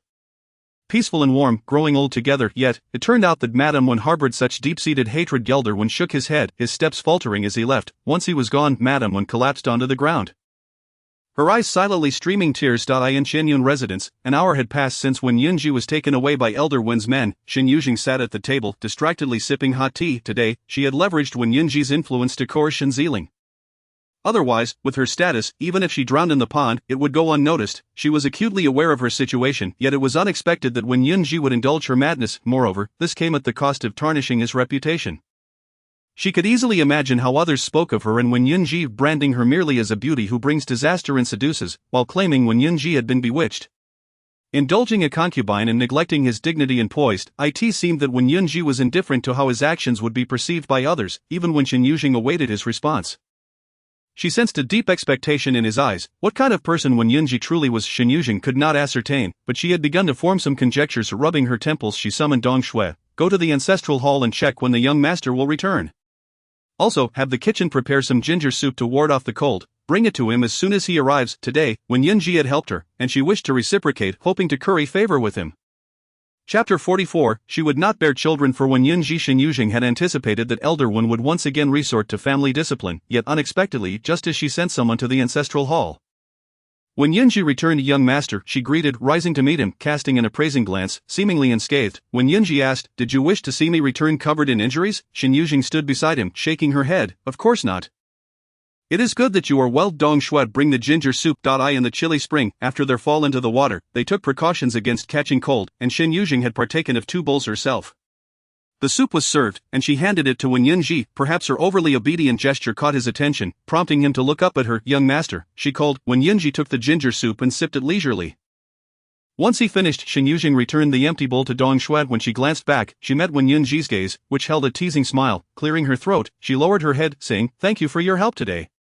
Young master. If you hadn't come to my rescue, I might have truly drowned in the pond. Wen Yunji seemed to recall something, a smile gracing his lips. He wrapped his arm around Shen Yuzheng's waist, kissing her lips with a gentleness that could be described as tender. Shen Yuzheng tilted her head back, allowing him to kiss her neck. With her eyes glistening, she pondered what kind of humiliation awaited her had she chosen to be saved by Zhao Liangshang. This night, Wen Yunji was in particularly high spirits and acted gently, causing Shen Yuzheng to lose herself in the moment. As long as Wen Yunji did not deliberately humiliate her, she could fully immerse herself in their affair, striving to enjoy every moment. The next morning, she awoke to find Wen Yunji still in the room. I took the day off, he explained, even if he did not attend the morning court session. He knew how Duke Shen would vent his anger on him. His absence from court was to spare His Majesty the trouble. Shen Yuzheng rose to wash up, and soon a lavish breakfast was served. She sat at the table as Dong Shui brought over the nourishing soup. She drank it daily, a fact known to Wen Yunji. However, as she drank today, he unexpectedly turned his gaze toward her. Deep in thought, when Shen Yuzheng set down her bowl and frowned while nibbling on a piece of candied fruit, Wen Yunji suddenly remarked, if a Zhang were to have a child resembling you, that would be quite nice. Shen Yuzheng felt as though she had plunged into an ice cavern, her entire body freezing up. How could she possibly bear children for Wen Yunji? She would eventually leave. What would happen to the child then? In her previous life, she had been an orphan. If she bore Wen Yunji's child, would she not end up discarded like her parents had? A chill coursed through her, and the mere thought of such a scenario filled her with fear. She opened her mouth, contemplating how to refuse, when Wen Yunji added, but we should wait a bit. Shen Yuzheng's heart relaxed momentarily, only to hear Wen Yunji say, wait until the madam enters the door and bears a legitimate son, then you can have yours. Wen Yunji had only taken a concubine and was already facing opposition from his parents and the Shen family. If a child were to be born now, it would invite endless troubles. Shen Yuzheng lowered her eyes, her heart still submerged in that icy abyss. Wen Yunji had not dispelled the thought of her bearing him children.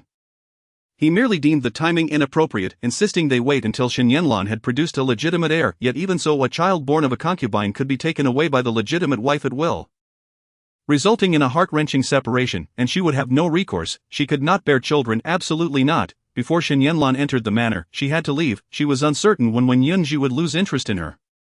But if she did not act quickly, given his immense power, would she truly be able to escape? How could she possibly depart? One word from Wen Yunji weighed heavily on her heart, and she barely touched her breakfast before stopping. After finishing her meal, Wen Yunji said, I will be going out today to meet a few friends. Will you stay in the manor or accompany me?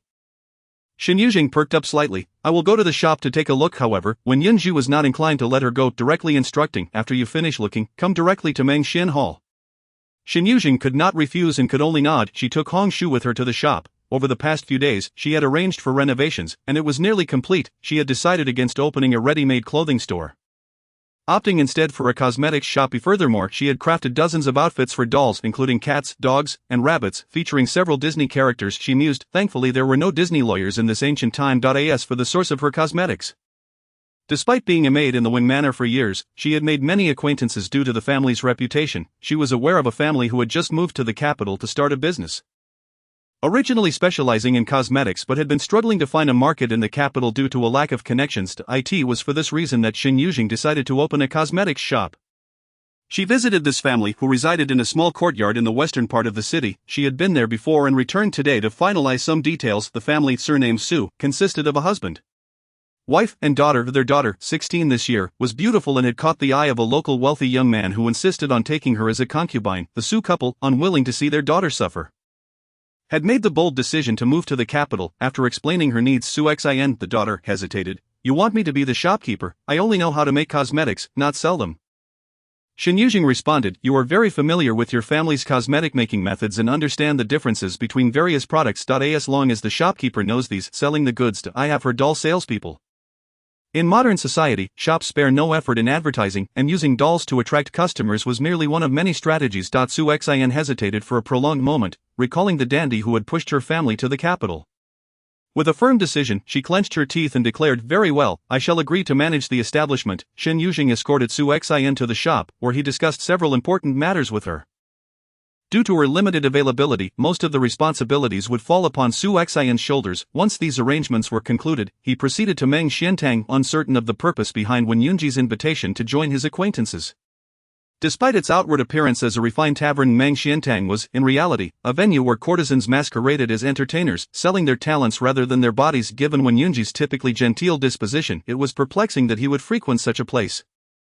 However, Su-xin soon recalled that Wen Yunji had already taken a concubine before marriage. What other indiscretions might he not engage in? Chapter 45, The Beautiful Concubine at Meng Xiantang. Today was a gathering organized by the Prince of Wuchang. Yet he had yet to arrive while others had already gathered. In his absence, a few young men in the private room were enjoying themselves. Aside from Wen Yunji, there was also the young Marquis Sui Qing from the Yongning Marquisate and Qi Shan from the Qi family. In contrast to the relaxed demeanor of these three, a man in his 30s seated opposite them appeared anxious, frequently glancing towards the entrance. Having consumed 3 cups of tea, Sui Qing could no longer contain himself. Could it be that the prince has been detained at home by the princess?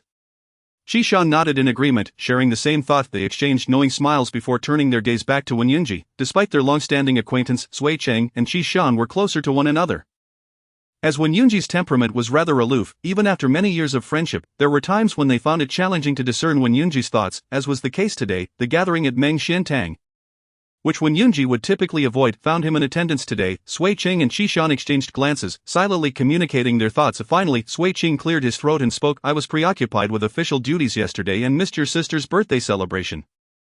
My sincerest apologies. I will send a gift later. Please ensure it reaches her. Wen Yunji lifted his gaze to meet Sui Qing's, who leaned in closer and asked, Yunji, we have yet to meet the concubine you have taken. What sort of beauty possesses the power to render you so uncharacteristically reckless? Having heard tales of Wen Yunji's new concubine, they were astounded, questioning if this was truly the same Wen Yunji they had known. Wen Yunji frowned and replied coldly, I fear I may disappoint you. She rarely ventures outside. Sui Qing exchanged a glance with Qi Shan, who then inquired, are you intentionally keeping her confined at home? Denying us even a glimpse, Wen Yunji ignored them, his gaze fixed outside the window. Sui Qing sighed and shrugged at Qi Shan. Shen Yuzheng soon arrived at Meng Xiantang, alighting from her carriage alongside a young man clad in luxurious attire. Recognizing him vaguely, she soon spotted a woman emerging from within the tavern. The woman, graceful and charming, greeted the man with a teasing smile. Why the tardiness, your highness? Shower has been waiting for quite some time.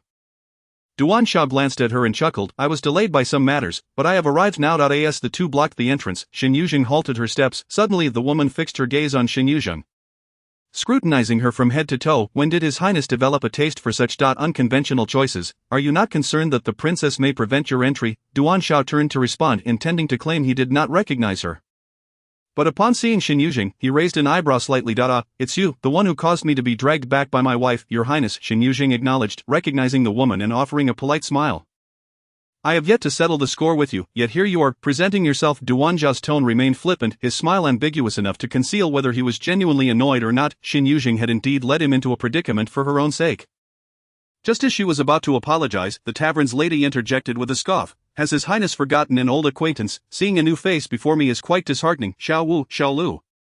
Do not allow this woman to cross the threshold of Meng Xiantang. Two attendants immediately stepped forward, blocking Shen Yuzheng's path. Duan Xiao frowned. Lin Xiao, what are you doing? He had always been lenient towards beautiful women, favoring this tavern due to its enchanting proprietress, who was astute and well-versed in social graces. However, jesting had its limits. Lin Zhao's expression turned serious. I had assumed His Highness held some affection for me.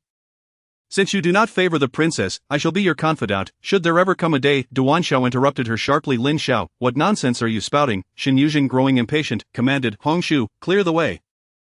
Understood. Hongshu stepped forward, seizing the shoulders of the two attendants and forcefully throwing them into Meng Xiantang. Both Duan Xiao and Lin Xiao stood in stunned silence, watching her, while Shen Yuzheng strode into the tavern. Turning back to say, Your Highness, resolve your own romantic entanglements without affecting others. I told you the proprietress of Meng Xiantang harbors feelings for the prince. Just look at that, Sui Qing remarked to Qi Shan from their vantage point on the second floor. They were seated by the window, able to observe the entrance clearly. Suddenly, Wen Yunji's brow furrowed, and he instructed Yin Guang. The attendant standing behind him exited the private room and descended the stairs. Sui Qing remarked, the prince won't be coming up anytime soon. Sending someone to fetch him would be futile. Oh, who is this stunning young lady? I don't believe I've seen her before. Qi Shan shook his head in agreement. Neither have I. When Yunji's frown deepened, particularly when he noticed Shen Yuzheng engaging in conversation with Duan Xiao. Suddenly, Sui Qing exclaimed, prompting them to watch as Shen Yuzheng commanded her maid to throw out the two attendants from Meng Xiantang.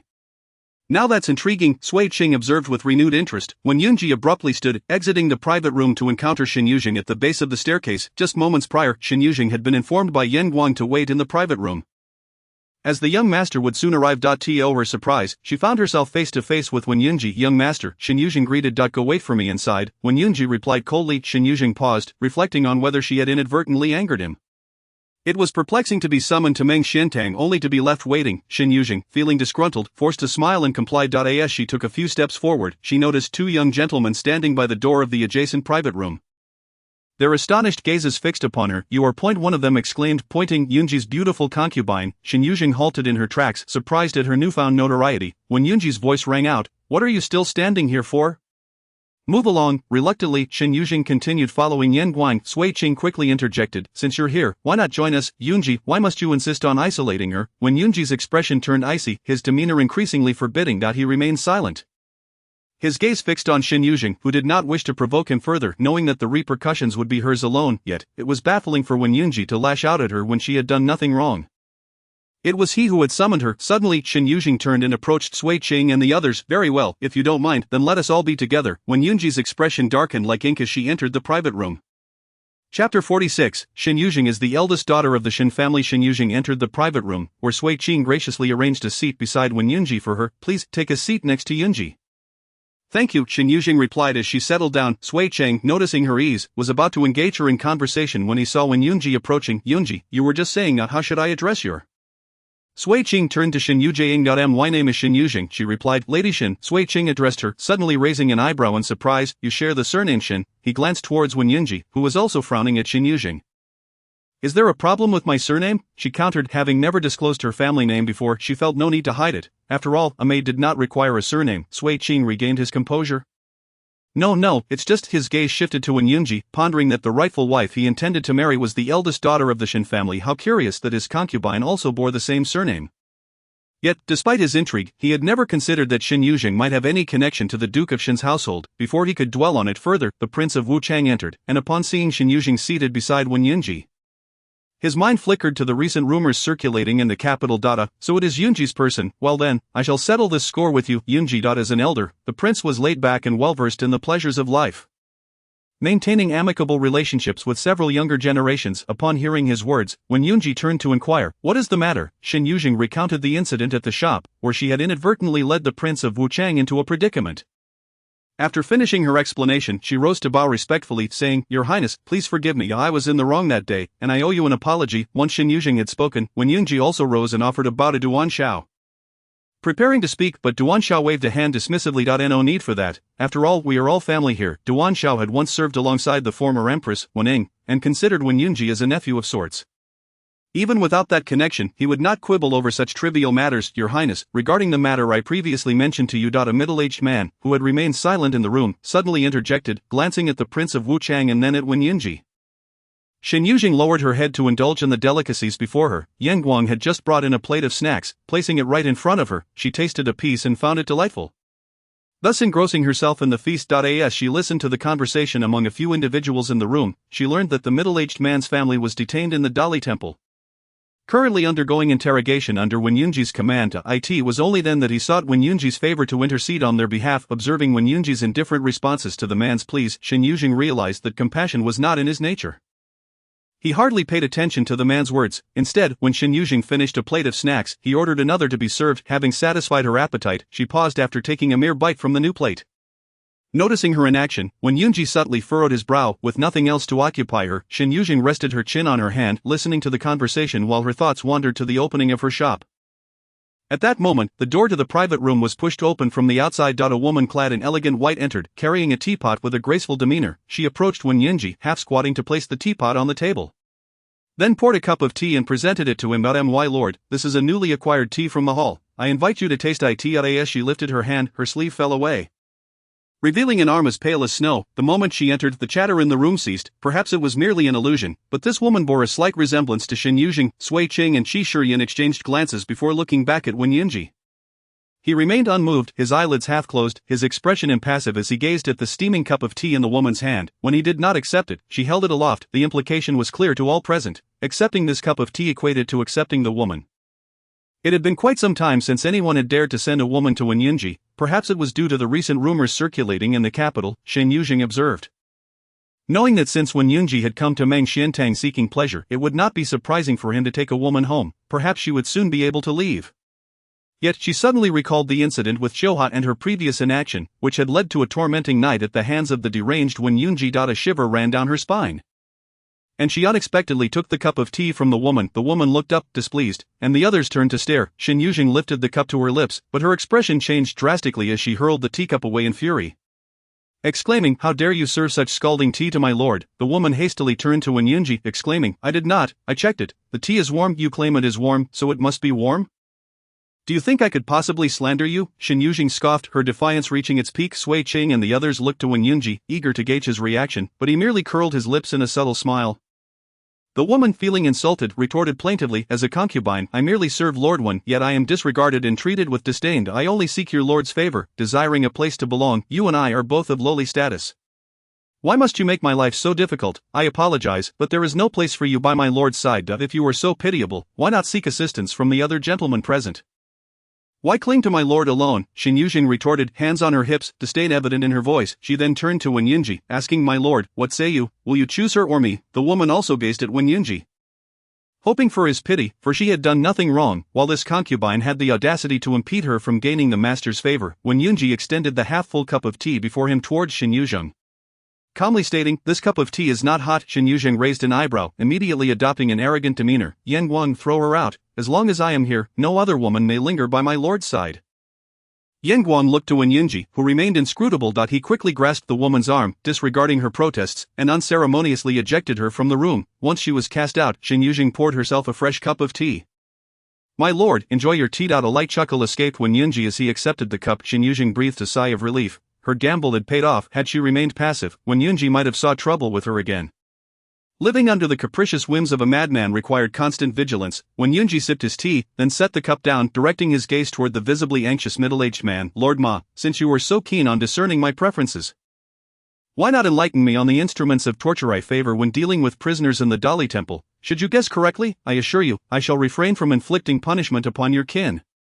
The color drained from the middle-aged man's face, and he hesitated, afraid to speak. A wrong guess could result in even harsher consequences for his family. Regret flooded him as he recalled his advisor's suggestion to offer a woman to Wen Yunji.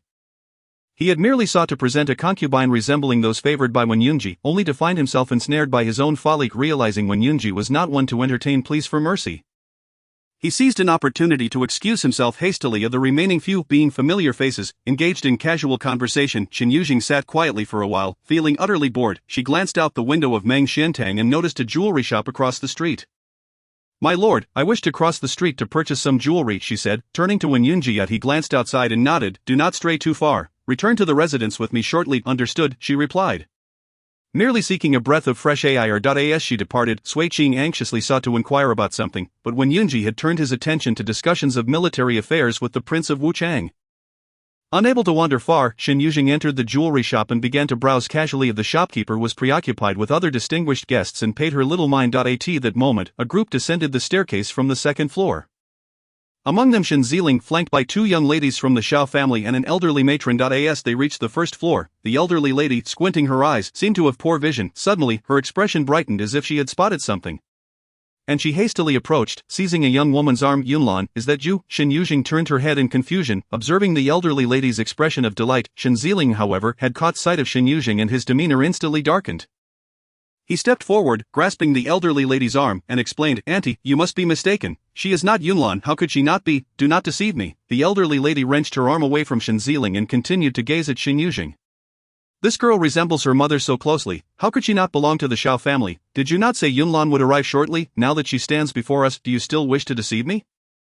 Xiao Zhipei and Xiao Zhiwei exchanged astonished glances at Shen Yuzheng. Having seen Shen Yunlan before, they knew she was not the same person, yet their great-aunt insisted that Shen Yuzheng bore an uncanny resemblance to their great-grandmother, Xiao Ruojuan's mother, which was indeed a curious coincidence. Auntie, you are mistaken. The eldest daughter of the Gui Gongfu is someone else altogether. Shen Yuzheng cast a cold glance at Shen Yuzheng, dismissing any notion that she could be compared to Yunlan or associated with the eldest daughter of the Shen family. To claim she was the eldest daughter of the Shen family would surely invite ridicule. Chapter 47. The Duke blocks the carriage in the street. The elderly lady clung to Shen Yuzheng's arm, and Shen Yuzheng dared not forcibly remove her, thus casting a scornful glare at Shen Yuzheng. Shen Yuzheng found the situation amusing. She had never coveted the status of the eldest daughter of the Shen family, yet Shen Yuzheng bore a look that suggested he would annihilate her for daring to associate with such a title. Shen Yuzheng firmly held the elderly lady's hand and pushed her away. Madam, you are mistaken. That cannot be. You resemble her so closely. Surely there cannot be such striking likenesses without blood ties, the elderly lady stubbornly murmured. Shen Yuzheng wondered if his great-aunt had lost her faculties to mistake Yunlan for someone else. He looked at Shen Yuzheng, realizing she bore no resemblance to her mother or grandmother, so how could she look like their great-grandmother? This was simply impossible. Shen Yuzheng, however, had no intention of engaging. This was a matter between the Shen and Xiao families and did not concern her. She turned to leave when she spotted Shen Yunlan entering from outside. Auntie, upon seeing Shen Yuzheng, Shen Yunlan's expression shifted dramatically. What are you doing here? Shen Yuzheng pulled the elderly lady before Shen Yunlan, stating, Auntie, this is my sister Yunlan. You have met her before, have you not? She knew you were coming and went ahead to prepare a set of furniture for you, hence her tardiness. The elderly lady beamed with joy, nodding vigorously. Good, what a dutiful child. Shen Yuzheng let out a sigh of relief and assisted the elderly lady in exiting, yet, the elderly lady suddenly glanced back at Shen Yuzheng, then at Shen Yunlan, who was visibly frowning under the scrutiny. This elderly matron from the Xiao family had originally married into a wealthy family in another region, but that family had since fallen on hard times.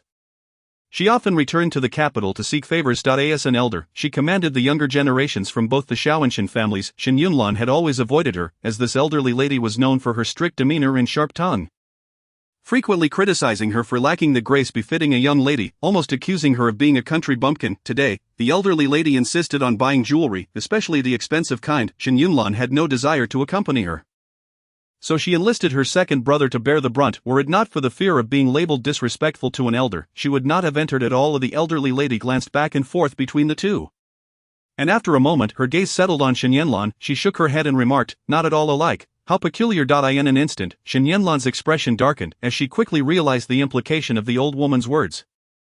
The suggestion that she did not resemble a member of the Shen family, or perhaps the Xiao family, stung. This insufferable old woman had long been critical of her, claiming that her 10 years of being raised in the countryside had spoiled her character, and that now, upon her return, she should be strictly disciplined. Shen Yunlan had tolerated her until now, but upon seeing Shen Yuzheng, the old woman immediately began to doubt her identity. How dare she speak so recklessly?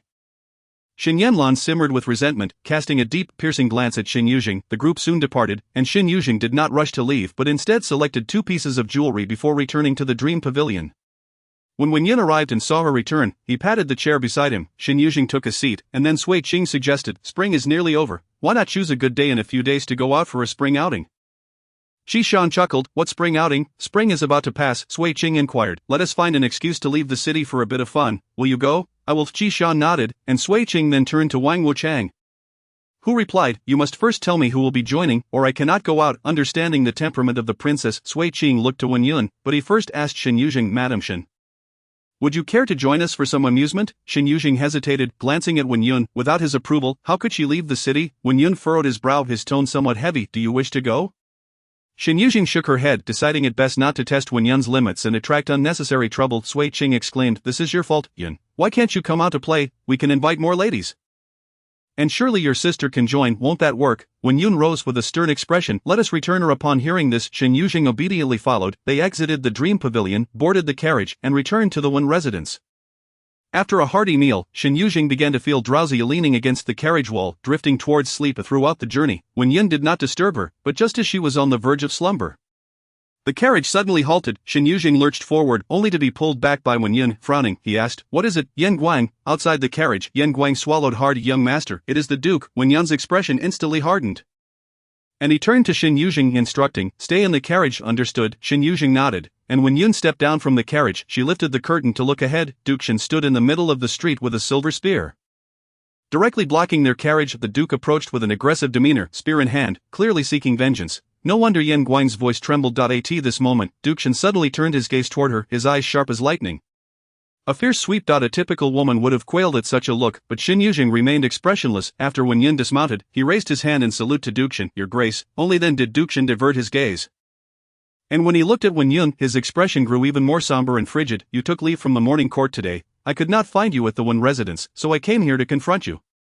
Wen Yun's demeanor remained composed, showing no surprise. You must know why I am looking for you. I have only one daughter, Yanlan, whom I cherish dearly, yet you have repeatedly humiliated her. Today, I seek justice for my daughter. Duke Shen raised the silver spear, pointing it at Wen Yun. Yan Guang, sensing the gravity of the situation, gripped the dagger at his waist, ready for a confrontation. Wen Yun calmly inquired, what exactly does your grace mean by humiliation?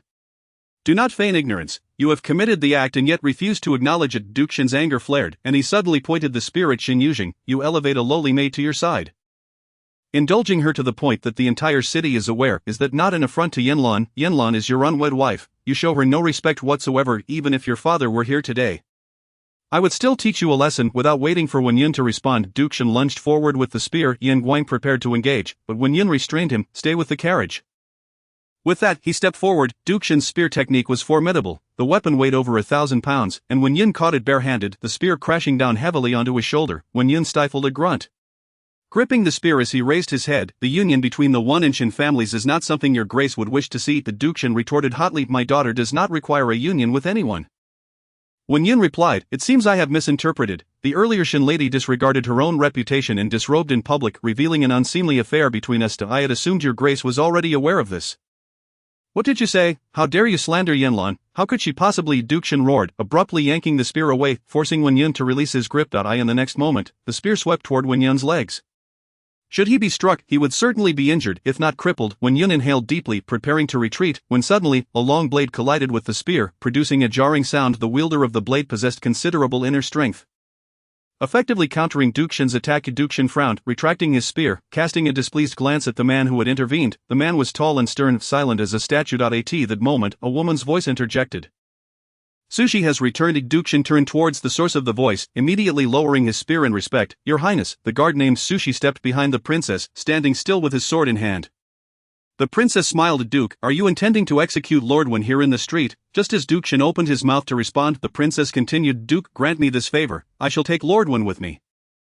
Duke Shen's expression hardened. Your Highness, it is not that this old minister is unwilling to grant such a favor. It is Lord Wen who has humiliated my daughter first. I can endure humiliation myself, but not my daughter. It seems my favor does not hold much weight. The princess sighed, turning to the carriage behind her. It appears only you can intervene, mother. As she spoke, a modestly luxurious carriage rolled forward, and a woman of gentle beauty alighted. She was dressed simply and appeared neither young nor old, yet exuded a graceful demeanor that seemed to flow with the passage of time, her gaze calm. Duke Shen's expression shifted, and he quickly knelt. I pay my respects to the Empress Dowager. Chapter 48. This concubine cannot be retained. Wen Yun does not understand propriety. I have failed in my guidance. Wen Ying spoke softly. I apologize to your grace on his behalf. Duke Shen's expression changed. This old minister is frightened. This matter has nothing to do with the Empress Dowager. Wen Ying continued. I understand your anger. Your daughter went missing years ago, and you hold her in high regard, wishing for her future to be smooth and prosperous. The Empress Dowager is wise. Duke Shen's voice trembled. He had only one daughter and wished for her to be safe and sound. If she were to suffer in any way, it would be like a knife piercing his heart. Inside the carriage, Shen Yuzheng lowered her eyes, for she could hear the profound love of a father in his voice. Wen nodded. If your grace trusts me, I will ensure that Yun provides a proper explanation to the duke's residence. Naturally Duke Shen trusted her, and he bowed his head to Wen. Thank you. Empress Dowager. After bowing, Duke Shen quickly departed, and only then did Wen turn her attention to Wen Yun. At that moment, however, when Yun had turned to Yan Guang issuing a couple of instructions, Yan Guang jumped into the carriage. Driving it away, the princess immediately remarked, "Mother, look how he is hiding someone from us, not intending to let us see." When Yun approached and saluted Wen and the princess, "Aunt, your highness," Wen shifted her gaze from the departing carriage to Wen Yun.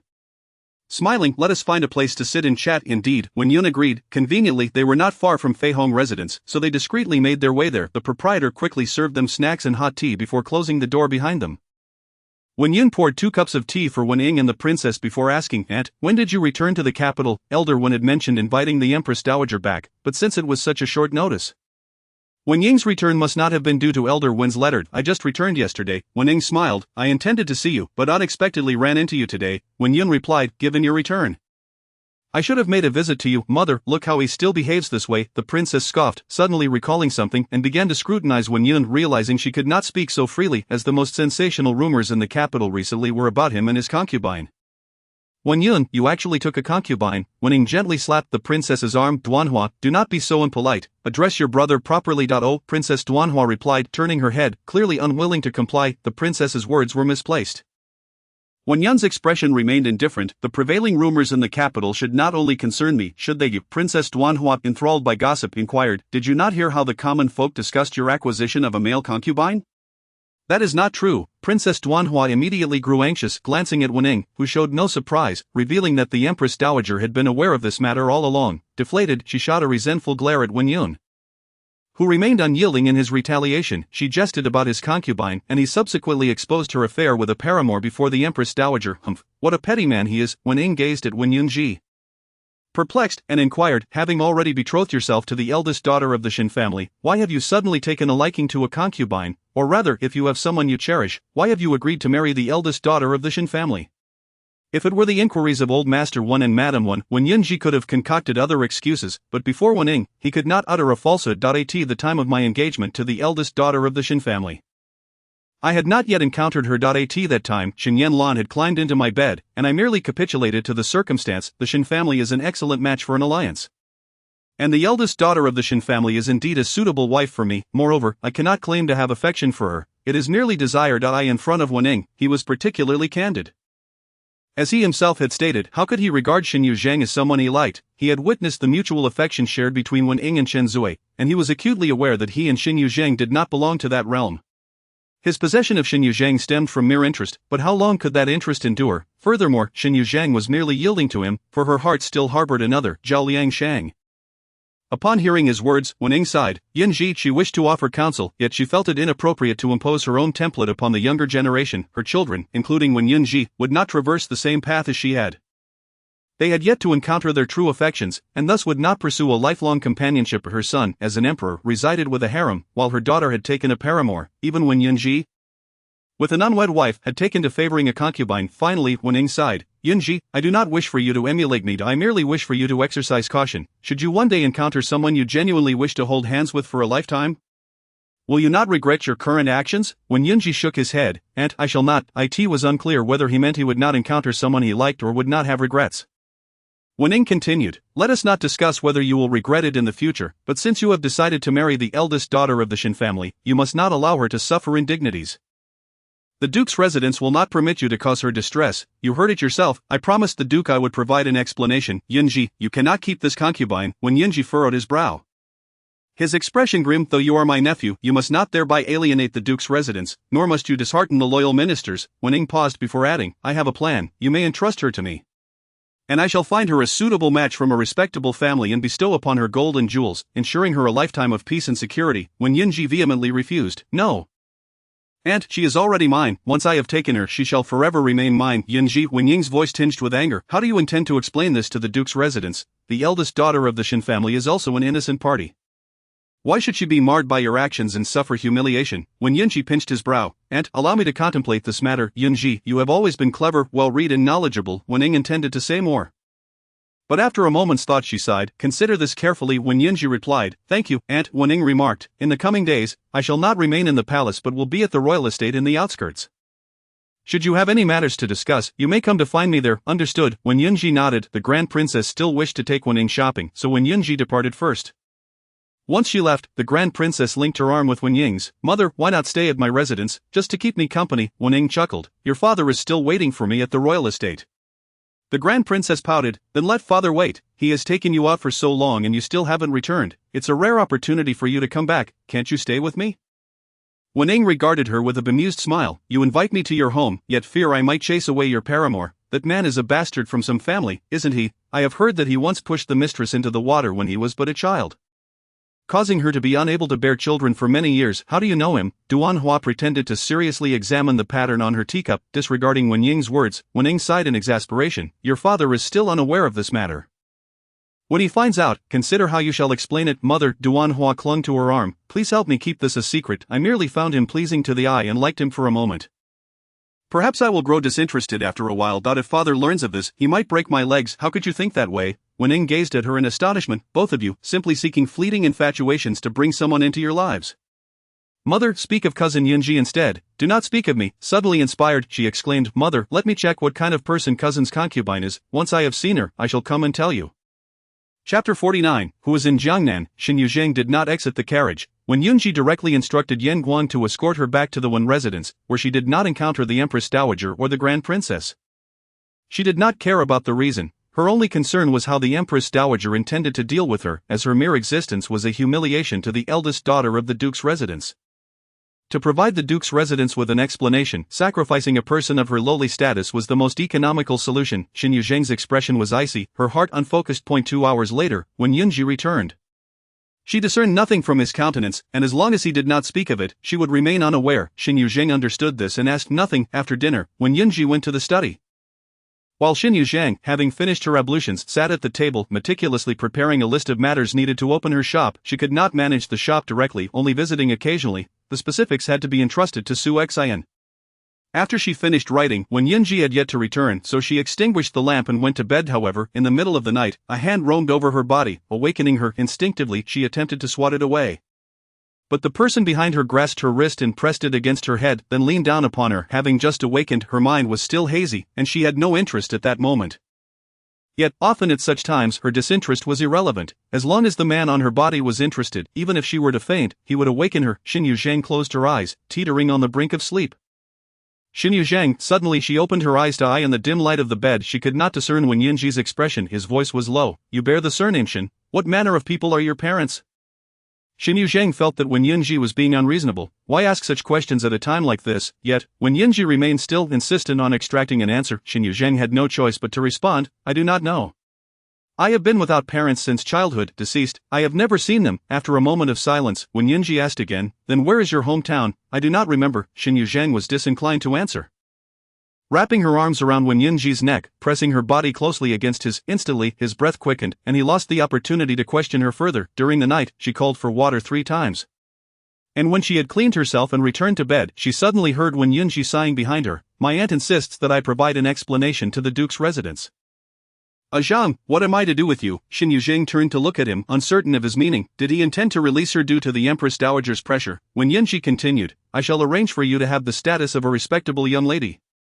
From now on, you will be of proper lineage. Additionally, I will provide you with a sum of silver. Whether you wish to engage in business or pursue other ventures is entirely your choice.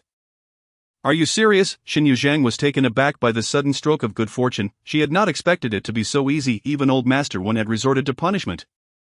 Yet Wen Yunji had not set her free, and she was astonished by the Empress Dowager's influence. Wen Yunji's tone seemed to soften. Do you wish to leave the capital? Is there anywhere you long to go? Where do you wish to go? Shen Yuzheng had grown up in Jiangnan in her past life, and she had always yearned to see what Jiangnan was like in this era. Sitting up straight, she smiled and said, I wish to visit Jiangnan. In Jiangnan. Wen Yunji chuckled oddly. Who in Jiangnan could possibly make you want to go there so badly? Shen Yuzheng immediately grew vigilant. Years of reading people's expressions had honed her instincts, and she sensed something amiss. It doesn't have to be Jiangnan, other places would also. Wen Yunji abruptly interrupted her. Zhao Liangsheng has received his appointment. The emperor has commanded him to serve as a county magistrate in Jiangnan. Are you planning to accompany him? Shen Yuzheng met his dark gaze, feeling as though a bucket of cold water had been poured over her. I was unaware of this matter. When Yunji reached out, gripping her shoulders, his smile gentle. You were unaware. Did you not arrange to go to Jiangnan with him? Shen Yuzheng opened her mouth. But her words caught in her throat, powerless to escape. When Yunji had not intended to let her off, he had just been playing her for a fool. A chilling fear enveloped her, and she clutched the edge of the blanket tightly, her eyes wide with astonishment and dread as she gazed at Wen Yunji. Yet he held her shoulders, pulling her close, his voice a low murmur. Zhang. You are afraid of me. Shen Yuzheng's voice trembled. Wen Yunji, you are toying with me. Wen Yunji raised an eyebrow, lowering his head to kiss her forehead. Do you wish to leave? Zhang, if you were to leave me behind, no matter where you flee, I will certainly bring you back. Have you ever seen the bird your mother kept in a cage? Mother taught it to speak. If it failed after one lesson, it would go hungry for a meal. If it failed after two, it would go hungry for 2 meals. But after 3 lessons, it would be able to speak. One day, when mother opened the cage, it flew out. When Yunji held the trembling body of Shen Yuzheng, kissing her from forehead to cheek, and then from cheek to ear, it returned from its flight with a broken wing and a limp leg. And when it came back, it immediately entered the cage. From that moment on, mother left the cage door open, yet the bird did not escape. How reassuring this was, wasn't it? Shen Yuzheng felt both fear and dread, her body shivering uncontrollably. She believed Wen Yunji was capable of anything. This madman would be even more cruel than Madame Wen, and escape was not an option for her. Wen Yunji softly inquired. When His Majesty sends me on my next southern tour, shall I take you to Jiangnan for a visit? Shen Yuzheng nodded, and Wen Yunji held her close as they lay down, his arms encircling her waist, her back pressed tightly against his chest, yet she still felt cold. She lay still, her eyes wide open until dawn. When Wen Yunji rose to attend the morning court, Shen Yuzheng had no desire to move. She pondered why she had encountered Wen Yunji. When she first arrived, she was but an infant, barely fed, and often hungry. She did not feel despair later, when she was sold into the Wen household by Xiao Ruojuan. She thought there was still a chance for her. As long as she worked hard, freedom would eventually come. But just as she was about to leave the household, she encountered this madman, Wen Yunji. Despite having never offended him, he effortlessly destroyed her freedom, forcing her to remain by his side as a concubine. She had to live according to his moods, pleasing him in every way to earn a sliver of breathing space. Would she truly have a day of freedom? Shen Yuzheng suddenly found herself uncertain, for even the Empress Dowager's words were no longer heeded by Wen Yunji. Shen Yuzheng lay idle throughout the morning, and Dong Shui, thinking she was ill, cautiously approached. Aunt, are you awake? Shen Yuzheng stirred slightly, and Dong Shui immediately asked, are you alright? Is there anywhere that feels uncomfortable? Should I fix the household physician? No need, Shen Yuzheng replied, still rising, though her complexion appeared rather pallid. By the time she finished washing up, it was already time for lunch. The small kitchen had brought forth several exquisite dishes, along with a platter of pastries. Shen Yuzheng casually tapped one, only to find it all too familiar. Wasn't this the pastry she had eaten yesterday at Mengxian Hall? How could it possibly appear in Shenyang residence? Shen Yuzheng inquired. Dong Shui, were these pastries bought from outside? Dong Shui replied, no, they were made by the kitchen. Shen Yuzheng contemplated for a moment before suddenly asking, is Yan Guang in the residence? Typically during court sessions, the composed Yanshi accompanied Wen Yunji, while Yan Guang would follow when leaving. Hence, Yan Guang should be present today. I'll go check. Moments later, Dong Shui summoned Yan Guang, who, upon arrival, bowed to her. Did you call for me? Aunt, Shen Yuzheng said that the pastries I had at Mengxian Hall yesterday were delightful. I wish to try them again today. Yan Guang, could you kindly run an errand for me and buy a portion? Yan Guang paused, but didn't the young master invite the chef from Mengxian Hall back? Did you not have any yesterday? Shen Yuzheng's gaze deepened. Why would the young master invite the chef from Mengxian Hall? Yan Guang replied, I do not know, but the young master instructed me, and I simply followed his orders. Shen Yuzheng stared thoughtfully at the platter of pastries before her. Chapter 50. A blow to Shen Yanlan. Shen Yuzheng reminded herself that a platter of pastries did not signify much.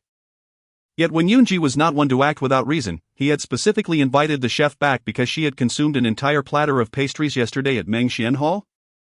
How much of his inexplicable obsession and possessiveness towards her stemmed from affection? If there was even a trace of fondness, then she had a chance. She possessed leverage, preventing her from suffering a complete defeat.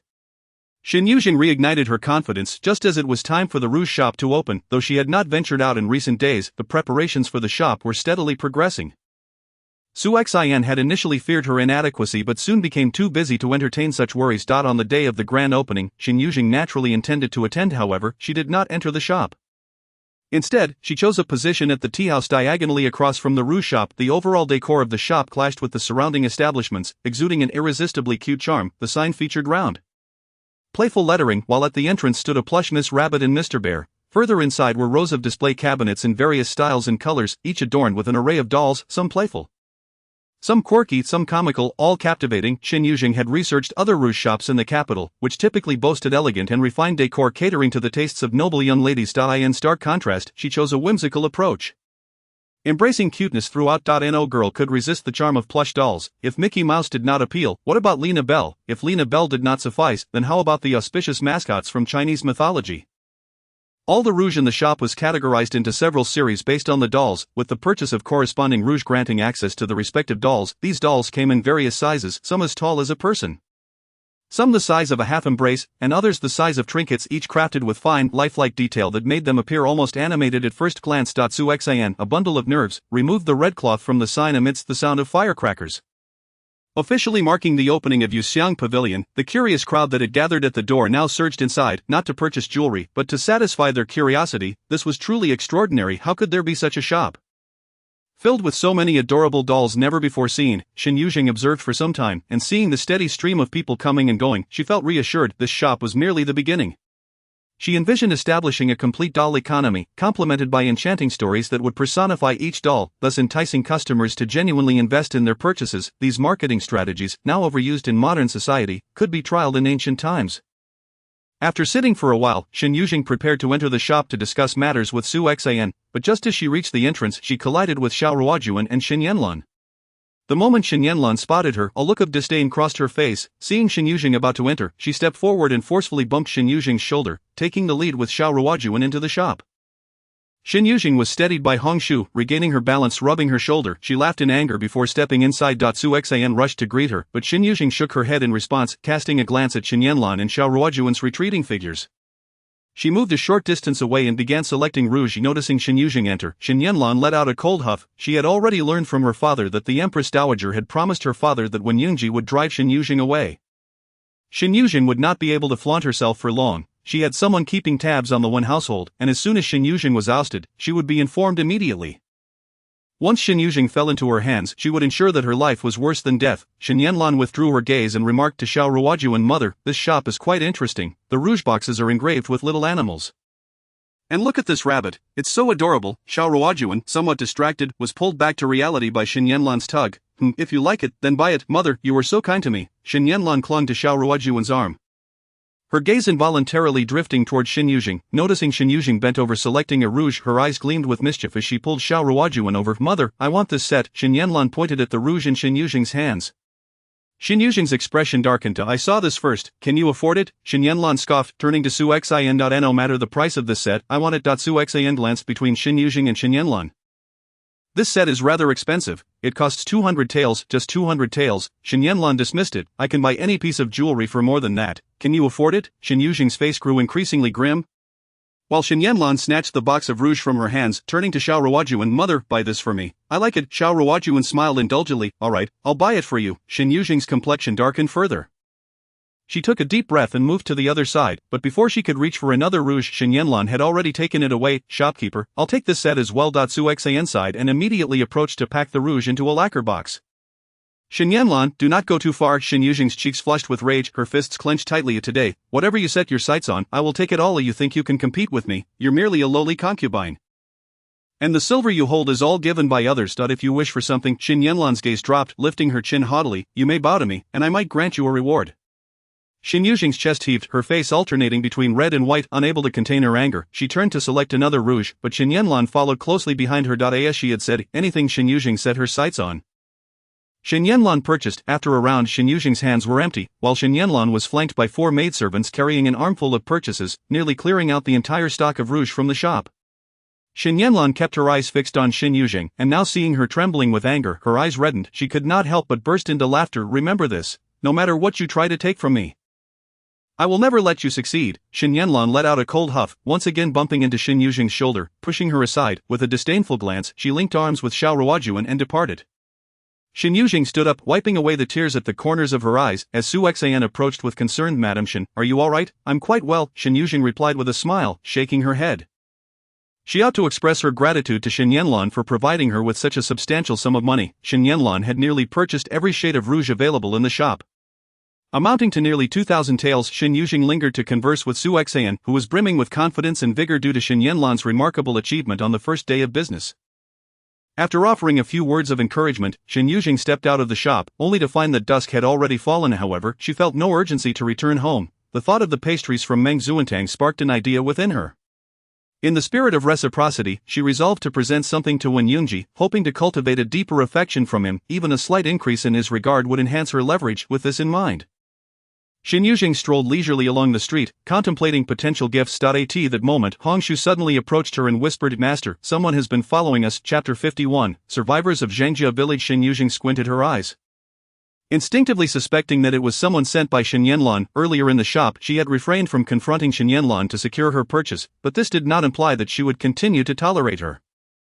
It was best to avoid alarming their pursuer. Maintaining her composure, Shen Yuzheng quietly instructed, and the two resumed their shopping. Despite her efforts to select a present for Wenyunji, she found herself at an impasse. She hesitated to buy anything too extravagant, yet anything too inexpensive would seem unworthy, especially considering Wenyunji's affluent status, which meant he lacked for nothing. A gift that failed to resonate with the recipient's heart would be better left unoffered. After an extended period of indecision, Shen Yuzheng decided to abandon her quest and prepared to return with Hongshu. However, she deliberately veered into a narrow alley. As they neared the alley's end, Hongshu suddenly pivoted with agility, capturing the individual who had been tailing them. She thrust the person before Shen Yuzheng, declaring, "It is this person who has been stealthily following us. Speak, who sent you?" To their surprise, the follower was a woman clad in coarse, homespun garments. The woman dared not raise her gaze, shielding her face with her arm as she stammered, "No one. No one sent me." Shen Yuzheng sensed something amiss and exchanged a glance with Hongshu, who stepped forward to forcefully lift the woman's chin. Upon seeing her face, Shen Yuzheng hesitated before inquiring, "Is that you, Xiaogui?" Xiaogui's complexion drained of color when she realized she had been recognized. "You," Shen Yuzheng frowned at her, asking, "How did you come to the capital? Are you alone?" Shen Yuzheng's ability to recognize Xiaogui was aided by the fact that she possessed an adult soul from a young age. And Xiaogui bore a striking resemblance to her mother, which allowed her to identify her after all these years. Xiaogui gazed at her and began to cry, "I didn't come alone. I came with my brother and Ashi, but they have vanished." "What do you mean vanished?" Shen Yuzheng squatted before her, reminiscing about the kindness shown to her by Xiaogui's mother during their time in Zhangjia village. There were many benevolent souls in the village who had aided her survival in the mountains. However, once she entered the Wen residence, she lost all opportunity to return and had not seen anyone from Zhangjia village since. Yu Xiaogui's face was streaked with tears, yet her expression was still one of caution, as though she wished to convey something but hesitated. Shen Yuzheng took a deep breath, striving to maintain a calm tone. "What exactly happened? What transpired?" Xiaogui raised her eyes to Hongshu, prompting Shen Yuzheng to instruct, "Hongshu, you guard the alley's entrance." But Hongshu hesitated, glancing at Xiaogui. Shen Yuzheng insisted, "Xiaogui is my friend. Hongshu, do not make me repeat myself." "Understood." Hongshu nodded and retreated to the alley's entrance. Once Hongshu had left, Xiaogui, her eyes reddened, asked, "Do you still consider me a friend, Yuzheng?" "Of course," Shen Yuzheng affirmed. For she remembered those who had treated her kindly. "And now, can you tell me what happened?" Xiaogui wept as she recounted, "My brother and Ashi went to find your mother, but then they disappeared." "What?" Shen Yuzheng momentarily faltered, realizing that Xiaogui's brother had gone in search of Xiao Ruojuan. "How long have they been missing?" 3 days, Xiaogui replied, her voice trembling. 3 days, Shen Yuzheng's heart sank, given Xiao Ruojuan's disposition. She would not acknowledge anyone from Zhangjia village. If someone from Zhangjia village sought her out, what might she do? "What was your purpose in searching for her?" Xiaogui's expression turned shameful. "We came to the capital to seek work. But after searching for a long time without success, one day we spotted Aunt Mei. She now looks like the wife of a wealthy family, so she suggested we ask her for assistance in finding work." Xiao Ruojuan had been known as Cui Mei in Zhangjia village, and the village's children referred to her as Aunt Mei. Shen Yuzheng furrowed her brow. Xiao Ruojuan would not assist them. Xiaogui's brother and Ashi were likely in grave danger. "My brother told me to wait for his return, but it has been 3 days. He wouldn't come no harm, would he?" Xiaogui's face was etched with fear, while Shen Yuzheng regarded her in silence. Xiaogui, perceptive as she was, deduced that it was no longer safe to seek out Xiao Ruojuan, which was why she had chosen to follow her instead. "Did you follow my mother to find me?" Shen Yuzheng inquired. "Yes." Xiaogui nodded. Shen Yuzheng helped her to her feet and, pinching her brow, said, "Xiaogui, there is something I must tell you. My relationship with my mother has become estranged. She has a daughter of her own now." Xiaogui asked, "You mean the girl Huang?" Shen Yuzheng was taken aback. "Who is Huang?" Xiaogui replied, "The one who was holding your mother's arm today. But how can Huang be your mother's daughter? Your mother never liked you, yet she cannot possibly consider Huang as her own." Shen Yuzheng regarded Xiaogui seriously. "Who exactly is this Huang? Is she from Zhangjia village?" "No, she has never been seen in the village." Xiaogui replied, "Huang is the village chief's illegitimate daughter. She was raised in a neighboring village but was brought back by the village chief after you and your mother left our village. She is quite wicked. Ever since her return, she has bullied Xiao Duzi every day, causing her to cry in secret." Xiao Duzi was the village chief's daughter, roughly the same age as Xiaogui. Shen Yuzheng suddenly understood. No wonder Shen Yanlan had obtained her jade pendant. It was originally given to the village chief's family by Xiao Ruojuan, which was then exchanged for 2 new garments. Shen Yanlan's identity was so straightforward. Had the duke's mansion never thought to investigate? Shen Yuzheng inquired. When Shen Yanlan Huang came to the capital, did the village chief's family not seek her out? The village chief. Xiao Gui's tone suddenly dropped. Yuzheng Zhangjia village no longer exists. 8 years ago, a great fire consumed the entire village. All the villagers perished in the flames. That day, my brother, Ashi, and I had gone to play in the mountains. And that was how we escaped. Shen Yuzheng was rendered speechless. The entirety of Zhangjia village had been lost. Nearly 100 souls had perished in a single blaze. A flurry of thoughts raced through her mind as she furrowed her brow. And after a moment, she suddenly grasped what was amiss. The timeline was inconsistent. Why 8 years ago? Coincidentally, 8 years ago, 10-year-old Shen Yanlan had come to the capital to seek her family. Such a coincidence.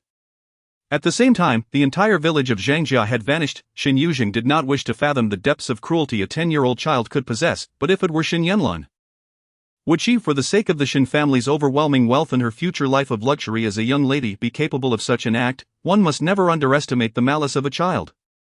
Having grown up in an orphanage, she knew better than anyone the lengths to which a child might go for a morsel of cake, a word of praise from the matron, or the chance to be adopted by a good family.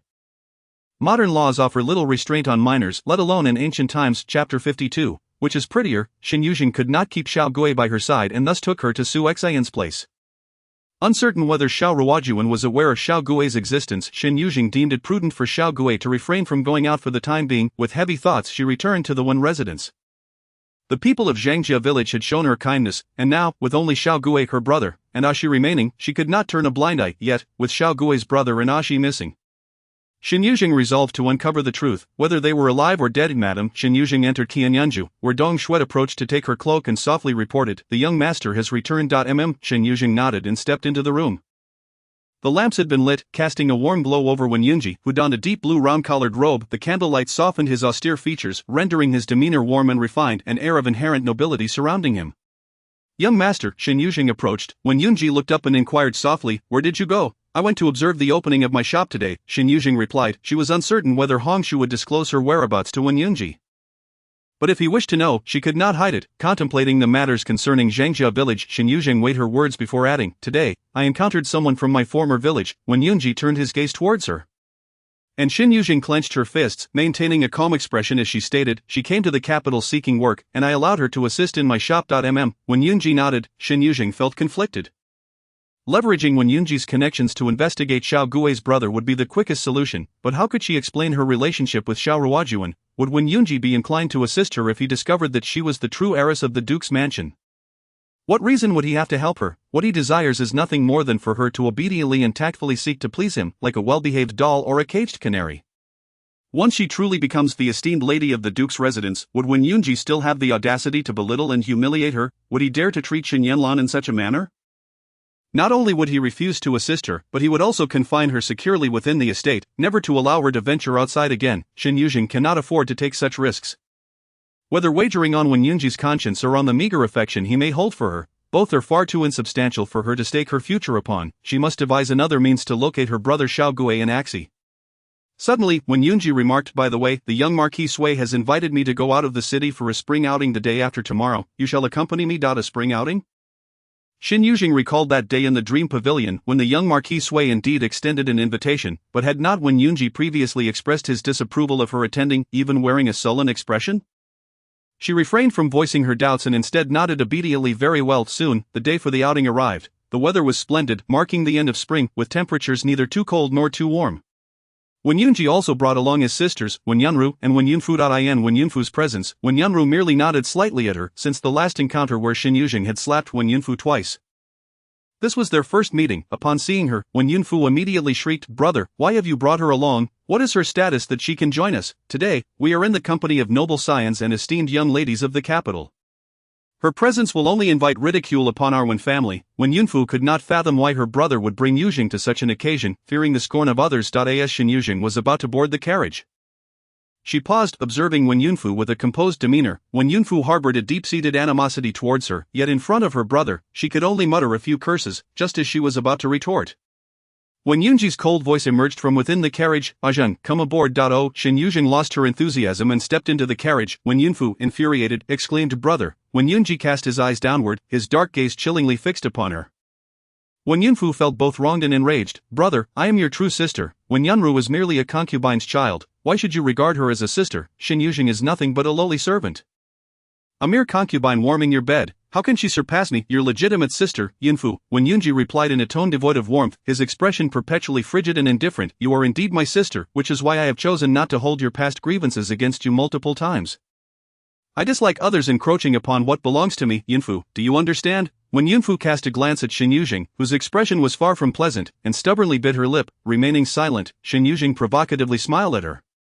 But upon turning to see Wen Yunji gazing at her, she immediately retracted her smile. Let us go, Wen Yunji said, averting his gaze and lowering the carriage curtain. As when Yunfu watched the carriage depart, her eyes reddened with fury, she furiously boarded the carriage behind them, her expression stormy. Wen Yunru remained silent across from her, bowing her head to avoid provoking her ire. Yet, Wen Yunfu suddenly kicked out her leg. Wen Yunru, are you mocking me? I am not. Wen Yunru shrank her leg back, having learned from previous encounters with Wen Yunfu's foul temper to avoid confrontation whenever possible. Wen Yunfu squinted, suddenly leaning closer to scrutinize her eyes. You seem to be quite friendly with Yuzheng lately? I heard from the steward that you two have arranged to go out shopping together. That day was merely coincidental. Wen Yunru, you do not intend to curry favor with Yuzheng in hopes of winning my brother's approval. Do you? Before Wen Yunru could respond, Wen Yunfu burst into laughter. That makes sense. Your aunt must have taught you well in the art of flattery, but what can you learn from ingratiating yourself with a concubine? You do not aspire to be someone's concubine, do you? Wen Yunru clenched her hands tightly, her complexion paling slightly. Seeing her remain silent after the kick, Wen Yunfu lost interest. Wen Yunru was so timid and weak that she would not dare to raise her voice against any bullying. After averting her gaze from Wen Yunru, Wen Yunfu recalled Shen Yuzheng's earlier provocative smile, and a surge of anger welled within her. Unable to contain her frustration, she abruptly summoned her maid and commanded, go to the Duke's residence and inform my future sister-in-law that my brother has taken a concubine out of the city for a spring outing. Ask if she intends to join us. Upon hearing this, Wen Yunru grew concerned for Shen Yuzheng, yet she found no opportunity to convey this information to Shen Yuzheng throughout their journey to the outskirts of the city. When they arrived, Sui Cheng and Shi Xian were already present, alongside two young ladies from their residence, with a radiant girl in a red riding outfit and a black-angled whip seated upon a horse.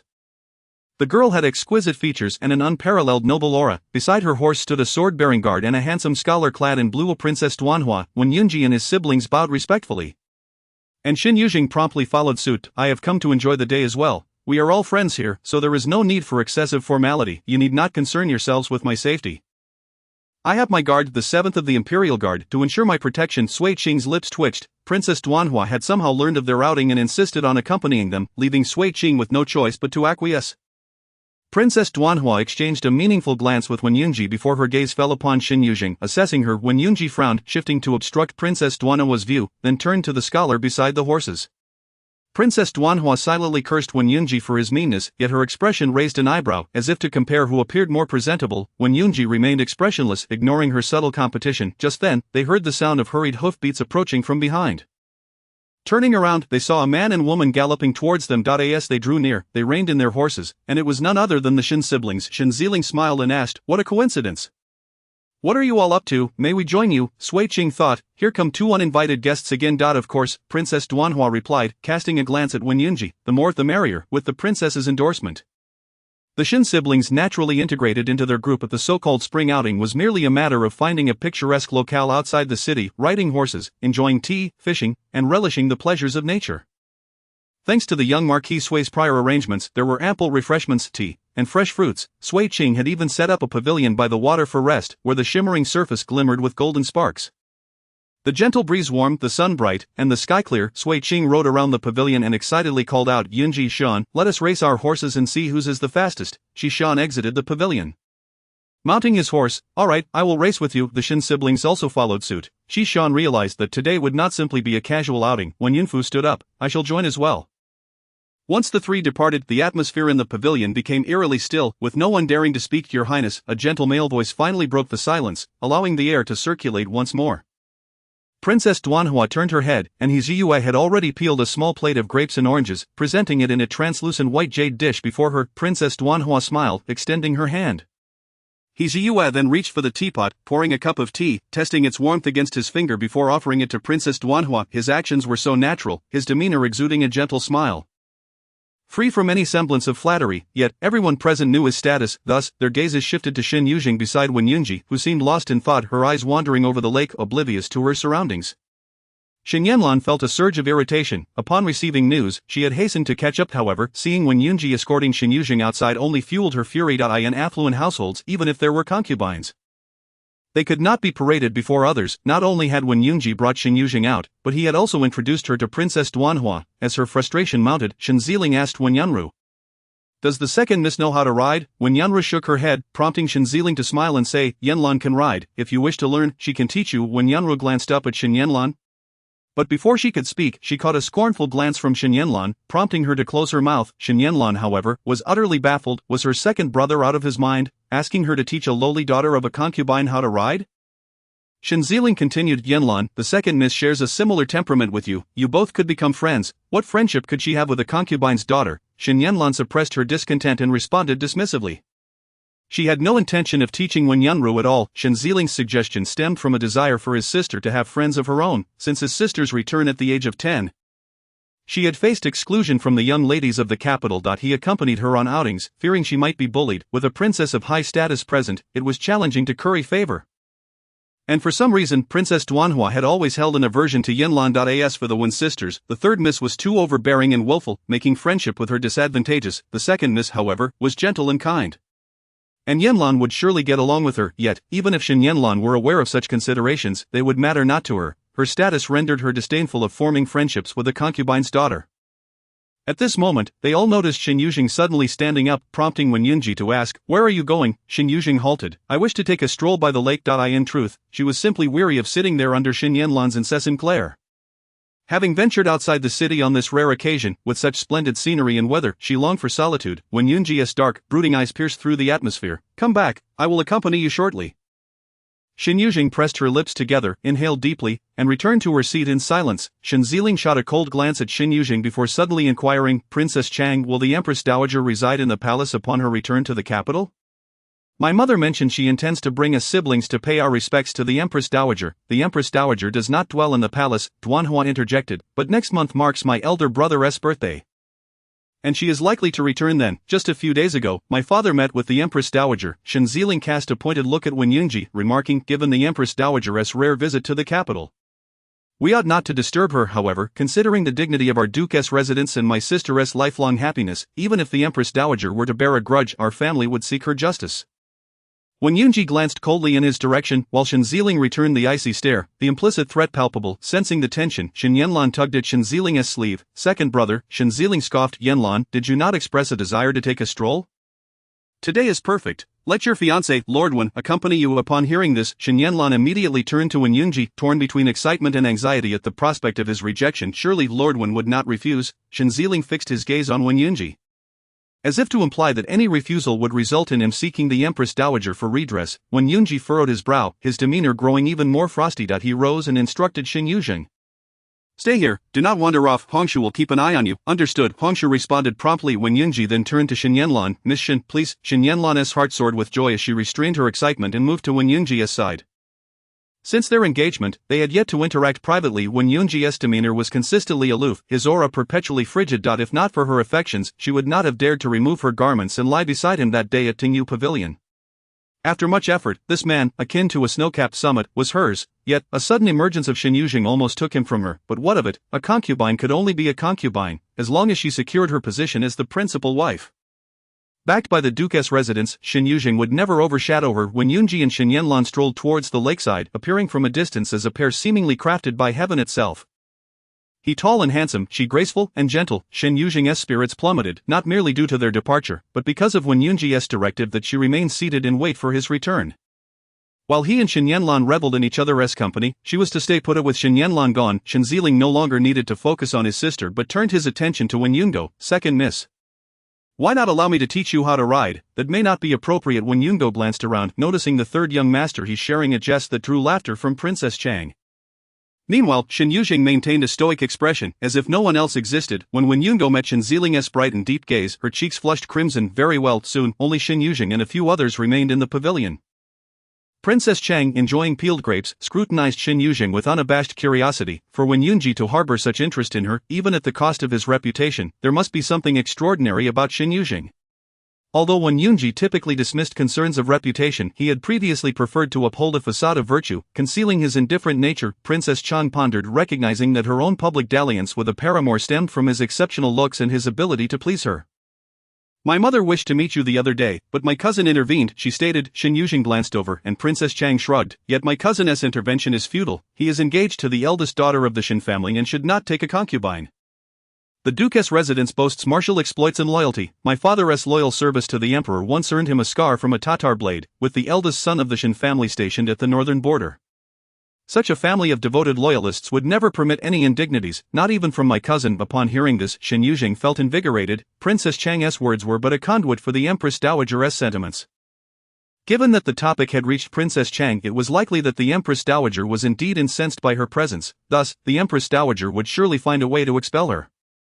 If the Empress Dowager intervened, could Wen Yunji resist? No, he could not. Hope ignited within Shen Yuzheng as she gazed at Princess Chang with fervor. Princess Chang, taken aback by her intense scrutiny, eventually replied, "Surely you do not believe I am merely a messenger for my mother?"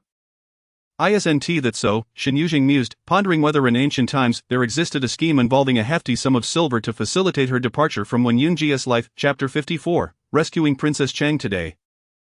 "I merely wish to witness the spectacle," Princess Chang declared, shattering all of Shen Yuzheng's illusions. She continued, "My cousin has already promised my mother that he will manage the situation without compromising the Duke's honor." Shen Yuzheng furrowed her brow. The day when Yunji had returned to announce her release had filled her with joy, only for her to later realize he had deceived her. The humiliation she endured that night for expressing a desire to journey south lingered painfully. If Wen Yunji had devised a solution, why not release her? To uphold the Duke's dignity, expulsion was the only path forward. Yet, Wen Yunji had done nothing, even bringing her outside the city for leisure today. The weight of these thoughts deepened Shen Yuzheng's gloom. "Not at that moment," he Zhouyu spoke up. "A princess, would you fancy some fish? I shall catch a few for you." "A fish? You mean to catch them yourself?" Princess Chang perked up. "Indeed," he Zhouyu replied with a smile. The springtime carp were plump and delectable, and he intended to procure a couple for the princess to taste. Princess Chang rose, her enthusiasm palpable. "I shall join you." "I have yet to try my hand at fishing, Your Highness," he Zhouyu cautioned. "The lake is frigid, and its depths are uncertain. It would not be wise for you to venture into danger. I shan't enter the lake." "I will watch you from the shore," Princess Chang insisted, resolute and unyielding to any counsel. Reluctantly, he Zhouyu led Princess Chang to the lakeside, where he fashioned two slender wooden spears as fishing tools. Standing by the water's edge, Princess Chang was eager to begin. He Zhouyu crouched down, carefully securing the princess's skirts to her legs. They were unbothered by the prospect of getting wet. "For noble ladies always brought several changes of clothing to prepare for such contingencies. Your Highness, hold on to my arm, and take care," he Zhouyu spoke gently, guiding her step by step into the water. Cautious not to let her falter, only Shen Yuzheng remained in the pavilion, the idyllic scenery now devoid of company, while she found herself tethered to her seat by Wen Yunji's command. Suddenly she stood up and walked outside. Hongshu blocked her path, her expression troubled. "My lady, I merely wish to stroll by the lake. If you insist on stopping me." Shen Yuzheng shot a glance at the dagger at Hongshu's waist. "Try drawing your blade." Hongshu could never draw her weapon against Shen Yuzheng, yet with Shen Yuzheng determined to leave, Hongshu refrained from forcibly restraining her. Over these past days, she had come to understand Shen Yuzheng's temperament. More often than not, she displayed compassion toward her servants, likely due to her own awareness of their hardships. However, once Shen Yuzheng made up her mind, she would not yield, even in front of her betrothed, and had suffered considerably for it on multiple occasions. Yet Shen Yuzheng did not stray far. She merely stood at the water's edge, inhaling deeply before exhaling slowly. Her thoughts swirled, to locate Xiao Gui's brother. She would have to confront Xiao Ruojun directly. However, she possessed little leverage. Even threatening Xiao Ruojun with her identity would yield no results, as there was no evidence to substantiate her claims. Presently, only Xiao Gui remained in Zhangjia village, but a solitary testimony from her would not suffice, and no one would believe her, leaving her vulnerable to accusations of slander from the Shen family. The jade pendant that could validate her identity was already in Shen Yanlan's possession, and with Xiao Ruojun's denial of her claims, she found herself trapped. Though Xiao Ruojun and Shen Yanlan despised her, they refrained from silencing her immediately, knowing that regardless of her assertions, no one would lend credence to her words. Shen Yuzheng's thoughts reached an impasse. Her patience with the Shen family had worn thin. Were it not for Xiao Gui's brother and Axi, she would be reluctant to engage with them. "Princess, do not wander too far," he Zhouyu cautioned as he turned to see Princess Chang advancing into the lake's depths. "Should." Princess Chang raised her makeshift spear, signaling for him to silence himself. Shen Yuzheng observed them, the pristine spring lake shimmering under the sun, evoking memories of her days in Zhangjia village, where she would wade into the water to catch fish for a meal. At that time, Xiao Gui had been too afraid of the water to join her, relying on Axi's companionship to catch fish. They would often hide in the mountains, grilling their catches over a fire. As nostalgia washed over her, Shen Yuzheng felt a surge of interest. She tied her skirts around her waist and stepped into the water. Armed with only a branch, she moved deliberately forward, and as a fish swam past her, she swiftly jabbed down with the branch, successfully capturing a lively fish. Shen Yuzheng turned back with a smile. Hongshu, I shall roast this fish for you later. You have no idea how skilled I am at cooking fish. Hongshu accepted the fish, offering a gentle admonition. My lady, do not wander too far. Shen Yuzheng nodded. She knew that even with her swimming prowess, there was no need to venture into the lake's depths. Yet soon, she sensed something amiss. The underwater vegetation was thick, the newly sprouted spring grass entwined with last year's dead reeds posed a risk of entrapment. Glancing towards Princess Chang, she noticed that the princess had drifted far from the shore. Dismissing He Zhoujui's attempts to come closer, Shen Yuzheng narrowed her eyes slightly, and in the next moment, her expression shifted dramatically. Without a moment's hesitation, she plunged into the water, beneath the lake's surface. The aquatic plants were even more entangled, creating a dense thicket that obscured her vision. Shen Yuzheng had to exert considerable effort to push aside the water weeds in order to swim forward.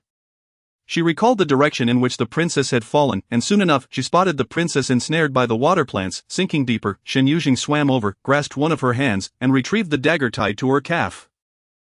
Ever since Shen Ziling had attempted to take her life at Baiyun Temple, she had carried a dagger with her every day, and now it was proving its worth. Shen Yuzheng severed the water plants binding the princess's feet and pulled her upwards with all her strength.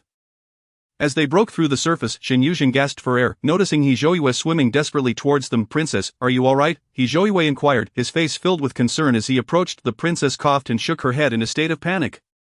I'm fine. That's wonderful. I'll help you up, He Zhouju offered, reaching to assist the princess, and at that moment, Shen Yuzheng released her grip. He Zhouju guided the princess towards the shore, while Shen Yuzheng looked down at the water. Pondering the perilous nature of fishing amidst such dense aquatic vegetation, thankfully, there had been no grave consequences. Her rescue of the princess was not only an instinctive reaction but also a matter of repaying a life debt. The value of the princess's salvation was immense, and for that favor, it was worth her effort. As she swam towards the shore, just as she was nearing it, she felt a sudden sting around her ankle. Turning her head, she spotted a green snake gliding past her foot. Her expression changed slightly, and she immediately scrambled ashore, using the dagger to slice open the area around the snake bite on her ankle.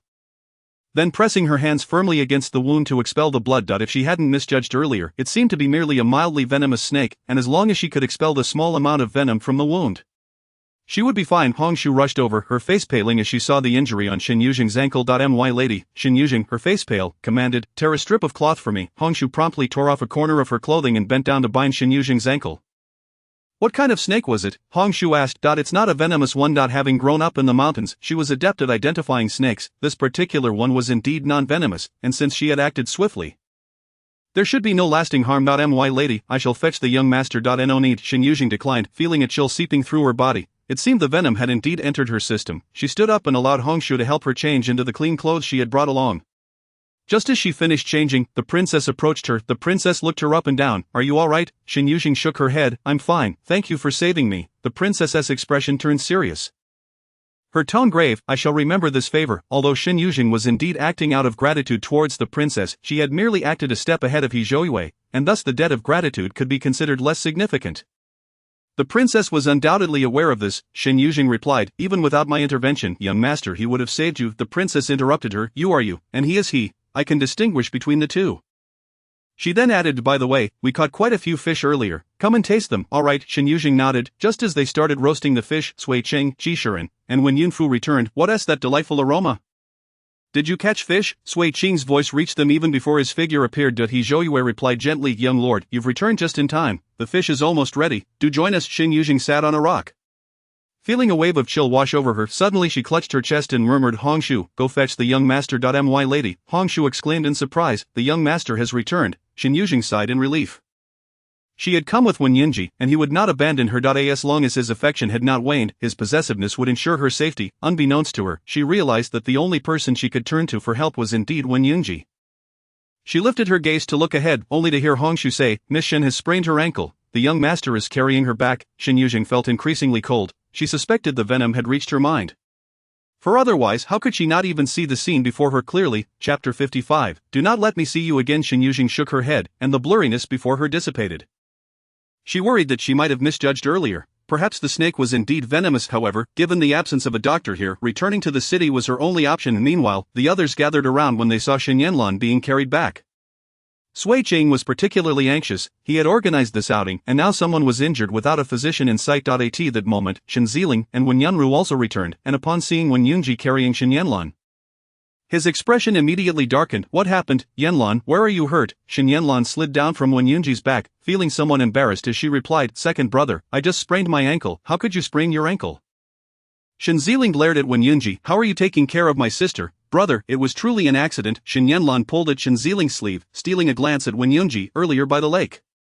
She had almost fallen, which was why Wen Yunji had carried her back. Shen Ziling scolded. "What do you mean accident? When have you ever been hurt while with your second brother? Someone clearly didn't take proper care of you." "Brother," Shen Yanlan tugged at his sleeve, bouncing towards him, "I'm really fine. It's thanks to young Master Wen that I made it back." Shen Ziling snorted coldly. "He is your fiancé. It is only right for him to bring you back."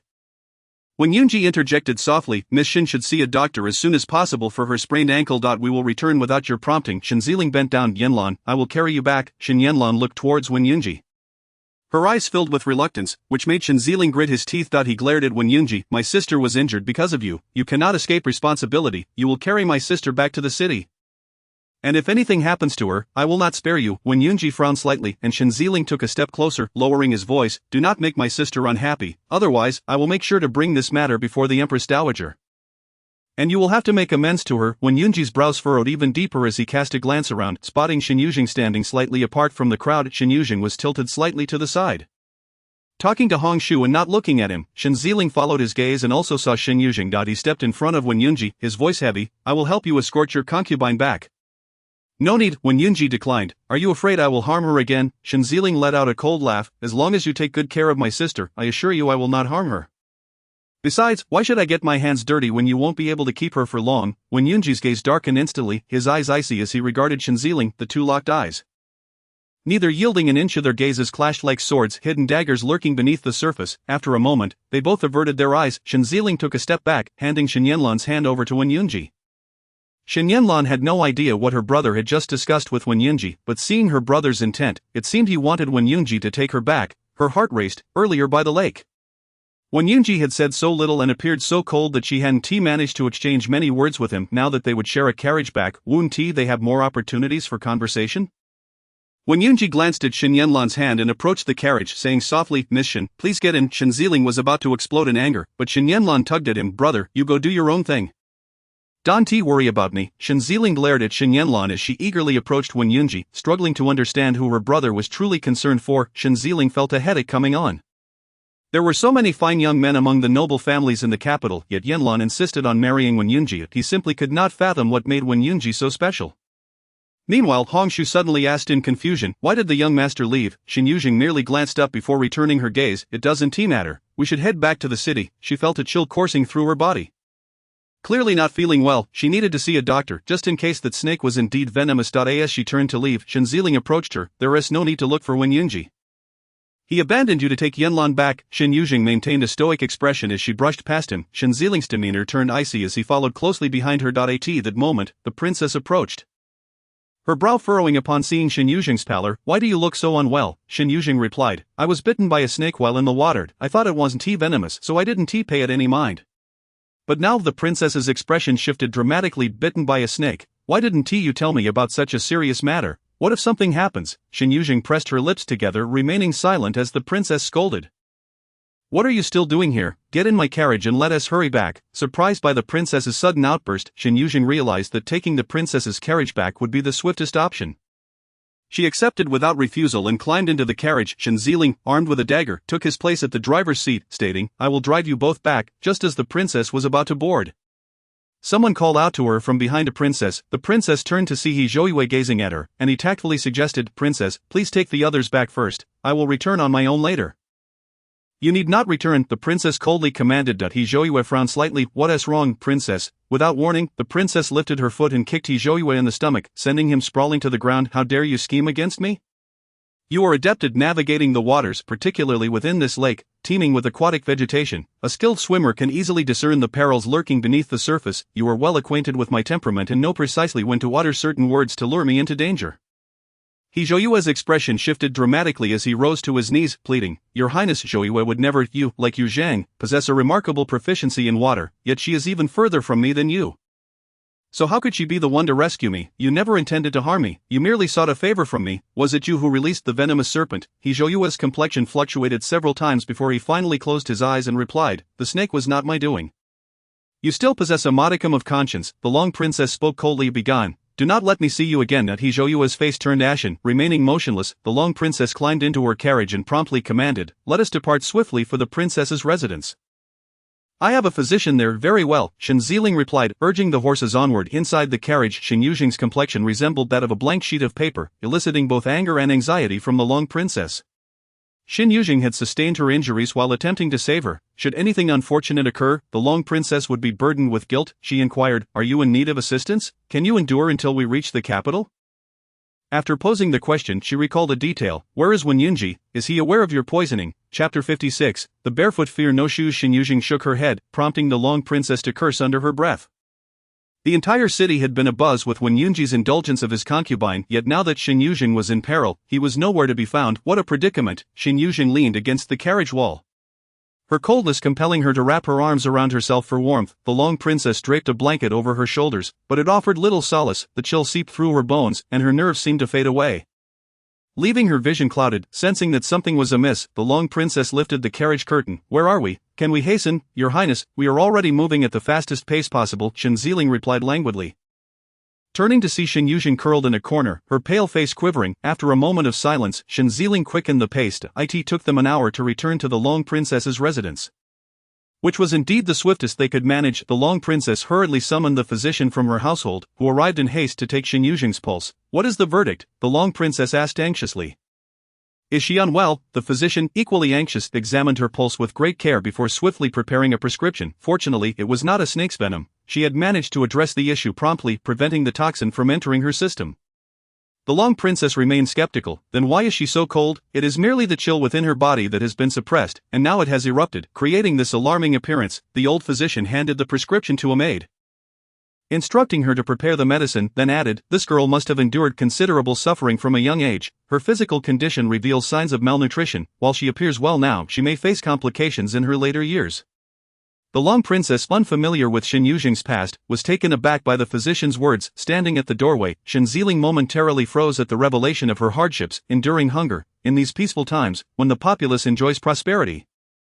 Even during famines, the court promptly intervenes to alleviate the suffering of the people. Though common farmers may possess limited wealth, they can still afford to fill their bellies. How could it be severe enough for her to have starved as a child?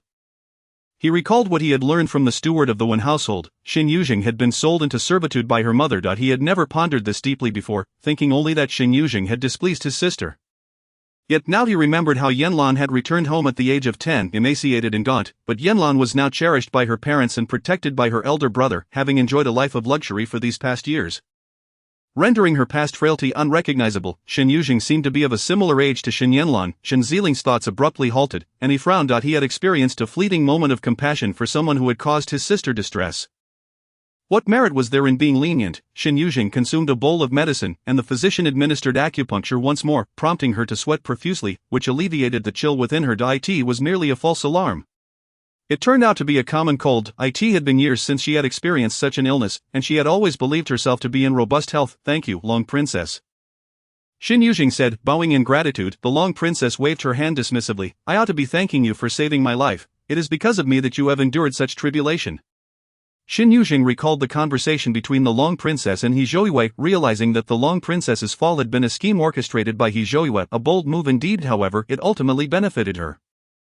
You saved me, so I shall speak plainly. If you desire to remain by your cousin's side or aspire to a higher status, I cannot assist you. Once the Empress Dowager has spoken, you can no longer stay. However, I can ensure that your future will be free from worry. I can help you resolve any troubles that may arise. The Long Princess spoke candidly, seemingly capable of addressing any difficulty Shen Yuzheng might encounter. Shen Yuzheng jestingly inquired, can the Long Princess persuade your cousin to allow me to leave? The Long Princess hesitated momentarily, then replied, I cannot sway my cousin's disposition, but as for the Empress Dowager. She was uncertain, for she recalled that the Empress Dowager had once remarked that her cousin, though appearing indifferent and unambitious, would stop at nothing to obtain what he desired. If the Empress Dowager could not, then she certainly could not. Shen Yuzheng shook her head, having never contemplated seeking the Long Princess's assistance in her departure. Once Shen Yuzheng had recovered, she expressed her intention to take her leave.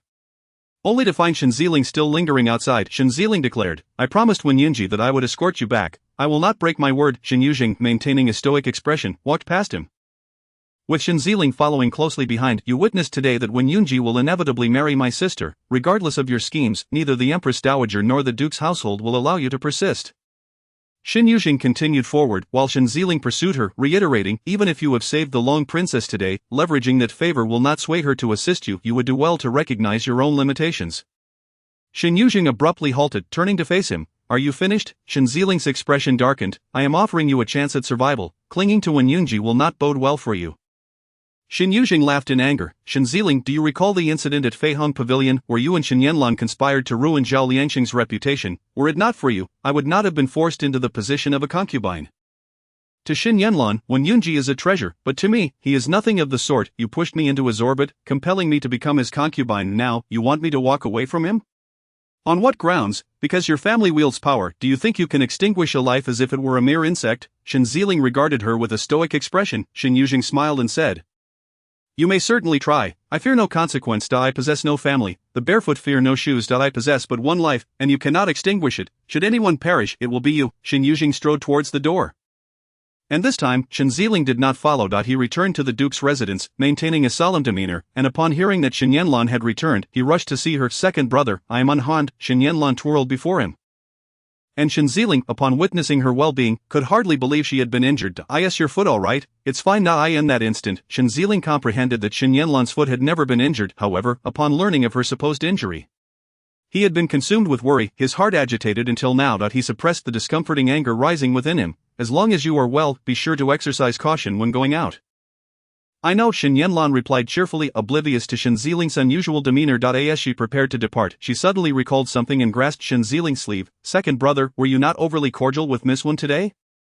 Did you not even teach her to ride?" Hearing Wen Yunru's name, Shen Yuzheng chuckled. "Miss Wen is gentle by nature. Yanlan, you may invite her to join you." "Second brother," Shen Yanlan interrupted incredulously, "you cannot possibly harbor feelings for her. Can you? But she is a concubine's child." Shen Yuzheng replied, "In our family, we do not concern ourselves with the status of birth. While that may be the case, you are the second young master of the Duke's residence and the commander of the 5 armies. Even a princess could marry you. How could marrying a concubine's child not tarnish your reputation?" Upon hearing this, Shen Yuzheng felt as though he had been pierced by a thorn. He furrowed his brow. "Yanlan, how could you think this way? Do you look down upon Miss Wen?" "No." Shen Yanlan realized she may have spoken out of turn and quickly adjusted her tone. "I merely believe that you are the finest person in the world. And no woman is worthy of you." "What nonsense!" Shen Yuzheng replied with a smile. "Miss Wen is quite admirable. The woman I cherish is indeed the finest of them all." Shen Yanlan gazed at him in confusion. Yet she dared not voice her true thoughts. As Shen Yuzheng exited Shen Yanlan's quarters, he felt a lingering discomfort. Her earlier remarks had surprised and puzzled him. Yanlan had always been kind-hearted, so why would she care about the status of birth? Yet he also felt he was overthinking it. Perhaps she was merely concerned for him, leading her to speak out of turn. Upon returning to his own room, his servant approached hesitantly, uncertain whether to bring forth the matter. "Young master, there is something I am unsure whether to report." "Speak." "Yesterday, did you not grant me a day of respite to return and visit my parents? My father and mother manage an estate in the outskirts of the capital. To my surprise, upon my return, I encountered Gomama, who was close to the madam, along with Wu Gui from the front courtyard. They had bound 2 individuals and confined them within the estate." Shen Yuzheng raised an eyebrow. "What manner of individuals are they?" "Merely 2 ordinary men, seemingly not very old, clad in coarse linen garments. Yet, the madam had imprisoned them in the cellar of the estate and instructed that no food be provided."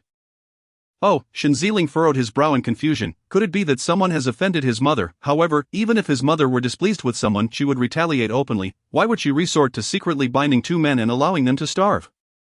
Puzzled, Shen Yuzheng, in a protective instinct for his mother, dispatched a servant to return to the estate to keep an eye on the 2 captives. Chapter 57. Get out. Upon returning to the Wen residence, Shen Yuzheng happened to encounter Wen Yunji's arrival. She halted her steps, waiting at the side. As Wen Yunji approached, he frowned. "Why have you returned only now?" Shen Yuzheng thought to herself. "Are you not also returning at this very moment?" Yet, uttering such words would only provoke Wen Yunji's ire. Thus she swallowed her retort and replied differently. "I came back with the princess's carriage, which moved slowly, causing the delay." Wen Yunji nodded slightly and entered the house, with Shen Yuzheng following suit. At that moment, Wen Yunji turned back and produced a package of pastries, extending it to her. "I bought these while passing by. Do taste them." Shen Yuzheng took the package and discovered it contained the renowned peach blossom pastries from Wang's pastry shop. Her eyelids flickered, and she quickly looked up to meet Wen Yunji's dark, cold gaze. Wen Yunji inquired, Why don't you eat? Shen Yuzheng could not stomach them. Seeing the peach blossom pastries reminded her of Zhao Liangshang, who had sweat profusely while preparing them in the silk shop. She had yet to taste the pastries made by Zhao Liangshang, and now when Yunji brought them, was it meant to vex her? Don tea like them. When Yunji stepped closer, unwrapped the oil paper, and took a bite of one of the pastries, then offered the remaining half to Shen Yuzheng's lips. Open up. Shen Yuzheng pressed her lips tightly together. While Wen Yunji's gaze grew increasingly frigid, after a moment, she finally opened her mouth and swallowed the half-piece. When Yunji asked, "Is it delicious? Does it taste the same as those you had before?" Shen Yuzheng chewed absently a couple of times before swallowing. Perhaps due to her recent fever, her throat felt particularly dry. Consequently, the peach blossom pastry scraped roughly down her throat, causing further discomfort in her chest. "Hm," she nodded vaguely, attempting to set the oil paper package down. When Yunji's voice was calm. "Since you like them, you should finish them all." Shen Yuzheng was taken aback, silently gazing at Wen Yunji. His expression remained impassive, his cold eyes fixed on her, as if indicating that should she not finish, he would personally feed her. This lunatic. Shen Yuzheng cursed inwardly. She desperately wanted to hurl the package of pastries at his face. Taking a deep breath, she exerted significant effort to suppress this impulse. Did the young master buy these specifically for me, or were they merely leftovers for Miss Shen? When Yunji's gaze shifted slightly before he remarked, "Miss Shen does not enjoy these."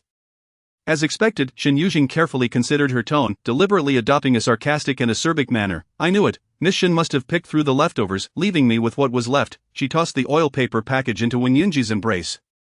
Feigning grievance, "The young master has spent the entire day accompanying your fiancée. How could he remember me? Indeed, I am but a concubine, and now that both the Empress Dowager and the Duchess residents are displeased with me, I foresee that before Miss Shen even enters the door, the young master will hasten to cast me aside." Having spoken, she awaited Wen Yunji's reaction. However, he merely maintained a composed expression, his dark eyes fixated on her, the corners of his mouth curling into a slight smile, neither fully amused nor displeased. Shen Yuzheng's heart raced. She was uncertain whether today's peach blossom pastries were intended to trouble her or whether he sought to test her in some manner. Yet she too wished to discern Wen Yunji's stance. Seizing the opportunity to complain, she continued, "Do you know how Shen Gongzi humiliated me today? He claimed that as a mere concubine, I would never live to see his sister enter the household. Even if you do not take action, he will. Is this true?" Wen Yunji suddenly pulled her into his embrace, gazing down into her eyes. "Are you afraid? How could I not be afraid?" Shen Yuzheng trembled slightly, her long lashes fluttering delicately in the scrutiny of Wen Yunji, appearing frail and pitiful. "Having offended so many people, should the young master one day decide to abandon me, I would have no means of survival." Wen Yunji chuckled softly, raising a hand to caress her cheek. "Do not eat Shen Ziling's nonsense. As long as I do not wish it, no one can harm you." Shen Yuzheng's heart sank. "Then the young master will not send me away, will he?" "No." Wen Yunji replied without hesitation, his lips descending to kiss her, his voice deepening. "You need not go anywhere. Remain by my side." Shen Yuzheng's heart plummeted, the icy waters of despair surged, engulfing her entire being, an overwhelming chill seeping into her bones, regardless of how the Empress Dowager and the Duke's residence pressed upon her. From the beginning, Wen Yunji had no intention of allowing her to leave. The last avenue of escape was irrevocably sealed. A familiar fear and despair enveloped her once more. She endured the relentless ringing in her ears, her stomach cramping as if a tempest brewed within her chest. When Yunji's kiss deepened, his calloused fingers slipping beneath her garments, caressing her slender waist. "Leave, all of you, leave." Shen Yuzheng suddenly exerted herself, attempting to push Wen Yunji away. Wen Yunji frowned, displeased, as he suppressed her struggling hands. "What are you doing?" She could hear nothing clearly anymore. The figure before her swirled, fluctuating in size. She struggled with all her might, but in Wen Yunji's eyes, her resistance was easily quelled. "Shen Yuzheng." Wen Yunji's voice turned stern. "Do you know what you are doing?" "Of course, I know." Suddenly she relinquished all her strength, collapsing weakly into Wen Yunji's embrace. Even if she obtained the freedom she desired, it would be a gift from another. Those who stand at the pinnacle of power can easily strip her of her liberty, just as they can easily bestow it upon her.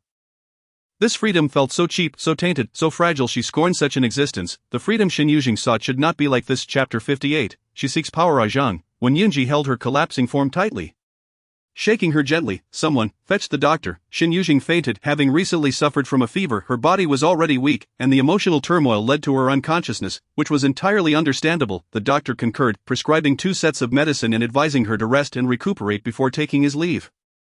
After the doctor departed, Hongshu knelt before Wen Yunji, reporting the events that transpired by the lake earlier that day. The master saved the Grand Princess, but unexpectedly, he was bitten by a snake. The master claimed the snake was non-venomous, yet he soon began to feel cold, growing increasingly so. It was the Grand Princess who brought the master back to the princess's residence, allowing the royal physician to take his pulse. When Yunji inquired, "What did the royal physician say?" Hong Shu replied, "The master's constitution is weak. It is likely that the previous exposure to cold has been suppressed, leading to the current outbreak." When Yunji sat at the edge of the bed, his gaze cold and sharp, emanating an aura of frost, "This is the first and last time, Hong Shu. I do not keep useless people around me." "Understood." Hong Shu bowed her head deeply, cold sweat trickling down her back. When Yunji instructed coldly, "Next time, concerning matters of her health, report to me immediately." Hong Shu complied. Yes, previously, when Yunji had sent her to protect Shen Yuzheng, but had not instructed her to relay every single matter concerning Shen Yuzheng. When Yunji had his own channels and means to uncover information, without needing to go through her, "Kneel outside. You may rise when your master wakes." Yes, Hong Shu retreated to the courtyard, kneeling outside. As dusk descended, lanterns were lit throughout the courtyard, their flickering flames casting dim shadows. The servants inside and out moved quietly, afraid to make a sound. Shen Yuzheng dreamt that she had been accepted into university. With the dean coming to the train station to see her off, surrounding travelers hurried by, announcements blaring about arriving trains. Those waiting nearby immediately grabbed their bags and rushed toward the ticket gate. Shen Yuzheng too prepared to depart with her luggage, while the dean looked at her, hesitating to speak. At that moment, Shen Yuzheng's heart brimmed with excitement for her new life ahead, and she waved her hand. "Dean, I will return to visit you during the holidays." Zhang, the dean could not help but call out to her, "You have always been strong-willed, relentless in your pursuits." To gain admission to a good university, you would only sleep 2 or 3 hours a day, indifferent to fainting from exhaustion. When you were by my side, I could keep an eye on you, but now you are about to embark on a long journey. From now on, you must bear everything alone." "What do you mean, Dean?" Shen Yuzheng had heard these words before. "When you are out there, do not be too stubborn. Being overly obstinate may harm you, even if you fail once or twice. It is no matter. If you find it unbearable outside, just come back." But she could not return. Dean, she could not return. In her dream, she boarded the train, distancing herself from the very place she wished to escape yet also longed to return to. Suddenly she awoke, the dream leaving only a vague resonance behind. She desperately tried to grasp something, yet found nothing to hold on to. Awake, a chilly voice suddenly rang out, and Shen Yuzheng turned to look beside her. When Yunji sat at a table not far from the edge of the bed, holding an open document folder. As her gaze turned towards her, Shen Yuzheng was momentarily taken aback before she realized where she was. She lifted the quilt and got off the bed, walking to Wen Yunji's side. When Yunji set down the folder, her expression calm as she regarded her. Suddenly, Shen Yuzheng sat in his lap, wrapping her arms around his neck. When Yunji raised an eyebrow, his gaze deepening with intensity, Shen Yuzheng stated, "I am hungry, please prepare the meal." When Yunji called out to the door, then wrapped an arm around her waist, his long fingers thoughtfully tapping twice on her lower back. "Young lady, his fingers paused. Shen Yuzheng whispered, "Today, I was bitten by a venomous snake." At that moment, I thought I would not survive. When Yunji's expression shifted, his face darkening in an instant. In the future, you need not involve yourself in such rescues. Should there be a next time, you are to remain indoors." Shen Yuzheng lifted her head to meet his gaze. "Miss Shen sprained her ankle, receiving her brother's affection, and has you as company, yet I have nothing. If there is a next time, will you return to accompany me?" When Yunji studied her eyes, Shen Yuzheng's eyes were enchanting, their curve exquisite. When her long lashes lifted, they revealed a pair that were vividly bright and sparkling. In the past, those eyes held steadfast pride, stubborn persistence, impatient indifference, and occasional glimpses of genuine mirth, but now, he could not discern their depths. Just when he thought he had begun to understand her, Shen Yuzheng transformed again. She seemed much more affectionate, her heart and gaze filled with his image. "If you wish for my return, then I shall return." When Yunji gazed into her eyes, the inquiry palpable, Shen Yuzheng smiled, placing a gentle kiss on his lips before bouncing off his lap. When Yunji reached out to catch her, but Shen Yuzheng had already approached the door, calling out, "Is dinner ready, Dong Shui? I am starving." Coming. Dong Shui hurriedly instructed the servants to bring forth the evening meal. Shen Yuzheng was indeed famished. After her illness, she desperately needed to replenish her strength. When Yunji sat beside her, observing her for several moments before picking up his chopsticks, after finishing their meal, when Yunji remarked, "For the next few days, you shall not leave the house, stay within the courtyard. If you desire anything, have the servants procure it for you. In due time, when I have a day off, I shall take you out of the city for a stroll." Shen Yuzheng did not inquire as to why but simply agreed, "All right." When Yunji regarded her intently for a moment longer before heading to the study to attend to official matters. In the following days, when Yunji returned late, sometimes not returning at all, opting to rest at the Dali temple, Shen Yuzheng indeed refrained from venturing outside, but she was not idle. The Grand Princess, grateful for her life-saving assistance, gifted her a considerable amount of gold, silver, and fine silk. Shen Yuzheng exchanged these for silver and expanded several shops. Previously, she had aimed for a steady, gradual expansion of her business, however, she had since abandoned that notion. The profits of the shops were no longer her primary concern, but rather the influence they could afford her. Upon seeing the grey wolf-shaped charm hanging from the Grand Princess's waist, she realized the viability of the charm economy. She could replicate the same model across other industries, and she needed to act swiftly, otherwise, should other merchants catch wind of her success, her pioneering venture would soon lose its profit margins. Yet, there was another method to prevent imitation, by bringing in a person of high status and power. The first person who came to her mind was the Grand Princess, but she quickly dismissed the idea. After just saving the Grand Princess, to then propose a business partnership would render her life-saving act quite trivial. This was not her intention. She would not invoke the dead unless absolutely necessary. Besides the Grand Princess, the only other person she considered was King Wuchang. Feihong residence was founded by King Wuchang and the Empress Dowager. And in recent years, the Empress Dowager had retreated from public life, leaving the affairs in King Wuchang's hands. Shen Yuzheng had investigated King Wuchang. Although he appeared frivolous, he was in fact quite astute. Any business that passed through his hands never incurred losses.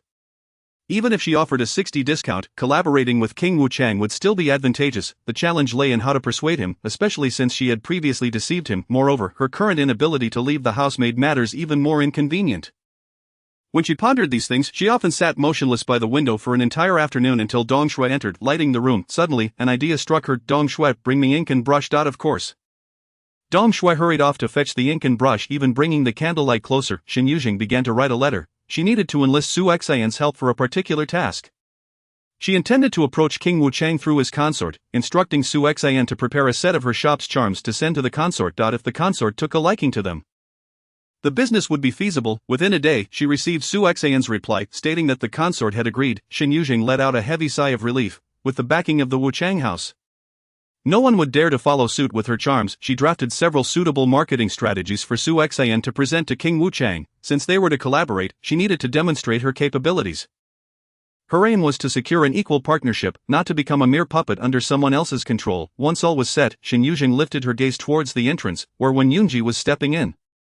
She would no longer seek freedom bestowed by others. She desired to hold power in her own hands. When power reached a certain height, freedom would be effortlessly attainable. Chapter 59. Encounter with Shen Ziling. The master has returned. Shen Yuzheng's eyelashes curled, her eyes instantly brimming with joy as she approached him. When Yunji regarded her, it is late. Why are you still awake? Naturally, I waited for your return. Shen Yuzheng poured a cup of hot tea. Presenting it to Wen Yunji, he accepted it. Taking a sip, the tea's warmth was just right, soothing his weary body and mind after returning from the outside, mirroring the perfectly timed smile gracing Shen Yuzheng's lips. Throughout these days, no matter how late he was occupied, he would return from the government office, for Shen Yuzheng would always await him. He kept Shen Yuzheng close because she consistently brought him unexpected delight. There was something about her that thrilled and excited him, a rare pleasure amidst his otherwise mundane existence. He wished for this joy to last a little longer, just a bit more. He pulled Shen Yuzheng into his embrace, and she obediently settled into his lap. When Yunji lifted her chin, asking, "What did you do today?" Shen Yuzheng yawned, replying, "I read a leisurely book and took an afternoon nap." "Then why do you still look so tired?" When Yunji leaned down, lightly inhaling the scent from Shen Yuzheng's neck, she bore no sweet fragrance, only the warmth emanating from her dry skin. He could not help but take another whiff, a wave of inexplicable curiosity welling up within him. What allure could lie within this supple, delicate body? Perhaps if he peeled away its layers, he would see everything clearly. When Yunji's breath suddenly grew heavier, his gaze skimming over her slender neck, porcelain skin, and the faintly visible blue veins beneath. "Young master," Shen Yuzheng abruptly pressed her hand against his chest. "You should bathe first." When Yunji grasped her hand, his voice low, "You shall join me." Shen Yuzheng nodded. And thus began a bathing session that lasted 2 hours, with the hot water being changed 3 times. When Yunji finally lifted her out of the water again, she had no strength left. As they neared the exit from the west chamber, Shen Yuzheng caught a glimpse of the box in the corner. Her eyelashes fluttered, recalling how Wen Yunji had once used the items within to humiliate her in this very room. A chill flickered in her eyes but was quickly suppressed. Upon returning to the room, the night had grown late. Dong Shui extinguished the candles and quietly retreated outside. "Young master," Shen Yuzheng turned to face the man beside her. "Tomorrow, I wish to leave the house and visit the shop." In the pitch darkness of the bed, Wen Yunji remained silent for a long while, just as Shen Yuzheng thought he would refuse. He suddenly spoke, "Bring Hong Shu with you. If you recklessly rescue anyone again, you shall stay at home obediently from now on." "All right," Shen Yuzheng acquiesced. Just a few days prior, Wen Yunji had insisted she not go out. But unexpectedly, he relented today. Shen Yuzheng's intention to leave was not solely for the shop. She had arranged to meet Xiao Ruojuan. Xiao Gui's brother and Axi were still in Xiao Ruojuan's hands. The meeting place was a medicinal shop in Shifang Market, arranged by Xiao Ruojuan. Upon entering, the shopkeeper led her to a room at the back where Xiao Ruojuan awaited. "What do you want to see me for?" Xiao Ruojuan glared at her fiercely. "There is nothing for us to discuss. Why is Madame Shen in such a hurry?" Shen Yuzheng took a seat across from her, pouring herself a cup of tea. Xiao Ruojuan glared at her darkly. Aren't you afraid I poisoned the tea? Shen Yuzheng raised the cup, casting a glance at her before taking a sip. Madam Shen need not resort to intimidation. To put it mildly, Xiao Ruojuan was simply naive due to years of being pampered. To put it harshly, she was foolish. When Shen Yuzheng was born, her disdain for her only led her to ponder killing her. Yet in the end, she lacked the courage to do so, thus she abandoned her, attempting to let her starve. Later, when she was healed and wished to return to the capital, she sold Shen Yuzheng midway. Xiao Ruojuan had never experienced the intrigues of the inner quarters. She had never dealt with any sordid matters herself. The means used against a defenseless child were limited to such. The tactic of poisoning was one she would never execute. Xiao Ruojuan furrowed her brow. The mere sight of Shen Yuzheng made her feel utterly uncomfortable and exceedingly restless. She was eager to conclude this encounter as swiftly as possible. What exactly do you wish to discuss today? Shen Yuzheng raised his gaze to meet hers. Bao and Axie have sought you out, have they not? Xiao Ruojuan's complexion shifted dramatically, yet she quickly denied it. No, I have not seen them, Shen Yuzheng chuckled. Bemused by her naivety, after all these years, you still wear your emotions so plainly. You truly lead a charmed life, there is no need for denial. They visited me before seeing you, but I chose to ignore them. As he spoke, Shen Yuzheng's lips curled into a smirk. Observing the distress etched across Xiao Ruojuan's face, they traveled to the capital with a merchant caravan, and now that they have vanished, the caravan members are still searching for them. Tell me, did they mention to the caravan that they were coming to find you? Shen Yuzheng had learned of the caravan from Xiao Gui, yet their paths diverged upon reaching the capital. His words were merely a ruse to provoke Xiao Ruojuan. Indeed, she grew increasingly agitated, her expression oscillating between darkening and paling. Clenching her fists, she forced herself to remain composed and replied, I do not understand what you are saying. I have never met them. Then there is nothing more to be done, Shen Yuzheng remarked nonchalantly as he stood up. I had previously prevented the caravan from reporting to the authorities, but it seems we must involve the officials now. Xiao Ruojuan, in a fit of frustration, retorted, I have told you, I do not know where they are. They have not come to find me, and even if you report it, Shen Yuzheng interrupted, even if you report it. You believe they will not be able to touch you. The officials indeed may not take action against you, but they will certainly inquire at the Duke's residence. Do you think the Duke and Shen Ergongzi would not be a trifle curious if they learned of this? Shen Yuzheng, Xiao Ruojuan shouted, her anger rising, how dare you, if you, Shen Yuzheng's tone turned, I see why. Do not attempt to threaten me with your tactics, release Bao and Axie, or I will not hesitate to escalate this matter to the authorities. After uttering this, Shen Yuzheng moved to leave, but Xiao Ruojuan, unable to contain her indignation, followed closely behind. You cannot intimidate me, you merely wish for everyone to know that you, mother, a familiar voice suddenly interrupted her. Leaving Xiao Ruojuan in a state of shock as she turned to see Shen Yuzheng, frowning and holding a package of medicine, his gaze darting between her and Shen Yuzheng. Mother, why are you with her? I got caught off guard. Xiao Ruojuan's face paled, and she stammered, unsure of how to respond. Shen Yuzheng turned to Shen Yuzheng, his expression darkening. Why are you here? This is my family's pharmacy. What business do you have here? Shen Yuzheng, deducing that Xiao Ruojuan would choose a location she deemed safe, was nonetheless surprised that she had selected a shop under the Shen family's name. Deeming it foolish, she had no intention of explaining herself. Merely stating coldly, it was your mother who summoned me. As for her reasons, you may inquire with her. With that, she brushed past him and strode away. Shen Yuzheng stared at her retreating figure, lingering in thought before turning back to his mother. Regarding her with scrutiny, a mother, what was your purpose in calling her mother? Shen Yuzheng could not help but call out again. Xiao Ruojuan snapped back to attention, her eyes darting nervously. I did not discuss much with her. I merely warned her not to bully Yanlan. Is that so? Shen Yuzheng pondered, still observing his mother closely. He knew her well enough to recognize that expression. She was clearly trying to concoct a plausible story. But why was she hiding something from him? Furthermore, she had previously instructed him to deal with Shen Yuzheng. Why had she sought her out personally? Xiao Ruojuan attempted to divert the conversation, her expression stiffening.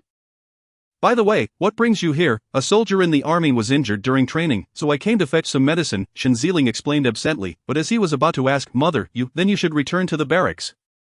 I must head back to the residence. Xiao Ruojuan hastily interrupted him, making her way toward the exit, denying Shen Yuzheng the chance to question her further. Shen Yuzheng's brow furrowed deeper as he turned to the pharmacy's proprietor.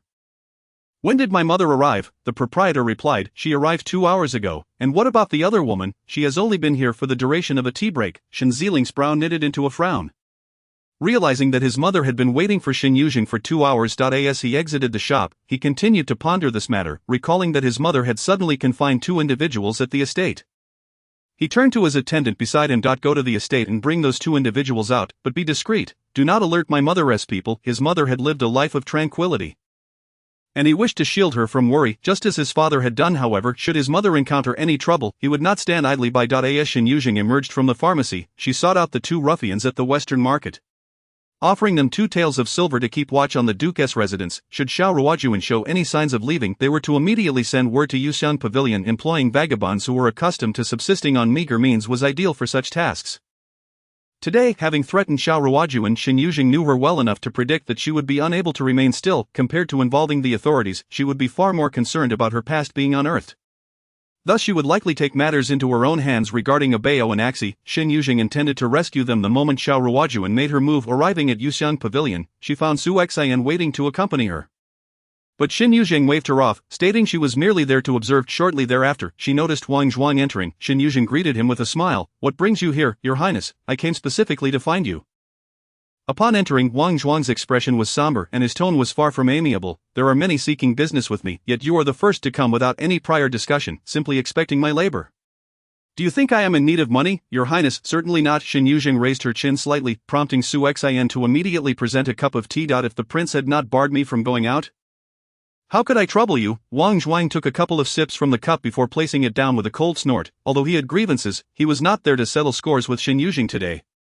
He wished to discuss matters with her instead. "I have reviewed the materials you provided earlier and must say they are quite innovative." It was these ideas that prompted Wang Zhuang to consider a partnership with Shen Yuzheng. He had not felt such excitement in quite some time, the last being when he established Faihangzhou with Wening. Simply envisioning these plans made his blood surge with exhilaration, as if he could already see a burgeoning commercial empire woven together by countless puppets. Shen Yuzheng remarked, "Since Your Highness is interested, let us engage in a thorough discussion. It is inconvenient for me to be out, and I shall need to trouble Your Highness to handle certain matters. I will only take a 20% share of the profits. I will provide further designs and marketing plans for the dolls to Your Highness. However, I have one condition. 20%? Wang Zhuang's gaze deepened as he processed her words. Given the success of Yuzheng Pavilion, the forthcoming business was bound to be lucrative, yet Shen Yuzheng was only requesting a 20% share. "What is your condition?" "I wish for you to keep our partnership a secret from Gongzi." Wang Zhuang's expression grew more serious. "Yungji is like a half-nephew to me. I have watched him grow up. If you have any ulterior motives, we need not proceed with this business." Shen Yuzheng smiled and countered. "What do you believe I can do? I possess neither power nor influence, and my indenture is held by Wen Yunji. Even if I acquire silver, what can I accomplish?" Wang Zhuang regarded her. Momentarily speechless, Shen Yuzheng remained unhurried and continued, "If Your Highness is concerned, why not inform the Empress Dowager? You may inspect all of my business dealings and finances if you prefer not to grant me this 20%. I shall consider it a tribute to the Empress Dowager." Wang Zhuang smirked. "So you intend to use me as a stepping stone, with your true aim directed towards the Empress Dowager. In truth." Once Shen Yuzheng had delivered the dolls to the royal residence along with several marketing proposals, she had presented these intriguing concepts to Wening. As expected, Wening was quite interested and even wished to meet Shen Yuzheng. However, feeling it inappropriate to approach Shen Yuzheng directly without going through Wen Yunji, she ultimately refrained. Wang Zhuang's earlier words were merely intended to intimidate Shen Yuzheng. In reality, Wening had already made her decision regarding the business. "I am but a humble individual seeking a means to survive," Shen Yuzheng remarked with a hint of detachment. Wang Zhuang replied, "I will agree to your request, and in addition grant you a 40% share." Shen Yuzheng's lips curled into a smile. "Your Highness is most generous." Wang Zhuang smirked slightly. It was not his generosity but rather Wen Ying's intention. The remaining 60% was not entirely his either. In business, it was unwise for only one party to prosper. The more individuals involved in profit-sharing, the fewer complications would arise. Wang Zhuang rose to his feet. "Very well, I shall take care of the subsequent matters.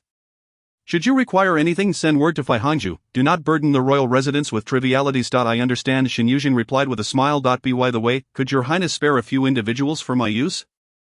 Wang Zhuang inquired, "What manner of individuals do you require?" Shen Yuzheng specified those with some martial skills, preferably adept in combat. The following afternoon, Shen Yuzheng received word that Xiao Ruojuan had departed. She immediately set off with the individuals provided by Wang Zhuang. Following Xiao Ruojuan as she ventured southward beyond the city limits, Shen Yuzheng trailed her at a distance until she witnessed her entering a villa. Without delay, Shen Yuzheng instructed her companions to scale the walls and enter the premises.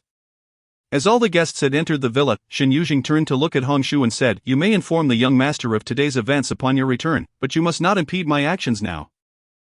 Hongshu immediately knelt on one knee and replied, "The young master previously stated that I should only report matters concerning the safety of our master, otherwise I shall heed only the master's commands." Shen Yuzheng cast a deep glance at her and ordered, "Take me inside." In the afternoon, the villa was devoid of anyone except for the servants attending to their duties. Thus, when a dozen ruffians burst in, they encountered no resistance. After extracting the whereabouts of Xiao Ruojun from one of the servants, Shen Yuzheng led her men into the cellar. Upon entering, she found Xiao Ruojun furiously confronting a man. demanding where are they, where are the ones I ordered you to keep locked up. Chapter 61, Dead and mute, madam, one of the servants shrank back, lowering his head. It was the second young master who took them away. And he forbade us from telling you. Shen Yuzheng's expression darkened abruptly. Shen Yuzheng had taken Abawanashi. What was his intent? She turned to leave, only to be noticed by Xiao Ruojun. What are you doing here? Were you following me? Shen Yuzheng turned back, her gaze icy. I sincerely hope Abawanashi are unharmed. Otherwise, your fears will surely come to fruition. With that, she withdrew from the villa. Once in Shen Yuzheng's grasp, the situation became considerably more precarious. While she could threaten and intimidate Xiao Ruojun, she had no means to contend with Shen Yuzheng. As she returned to the city, her face remained stoic. Hongshu hesitated for a long moment before inquiring, why does the master not seek the young master's assistance? Shen Yuzheng was momentarily taken aback. She had not even considered appealing to Wen Yunji. Her present adversary was Shen Yuzheng, and just because Xiao Ruojun could not bring herself to kill did not imply that Shen Yuzheng held the same restraint. Even so, seeking Wen Yunji's help was a cost she might not afford. Though she had already lost all dignity, she did not wish to further humiliate herself by groveling at Wen Yunji's feet. After a brief contemplation, she made her decision, to the princess's residence. Xiao Ruojun hurried back to the duke's residence, her countenance dark and unable to conceal her agitation. Upon entering, she demanded in a furious tone, where is Yuzheng? The steward cautiously replied, the second young master is in his own courtyard. Without hesitation, Xiao Ruojun strode towards Shen Yuzheng's quarters. Upon entering, she suddenly recalled something and turned back to the servants, commanding, you all wait outside. No one is allowed to enter. Yes, the servants exchanged glances and retreated to the courtyard. Xiao Ruojun stormed into the room, but upon seeing Shen Yuzheng her anger dissipated, replaced by a sense of unease. Shen Yuzheng stood up in surprise. Mother, what brings you here? Did you take 2 people from my estate? Indeed, Shen Yuzheng answered candidly. Xiao Ruojun scrutinized his face, desperately searching for some clue, but found nothing. Her mind raced with thoughts of what to do if Shen Yuzheng discovered the truth, while simultaneously reminding herself that she was his mother. Surely he would not dare confront her.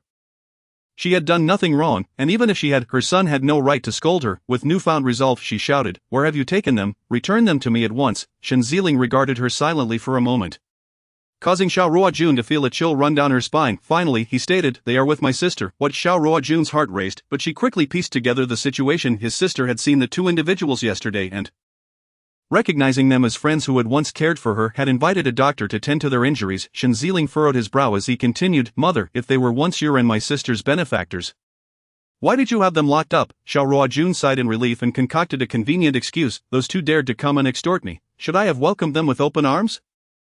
She then recalled something and turned to Shen Yuzheng, asking, did they say anything to you? Mother, what do you mean? Shen Yuzheng was increasingly puzzled by his mother's erratic behavior when he sent for those 2 individuals.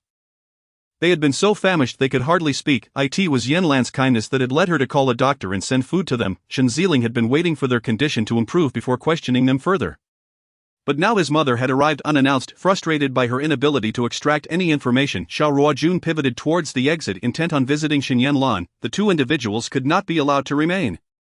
Just as she reached the courtyard entrance, the steward hurriedly approached with news. Madam, the princess has arrived. Accompanied by the princess, Shen Yuzheng arrived at the duke's residence. With the princess present, they were soon ushered into the main hall, where warm tea and pastries were served. Shen Yuzheng, however, was disinterested in the tea, fully aware that no matter her urgency, she must not reveal it before Shen Yuzheng. Moments later, Xiao Ruojun and Shen Yuzheng entered.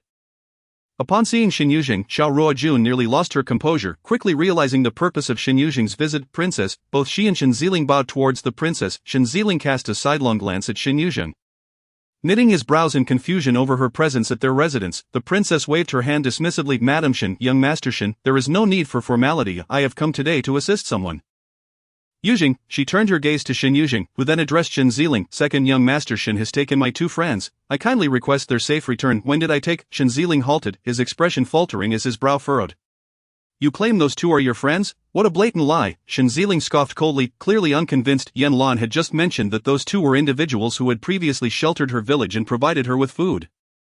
Now Shen Yuzheng had emerged, claiming them as her friends. Why did Shen Yuzheng always feel the need to outdo Yanlan? Shen Yuzheng replied, whether you believe me or not is inconsequential, but Abawanashi are in your possession, and I demand their safe return. Shen Yuzheng shouted angrily, by what right do you speak to me? When did a concubine gain the audacity to act so brazenly in the duke's residence? In the past, when Yunji had protected her, rendering her untouchable. However, now that she had recklessly sought him out, if he allowed her to continue her antics, it would only serve to further distress his sister. Glaring at her, Shen Yuzheng maliciously suggested, kneel in my sister's courtyard for 2 hours, and I will permit you to see your friends. It would not cost her life, but it might bring some temporary joy to Yanlan. Shen Yuzheng clenched her fists, her gaze fixed on Shen Yuzheng with unwavering intensity. After a long pause, she turned to Xiao Ruojun Hubao, and as she grew up alongside me, did you not mention this to the second young master? Xiao Ruojun's heart raced as she grasped her hand tightly, nervously focusing on Shen Yuzheng, fearing she might reveal something further. Shen Yuzheng turned to Xiao Ruojun, mother, what do you know? Xiao Ruojun's body tensed, her gaze still fixed on Shen Yuzheng. Shen Yuzheng let out a cold laugh. She, too, is from Zhangjia village. Xiao Ruojun cried out in alarm, drenched in cold sweat after her exclamation. She could not bear to look at Shen Yuzheng, terrified that she would be exposed. At that moment, the princess interjected, Shen Yuzheng, does this princess's favor hold any weight? Is the princess going to assist her? Shen Yuzheng shot a glance at Shen Yuzheng. The princess replied, I owe her a debt of gratitude. If my favor holds any weight, then please return Yuzheng's two friends. With a deep frown, Shen Yuzheng reluctantly instructed the maid at the entrance. Go fetch those two from Zhangjia village. Xiao Ruojun attempted to intervene, but upon meeting Shen Yuzheng's gaze, she fell silent. Anxiety coursed through her. What if those two spoke out of turn? If only there were a way to ensure their silence. Within half a tea's time, the maid returned hastily. Second young master. The two are in a dire state, one is dead, and the other is mute. Shen Yuzheng abruptly slammed the teacup down, shattering it on the ground with a resounding crash that startled everyone present. Shen Yuzheng, her eyes glowed with a crimson fury, her entire being trembling with a murderous intent that reached its zenith in that moment. Chapter 62, Shen Yanlan's guilt. The hatred and murderous intent radiating from Shen Yuzheng left Shen Yuzheng in a daze. As if pierced by her gaze, he instinctively muttered, it wasn't me. After uttering this, he furrowed his brow in confusion. Why was he even explaining himself to Shen Yuzheng? Not you, so it was Madame Shen. Or perhaps Shen Yanlan. Shen Yuzheng's eyes darted towards Xiao Ruojun, who quickly shook her head. Shen Yuzheng, equally enraged, turned his attention back to the maid. Were they not recovering well? How could one be dead while the other is mute? The maid shook her head helplessly. I do not know. Shen Yuzheng shot another glance at Shen Yuzheng and ordered, bring the eldest miss here. Yes, the maid hurriedly exited. The princess noticed that Shen Yuzheng was not quite herself and reached out to grasp her wrist. Realizing she was still trembling, Yuzheng, Shen Yuzheng's body quaked suddenly, her eyelashes fluttering before she finally closed her eyes. She sank back into her chair, rendered speechless. Before long, Shen Yanlan arrived, accompanied by the now mute Ashi. She appeared dazed, her gaze vacant as she stared blankly ahead. Upon witnessing this scene, Shen Yuzheng's pupils constricted, and her lashes trembled violently. A mother, second brother. Shen Yanlan quickly glanced around the room before bowing to the princess. The princess coldly demanded, who will explain to this princess how it is that two healthy individuals in your duke's residence have ended up dead and mute? Shen Yuzheng stared solemnly at Shen Yanlan, yet ultimately refrained from questioning her, only slightly intensifying his tone to inquire, Yanlan, what has transpired? Second brother, it is my fault. Shen Yanlan immediately admitted her wrongdoing, her expression a portrait of guilt and self-reproach. The doctor mentioned they had been starved for too long and could not eat solid food right away, so I had someone prepare some light porridge, thinking it would be prudent to wait before offering them anything more substantial. But unexpectedly, her eyes reddened as she choked on her words. They woke in the night, unable to bear their hunger, and went out to consume something they should not have, resulting in, before Shen Yanlan could finish. A matron behind her suddenly knelt and exclaimed, second young master, these two consumed the poisoned chicken meant for the rats, which led to their demise. The young lady had already prepared food for them. Yet they, like starving ghosts, devoured the poisoned chicken left in the corner, and they were in someone else's residence, stealing from others. Now that they have lost their lives, who can they blame? Silence, Shen Yuzheng bellowed. You dare to cast such aspersions when they have perished under your roof? Do you take everyone for fools? The matron retorted defensively, but what I speak is the truth, and the servants in the household can attest to it. Even if the authorities were to come, we would only be stating the facts. Stating the facts, Shen Yuzheng rose, coldly scoffing. Is this how your duke's household operates? What value do you place on human life? Shen Yanlan's demeanor turned haughty, her expression frigid. If you dare to slander the duke's household, I will not let you off lightly. Between you and me, it is not merely a matter of one life. Shen Yuzheng confronted her. Do you recall how the entire Zhang family perished in a blaze overnight? What nonsense are you spouting? Shen Yanlan shrieked, glancing anxiously at Shen Yuzheng, only to quickly regain her composure and raise her hand to strike Shen Yuzheng, who seized her wrist with a firm grip. Shen Yuzheng sneered, your surname and name do not belong to you. Do you even remember what you were called before? Who are your parents, living in luxury? You must have long forgotten what you once were. Would you like me to help you recall? You are insufferable. Shen Yanlan trembled with rage. You dare to defame me? I am the eldest daughter of the duke's household. This is my home, my family. Get out. Shen Yanlan pushed against her forcefully, but Shen Yuzheng yanked her back, gripping her hair and forcefully slamming her against the nearby table. Yanlan, Yanlan, two urgent voices called out, startling the grand princess, who rose in alarm. The surrounding servants hurried to intervene, yet hesitated at the sight of Shen Yuzheng's hold on Shen Yanlan's neck. Release Yanlan at once, Xiao Ruojun shouted in a fury. Shen Yuzheng's brows furrowed as he fixed his gaze on his mother. Shen Yuzheng yanked Shen Yanlan up and pushed her aside, prompting the servants to rush forward and support her. Shen Yanlan's forehead struck the table. Blood trickling down slowly, streaming past her eye and cheek. Dazed from the impact, Shen Yanlan touched her forehead, feeling the warm blood, and cried out in terror, "Blood! There is blood! Am I disfigured?" Xiao Ruojuan yelled. "Quickly summon a doctor." She then turned to Shen Yuzheng, who was helping Axie out the door. She wanted to call out, but recalling Shen Yuzheng's earlier words, she hesitated. Xiao Ruojuan scolded, "Ziling, why are you still standing there? Look at your sister's injuries. Are you just going to watch idly?" Shen Ziling stared blankly at the door, lost in thought, unable to focus on him. Xiao Ruojuan decided to have a doctor examine Yanlan's wounds. A girl must never bear scars on her face. As Shen Yuzheng departed the duke's residence, she took with her the body of Abeo and the mute Axie. She instructed Hongshu to deliver Abeo and Axie to Xiao Gui first before bowing deeply to the Grand Princess. "Thank you, Your Highness, for your assistance today, otherwise I would not have been able to bring Abeo's body out." The Grand Princess regarded her with a complex expression. "Yuzheng, what did you mean by your earlier words?" Shen Yuzheng lifted her head, and the Grand Princess continued, "Shen Yanlan was so desperate to prevent you from taking them that she resorted to poisoning them. Is it because they would reveal some secret of hers?" "Is it that obvious?" Shen Yuzheng inquired. The Grand Princess replied, "Is it not clear? Anyone can see that Shen Yanlan's actions stem from her guilt." "Yes, it is evident, yet what of it? Shen Yanlan remains unrepentant. She is the eldest daughter of the Shen family, supported unconditionally by her relatives. Even if I were to expose the truth, her family would merely accuse me of jealousy and defamation." The Grand Princess sighed. "Very well, if you do not wish to speak, then do not. There is nothing that cannot be said," Shen Yuzheng stated coolly. "Shen Yanlan merely took my identity medallion to claim the Shen family connection." The Grand Princess stared at her for a long moment before exclaiming in astonishment, "Are you implying that you are the true eldest daughter of the Shen family?" Chapter 63. He must visit Zhang family village. The Grand Princess found it impossible to believe. How could this be? The significance of that daughter to the Shen family was known throughout the capital. How could there be a mistake? How could there be a mistake? The same thought echoed in Shen Ziling's mind.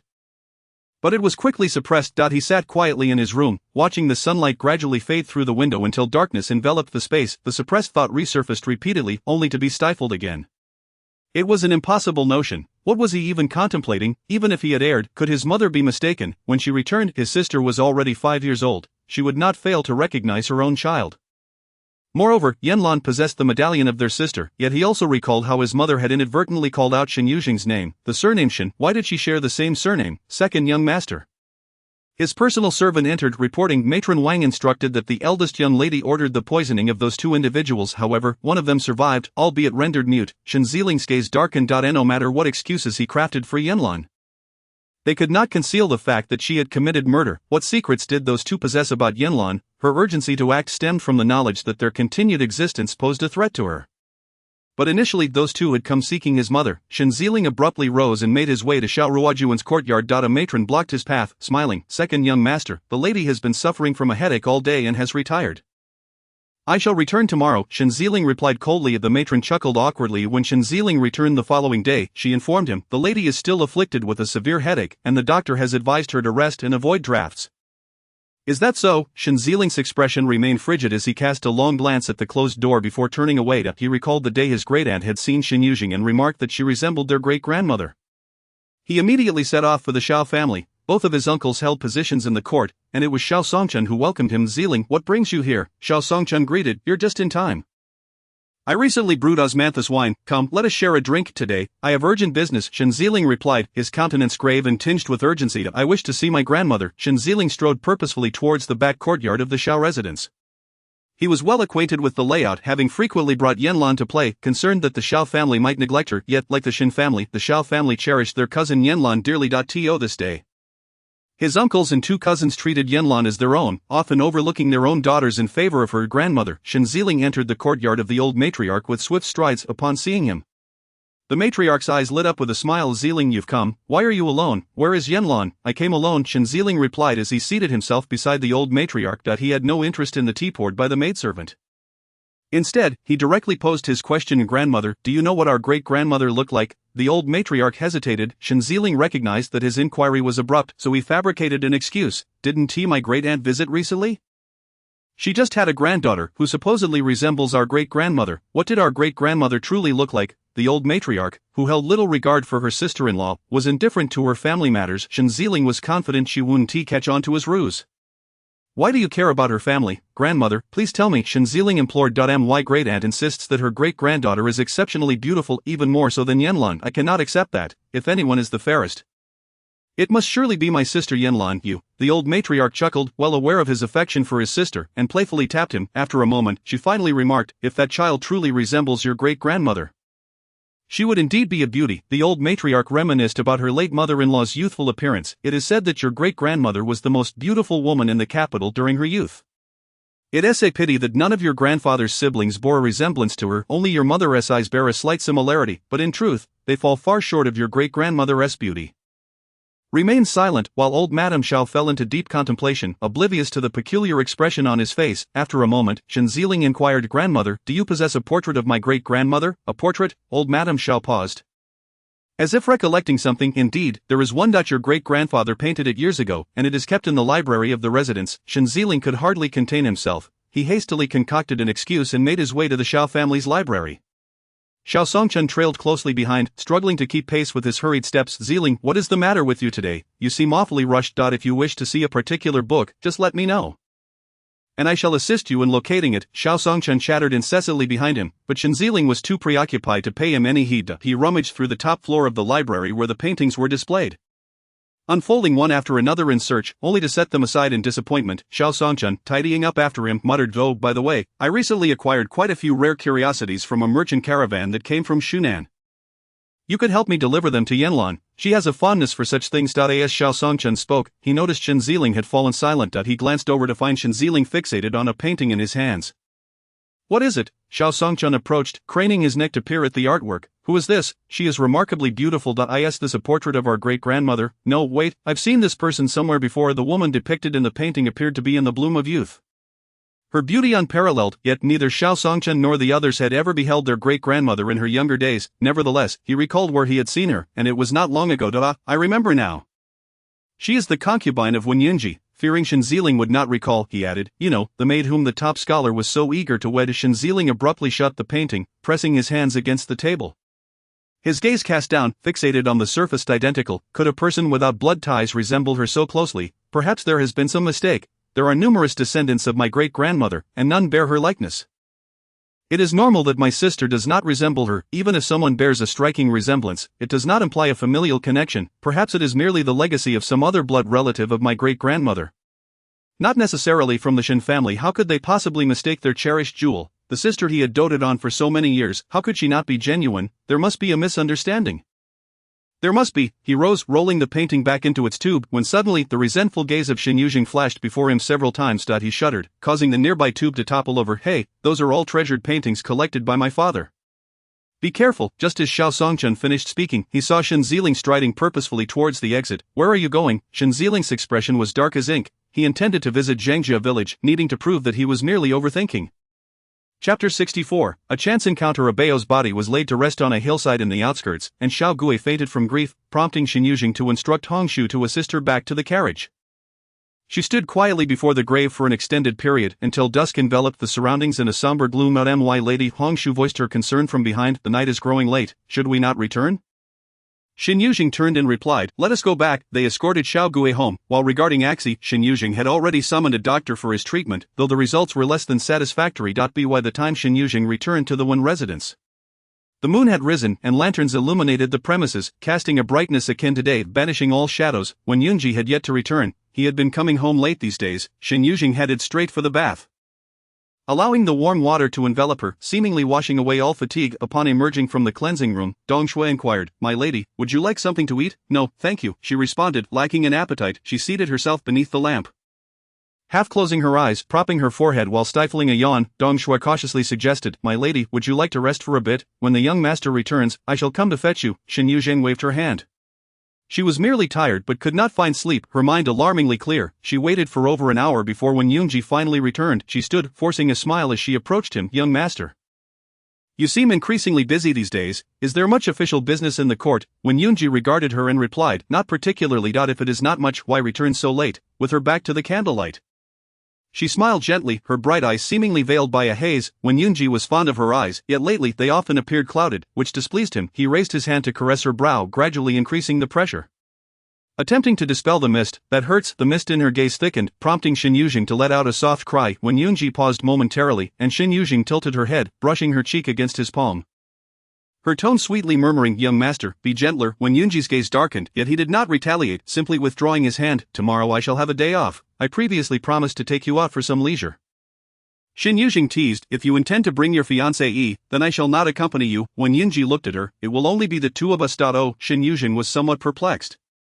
She could not fathom why when Yunji suddenly wished to take her out, for he was not one to relish the beauty of nature. When Yunji pinched the bridge of his nose and said, "I shall bathe." In truth, the affairs of the Dali court were not overwhelming, but the duke and his faction continually obstructed him in the court, which, while manageable, consumed considerable time. Moreover, today the emperor had privately summoned him. Though he did not express it outright, the underlying message was clear. He expected Wen Yunji to provide an account to the duke's residence. The duke adored his daughter, and even if it meant risking the entire reputation of his household, he would seek justice for her. If Wen Yunji continued to ignore the matter, it would inevitably be brought to the court's attention. All were esteemed officials, and the emperor would not favor one side over the other. Yet he could not allow the conflict to persist. Furthermore, this situation was inherently unjust to Wen Yunji. Contemplating the emperor's words from earlier, Wen Yunji's expression darkened further. After bathing, he returned to his chamber to find Shen Yuzheng still seated at the table, her gaze fixed upon the flickering lanterns. Wen Yunji stood at the door, observing her complex expression for a long while before stepping inside. Upon hearing the commotion, Shen Yuzheng turned her head, and a fleeting spark of light flickered in her eyes before she quickly resumed her obedient and tranquil demeanor. Her hair was loosely arranged, and a pale green garment had slipped off her shoulder, revealing a glimpse of her snowy skin. When Yunji approached silently, gently caressing her exposed shoulder, Shen Yuzheng submissively placed her hand upon his. Turning to meet his gaze, her eyes captivatingly enchanting, Wen Yunji then lifted her into his arms and tenderly placed her onto the bed. In a moment of intimacy filled with gentleness, Shen Yuzheng found it peculiar.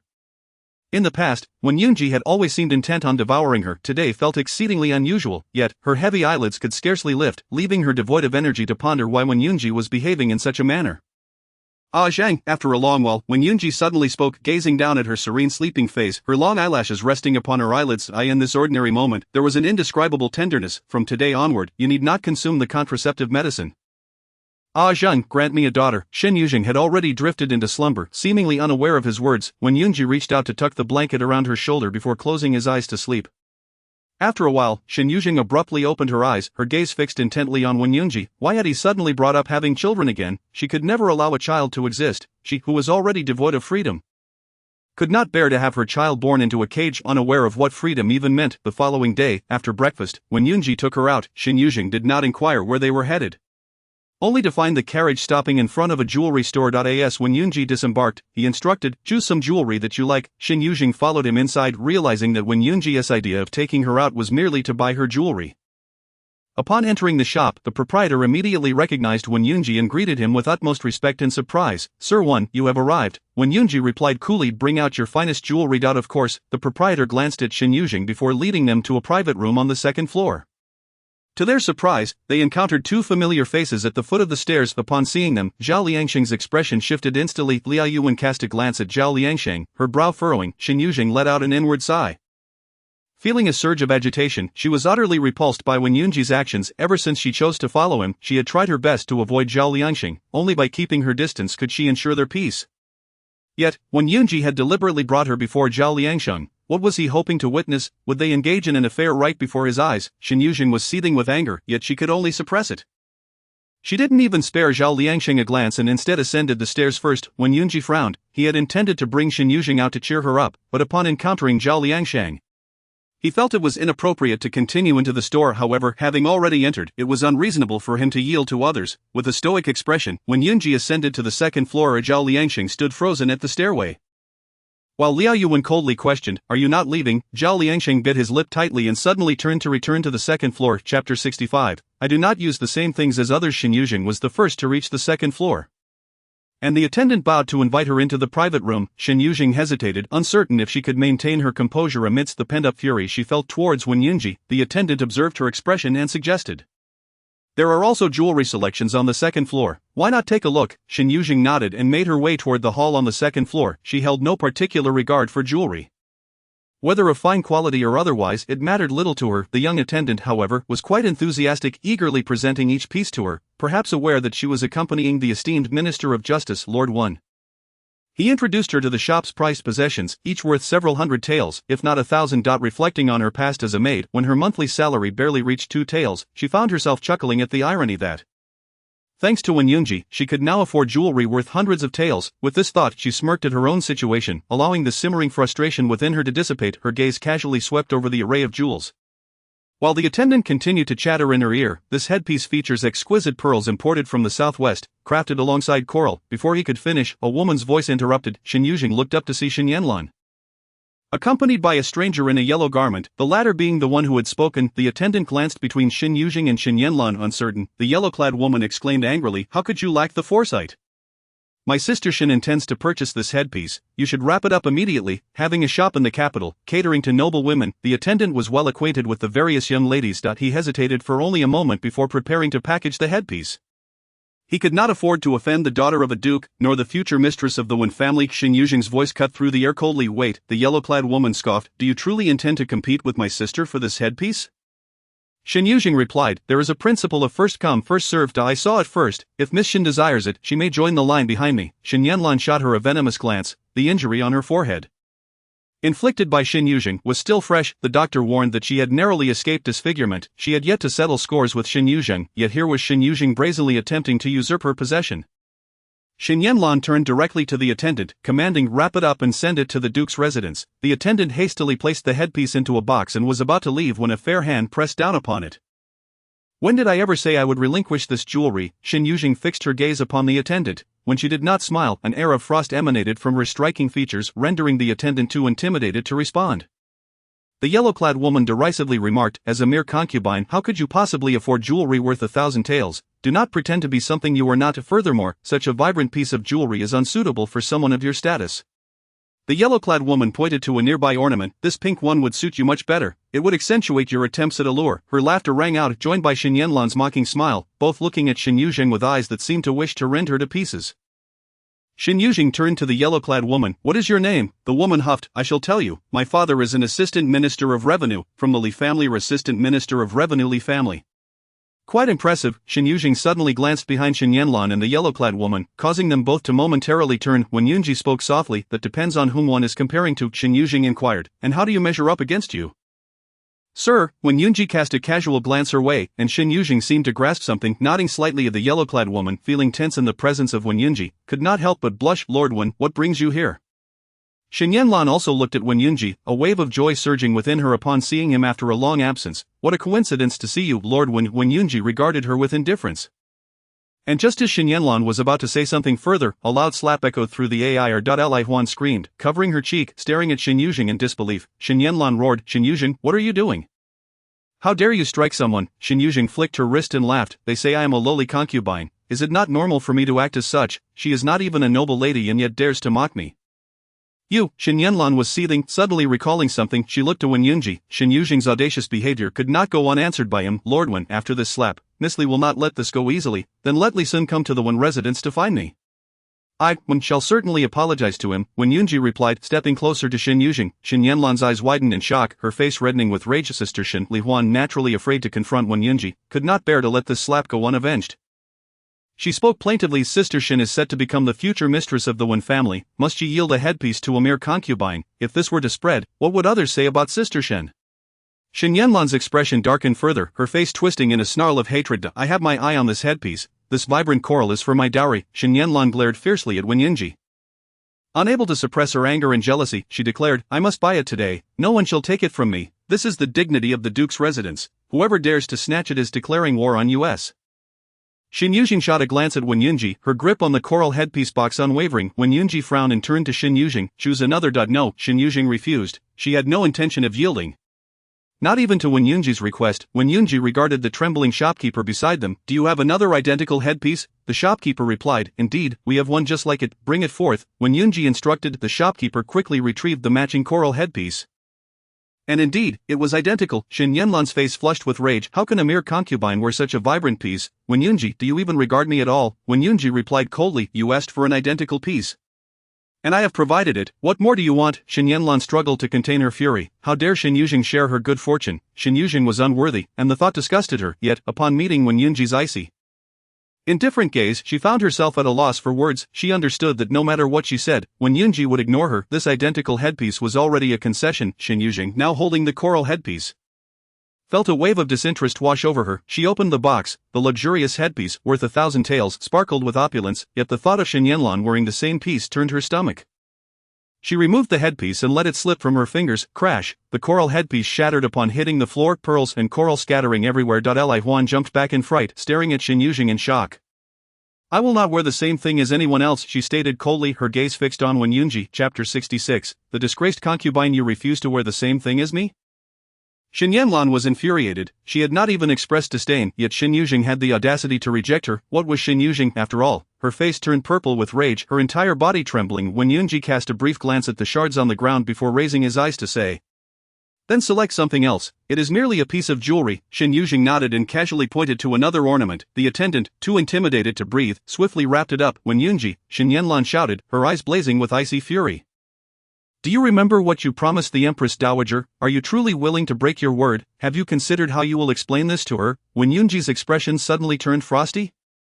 He looked at Shen Yanlan, his gaze sharp, his voice tinged with vehemence. "Miss Shen, you have yet to step through the doors of the Wen residence. Do not overreach." Shen Yanlan's eyes reddened, both from anger and indignation.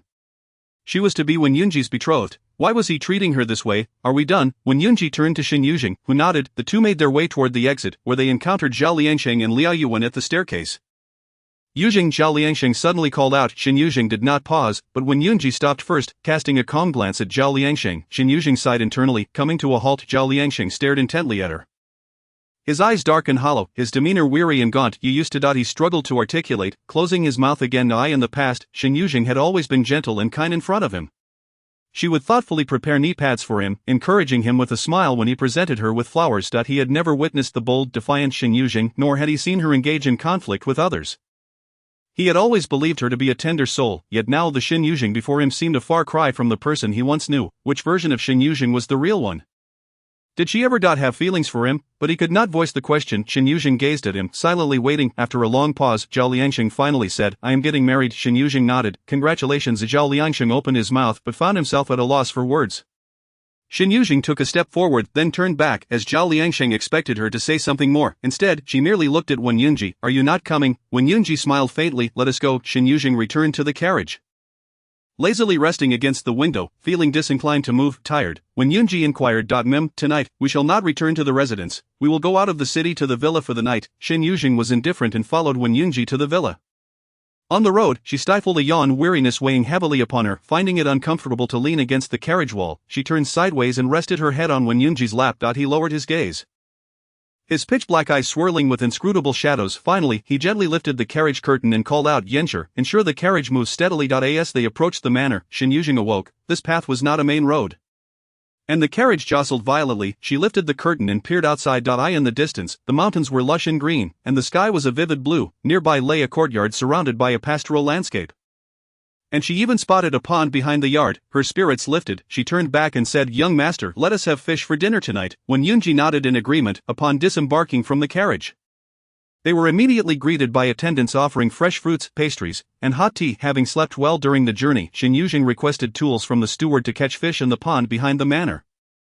The steward cast a puzzled glance at Wen Yunji, perhaps confused as to why a young lady from the city would engage in such rough work. Wen Yunji waved his hand dismissively, allowing her to proceed without accompaniment, and the two of them made their way to the pond together. Shen Yuzheng rolled up her pant legs, revealing her fair, slender calves, and stepped into the pond. Wen Yunji stood at the water's edge, observing the murky water and the muddy bank, before pursing his lips and taking a couple of steps back. "Young master," Shen Yuzheng called out, already wading in. "Aren't you coming?" Wen Yunji glanced down at the ground and replied coolly, "No, thank you." As a distinguished scion of a noble family, he could not tolerate the thought of himself covered in mud. Shen Yuzheng managed to catch several fish, contemplating a feast of steamed, braised, and grilled fish for dinner. When she had caught enough, she began to make her way back to shore, only to see Wen Yunji standing a short distance away. His brows furrowed and his demeanor elegant, exuding an air of untouchable nobility, untouched by the mundane world. Having emerged from the water, her clothes damp and her calves speckled with mud from the pond's bottom, she appeared completely unperturbed, her smile bright and radiant, her eyes sparkling like a shimmering spring. Holding a bamboo basket filled with fish, she approached Wen Yunji and said, "Young master, shall we return now?" Wen Yunji looked down at her muddy calves. His brow furrowing slightly. Shen Yuzheng, still smiling, stepped forward. Wait, turning back, she saw him crouch down, gently lowering the hem of her skirt. As he straightened, he hesitated for a moment before extending his hand. Let me take that. Without hesitation, Shen Yuzheng handed over the basket, but Wenyunji's expression stiffened for an instant as he returned to the manor in silence. After washing up and changing into clean clothes, Shen Yuzheng emerged, but did not find Wenyunji. The steward had already sent the fish to the kitchen, and soon a sumptuous fish feast was laid out before them. They dined quietly, consuming most of the fish. After the meal, with nothing to occupy her, Shen Yuzheng decided to explore the surroundings of the manor. At that moment, Wenyunji suggested, "Shall I teach you to ride?" "Sure," she replied eagerly, having never had the opportunity to learn before. Thus, the afternoon was spent languidly in the fields, where Shen Yuzheng quickly mastered riding, able to trot around on her own. Evening, after dinner, she finally felt the fatigue of the day settle in. After washing up, they lay down in bed, Wenyunji turning to embrace her, his fingers tracing the bare spine of her back. "Did you enjoy today?" he asked. Shen Yuzheng's smile had noticeably brightened, confirming that bringing her out of the city was indeed the right decision. Yes, she nodded. Compared to the confines of a grand estate, the fresh and natural mountains offered the freedom she longed for. Regardless of Wenyunji's sudden decision to take her out, moments of freedom reminded her not to forget her origins. Wenyunji gently pulled her beneath him, and though Shen Yuzheng felt exhausted, she obediently wrapped her arms around his neck. The night was filled with soft whispers and entanglements, the moonlight casting a silvery glow outside. Enveloping the tranquil mountains in silence, Shen Yuzheng was abruptly awakened, the fatigue of the previous night still lingering in her body, exacerbated by Wenyunji's fervent antics that had lasted through much of the night. Glancing outside, she noted that it was still dark. Turning to the side, she discovered that Wenyunji was no longer there. Rising from the bed, she opened the door and was greeted by a waiting maid who promptly bowed. "What time is it?" Shen Yuzheng inquired. "In a quarter of an hour, it will be the hour of the rabbit," the maid replied. "And where is the young master?" Shen Yuzheng pressed. The maid hesitated before responding. "The young master has returned to the city." "What do you mean?" Shen Yuzheng's heart sank, her eyes darting toward the maid, who immediately knelt, not daring to say another word. With a furrowed brow, Shen Yuzheng turned toward the courtyard gate, a sense of foreboding propelling her forward. "Madam." Two maids rushed after her, attempting to stop her but lacking the courage to do so. Upon reaching the manor's entrance, she was met by two guards wielding swords, and her foreboding became a harsh reality. Shen Yuzheng glared at Wenyunji, who was evidently waiting for her outside. "Is this your way of explaining yourself to the Duke's residence? Keeping me locked away here as your secret mistress?" Wenyunji regarded her calmly, her cheeks flushed with anger, her eyes ablaze with fury. He had anticipated her wrath, which is why he remained there, unwavering. "It won't be for long. My marriage to Shen Yanlan is set for early next year. Once she enters the household, I will take you back." Wenyunji, a wave of unbearable rage surged through her, her ears ringing, her rationality on the brink of collapse. "If you wish to marry Shen Yanlan, then let me go." His response was an emphatic no. Shen Yuzheng's voice rose in indignation. "You want the Shen family's alliance and expect me to serve as your bed warmer. To embrace both wife and concubine. Wenyunji, you have a clever scheme." Adhering. Wenyunji sighed, a hint of helplessness evident in his dark eyes. My status necessitates that I marry a woman from a prestigious family, and it just happens to be Shen Yanlan. He continued, "During your time here, I will explain the situation to the Empress Dowager and the Duke's residence." "That is impossible," Shen Yuzheng interrupted sharply, fixing her gaze on him. "You intend to keep me here for half a year, shrouded in darkness, waiting for your fleeting affection? I assure you, that will not happen." Wenyunji's expression darkened, his voice cold as frost. "I have stationed guards around this estate. You cannot leave. Whatever you desire will be delivered by the steward." He studied her as if he had more to say, but ultimately merely cast her one last, lingering look before turning and boarding the carriage. "Wenyunji, come back." Shen Yuzheng's fury ignited as she took a step forward, only to be blocked by the guards wielding their swords. "Madam, please remain where you are, or we will not hesitate to use force." Shen Yuzheng glared icily at them, but these men would only heed Wenyunji's commands and would not allow her to leave. She could only watch helplessly as he departed. Her anger simmered dangerously, her gaze fixed on the direction of his exit, her eyes reddening as if they might bleed. Yet, in an instant, her expression turned impassive as she returned to the manor, the guards closing the door behind her. Upon returning to the city, Wenyunji went directly to the palace, where he was retained by the emperor after morning court. Yunji, Emperor Yanlu regarded him, their ages being similar and having grown up together, naturally fostering a different kind of bond. Thus, before Wenyunji, the emperor did not uphold the airs of royalty and spoke quite casually. "You witnessed today's court session. The duke is determined to confront you. Is the duke's daughter such a prize to marry?" he continued. "If you do not resolve matters with your concubine, I fear that one day, the duke will upend my court." His words were somewhat exaggerated, yet it was evident to all that the duke had been targeting Wenyunji in recent days, albeit under the pretext of official duties, making it difficult for him to respond. When Yunji replied, "It has already been resolved." Oh, the emperor raised an eyebrow in surprise. "How did you manage that? Have you grown weary so soon?" When Yunji pressed his lips together, his displeasure manifesting, the emperor jested. "I know you well. You have always been aloof. Even if something piques your interest, it never lasts long. Do you remember the cat you had as a child? After you abandoned it, it was my mother who took care of it." When Yunji paused, "That cat is still around. Of course, it resides in my mother's palace and is well taken care of." Leaving the hall of nurturing harmony, when Yunji intended to exit the palace but suddenly changed direction towards the palace of compassion and tranquility. Though Wenang was seldom there, the palace remained as it was. Upon seeing him enter, the maidservants greeted him with delight. "Why has young master come? The Empress Dowager has yet to return." "I am not here to see my aunt." When Yunji replied, "Is there's still a cat in the palace?" The maidservant nodded. "Are you here to see Tuan Tuan?" Tuan Tuan, the maid chuckled. "That is the name you gave it, young master. Have you forgotten?" When Yunji inquired, "Where is it?" "At this hour, Tuan Tuan should be sleeping," the maid said, looking around before excitedly pointing. "There it is," following her finger, when Yunji spotted a plump orange cat lounging in the sun atop the courtyard wall. "Tuan Tuan," the maid called out. The orange cat turned its head and cast a fleeting glance with its light green eyes, only to lose interest and withdraw its gaze, while its tail lazily swayed. Flicking back and forth, when Yunji approached, standing beneath the courtyard wall, gazing up at it, he vaguely recalled having once kept a cat for a time. However, due to Madame Wen's disapproval of cats and her prohibition against him having one, he had taken to secretly raising a cat in the palace. Yet, not long after, he found himself too busy to tend to the creature, ultimately losing track of what had become of it. When Yunji stared at the cat for a moment longer, softly calling out "Tuan Tuan," and Tuan Tuan, with its back turned, lay on the wall, completely ignoring him, the maid chuckled. "Tuan Tuan is usually very well behaved. Perhaps it simply doesn't recognize you at this moment." When Yunji observed it for a while longer, extending his hand in an attempt to bring Tuan Tuan down, but unexpectedly, the cat suddenly turned its head and bit him, letting out a mewl before jumping off the wall and swiftly disappearing from sight. "Are you all right, young master?" the maid exclaimed in alarm, quickly offering an explanation. "Tuan Tuan is usually very gentle. It has never bitten anyone before." When Yunji pressed his hand against the wound on the back of his hand, his gaze dark and uncertain, the maid, flustered, rushed to summon the imperial physician, but when Yunji declined, he turned and exited the palace, making his way to the Dali temple. He spent the entire day at the Dali temple, diligently attending to the pile of cases on his desk. By the time he rose to return to the residence, night had already fallen. Yen Guang cautiously observed his expression, inquiring, "Young master, shall we return to Wen Manor?" "Yes, to the manor," when Yunji replied. Yen Guang then guided the carriage back to Wen Manor. Upon returning to Qianyun residence, Dong Shui greeted him. "Young master, you have returned." When Yunji paused for a moment, his expression immediately turning cold.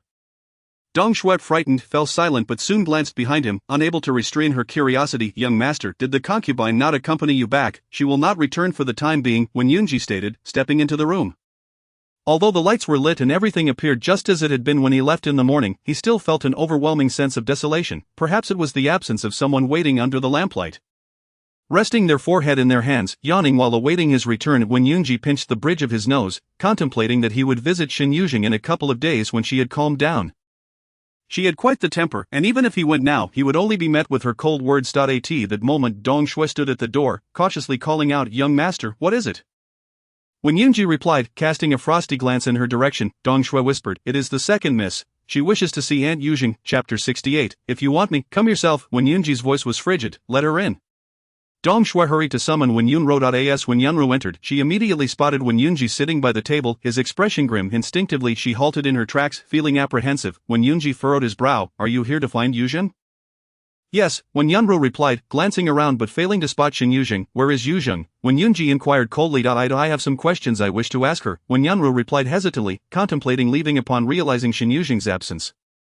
"If Yuzheng is not here, then I shall come again tomorrow." When Yunji responded, "There is no need to return. The eldest daughter of the Shen family will not come back until after she enters the manor."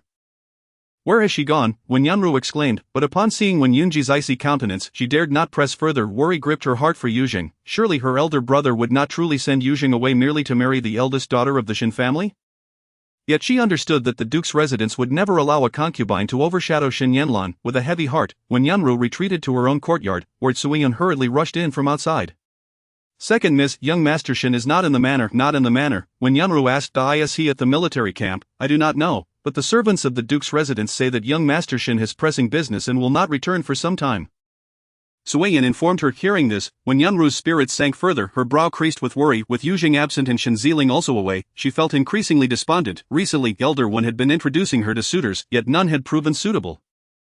Madame Wen intended to match her with her maternal uncle's son, with elder Wen overseeing the arrangements. She should not have to worry, however. That remark from Wen Yunfu, her sarcastic sister-in-law, left her feeling restless and uneasy. As if something awaited her. Moreover, she could not understand why Shen Yuzheng, who clearly had feelings for her, had not yet proposed. Did he truly disdain her humble origins? A few days later, news of Yuzheng's departure spread throughout Wen Manor. Quickly reaching the outside world, the duke's targeting in the court ceased, yet Wen Yunji remained busily occupied. Recently, a massacre had occurred in the capital, prompting the 3 judicial offices to investigate, with Wen Yunji directly residing in the Dali Temple. After a fortnight had passed, he finally found some respite. On this day, as he emerged from the Dali Temple, the sky was still bright, the orange and yellow hues of sunset painting the horizon. As their carriage traversed the main street of the capital, Yanshi suddenly asked, "Young master, shall we leave the city?" A low response from within the carriage followed. "Yes, leave the city." Yanshi steered the carriage towards the city gates. By the time they arrived at the villa outside the city, night had fallen, the moon and stars illuminating the tranquil surroundings. When Yunji stood at the entrance and inquired, "Has she been clamoring to come out these past few days?" The guard shook his head. "Since you left, Madame Shen has not come to the door even once." When Yunji raised an eyebrow and stepped into the villa, approaching the main courtyard, he could hear lively chatter from within. "Madame Shen, you didn't finish the story you began yesterday. Who was it that killed the corpse hidden in the cellar?" "I suspect it was her son. Didn't he previously mention wanting his mother to die?" "I think it was her daughter. She married her daughter off to a widower to secure a bride for her son, nearly getting beaten to death in the process. Her daughter must have harbored deep resentment. You all suspect it's her family. I think it was the neighbor. They were always stealing her chickens. Perhaps they were caught in the act." When Yunji pushed open the door, and the lively chatter fell abruptly silent. Young master," the maids and servants, either seated or standing, all rose in unison, fear evident in their gazes as they looked towards Wen Yunji. He furrowed his brow, directing his attention to Shen Yuzheng, who sat at a stone table in the courtyard, a pot placed before her, surrounded by several maids and servants who had been gathered around the table moments before. As when Yunji approached, a pungent aroma wafted towards him. "What are you eating?" he inquired. Shen Yuzheng, unceasingly using her chopsticks, pulled a piece of lamb from the pot, dipped it in a special sauce, and popped it into her mouth. She had not lifted her gaze since when Yunji entered. Noting her silence, a maid whispered, "It's hot pot." When Yunji frowned again, he had never heard of this dish. The maid timidly asked, "Young master, have you had your meal?" Casting a glance at the table, he saw the bowls and chopsticks haphazardly strewn about, and it appeared they had shared a pot. The maid, sensing the change in Wen Yunji's demeanor, immediately added, "We will clean up and prepare a fresh pot for you right away."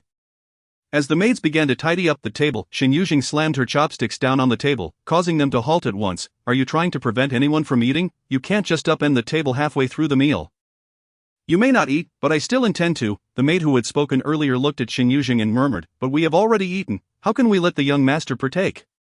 Shen Yuzheng had much to say, but recalling the strict social hierarchy of ancient society, she knew that allowing the maids to sit and eat alongside her would only harm them. Taking a deep breath, she picked up her chopsticks again, set another table for him, let him eat alone. With that, she resumed eating. The maids exchanged glances, while when Yunji's expression darkened, he fixed a cold stare on Shen Yuzheng. Before turning and walking into the inner chamber, "Bring hot water." "Yes," the maid replied, hurrying after him. Those who had been dining with Shen Yuzheng quickly cleared out, leaving the once lively courtyard in stark silence. Shen Yuzheng did not cease eating until she was satisfied, at which point a maid began to clear the table, quietly advising, "Young master has come with great difficulty. Aunt Yuzheng, please do not be angry with him." Shen Yuzheng cast her a glance, contemplating a response but ultimately remaining silent. To the maids in the courtyard, her position as a concubine rendered it imperative for her to curry favor with the master.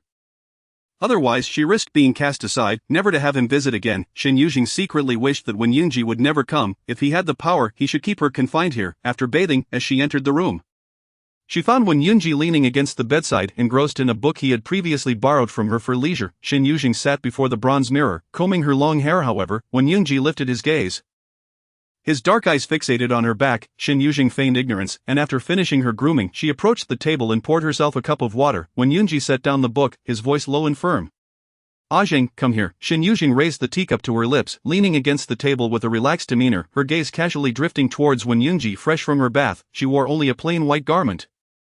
The skin from her neck to collarbone glowed porcelain white, with a few strands of dark hair cascading softly over her chest. A subtle smile graced her lips, her natural allure manifesting effortlessly. Her breath like fragrant orchids. "If you desire me, come yourself." Chapter 69. Such a temper. When Yunji's expression turned frosty, his gaze fixed on her, growing colder. Shen Yuzheng remained nonchalant, leisurely sipping her tea. The room fell into a profound silence. With neither party making a move, until she had finished her cup of tea, Shen Yuzheng set down the cup. That scoundrel thought he could confine her here, believing she would remain docile whenever he desired her. She would have to comply without question. If he did not acquiesce to her wishes tonight, none of them would find rest. She turned away, her expression cold, and headed for the door, when Yunji furrowed his brow. Rising to stride towards her, just as she was about to exit, he abruptly yanked her back, pinning her against the doorframe. When Yunji gritted his teeth and asked, "Where do you think you're going?" Shen Yuzheng rolled her eyes in exasperation. "Where can I go? You've locked me in here. What options do I have?" When Yunji's demeanor softened as he raised a hand to caress her face.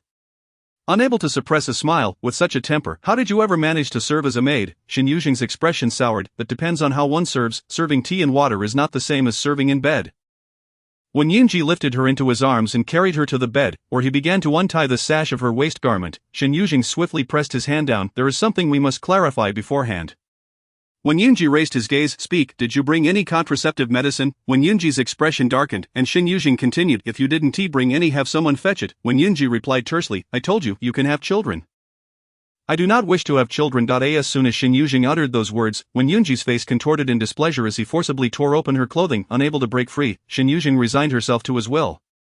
Yet retorted, "You may take what you want, but my body belongs to me. I have countless ways to rid myself of a child." Shen Yuzheng. When Yunji roared, his voice laced with fury as shadows flickered across his face. "Do you dare?" Shen Yuzheng met his gaze calmly, suggesting, "You could bind my hands and feet. That way, I wouldn't be able to do anything, perhaps even break my limbs." Silence. When Yunji shouted, rising abruptly and storming out. He flung the door open with force, leaving in a fit of rage. Shen Yuzheng sat up and adjusted her garment, her eyes drifting to the wide-open door, lost in thought. A moment later, the maid Xiaocui entered. She was the clever one who had previously answered when Yunji in the courtyard. "Auntie, what happened? Why did the young master leave?" Shen Yuzheng yawned and lay back on the bed. "I don't know. Perhaps he found the bed uncomfortable." Xiaocui gazed anxiously at the bed beneath Shen Yuzheng, murmuring, "Perhaps we should have the steward replace it with a new one tomorrow." Do not. Shen Yuzheng interrupted immediately. "I like this bed very much. No one is to change it." Xiaocui asked with concern, "But what if the young master doesn't return? He will come back." Shen Yuzheng pulled up the covers, then suddenly opened her eyes. "Inform the steward that I wish to go riding tomorrow." Xiaocui gasped in shock. "But the young master forbids you from going outside." "Then let him report to the young master and widen the walls a bit. Also enclose the fish pond at the back. I plan to go fishing tomorrow." Xiaocui mumbled, "The young master will certainly not agree." Shen Yuzheng shooed her out of the room. She did not wish to crowd with anyone, and she slept particularly soundly that night. The following morning, after breakfast, she prepared to go riding. The steward and Xiaocui blocked her path, insisting, "Auntie, you truly cannot go out. There are guards at the entrance, and they will not allow you to leave." Shen Yuzheng inquired, "Then send someone to the city to inform the young master." "Auntie," Xiaocui exclaimed in distress. "Quickly go," Shen Yuzheng commanded. With no other options, Xiaocui and the others had to send someone into the city. Shen Yuzheng settled in the courtyard to bask in the sun, leisurely waiting. Xiaocui and the others brought her fresh fruits from the estate, peeling them as they said, "Auntie, there is no need to wait. The young master will certainly not agree." As Shen Yuzheng munched on an orange segment, she lifted her eyelids. "How do you know the young master so well?" Xiaocui hastily replied, "How could I possibly understand the young master?" "But auntie, your request is so excessive. He will undoubtedly refuse." Shen Yuzheng closed her eyes and chewed on the tangy orange, thinking to herself, "Perhaps not." Sure enough, 2 hours later, the messenger who had gone to the capital returned. "The young master has agreed." Shen Yuzheng sprang up from her chair, clapping her hands in delight as she turned to smile. "The young master is kind-hearted and benevolent. He has indeed consented," ignoring their astonished expressions. She selected a horse from the stable and mounted it. A guard with a sword remarked, "Lady Shen, the young master said you may go riding, but you must allow us to accompany you." "Very well." Shen Yuzheng nodded. Thus she set out, riding through the woods for over an hour before returning. At noon, she and Xiaocui caught a few fish and prepared a delicate, fragrant fish soup. This routine continued for several days. Though when Yunji did not visit, he received daily reports from his subordinates. He felt troubled. He knew his men were watching Shen Yuzheng, and she could not escape. Yet, knowing Shen Yuzheng's spirit, he understood she would not remain confined indefinitely, which was why he had allowed her the freedom to roam. However, if this continued, he would face complications with the Duke's household. At the same time, in the Duke's residence. My daughter, where is my daughter?" Duke Shen bellowed upon entering. His habit mirrored that of Shen Ziling, and the entire household had grown accustomed to the father and son showering affection upon their cherished daughter. A father, Shen Yanlan, rushed out, joyfully embracing the Duke's arm. With a wave of his hand, several servants entered, bringing along 4 boxes. "These are gifts I gathered from various places for your dowry." Shen Yanlan immediately adopted a charming demeanor.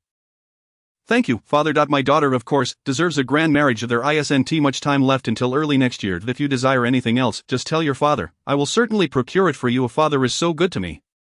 Shen Yuzheng responded, "This is already enough. I am the happiest daughter in the world." The Duke stroked her head, his eyes suddenly misted. "I truly cannot bear to see you married off. How did it come to pass so swiftly?" Seeing her father's emotion, Shen Yuzheng feigned a pout to soothe him. The Duke reassured her, "Rest assured, I have dealt with that concubine beside Wenyunji. No one can obstruct your position now. Even if you marry into the Wen family, if anyone dares to bully you, you can return immediately, and your father will support you." Shen Yuzheng seized upon one phrase, "Truly gotten rid of her?" The Duke nodded, though Shen Yuzheng felt a twinge of doubt. She refrained from expressing it before him. Once the Duke departed, she turned to her maid, asking, "Didn't we send people to keep watch over the Wen residence?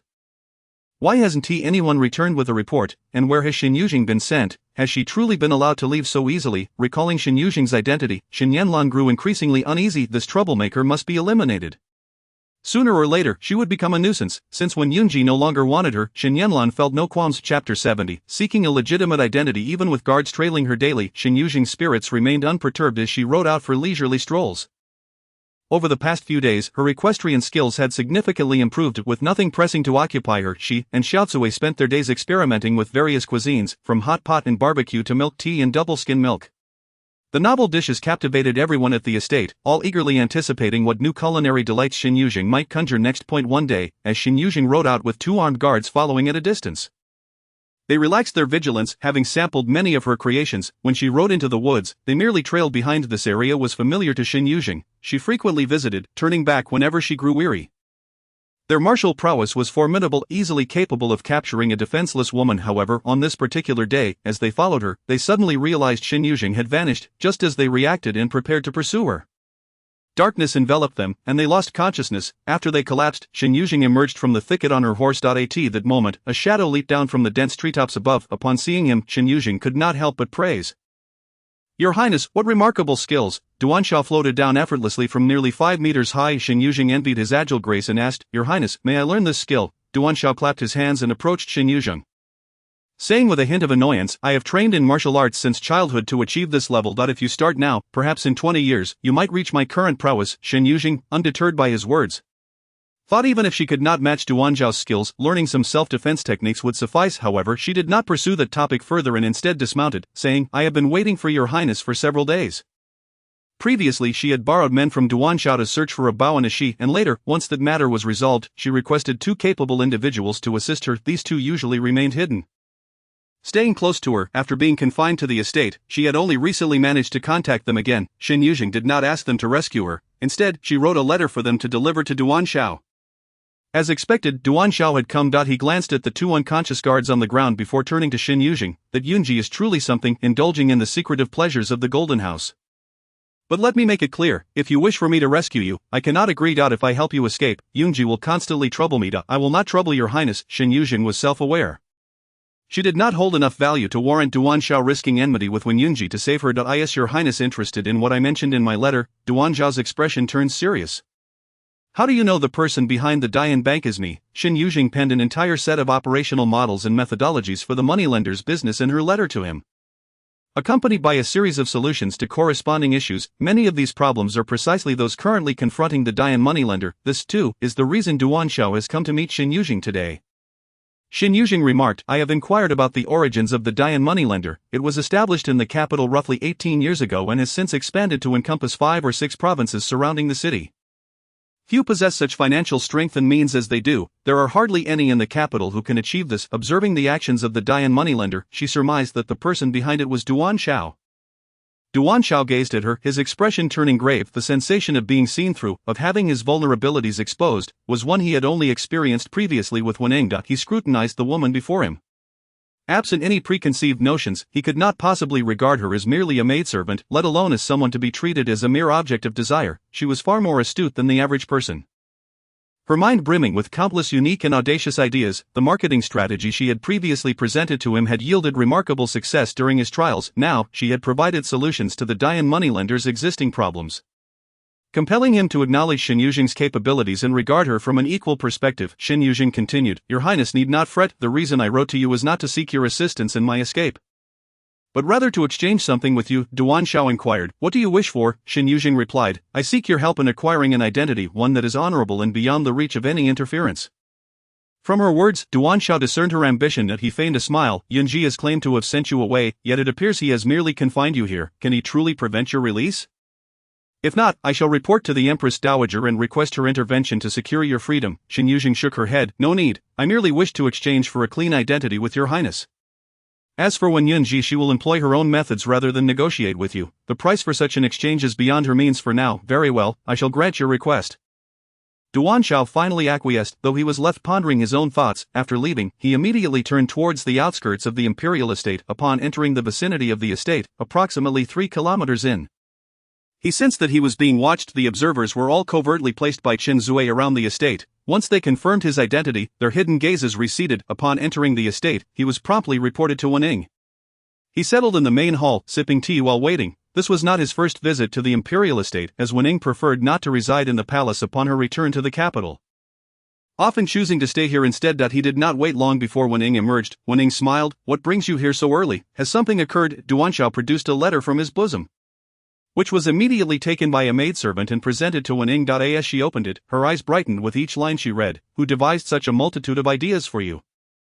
If executed according to this letter, the previously lost accounts of the Dian moneylender could be recovered, potentially doubling profits. Duanshao was not surprised by Wen Ying's enthusiasm, for he too had felt a similar thrill upon first reading the letter. Do you remember the concubine by Yunji's side? It is she, he stated. Wen Ying set the letter down, but she was sent away by Yunji, was she not? Duanshao scoffed. That good nephew of yours has kept her confined within the estate. Wen Ying frowned, her expression darkening. Duanshao added, however, she is quite clever. It seems that Yunji cannot keep her imprisoned. Wen Ying pondered for a moment. It seems Yunji is in for a significant loss. However, it is for the best that he has lived a charmed life, believing he could grasp everything within his hands. Shaking her head, she lowered her gaze to the letter in her hands, genuinely curious to meet the woman capable of such inventive ideas. By the way, she proposed a request in this letter. Wen Ying inquired with interest. What does she desire? Duanshao chuckled. She seeks a legitimate identity, one that even Yunji cannot interfere with. I suspect she is deliberately approaching you, as only you possess the means to grant such a request. Wen Ying paused, then burst into laughter. Indeed, she is astute. Inform her that I shall comply with her request. Wasn't there a daughter of the Lin family from Yangzhou who went missing?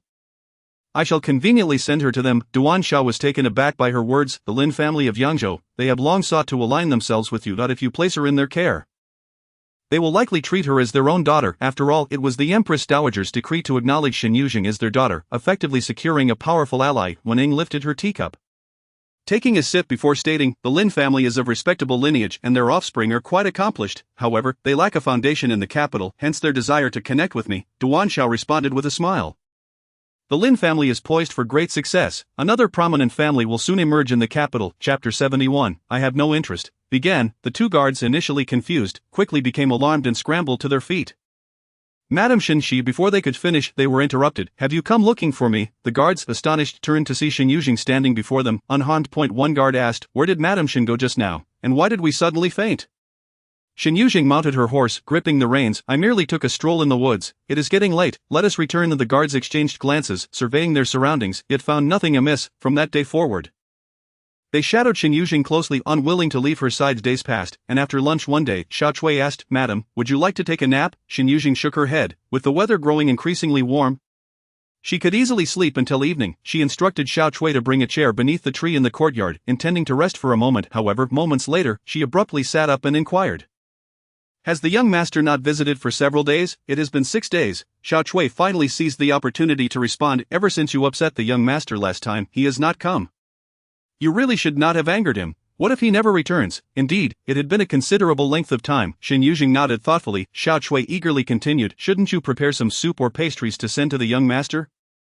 Shen Yuzheng rolled her eyes. By the time it reaches the capital, it will be cold. Then how about a sachet, or perhaps some boots or a belt? Xiao Chui suggested, noticing Shen Yuzheng's lack of initiative. She grew anxious. If you do not do something soon, the young master may truly never return. Do you intend to remain here for the rest of your life? Upon hearing this, Shen Yuzheng's expression turned serious. Xiao Chui, believing she had taken the hint, was about to summon someone to fetch the needle and thread when Shen Yuzheng rose, declaring, since I have nothing to do this afternoon, I shall ride out for a while. As Shen Yuzheng mounted her horse, the two guards immediately followed suit. Now adept at horseback riding, she circled the surrounding woods several times. Throughout this, the guards remained close behind her. When she grew fatigued, she slowed her pace. Not far ahead, she spotted a village and turned her horse towards the nearby mountain. After riding for a short distance, the guards advised, Madam Shen, we have ventured too far, let us return. Very well, Shen Yuzheng agreed. Just as they were heading back, she suddenly spurred her horse into a gallop of the guards, caught off guard, soon found themselves plummeting to the ground. Shen Yuzheng reined in her horse, approaching the edge of a trap, and called to the two men inside, "Wait for me, I shall return shortly." A voice from the pit exclaimed, "Madam Shen," but Shen Yuzheng had already galloped away, having seen the village earlier. She was aware that hunters had set traps in the nearby mountains, knowledge she had acquired during her 5 years living in the wilderness. Now that no one was following her, she finally felt free to gallop. The world felt expansive, the sky a brilliant blue, and the air light and invigorating. The birds chirped in the mountains, as if performing a joyful and melodious children's song. Shen Yuzheng longed to escape the capital, to flee to a place where no one knew her, yet, within moments she relinquished that thought. No matter where she ran, she remained in the ancient era, under the weight of feudal authority. Without power, she would remain shackled. Taking a deep breath, she reined in her horse, allowing it to walk leisurely through the woods. She considered this a moment to breathe freely. Upon her return, it was unlikely she would have such leisure again. As Shen Yuzheng strolled through the familiar woods, she suddenly spotted a group of people emerging frantically from the dense thicket, each gasping for breath, their expressions fraught with urgency. Noticing their soldiers' attire, yet tattered, she felt a sense of foreboding. She turned her horse to flee, but suddenly a volley of arrows shot out from the trees behind her. "Watch out," someone shouted, and her startled horse threw her off. Just a short distance away, a warrior leaped forward, catching her by the waist. Shen Yuzheng's feet hit the ground, her heart racing wildly. The man seized her arm and pulled her forward with determined strides. Shen Yuzheng, dazed, took a moment to regain her senses. As she observed the chaotic scene of individuals dashing through the forest, pursued relentlessly by a throng behind them, she could no longer contain herself and gestured to the side, "This way." The man who had seized her promptly followed her direction and turned. Shen Yuzheng pointed the way several more times. She was intimately familiar with the mountainous terrain, weaving expertly through the thickets. And before long, they had evaded their pursuers. Upon reaching a clearing, the man finally released Shen Yuzheng. After enduring such an ordeal, her arm nearly dislocated from his grip, she rubbed her sore limb and turned to face the group. The leader, a martial general among them, stepped back and bowed deeply to Shen Yuzheng. "I apologize for the earlier offense, and I am grateful for your assistance in our escape." Shen Yuzheng had no desire to meddle further. This group was evidently no ordinary band. "I have shown you the way, and you have saved me. We are even. Let us consider this encounter as if it never happened." With that, she turned to leave. But the man suddenly blocked her path, a look of embarrassment crossing his face. "I beg your pardon, miss, but please wait." Shen Yuzheng regarded them coldly. "Is this how you treat your benefactor?" The man, possessing an upright demeanor and handsome features, appeared even more sheepish at her words. "I am Shen Yuzheng, from the esteemed Shen family of the capital. We truly require your help, which is why I stopped you." Upon hearing his name, Shen Yuzheng's expression darkened immediately, and she attempted to walk away. However, Shen Yuzheng unsheathed his blade and obstructed her path. "Miss, please do not leave. I have noticed your familiarity with the forest. We implore you to guide us to safety. If we can escape unharmed, I, Shen Yuzheng, promise to owe you a favor." Shen Yuzheng coldly retorted, "I have no interest in your favors. Be gone." The man glanced at his dwindling companions, inhaled deeply, and solemnly declared, "If that is the case, I must trouble you to lead the way." The blade was pressed against Shen Yuzheng's throat, conveying a clear threat that should she refuse, there would be consequences. Shen Yuzheng couldn't help but laugh in exasperation. Was this the quality of the Shen family? How unfortunate she was to encounter the eldest son of the Shen family while merely trying to catch her breath. "General Shen, please speak civilly and lower your weapon." A young man, appearing to be in his early 20s, approached, dressed in a plain round-collared blue robe. He had a charming and refined appearance, his smile preceding his words. He pushed Shen Yuzheng's blade aside and addressed Shen Yuzheng with a smile. "Miss, General Shen is merely anxious. We mean you no harm. We only wish for your guidance. If you do not believe us." He lowered his gaze and removed a jade pendant from his waist, offering it to Shen Yuzheng. "This is the pendant of the Lin family, worn by every member since birth. If you have any doubts, please take it to the Lin residence in Huayan Alley, where you may verify my identity. I am Lin Yan. We have traveled from Yangzhou with crucial evidence to present to His Majesty. We sincerely ask for your assistance, and I, Lin, would be immensely grateful." The Lin family? Shen Yuzheng accepted the pendant, furrowing her brow. She had not heard of a new Lin family in the capital, yet, even if she wished to leave now, it seemed Shen Yuzheng would not permit her to do so. She pocketed the pendant and replied coldly, "I am willing to assist, but the price must be negotiated separately." She turned to Shen Yuzheng. "General Shen, remember to send 1,000 taels of silver to Yuxiang Pavilion upon your return to the capital, as payment for my assistance." Without waiting for Shen Yuzheng's response, she strode forward. Chapter 72. Do not test my patience. As Shen Yuzheng walked ahead, Shen Yuzheng, Lin Yan, and a dozen soldiers trailed behind her. With her leading the way, their passage became significantly smoother. In no time, they exited the woods, and Shen Yuzheng halted, turning back. "I will only take you this far. The rest is not my concern." "Thank you, Miss," Lin Yan said with a smile. "May I ask your name? I shall certainly come to express my gratitude in the future." No need, Shen Yuzheng declined. It was better for them to remain strangers.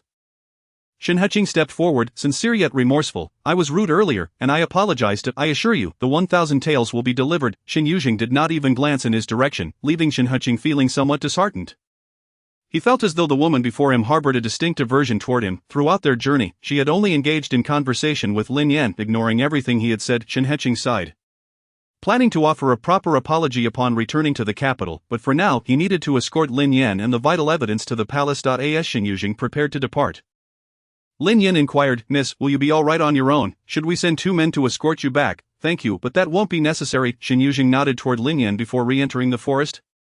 Taking a different route back, however, her horse was gone, leaving her to walk home. Though she remembered the way, the trek was exhausting, and her legs felt nearly incapacitated. Before she could reach home, she encountered Wenyunji, who had come looking for her with a group of people. As she had anticipated, Wenyunji's expression was exceedingly grim, dark as ink, as if a storm were brewing, ready to unleash its fury.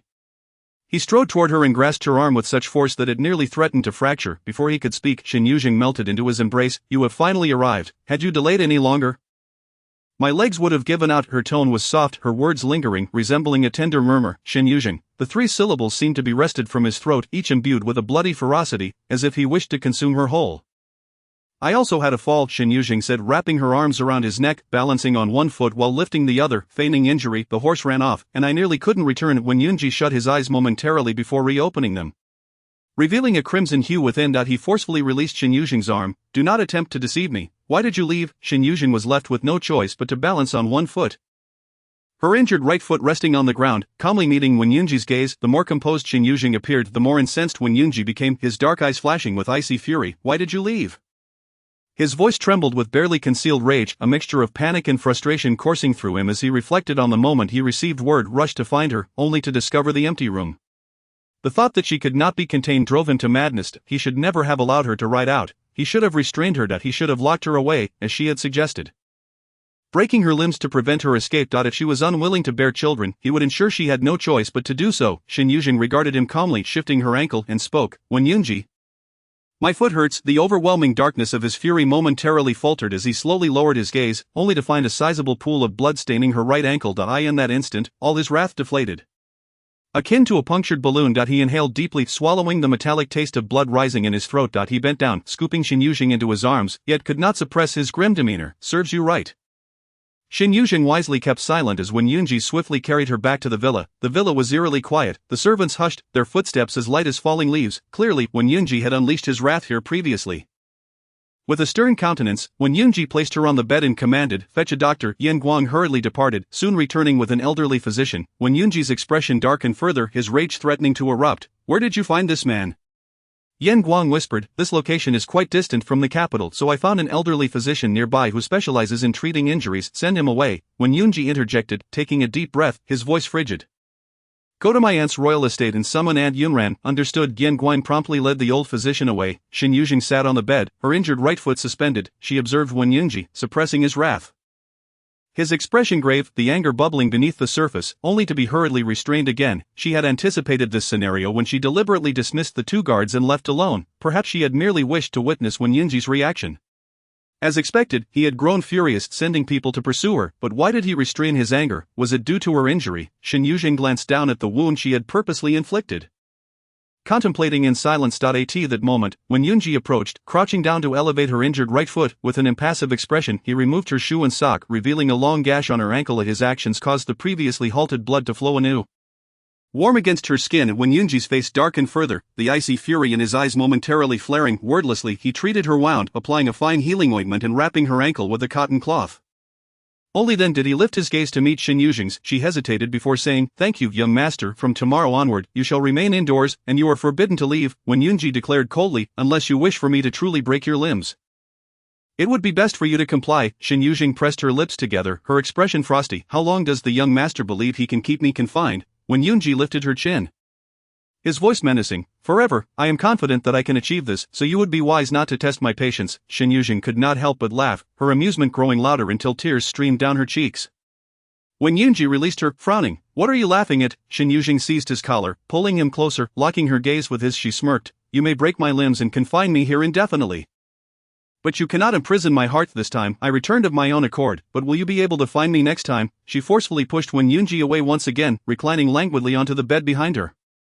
her alluring eyes sparkling with charm as she lazily inquired, Wen Yunji, would you like to give it a try? Chapter 73, the young lady of the Lin family Xiao Yunji, why are you standing at the door? Did you come specifically to fetch me? Yunran, carrying a medicine box, rode in alongside Yenguang. Dismounting, she immediately spotted a familiar silhouette beneath the light at the entrance of the villa. Wen Yunji spoke up. And Yunran asked, where are you injured? Is it serious? How did it happen? When Yunji replied, I injured my ankle. I have already applied some medicine, but I would appreciate it if Aunt Yunran could take a look. Upon hearing this, Yunran deduced that the injury was not severe, and she feigned a haughty snort. I thought something serious had occurred. It turns out you merely hurt your foot. You summoned me for such a trivial matter? Ha, do you take me for one of those fools in the Imperial Hospital? I sincerely request your assistance, Aunt Yunran. When Yunji stepped out from the light, bowing slightly in respect, asking her to examine whether any bones were damaged in his foot. Yunran scrutinized him, suddenly leaning closer with curiosity. I heard from Wening that you're quite the beautiful lady. Just how beautiful are you? When Yunji did not respond to her question, merely stating, thank you for your trouble. Aunt, disinterested, Yunran straightened up and was about to enter when she turned back, perplexed. Aren't you coming in with me? When Yunji replied, I shall not enter. Once you have examined it, I will have Yenguang escort you back. Yunran regarded him thoughtfully, then suddenly asked, your complexion looks rather ghastly. You haven't been driven out, have you? She recalled how Chen Zue would always wear a similar foul expression whenever Wening expelled him from the room.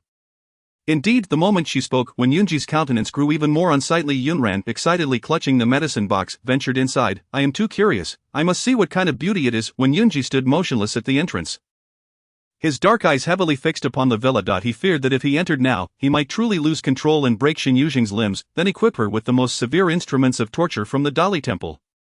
Did she not claim that her heart could not be bound? Did she not invite him to try? He ought to, yet why did he do nothing, instead remaining here, too afraid to step inside? A wave of agitation coursed through him, an unease akin to the sudden, humid heat of a summer evening downpour. Though he remained dry, he felt sticky and uncomfortable, unable to find relief. At this moment, he yearned to storm in and deal with Shen Yuzheng, ensuring she would never dare to speak of leaving again, yet he also understood that even if he did break her limbs, Shen Yuzheng would not relinquish her desire to depart. That seemingly frail body housed an indomitable spirit, her resilience akin to a sword, sharp and unyielding. As he contemplated taming her, he found himself ensnared. Ultimately pierced by his own tumultuous emotions, lost in a frenzy of despair. Shen Yuzheng. The moment those three words escaped his lips, a torrent of complex, entangled emotions surged forth, leaving him grinding his teeth in frustration. Unsure of how to proceed, he lingered for quite some time before suddenly frowning. I should go in and inquire how Aunt Yunran is doing. Yenguang dashed inside and soon returned. Young master, Dr. Yun says Madame Shen's foot is fine. When Yunji cast a deep glance at the villa before turning away, returned to the city. After when Yunji left with a grim expression, Shen Yuzheng instead broke into a joyful smile. It was akin to a tug-of-war. Initially, she was at a disadvantage, being pulled and coerced to relinquish her territory, yet now she had gradually grasped the nuances of Wen Yunji, and the outcome of this contest, who would ultimately triumph, remained uncertain.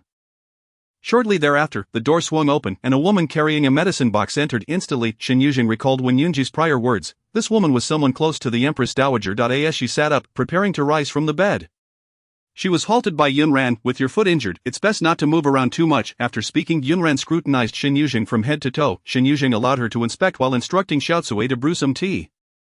Indeed, she was remarkably beautiful, her eyes captivating, her complexion fair, and her figure. Shen Yuzheng could no longer maintain her composure, promptly interrupting, Dr. Yun, please examine my foot injury. Yunran responded with an O, lowered her head to unwrap the cotton bandage that Wen Yunji had applied earlier, and carefully inspected the wound on her ankle. Suddenly, she raised her head. Did you inflict this injury upon yourself? Shen Yuzheng was taken aback, realizing that Yunran would undoubtedly relay this to the Empress Dowager. Thus she nodded honestly. TSK, you were quite harsh on yourself, Yunran remarked. However, since it was self-inflicted and avoided the bones, a bit of medicine should suffice for a swift recovery. As she spoke, she retrieved a vial from the medicine box. This is a scar removal ointment. With such fair skin, it would be best not to leave any scars. Shen Yuzheng earnestly expressed her gratitude. Thank you, Dr. Yun, rest assured, I won't mention it to Xiao Yunji. Yunran replied as she tidied the medicine box and stood, smiling. Shen Yuzheng felt a bit relieved when Xiaotsui brought in the hot tea. Yunran waved her hand. No need for tea. I must return and inform Wening of your appearance. She winked at Shen Yuzheng before suddenly recalling, Wening asked me to convey a message. The identity you desire has already been arranged for you. She also hopes to meet you next time. Shen Yuzheng replied earnestly, I would appreciate it if Dr. Yin could convey my gratitude to the Empress Dowager in person. I'll make sure to deliver your message. I must take my leave now. Yunran said, her demeanor straightforward and carefree, as she picked up the medicine box and exited, with Xiaotsui hastily following her. Shen Yuzheng lowered her gaze, contemplating the porcelain vial of scar removal ointment in her hand. It seemed that the item she had sent to the king of Wuchang had indeed caught the Empress Dowager's attention as she had hoped, and in return, the Empress Dowager had granted her a legitimate identity. Yet, this was insufficient. Just this single identity would not suffice. To navigate the capital freely, one must wield power in their own hands. After Wen Yunji departed, he dispatched individuals to keep a vigilant watch over the villa. Shen Yuzheng found herself unable to engage in any activity apart from basking in the sun in the courtyard each day. Moreover, following that day, Wen Yunji did not visit for quite some time. Intent on keeping himself occupied and avoiding thoughts regarding the villa outside the city, Wen Yunji received an invitation from the Lin family. Recently, the Lin family had been gaining prominence in the capital. The eldest son, Lin Yan, had risked his life to uncover evidence of collusion and corruption among officials in Jiangnan, which had sent shockwaves through the court upon its presentation to the emperor. Countless officials from Jiangnan fell from grace, and Lin Yan was subsequently promoted to the position of right deputy censor. Today was the day of the Lin family's flower-viewing banquet, marking their first formal appearance before the public.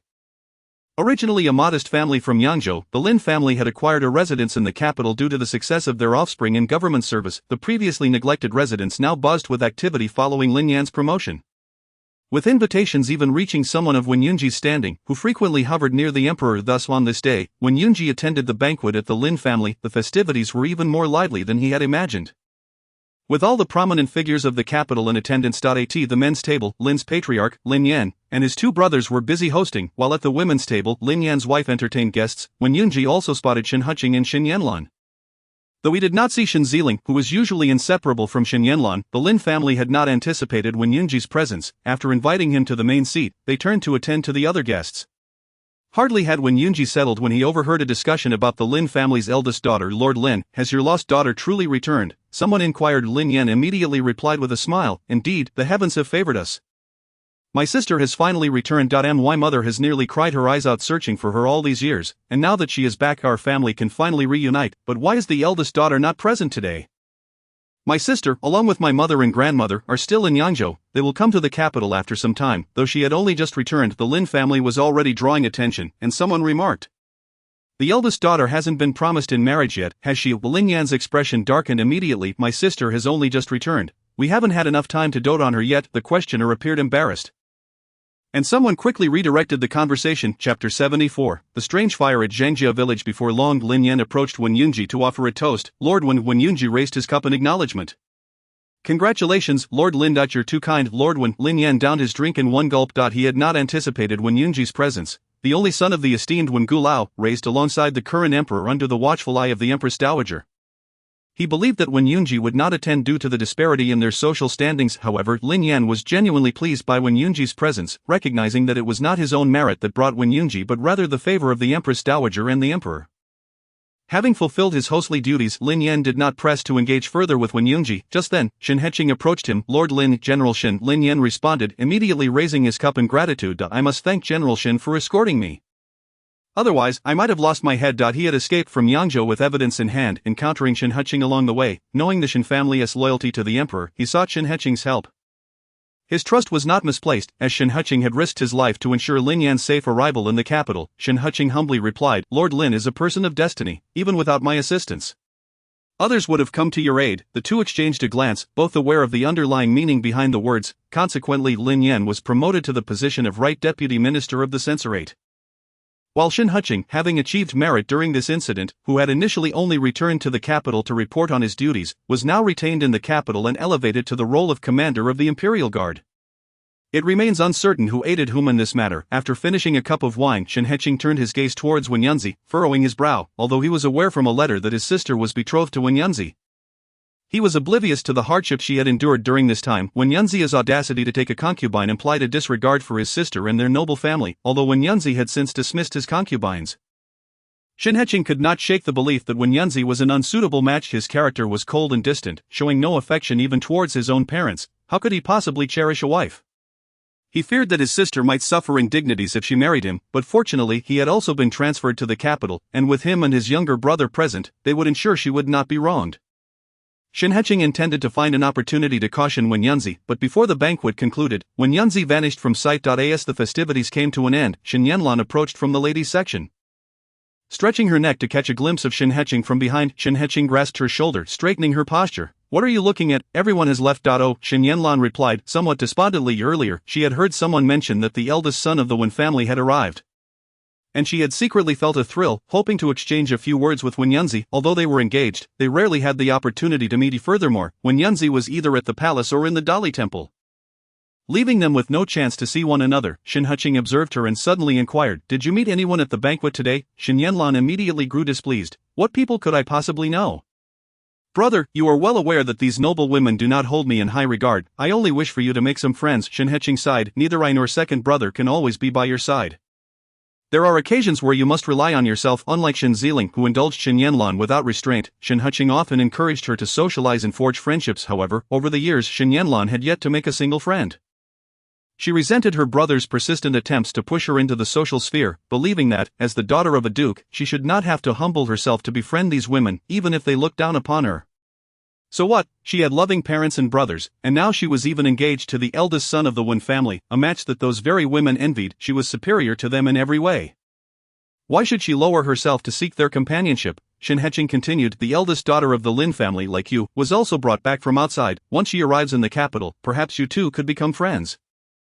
Given the Lin family's rapid rise, forming a relationship with them would only yield benefits." "I understand, brother," Shen Yuzheng replied impatiently. Noticing her lack of enthusiasm, Shen Yuzheng felt helpless and refrained from speaking harshly, opting instead to change the subject. "By the way, where has second brother been these days?" Shen Yuzheng shook her head. "I don't know. It seems he has some military duties." Shen Yuzheng found it odd. He had inquired at the military camp, where they indicated he had taken leave for some matter, and it had been 2 months already. Shen Yuzheng had been at Zhangjiakan for half a month. Zhangjiakan was nestled in a mountain hollow within Quanchuan County, surrounded by mountains on 3 sides, with only one road leading out. Upon his arrival, Shen Yuzheng was met with a village reduced to ruins. The entire settlement had been consumed by flames, leaving only a few wooden frames standing solitary in the hollow. The area was overgrown with wild grass, where hares darted among the underbrush, and snakes and birds had made their nests. There were no signs of life, nor any traces of human presence. Shen Yuzheng spent several days scouring the vicinity, finding neither people nor neighboring villages. He had not anticipated that Zhangjiakan would be so remote. Had his mother and sister truly wandered to such a desolate place? A multitude of questions swirled in his mind, but the desolate village offered no answers. He had even harbored the hope of uncovering remnants of his mother and sister's lives there, yet found nothing. Instead, he discovered numerous traps for hunting wild beasts hidden in the surrounding mountains. One day, he himself fell victim to one of these traps, inadvertently stepping on a concealed rope, which set off a net that ensnared him in the trees. Had he not been carrying a dagger, he might have remained trapped for an extended period. Though shaken, he could not help but admire the skill of the hunter who had set such traps. Marveling at the ingenuity and variety of the hunting mechanisms in the forest, such talent in trap setting, if applied within the military, could surely shine brightly. Having found no answers in Zhangjiakan, he decided to head to the county town. Although he had wished to keep his identity concealed while investigating, he now had to reveal himself to access the yellow register stored in the county. Upon learning of his identity, the county magistrate received him with great courtesy. Yet when informed of his desire to examine the yellow register, his expression turned troubled. 3 years prior, the county's archives had been flooded, and the yellow register, along with other documents, had been completely destroyed in the ensuing fire. Flooded, Shen Yuzheng's brow furrowed at the familiar phrase, sensing an ominous connection. He urgently inquired, "How could there be a flood? Was there no one to guard the archives?" The magistrate's face flushed with embarrassment. "There were guards, but somehow the flood occurred." Shen Yuzheng took a deep breath, suppressing his anger. Even if there was a flood, surely the yellow register was replaced in a timely manner. "It was," the magistrate replied, not daring to be careless about this matter. "Then bring me the new yellow register," Shen Yuzheng commanded. Upon hearing this, the magistrate hastily sent someone to retrieve the register. Once Shen Yuzheng received it, he immediately began to peruse it. However, after thoroughly examining the register, he found no records pertaining to Zhangjiakan. He slammed the register down on the table. "You have not replaced the documents for Zhangjiakan?" Zhangjiakan? The magistrate's heart skipped a beat. Was Shen Yuzheng referring to the village where everyone perished in that catastrophic fire? Observing Shen Yuzheng's expression, the magistrate suddenly struck his thigh. That village's entire population was lost. How could there be anyone left? Moreover, everything was destroyed in the fire, even if we wished to replace it. "We wouldn't know how." He absurd. Shen Yuzheng's anger flared, yet he felt uncertain as to whom he should direct his ire. How could it be that the entire village was lost just as the county's yellow register was completely destroyed? The magistrate, noticing Shen Yuzheng's grim demeanor, dared not speak out of turn, muttering instead, "That village is peculiar." Shen Yuzheng immediately seized upon this remark. "What do you mean by peculiar?" The magistrate hesitated for a moment before replying. The fire that consumed that village is indeed strange. How could it have completely incinerated everyone? Did no one notice the flames, even if the villagers were fast asleep? Wouldn't the dogs have barked? Furthermore, the magistrate continued that night, it rained heavily, yet the fire still blazed on. Shen Yuzheng's gaze darkened. That is indeed peculiar. Was there anything unusual that night when the county office caught fire 3 years ago? The magistrate hesitated, but ultimately gritted his teeth and said, there was a curious occurrence. A noblewoman arrived from the capital that day, wearing a veil and accompanied by 2 nannies and 2 guards. They stayed at the county office that night. Shen Yuzheng clenched the area between his thumb and index finger, his expression growing intense. From the capital? Which family does she belong to? Chapter 75, Wen Yunzi. Have you truly become smitten? For the past few days, Wen Yunzi had been residing at the Dali temple, yet half a month had passed without any news from the villa. Or rather, whenever he inquired, the response was always that Madame Shen remained indoors, going nowhere. Such tidings were tantamount to having no news at all. Shen Yuzheng had been unusually obedient, which only served to exacerbate his restlessness and anxiety. One day, someone close to Madame Wen came to convey a message requesting that he return home for a visit. It had indeed been a long time since he had done so, so he set aside his official duties and returned. Upon entering Madame Wen's quarters, he noted her displeased countenance. Why have you not returned to stay these past few days? Is your work at the Dali temple truly so demanding? Wen Yunzi took a seat and replied nonchalantly. Yes, the officials who fell from grace in Jiangnan have all been brought to the capital for my review. Hearing this, Madame Wen found it difficult to scold him further and swiftly changed the topic. Have you truly sent Yuzheng away? Wen Yunzi was about to lift his teacup but paused at her words, unaware of his hesitation. Madame Wen continued, that girl Yuzheng is far too ambitious. Emboldened by her dual favors, she has become unruly. Sending her away is merely a kindness to her. Wen Yunzi regarded her and asked, what do you believe should be done? We have cared for her for over a decade. How has she repaid our kindness? She has not only defied me but even struck your sister. Such a rebellious servant deserves to be sold off. Wen Yunzi averted his gaze, his voice cold. That would likely disappoint you. Forget about her, since she has been sent away. You and Yanlan's marriage should be properly arranged. I have prepared a list of dowries for you to review. Madame Wen handed him a list. When marrying the daughter of a duke, the dowry cannot be lacking. I have meticulously prepared these. See if there is anything that needs to be added. When Yunzi glanced at it briefly before setting it aside. As mother wishes, you should pay more attention. Otherwise, the Shen family will claim we are neglecting their daughter, Madame Wen remarked. When Yunzi fell silent, and Madame Wen realized he would not concern himself with such trifles. Since their engagement, he had not once inquired about the progress of their marriage arrangements.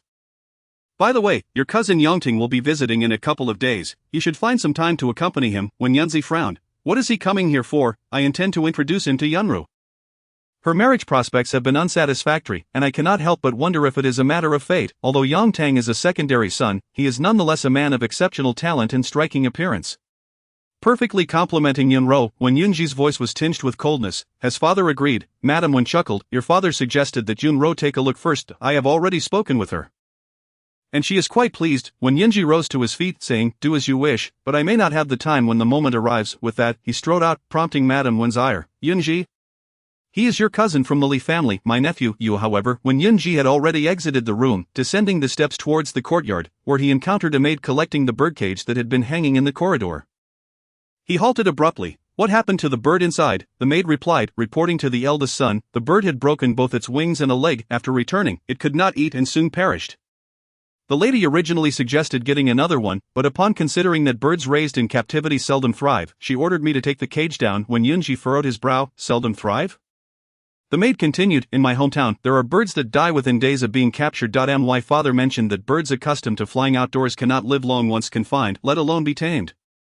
When Yunji's expression darkened suddenly, leaving the maid fearing she had misspoken and falling silent, his countenance remained cold as he returned to Qianyan residence, where the courtyard was eerily quiet.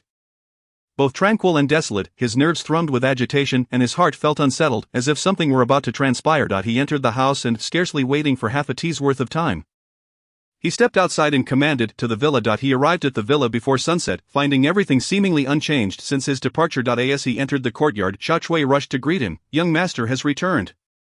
When Yunji inquired, where is she? Xiao Chui answered, the aunt is inside. I shall fetch her. No need. When Yunji interjected, striding into the room, inside, Shen Yuzheng sat at the table, a dagger in hand. Meticulously peeling a peach, she sculpted the fruit into the shape of a small figure before taking a bite, raising her eyes with her cheeks full, chewing and swallowing. Shen Yuzheng ignored him, retrieving another peach to continue her task. When Yunji seated himself across from her, observing the blade dance between her fingers with remarkable speed until she had crafted yet another small figure. This time, Shen Yuzheng did not consume it but instead severed it in half with her dagger. When Yunji frowned, "What are you doing?" Shen Yuzheng swiftly fashioned another figure, presenting it to him. "Young master, who does this resemble?" When Yunji lowered his gaze, the peach figure lacked discernible features, only vaguely humanoid. He replied coldly, "Do you despise me so much? Why not stab me instead?" "How could I dare?" Shen Yuzheng retorted, reclaiming the figure and biting it in half. With the dagger still in her right hand, it moved with a life of its own, flipping between her fingers, sliding to her wrist, circling it, and returning to her fingertips. Observing this, when Yunji felt a twitch in his eyelid, and his temples began to throb. "Put down the knife, I already said I wouldn't. If I were to injure you, wouldn't I be condemning myself to accompany you in death? I would be tied to you even in the afterlife. Put down the knife." When Yunji suddenly bellowed, his dark eyes fixed intently on the blade in her hand, he recalled the empty cage devoid of birds and the maid's words, his heart racing with alarm. He should have removed all sharp objects from this estate. If birds accustomed to flight could not endure captivity, then he would construct a larger cage, allowing Shen Yuzheng to soar beneath the sky he created. Noticing the change in Wen Yunji's demeanor, Shen Yuzheng regarded the dagger in her hand with newfound contemplation. A bold and incredulous thought crossed her mind. She locked her gaze onto his, suddenly declaring, "Wen Yunji, let me go." "Impossible," he replied coldly. Reaching for the dagger in her hand, Shen Yuzheng was prepared. Evading his grasp, she twirled the dagger, its tip now pointing at herself. Under her unwavering gaze, when Yunji's pupils visibly constricted, Shen Yuzheng smiled. In a swift motion, she lunged the dagger toward her neck, yet the blade halted just in time. Her eyelashes fell, landing on Wen Yunji's hand, which gripped the dagger firmly, blood dripping onto her skirt like blooming flowers.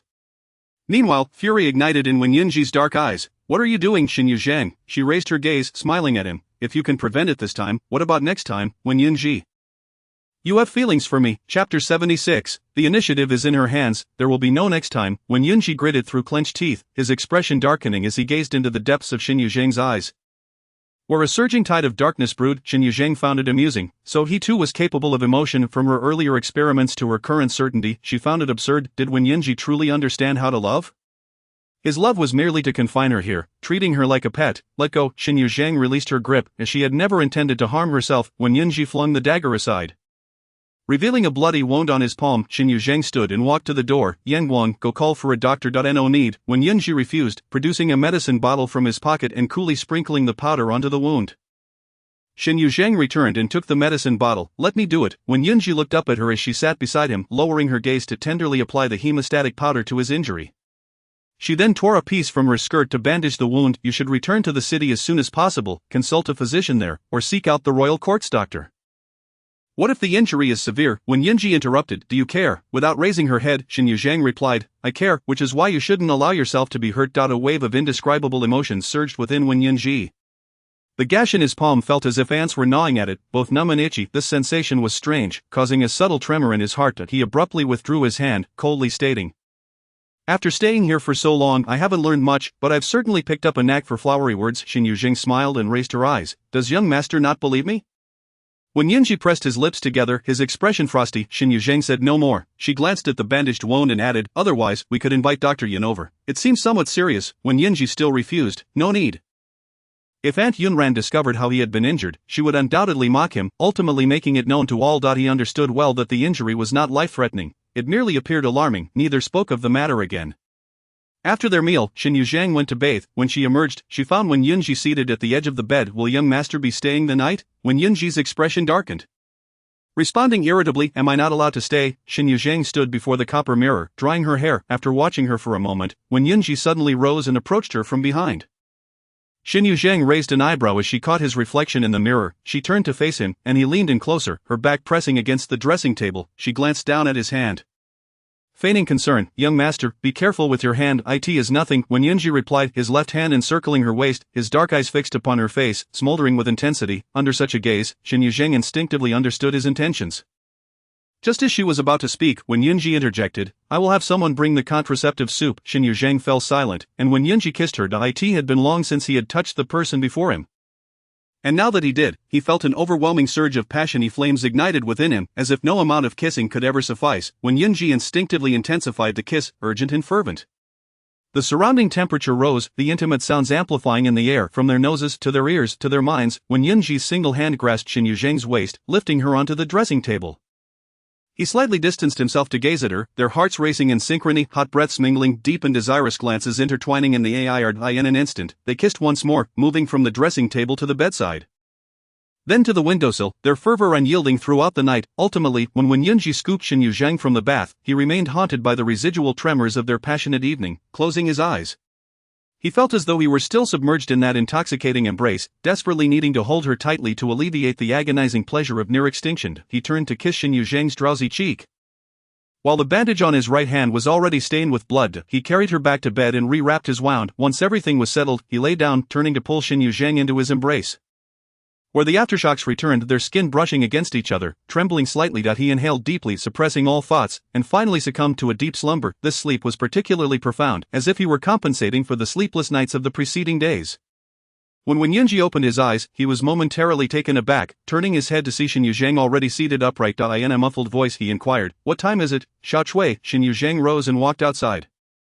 "What time is it? It is nearly the hour of Chen." Xiao Chui entered with a bowl of medicine. He had surprisingly slept for such a long time. By the time he arrived in the capital, it would be too late to attend the morning court. He glanced at Shen Yuzheng, only to see her pick up the bowl and drink the medicine in a few swift gulps. Her movements decisive and unwavering. When Yunji's expression darkened, yet he ultimately said nothing. He too rose to freshen up, and as he was about to leave, he looked at Shen Yuzheng as if pondering something. However, she paid him no mind and instead inquired of Xiaocui, "What is for breakfast today?" "This morning, we have shredded chicken noodles and soup dumplings. Oh, and the pickled radishes you prepared earlier should be ready to eat. Do you wish to have some this morning, Aunt?" "Indeed," Shen Yuzheng replied with a nod. Xiaocui promptly instructed the kitchen to serve the breakfast. When Yunji approached and said, "Please serve me a bowl as well." Since he was already late, he no longer cared about the delay. After finishing breakfast, when Yunji still showed no intention of departing, Shen Yuzheng sat in the courtyard on a rocking chair, leisurely fanning herself with a round fan. "Are you planning to stay here and watch over me, young master?" When Yunji fixed her with a heavy gaze for a moment before suddenly saying, "You shall return with me," Shen Yuzheng smiled and asked, "Where does the young master wish for me to return to?" "To Qianyun residence." Rather than keeping Shen Yuzheng confined here, constantly worrying about her leaving or acting as she had the previous day with a knife, it would be more prudent to keep her by his side. If the Duke's residence disagreed, then so be it, he would forego the marriage. Once he realized this, the tumultuous feelings that had plagued him for so long began to dissipate.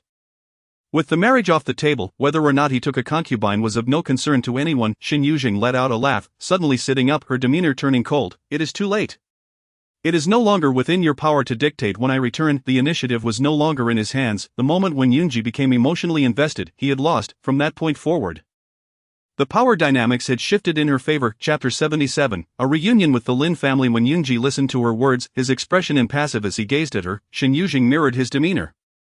Their eyes locking in the air, tranquil and indifferent, neither was willing to yield. Adhering. After a long pause, when Yunji sighed, "If I return, I shall break off the engagement with the Shen family." His words faltered abruptly, prompting Shen Yuzheng to raise an eyebrow, and indeed the next moment she heard him declare, "I shall marry you." Upon uttering those words, a thunderous noise echoed in his mind, as if something grand had collapsed, sending ripples through his entire being. Even his soul quivered. So it turned out he had always harbored such thoughts. He had never envisioned a life with anyone in particular, or thought he could marry anyone at all. Yet if that person were Shen Yuzheng, if she were Adhering, it seemed that every ordinary day thereafter would be tinged with a different kind of hope. Shen Yuzheng, upon hearing this, found herself at a loss for whether to laugh. When Yunji always believed her status unworthy of him, relegating her to the role of a concubine, what did this now constitute? Had he developed feelings for a pet he had raised and decided to spend his life with her? What of the dignity she had once been trampled upon and the humiliation she had suffered? Could a mere proclamation of love transform all past grievances into mere stepping stones of affection? But why was it her dignity that was sacrificed? If she were to trample upon Yunji's honor and then turn to him to utter the word love, would he willingly accept it? Shen Yuzheng stood up. The figure of the woman was graceful, her brows like spring hills, her eyes like autumn waters, her expression serene, her words unembellished. "I shall not marry." When Yunji's countenance darkened immediately, a flicker of realization crossing his mind, his gaze abruptly turning icy. "You still wish to marry Zhao Liangsheng? You are delusional. You shall never marry him in this lifetime." Shen Yuzheng chuckled softly. Entirely disinterested in offering explanations, she settled back into her rocking chair, reclining as her gaze drifted toward the sky above, her fan once again moving languidly. A certain restlessness, like a poison gnawing at his bones, compelled Yunji to act. He strode forward and grasped her wrist firmly. "Adhering, come with me." Shen Yuzheng shifted her gaze back to him, observing his furious countenance, his anxious demeanor, and his complete lack of decorum. She shook his hand off. "From the moment I agreed to be your concubine, I told myself I would only allow myself this one humiliation." When Yunji stared at her in disbelief, "Being with me, is that a humiliation?" It is, Shen Yuzheng replied. When Yunji's face twitched visibly, his expression frozen in shock. What if I absolutely insist on taking you away today? He didn't even seek her opinion, he had countless ways to take her away. Yet he still asked, just as he instinctively reached out his hand, fully aware that Shen Yuzheng would never harm him with a knife. He felt like one of those prisoners confined in the Dali temple. Stripped of dignity and reason, controlled by fear, revealing an ugly side of himself. But what was he afraid of? Shen Yuzheng should forever be within his grasp. He steadied himself and coldly declared, today, whether you wish to or not. You shall leave with me, Shen Yuzheng interrupted him. It is you who has no power over this matter. Before Wen Yunji could respond, Yan Guang strode into the courtyard. Young master, the Empress Dowager has sent someone. When Yunji frowned, and before he could voice his question, Shen Yuzheng stood up. Please, let them in. Yan Guang cast a glance at Wen Yunji before promptly going to invite the guests in, and before long a figure entered the courtyard.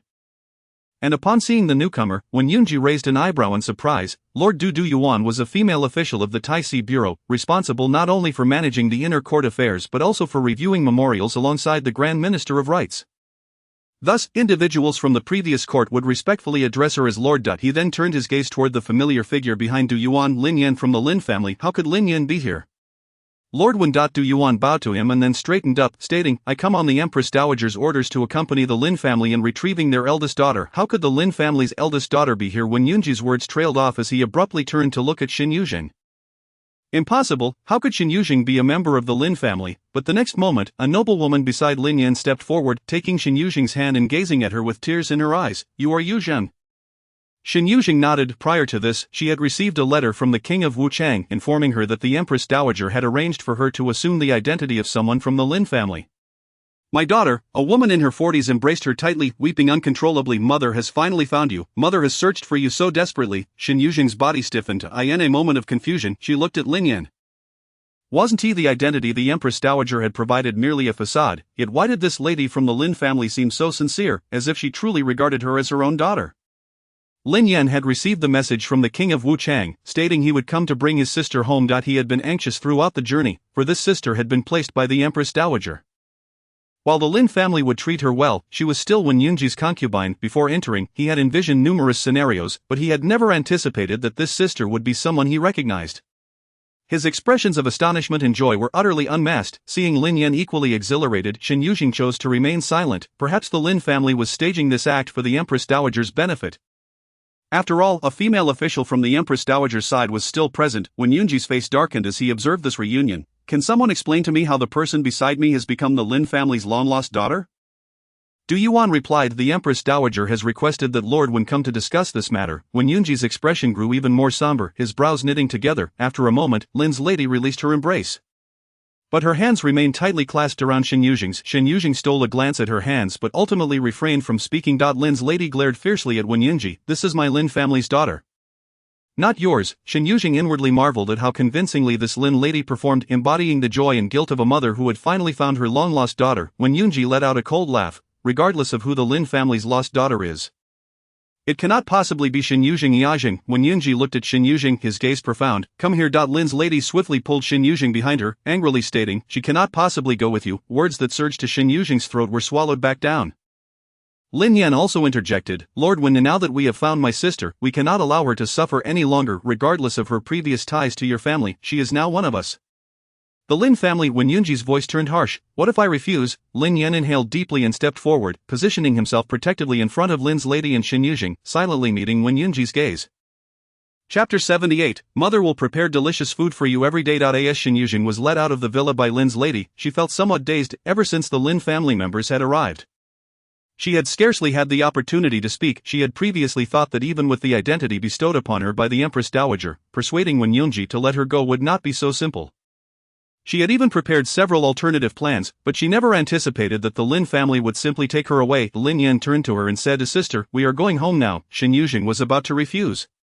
She merely sought a legitimate identity to facilitate her dealings in the capital, never intending to forge any ties with this family. Yet, before she could voice her thoughts, Lin's lady grasped her hand and looked at her with eager anticipation. Your room has been tidied up and redecorated. If you do not like it, you can rearrange it according to your preferences when we return. Her eyes were still red, with tears welling up, yet she seemed to suppress them, determined to hold back. Madame Lin. As soon as she began to speak, tears streamed down Madame Lin's cheeks, prompting Shen Yuzheng to immediately fall silent. Lin Yan, standing nearby, interjected, Mother, could you please allow the carriage to go first? I would like to have a few words with my sister. Unable to contain her tears, Madame Lin turned her head to wipe them away before looking at Lin Yan. What is it you wish to say? Can't it wait until your sister returns home? Mother Lin Yan stepped forward to support Madame Lin's arm. I will only speak for a moment, and once I am done, we shall return home together. He assisted Madame Lin into the carriage, and she turned back to cast a lingering glance at Shen Yuzheng before finally entering. Lin Yan then turned around and approached Shen Yuzheng. Miss Shen. My mother was quite emotional upon seeing you. I hope you don't take offense. Did you not inform Madame Lin of my true identity? Shen Yuzheng asked, perplexed, as she sensed that Madame Lin had mistaken her for the genuine eldest daughter of the Lin family. My mother Lin Yan sighed. When my sister went missing, she was barely a year old, and our family has been searching for her all these years. In truth, we had already found her, but it was merely a corpse. My mother has never accepted this. No matter what we say, she believes my sister is still alive. Shen Yuzheng furrowed her brow. But I am not a member of the Lin family. You should clarify this with Madame Lin. Miss Shen. Lin Yan hesitated. I realize that discussing this may be somewhat inappropriate, but my mother has been bedridden for many years due to her search for my sister. Upon hearing that my sister has been found, she suddenly awakened. It has been quite some time since I have seen her in such spirits. If it is at all possible. Lin Yan took a step back and bowed deeply to Shen Yuzheng. I beseech you, Miss Shen, do not expose this deception. Our Lin family will certainly treat you as one of our own. Shen Yuzheng stepped aside, not acknowledging his bow. Sir Lin, this is not proper, although I am assuming the identity of a Lin family member. I cannot truly become one of you. Moreover, Madame Lin's overwhelming warmth has rendered me quite flustered. I do not believe I can fulfill the role of a good daughter, as I do not even know what one should be like. Miss Shen. Lin Yan raised his head. I am unaware of what the Empress Dowager has conveyed to you, but when she inquired about our family's opinion, from the moment we agreed, we have regarded you as one of us. What I said before Lord Wen was entirely sincere. Miss Shen. I may not be an exemplary elder brother, but I will strive to be a good one, so please do not hold any disdain. Shen Yuzheng stared at him in astonishment as Lin Yan suddenly broke into a smile. I never imagined that the one who saved me in the forest that day would turn out to be my sister. Were it not for you, I would not be where I am today. His repeated references to sister were so familiar that they gave Shen Yuzheng the illusion that there was indeed some connection between them. Noticing that Shen Yuzheng still seemed hesitant to agree, Lin Yan continued, Miss Shen, consider it a mutually beneficial arrangement. Our Lin family has gained significantly due to you, and you need not be modest. It is only right that you also take something from our family. Shen Yuzheng could think of no further excuse to refuse, and at that moment, Madame Lin poked her head out of the carriage. Looking at her with eagerness, sister, please get in. Lin Yan gestured invitingly. Shen Yuzheng slightly furrowed her brow, and seeing Madame Lin step out of the carriage once more, she ultimately did not decline. As she stepped into the carriage, Madame Lin grasped her hand. Here are some pastries. Which ones do you like? Shen Yuzheng glanced over and casually picked up a piece. They all look good. Then I shall make them for you every day.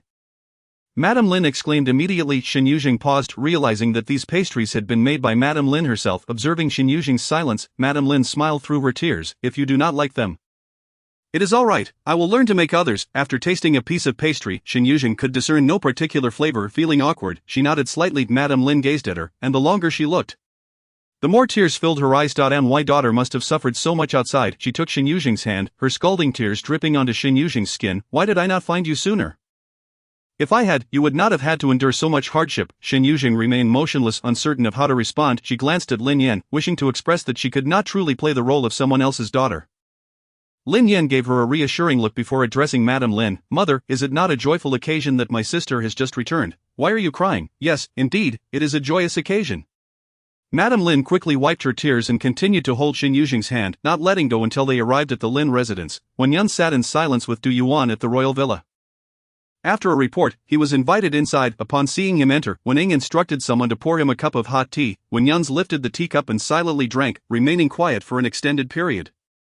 After waiting for a while, Wen Ying asked, Do you have nothing to inquire of me? Wen Yun set down the cup and looked up. Was it your aunt who arranged the Lin family's identity?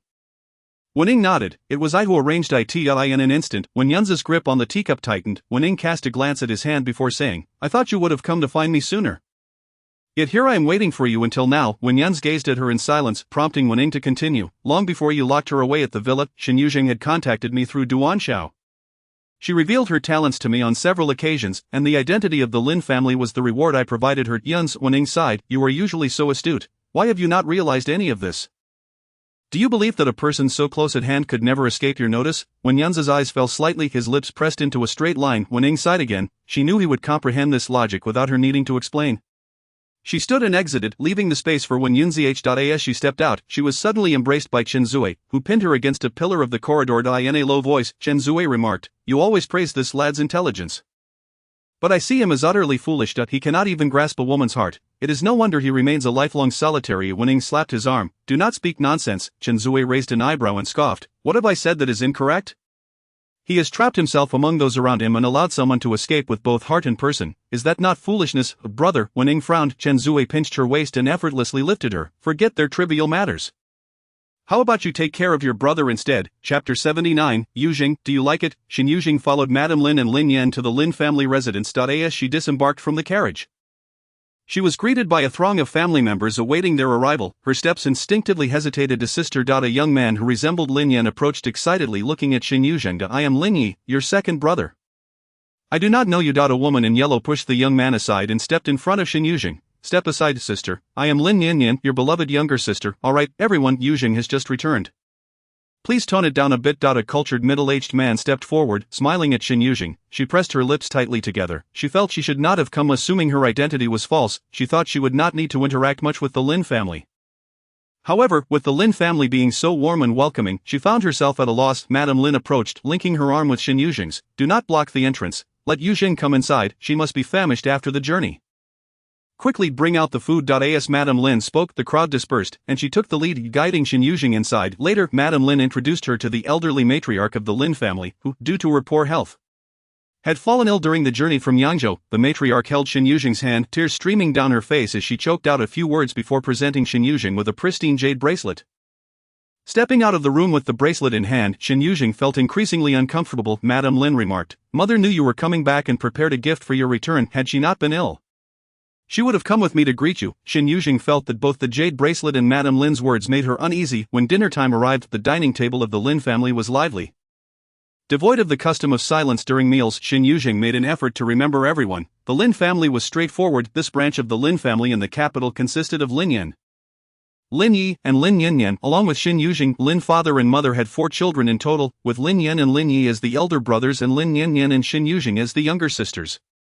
There were 2 concubines, producing only 1 illegitimate daughter. Lin Yan was already married, and his wife was gentle, having given birth to a 3-year-old boy. As for the other siblings, none had yet become engaged, and they were of similar age to Shen Yuzheng. "Yuzheng, what do you like to eat?" Madame Lin looked at her with anticipation and anxiety. "Is there anything on the table that you desire? If not, we can have the kitchen prepare something else." Shen Yuzheng replied, "Thank you, this is sufficient." Then Madame Lin scanned the table, anxiously trying to select something suitable for Shen Yuzheng, yet she was utterly uncertain of her preferences, which only heightened her anxiety. Lin Yan's wife, Zhu Yanhui, thoughtfully suggested, "Mother, let us serve sister a bowl of chicken soup." "Yes, yes, let her drink soup," Madame Lin quickly responded, casting a grateful glance at Zhu Yanhui before pouring a bowl of soup for Shen Yuzheng. Shen Yuzheng could only say, "Thank you." Madame Lin did not eat, her entire focus on Shen Yuzheng, as if merely watching her eat would suffice. Under her watchful gaze, Shen Yuzheng managed to finish her meal. And then Madame Lin led her to the courtyard that had been prepared for her. "What do you think of this courtyard? Is there anything you would like to change, if you do not find it to your liking? Have someone come to exchange it tomorrow." As Zhu Yanhui added, "We have just moved from Yangzhou, and there are still some items we have yet to procure. If my sister wishes for anything, feel free to let me know." Shen Yuzheng replied, "Thank you, madam and young madam, but Yuzheng requires nothing." Upon hearing her address, Madame Lin's tears began to flow. Shen Yuzheng's expression immediately froze, and Zhu Yanhui hurriedly said, "Mother, Yuzheng has just returned and is still adjusting. Please allow her some time." Madame Lin choked back her sobs, saying, "It is my fault. I have failed to bring you back all these years. I owe you an apology, my dear, but if you do not wish to call me mother, then do not." Shen Yuzheng opened her mouth, at a loss for words, before closing it again. Zhu Yanhui smiled as she supported Madame Lin's shoulder, saying to Shen Yuzheng, "Yuzheng, please rest well, I will help mother back." Shen Yuzheng nodded, while Madame Lin, reluctant to leave, was gently pulled away by Zhu Yanhui. Only then did Shen Yuzheng breathe a sigh of relief. With Madame Lin, she felt perpetually on edge, unsure of how to navigate her fervent affections. After freshening up, she lay down on the bed, which was exceedingly soft and comfortable, crafted from the finest materials. Every corner of the room was meticulously arranged, adorned with the most exquisite furnishings and utensils. She briefly glanced at the wardrobe, filled to the brim with garments for every season, all prepared for the eldest daughter of the Lin family, not for her. She was self-aware enough to recognize that she could not entangle herself too deeply with the Lin family. As for Madame Lin, she felt it necessary to clarify matters with her at some point. Shen Yuzheng drifted into slumber amidst her tangled thoughts. The following morning, she awoke to a maid bringing in fresh water. Missed you are awake, the maid said with a gentle smile. Madam is already waiting outside. Will you rise? Why did you not call for me? Shen Yuzheng quickly got out of bed. When did Madam arrive? The maid replied, she came an hour ago but instructed that you should continue resting and not be disturbed. Shen Yuzheng hurriedly washed up and stepped outside. Upon seeing her, Madam Lin immediately rose, joyfully inquiring, did you sleep well last night? Very well, Shen Yuzheng replied honestly. Madam Lin took her hand, examining her closely. Are you not a bit too thin? Was it that? As soon as the topic arose, Madam Lin's eyes reddened once more. Shen Yuzheng felt a headache coming on, unsure how to handle the situation, and could only say, I was quite well. Madam need not worry. Very well. Madam Lin swallowed her tears and suggested, let us go at breakfast. After breakfast, Shen Yuzheng contemplated finding Lin Yan to clarify matters, for she truly could not pretend to be the eldest daughter of the Lin family. Yet, turning around, she found Madam Lin and Zhu Yanhui pulling her to choose jewelry and clothing. Zhu Yanhui remarked, these are the latest styles from the capital. Yuzheng, which do you fancy? Shen Yuzheng glanced at the several trays on the table, noticing several boxes of rouge that looked familiar, likely from Yuxiang Pavilion. There were also small pouches shaped like dolls, commonly worn by women in the capital as scent sachets. Sister, this one looks beautiful. With your fair skin, it would suit you well. Lin Yanyan held up a light green dress, eagerly gesturing for her to try it on. Shen Yuzheng accepted it, saying, thank you. Madam Lin interjected, how about we send these to Yuzheng's courtyard? If you all like something, feel free to purchase it yourselves.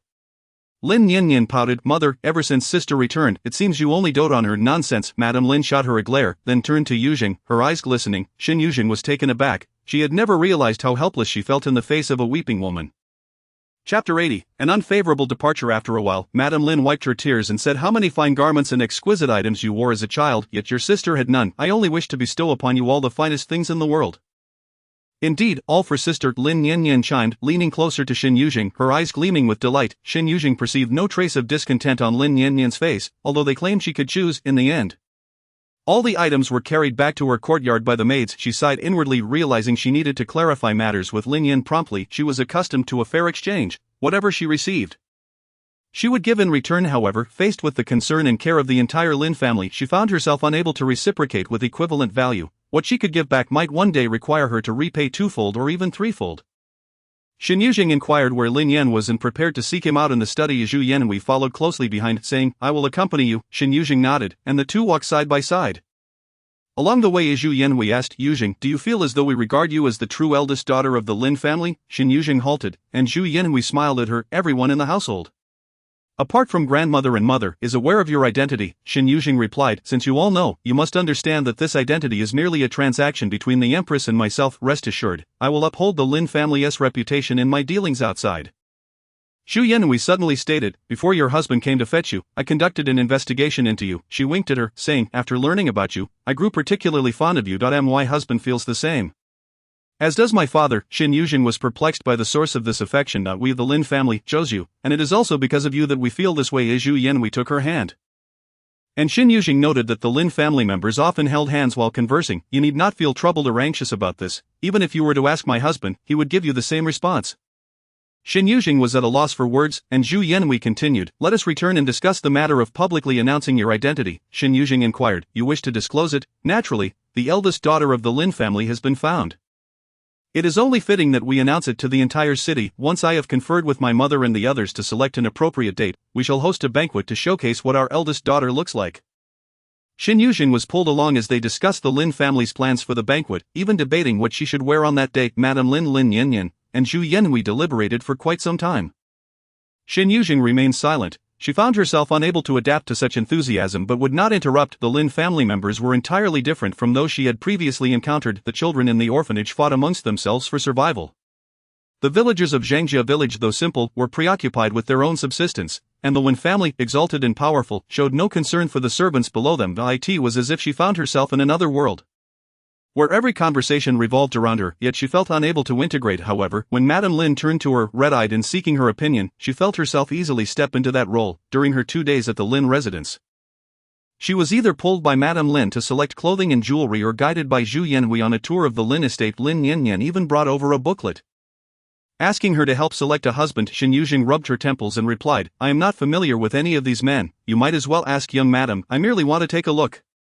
Lin Yanyan leaned over the edge of Shen Yuzheng's bed, flipping through the pages of the booklet. Sister, what do you think makes the men in the capital better than those in Yongchuan?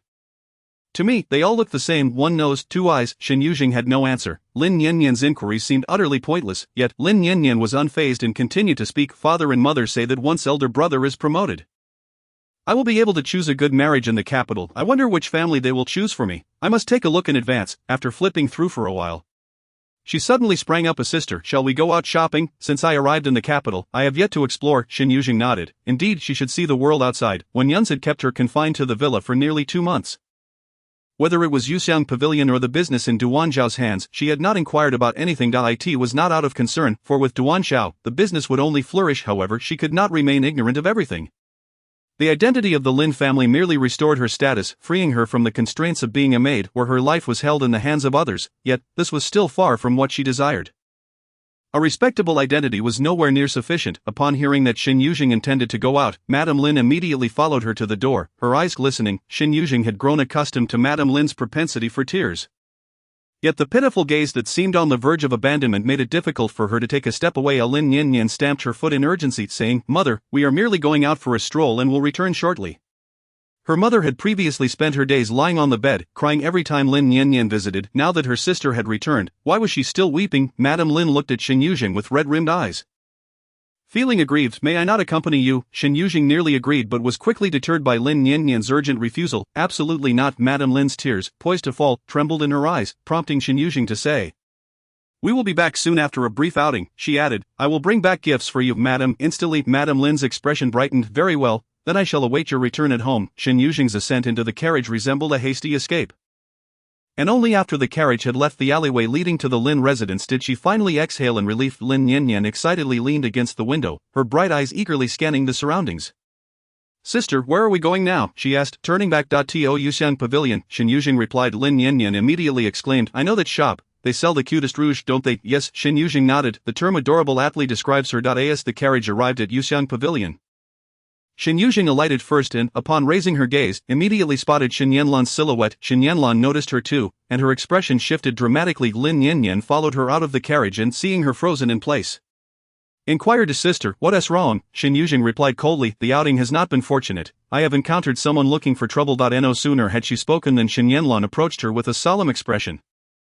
Chapter 81. That woman was extremely ruthless to her daughter. Shen Yuzheng emerged from the county office as the moon reached its zenith. Ever since he left the capital, an intense fire had been smoldering within him.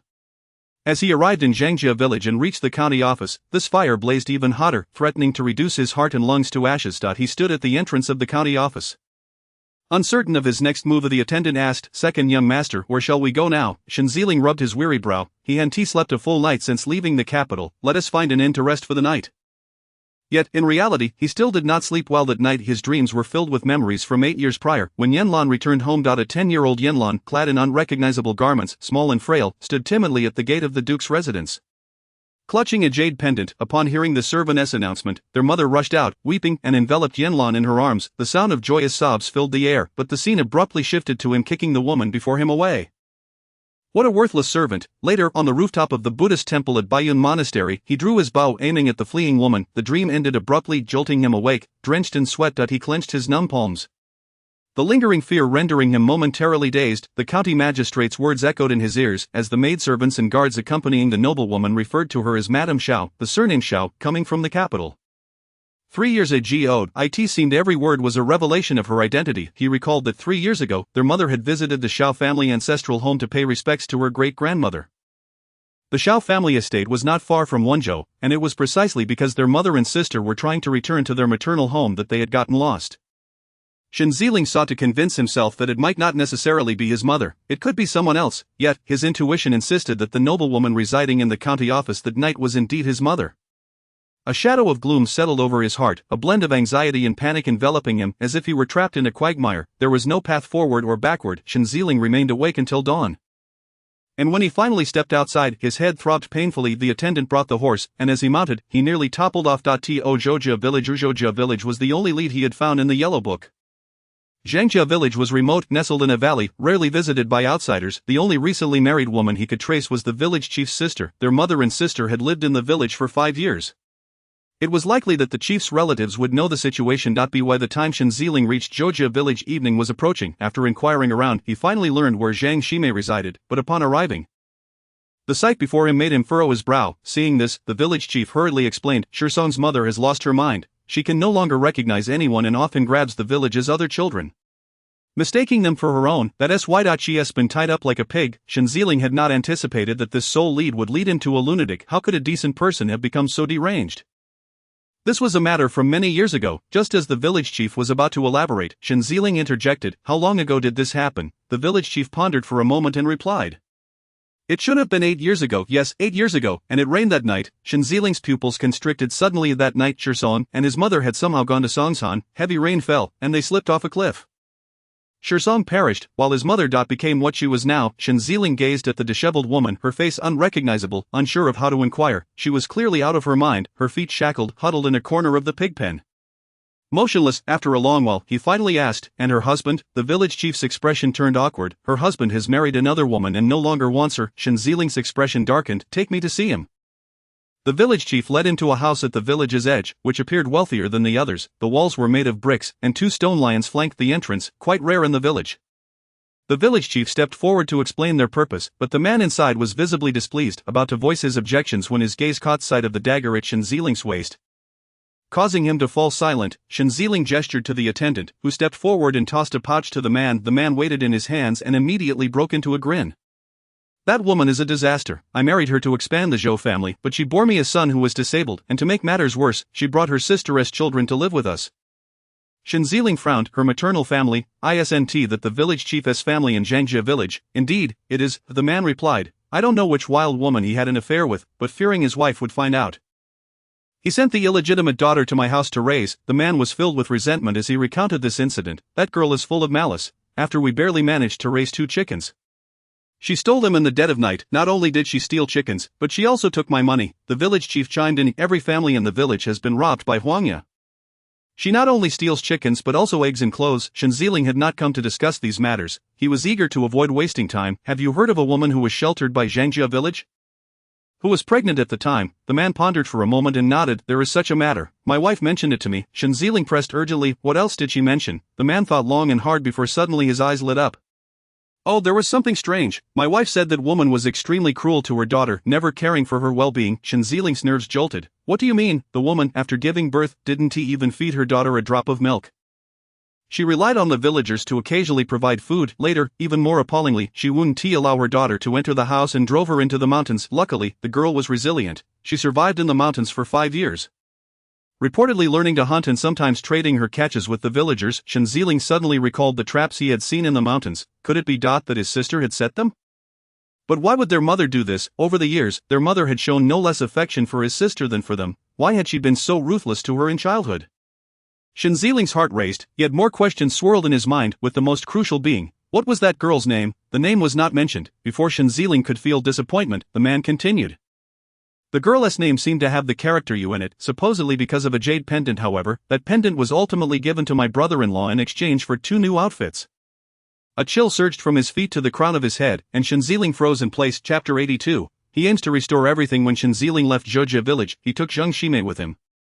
He sought countless doctors in the surrounding counties, the government, and even the Ministry of Justice, but none could cure Zhang Shimei. The doctors claimed she had sustained a severe brain injury, and given the time that had passed, it would be exceedingly difficult to heal her now. However, all the evidence now rested with Zhang Shimei. Only she knew what had transpired that year. No, 2 people knew. One was his mother, and the other was Shen Yanlan. If Yanlan were not his sister, then who was she? But if that were the case, why had their mother recognized Yanlan at first glance? Shen Yanlan, Shen Yuzheng, the 2 bore no resemblance whatsoever, even if time had elapsed. Their mother had spent 5 years with her sister. How could she not know what her sister looked like? Unable to find a doctor capable of treating Zhang Shimei in the surrounding area, Shen Yuzheng brought her back to the capital. The imperial hospital was bound to have someone who could heal Zhang Shimei, yet he did not expect that even in the imperial hospital, there was no one who could cure her. All who examined her shook their heads in dismay. Shen Yuzheng was consumed with frustration and anxiety, suddenly remembering that there might be one person who could treat her, Dr. Yun Ran, the maternal aunt of the empress and the former emperor. But not just anyone could summon Dr. Yun. Moreover, without an imperial decree, no one was allowed near the royal estate. Desperate to request Dr. Yun's assistance, Shen Yuzheng couldn't even catch a glimpse of her. He settled Zhang Shimei and hurried to the princess's residence to seek an audience with Princess Zhaohua. He moved swiftly, hardly pausing for a moment, when he unexpectedly ran into Shen Yuzheng. Shen Yuzheng grabbed his arm. Astonished Zhiling, where have you been these past days? Shen Yuzheng appeared dazed. Seeing him now pulled him out of his reverie. Shen Yuzheng frowned deeply, noticing Shen Yuzheng's ghastly complexion, unshaven, his eyes bloodshot as if he hadn't slept for days. Zhiling, what's wrong? What happened? Shen Yuzheng parted his lips, wanting to unburden himself of everything. He had been harboring this secret for 2 months, nearly driving himself mad, but just as he was about to speak, his peripheral vision caught sight of a bag of pastries in Shen Yuzheng's hand. Shen Yuzheng noticed his gaze and lifted the bag of pastries. I just passed by Sue's shop and bought a pack of her favorite pastries for Yanlan. Shen Yuzheng fixed his gaze on the bag of pastries, his throat tightening as if someone were choking him. Whenever he and his elder brother found a moment of leisure, they would generously procure delicacies for Yanlan. Not merely snacks but also clothing and provisions, striving to provide her with the very best. Over the years, he had even prioritized Yanlan's preferences above his own, placing her needs before all else. He believed that his sister had endured considerable hardship during her childhood, and as her elder brother, it was his duty to ensure she would not suffer any further. Elder brother, while you were engaged in battle in the northern frontier, would you venture into the mountains in search of sustenance if provisions ran low? His voice was hoarse, the tremor palpable in his tone. Shen Yuzheng inquired with curiosity, why do you suddenly ask such questions? Although we are stationed in the northern frontier, we have never lacked for food. However, I recall an incident from my teenage years when my father and I embarked on a mission to eliminate bandits. We concealed ourselves in the mountains for 3 days to eradicate the outlaws atop the peak. During those 3 days, we had no provisions and could only forage for food within the mountains. Yet, there was little to sustain us, just some bitter wild fruits or the occasional hunted game, which risked attracting formidable predators. Shen Yuzheng felt each word claw its way from his throat, heavy with anguish. What if you were to remain in the mountains for 5 years? Or if you were abandoned there as a child? It's inconceivable, Shen Yuzheng interrupted. A human is not livestock. Starvation would not be the sole concern, one would also be at the mercy of other beasts. What is troubling you, Zhiling? Why this sudden line of questioning? What if I were to tell you that my sister has lived thus since childhood? Shen Yuzheng replied, Yanlan, indeed, she has endured her fair share of suffering. I can't fathom how she survived those 5 years after being separated from our mother. No, Shen Yuzheng's voice rose sharply, not her. Shen Yuzheng regarded him with confusion. Zhiling, you. Suddenly, Shen Yuzheng strode forward, compelled to uncover the truth. He needed evidence to restore everything to its rightful place. He required the truth. Upon arriving at the princess's residence, the servants ushered him inside. Just as he approached the main hall, he noticed a man kneeling on the ground. A brief glance revealed it to be He Zhuiwei, yet he paid him no heed and pressed on. Where is the princess? The princess is still resting. Please wait, Commander Shen, the servants replied, with no choice but to suppress his impatience. Shen Yuzheng settled down to wait. A maid poured him tea, but he could not bring himself to drink even a sip. After an indeterminate period, the Grand Princess gracefully entered the hall. What brings you here? Commander Shen, Your Highness. Shen Yuzheng lifted his robes and knelt. I beseech the princess for assistance. I request Dr. Yunran's aid in treating someone, the Grand Princess replied, and Yunran has ceased to accept patients, even if you plead with me. It would be of no use. Initially, everyone knew of the Empress Dowager's sister, renowned for her miraculous healing skills, leading many to seek her assistance through the Emperor or the Empress Dowager herself. After a few visits, she found herself overwhelmed, as many sought her for matters easily resolved by the Imperial Medical Bureau. Eventually, she turned away all requests, opting instead to carry her medical kit and treat patients independently. Indeed, the Grand Princess could persuade Aunt Yunran to assist. If anyone could simply approach her for help, she would be utterly exhausted. Shen Yuzheng, with his forehead pressed heavily to the ground, implored, I earnestly request Your Highness. For there is someone of utmost importance who requires Dr. Yunran's treatment. I ask this once again concerning your sister, the Grand Princess mused, recognizing that the individual Shen Yuzheng cared for dearly was indeed his sister, whom he protected fiercely. Suddenly, she recalled Shen Yuzheng's words from earlier, realizing how chaotic the Shen family had become, even misidentifying their own kin. Yes, Shen Yuzheng affirmed, it pertains to my sister. I implore the Grand Princess. Escort him out, the Grand Princess commanded, having lost the desire to continue the conversation. Your Highness, Shen Yuzheng hastily attempted to interject, but the servants barred his way. Unyielding, he refused to abandon his pursuit of the truth. Determined to unveil the past, noticing Shen Yuzheng's reluctance to leave, a servant remarked, Commander Shen, are you planning to linger here like Master He? Refusing to depart, Shen Yuzheng glanced back at the kneeling He Zhuiwei. Inhaling deeply before stepping into the courtyard and kneeling, please inform the princess that I shall remain here until her consent is granted. The servants rolled their eyes, dismissing him as yet another stubborn individual. If you wish to kneel, then kneel. After all, Master He has been here for half a month without a word from the princess. Chapter 83. A confrontation. What are you still doing in the capital? Shen Yuzheng chuckled, is the power of the Shen family so great that we can dominate the capital? Must everyone who is displeased with us vacate the city? Shen Yanlan clenched her fists. Wasn't Shen Yuzheng supposed to have been escorted away by Wen Yunji? She had searched for Shen Yuzheng for quite some time, only to find her brazenly strolling through the capital. Shen Yanlan scoffed. There's no need for you to defame our duke's residence with your baseless accusations. You understand precisely what I mean. Wen Yunji has grown weary of you. What purpose do you serve by remaining in the capital? Just as Shen Yuzheng was about to respond, Lin Yanyan interjected, hands on her hips. What business is it of yours? Is this road yours, or is this shop yours? Why do you care where we are? Only then did Shen Yanlan direct her gaze towards Lin Yanyan, regarding the unfamiliar face with disdain before shifting her attention back to Shen Yuzheng. In half a month, it will be my birthday celebration. My parents have decided to host a grand affair, and the entire capital will be in attendance. Would you like me to send you an invitation? Without my invitation, your status is such that you might not even cross the threshold of the duke's residence. Shen Yanlan sought to discern any reaction from Shen Yuzheng's countenance, be it jealousy or hatred, but detected nothing. Instead, Shen Yuzheng merely smiled, a cryptic expression gracing her lips. Stepping closer, Shen Yanlan whispered, "This should have been your celebration.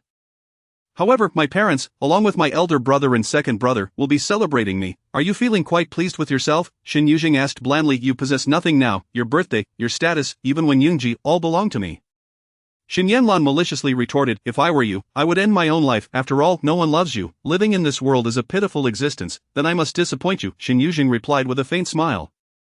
"For I fear I may outlive you. Who is truly pitiable remains to be seen. What use is it to be sharp-tongued?" Shen Yanlan scoffed. "You've seen the fate of a Bao and Axi. You will meet the same end. Individuals like you, akin to mud, deserve to remain in the mire. Coming to the capital was a self-imposed demise." Shen Yuzheng's expression darkened suddenly, her gaze icy as she scrutinized Shen Yanlan for a moment before sneering. "Indeed, what merit lies in mere verbal sparring? Rest assured, I shall certainly attend your birthday celebration." Shen Yanlan straightened, taking a step back. I fear you might not even be able to enter the gates of my duke's residence." Suddenly Lin Yanyan raised her head and asked, "Sister, do the women of the capital only engage in verbal duels?" Shen Yuzheng, puzzled, glanced at her in confusion. Lin Yanyan clenched her fingers, then suddenly stepped forward and slapped Shen Yanlan across the face. Seizing the opportunity, she yanked her hair, leaving a mark on the other side of her face. Shen Yuzheng. She felt a twinge of sympathy for Shen Yanlan. However, the next moment, she found herself laughing. As she had always perceived Lin Yanyan as lively and endearingly naive, never expecting her to resort to such antics. "How dare you hit me? Who do you think you are?" Shen Yanlan snapped back to reality. Furious, and raised her hand to retaliate, Shen Yuzheng swiftly grasped her wrist. At that moment, Shen Yanlan's two maidservants reacted, rushing forward to aid their young mistress. Similarly, Shen Yuzheng and Lin Yanyan had brought their own maidservants. And soon a chaotic melee ensued. Shen Yuzheng remained vigilant against Shen Yanlan, ensuring she did not strike Lin Yanyan, while unexpectedly Lin Yanyan seized the moment to kick Shen Yanlan twice. Shen Yuzheng. She pretended not to notice. The scuffle erupted at the entrance of Yuxiang Pavilion, drawing a crowd of onlookers. It was unclear who alerted the authorities, but before long officials arrived on the scene, in the imperial study. Following the morning court session, Emperor Yanla retained several important ministers from the 6 ministries, as well as a few other significant officials, to discuss matters beyond those determined during the court assembly. Initially, they deliberated on the autumn tax collections, and when the emperor inquired, the officials from the revenue department promptly responded. As the other ministers waited in anticipation, Eunuch suddenly entered, whispering a few words into the emperor's ear. The official from the revenue department halted mid-sentence, and after the emperor listened, a look of surprise crossed his face, which soon transformed into barely contained amusement. "Have Shuntian Prefecture bring them here," turning his attention to Wen Yunji. He added, "Minister Wen, we happen to have a case here that Shuntian Prefecture is unsure how to handle. Please take charge of the examination." Wen Yunji stepped forward, affirming, "This humble official will comply." The other court officials exchanged glances, bewildered by what case warranted examination before the emperor. A hush fell over the imperial study as they craned their necks to glimpse the entrance. Lin Yan and his father awaited the emperor's audience. One was from the censorate, the other from the Ministry of Works, yet both were momentarily distracted. Whether during the morning court or the current ministerial meeting, neither of their departments had any relevance to the matters at hand. Thus, the father and son exchanged knowing glances, silently deliberating over what wine they would indulge in upon their return that evening. Both enjoyed a drink, yet neither had a strong tolerance, and a single cup would easily send them reeling. Thus, Madame Lin and young Mistress Lin took charge of the wine, ensuring that it was no longer accessible to them. However, in the past few days, with the return of Shen Yuzheng, both ladies turned a blind eye to their drinking escapades. Meanwhile, the Duke of Shen and Shen Yuzheng stood with grave expressions, in stark contrast to the relaxed demeanor of the Lin family father and son, yet, regardless of whether it was the Shen family or the Lin father and son, all bore expressions that conveyed indifference, eager to leave the court. But when the doors of the imperial study opened and several women entered, their faces bruised and battered, the atmosphere shifted dramatically. What on earth is happening? Almost in unison, the Lin and Shen families exclaimed in alarm upon entering. Shen Yuzheng, Lin Yanyan, and Shen Yanlan knelt down, their hair was disheveled, their cheeks marked with clear handprints, their garments in disarray, bearing the imprints of dusty footprints. The emperor, observing their state and the profound change in the expressions of both Lin and Shen families, found the situation amusing. "Pray, enlighten me, what has transpired?" The magistrate of Shuntian immediately recounted the events, stating that the altercation had involved the daughters of the Lin and Shen families, a fact that suggested a difficult resolution. The Shen family was fiercely protective of their women, while the Lin family was currently in a position of strength.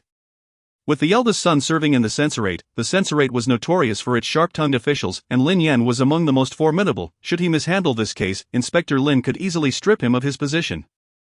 Thus, he shamelessly sought guidance from the emperor, reasoning that a reprimand from His Majesty was preferable to losing his official cap. The magistrate of Shuntian explained. The assembly soon grasped the gravity of the situation.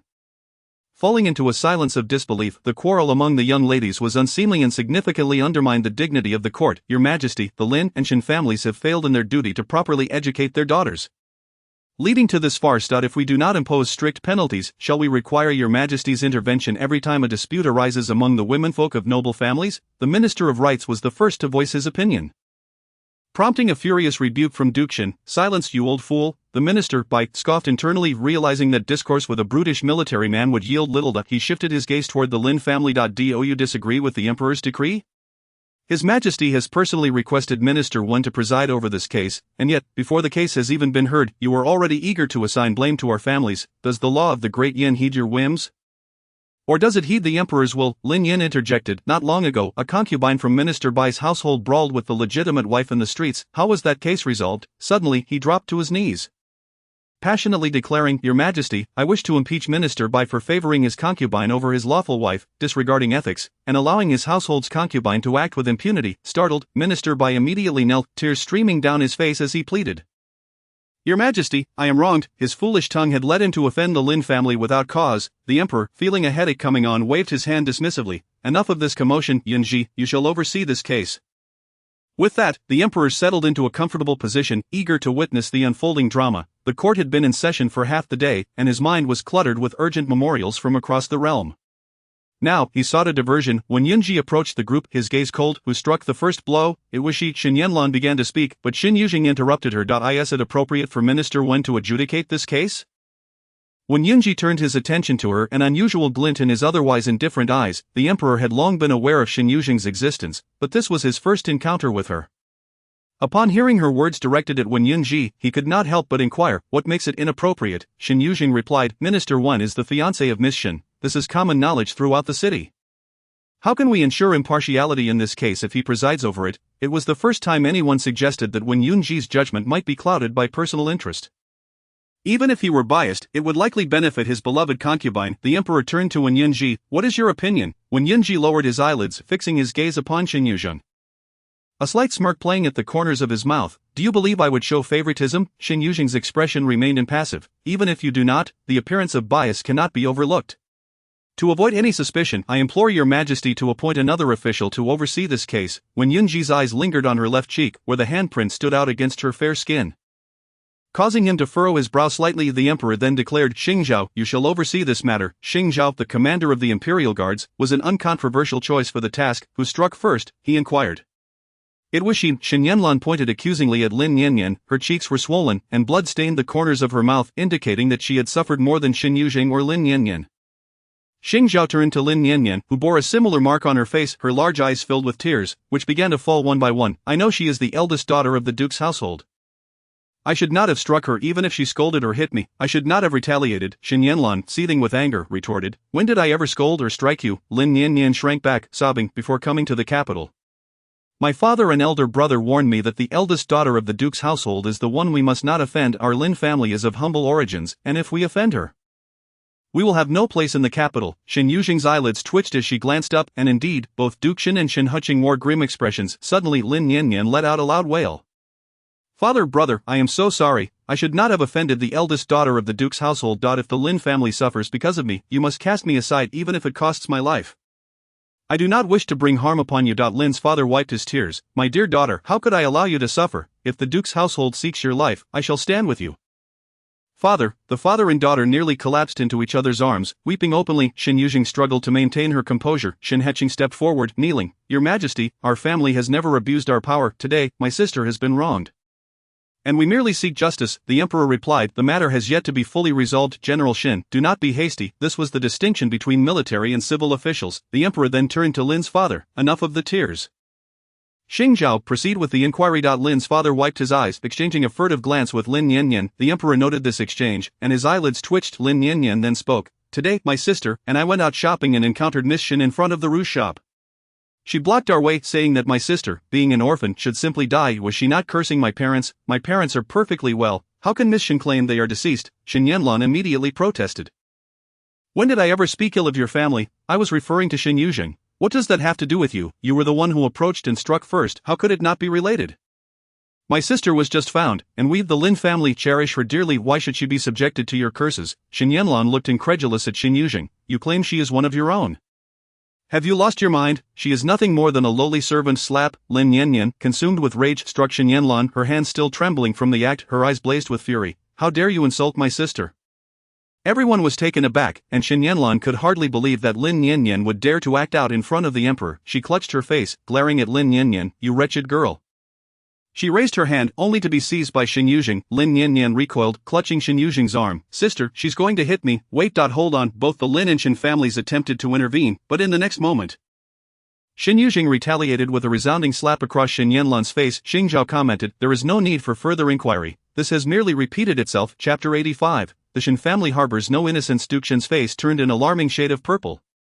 Right before his eyes, his daughter had been assaulted. How could he possibly endure such an affront? No one anticipated that he would step forward and deliver a heavy kick to Shen Yuzheng's shoulder.